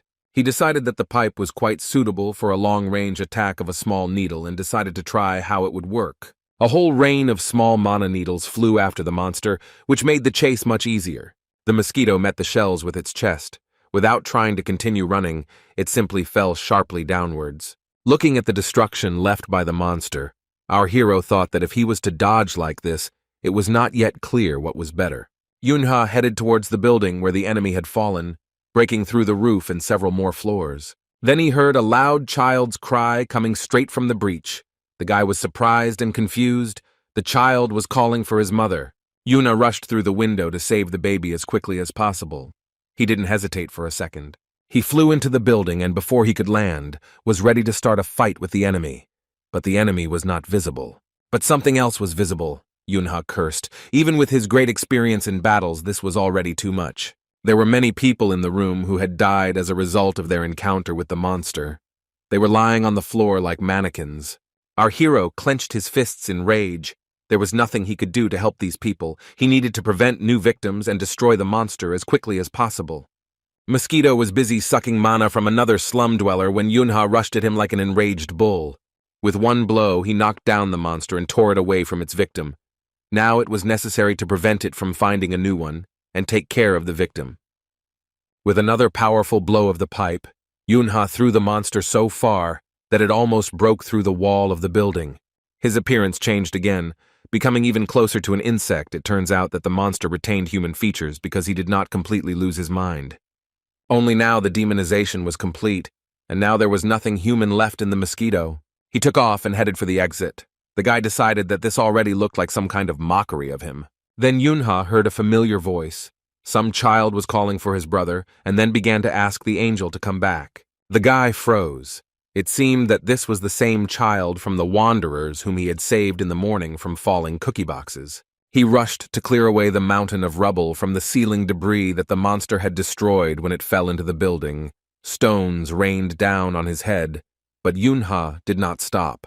Players ran across the roof, chasing the mosquito. There were quite a few of them, quite enough to catch up with and neutralize the monster.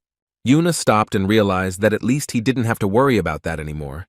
These were the players who had arrived at Sona's call.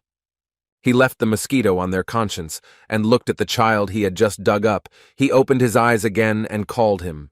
It really was that same little boy. He was delirious and kept calling for his angel and his mother one after the other. Only now his appearance changed. One eye had already begun to transform into a mosquito's. There was no one to save. The child also recognized Yunhu and began to smile. His face, even disfigured by demonization, became cute. Yunha once again returned to the memories of his past life in the ruins of Suwon City. These were difficult memories. The Misty Flower team was on a mission. Yunhu was very upset that they were not taken seriously because they were not among the thrones. Paran was injured. This was the work of the demoness Beelzebub, who destroyed the city with the help of insect monsters. The ruler of the 9 demonic flies sat with her legs crossed and asked why some weaklings had arrived instead of professionals. And hadn't she destroyed enough people? Yunha was also injured. His partner was busy reviving him, and Paran yelled at the demoness to shut her mouth because it stinks. Beelzebub smiled and asked who was so impudent. Could it really be that same mad dog?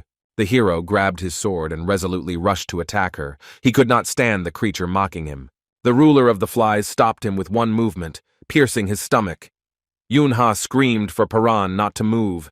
Now his friend will heal him, and he himself will figure everything out." Beelzebub laughed and asked if this was Misty Flower's only support, Dark Priest, and the girl realized that it was her turn. Our hero said that it was time to take his hands off his friends, and with one movement of his sword, he cut off the demoness's limbs. She didn't even bat an eyelid, stepped over her severed hand, and asked if this was the famous berserker, or rather, the immortal. The demoness noticed that he could have made his face more welcoming. She was really looking forward to this meeting, so why be so gloomy? Yunha gave the order to his friends to carefully leave, and he himself took a few steps towards Beelzebub. The woman asked who that beautifully dead person was behind him, if it was that same girl. The girl who possessed destructive power comparable to the power of all the thrones together was killed by the demoness. Flies covered the face of their mistress. She was disgusting to the point of nausea and behaved accordingly. The red-haired girl just mentioned was destroyed by an explosion so powerful that it left no chance of survival. The creature standing in front of Yunha was such a powerful mage that it created a monstrous explosion with just a wave of its hand, as if it were play. The girl did not die immediately. She tried to defend herself and even attack the enemy, but her hand rose to cast a spell and fell again. She had no strength left. On the second attempt, I managed to get up and prepare for the attack. After all, the Witch of Carnage was extremely powerful. The demoness reported that she was weak as hell, as her nickname suggests, but her resistance to mana was amazing. She hissed that she could be proud of herself. She didn't turn into a monster even after the flies had worked on her, and even withstood the explosion. The Witch of Carnage grimaced. Paran drew his sword and yelled at the mistress of the flies to shut up immediately, and so he committed his wound. The demoness held a whip in her hands and did not miss the opportunity to use it a few minutes later.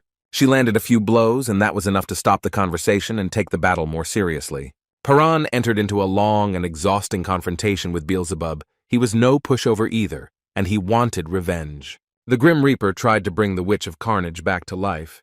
She did not know how to resurrect the dead, but accidentally noticed that her friend was showing signs of life and therefore got down to business. The girl came to her senses and called the squad leader. Yunha looked around in surprise.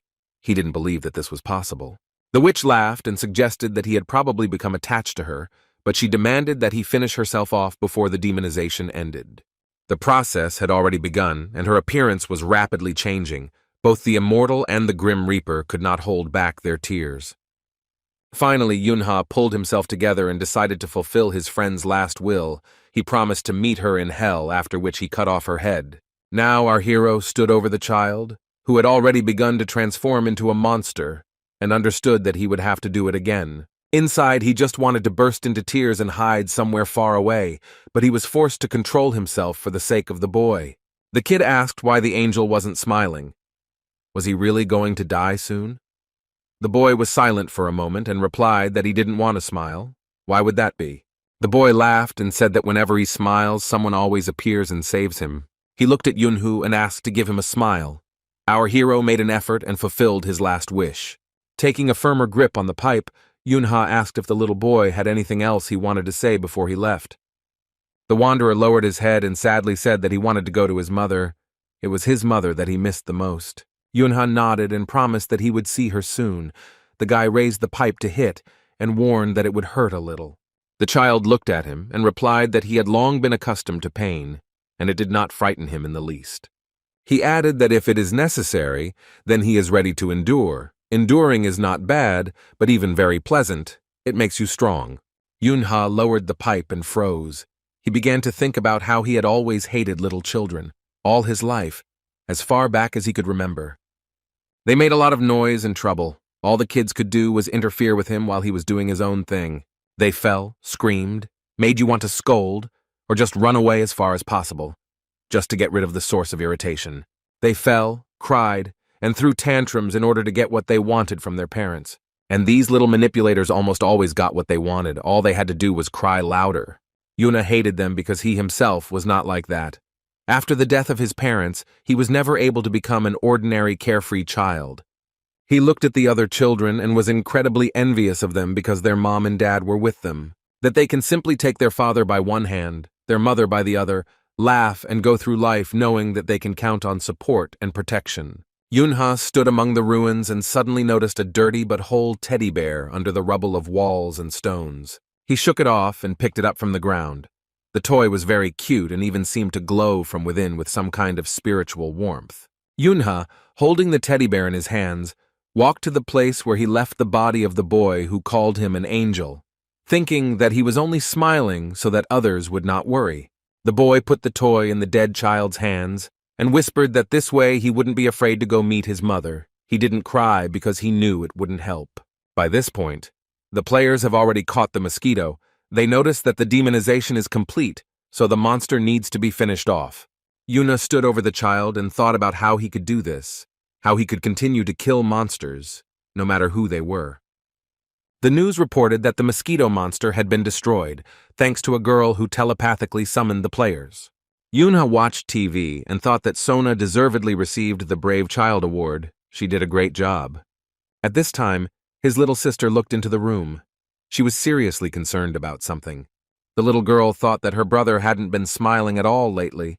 Such a gloomy brother was not at all to her taste.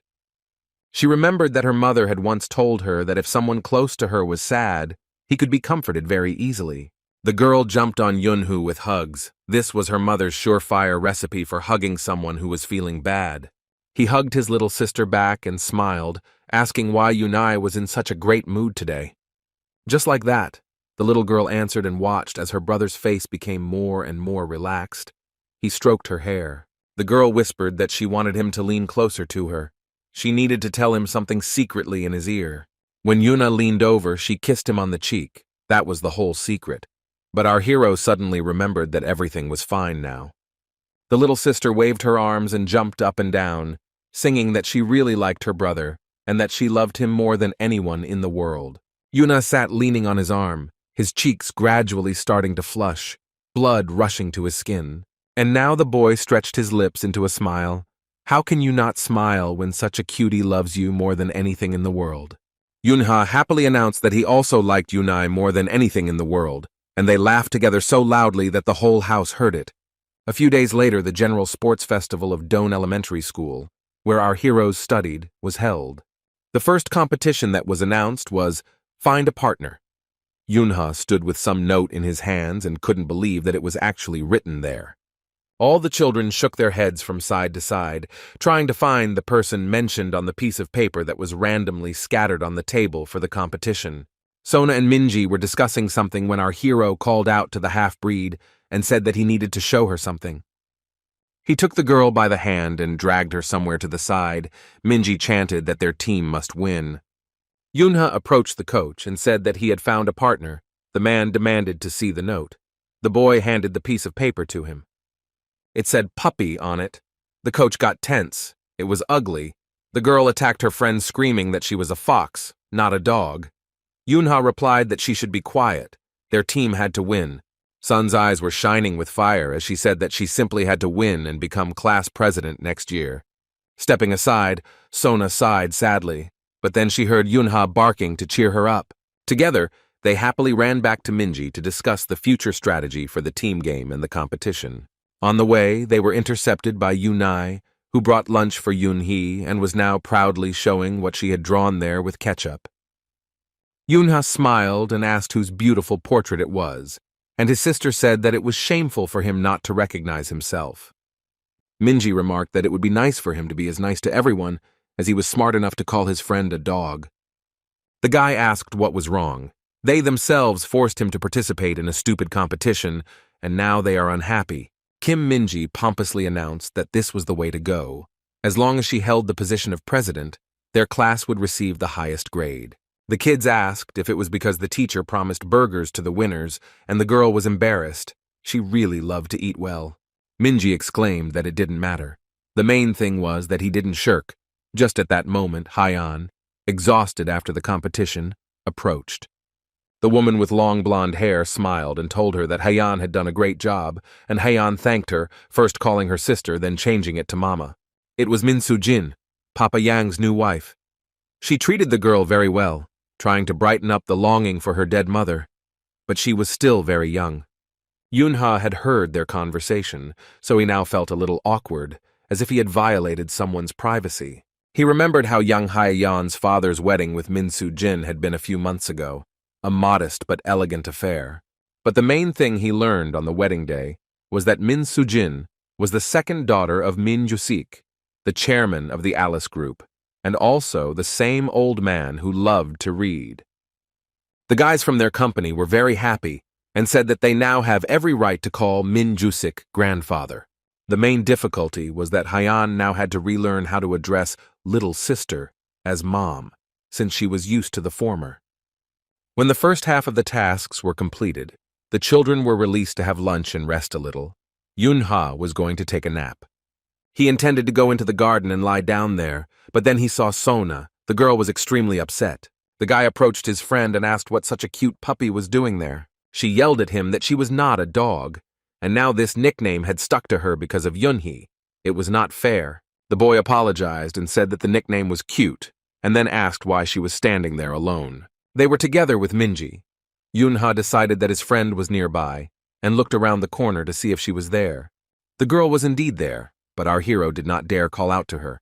She was angry and shouted that she would figure out what to do and how. Minji was talking to her mother and was extremely excited. She was shouting that she would choose her own friends. It was her personal business. The woman asked to react more calmly, and said that she doesn't forbid being friends with Yunhuk, and that Hyan is generally a dream, not a friend. She added that the only thing she asked was to stay away from Sona. The girl pushed her away and repeated again that there was no need to tell her who she should be friends with and who she shouldn't. Mom took Minji by the hands and reminded her that Sona was a half-breed. The girl pushed her away and began to stamp her feet in anger. Yuna heard everything, and now it became clear to him why Sona was standing so sad around the corner. Terribly offensive things were happening. Mom continued to explain that people don't like half-breeds, so if someone sees her with Sona, they will start to treat Minji herself badly. The girl sank down the wall and hugged her knees.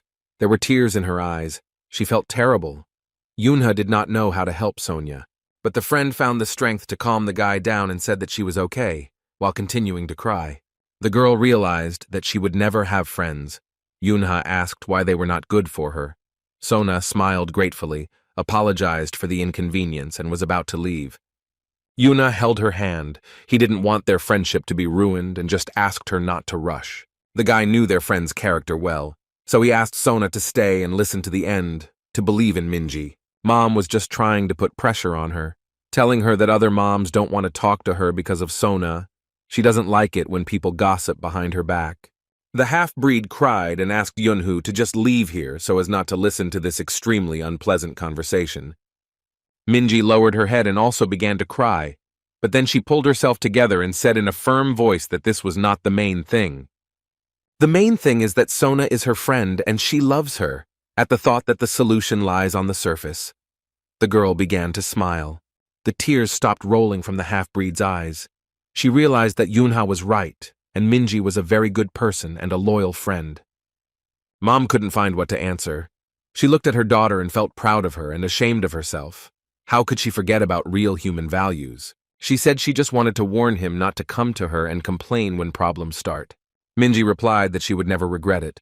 The mother hugged her daughter and said that she loved her stubbornness. Yunha peeked out from around the corner. He smiled and happily informed Sonia that everything had ended well and they could leave in peace. He put his hands behind his head and began calling his puppy. The girl ran after him and began to complain that it was time to stop calling her that. Then she called out to Yunhu, and her voice became serious. The guy understood that they were talking about something important. He looked back, but Sona was smiling. She said that today they simply had to take first place. They needed to cheer up Minji.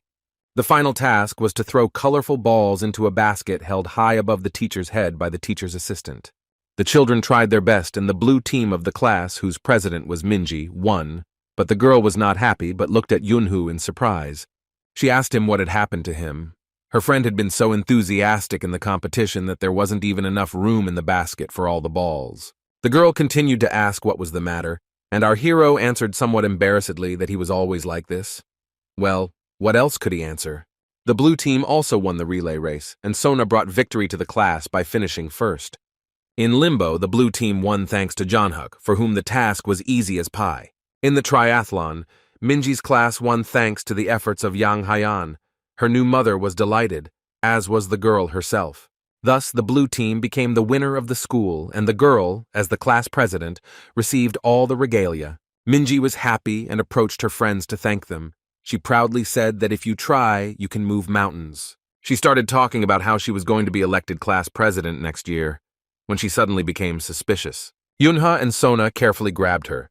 It was a cunning plan that the friends had agreed on in advance. Minji was picked up and asked in surprise what was going on, although of course she figured it out herself. On the count of 3, the children threw their friend high into the air, gave her a real ovation, and continued to swing her in their arms to the thunderous applause of the entire school. Minji's mom and Sona's mom stood nearby and watched what was happening, and it seemed like they even got along. The class president flew up again, and at that moment she felt pure, unclouded happiness. It was the best day in Kim Minji's life.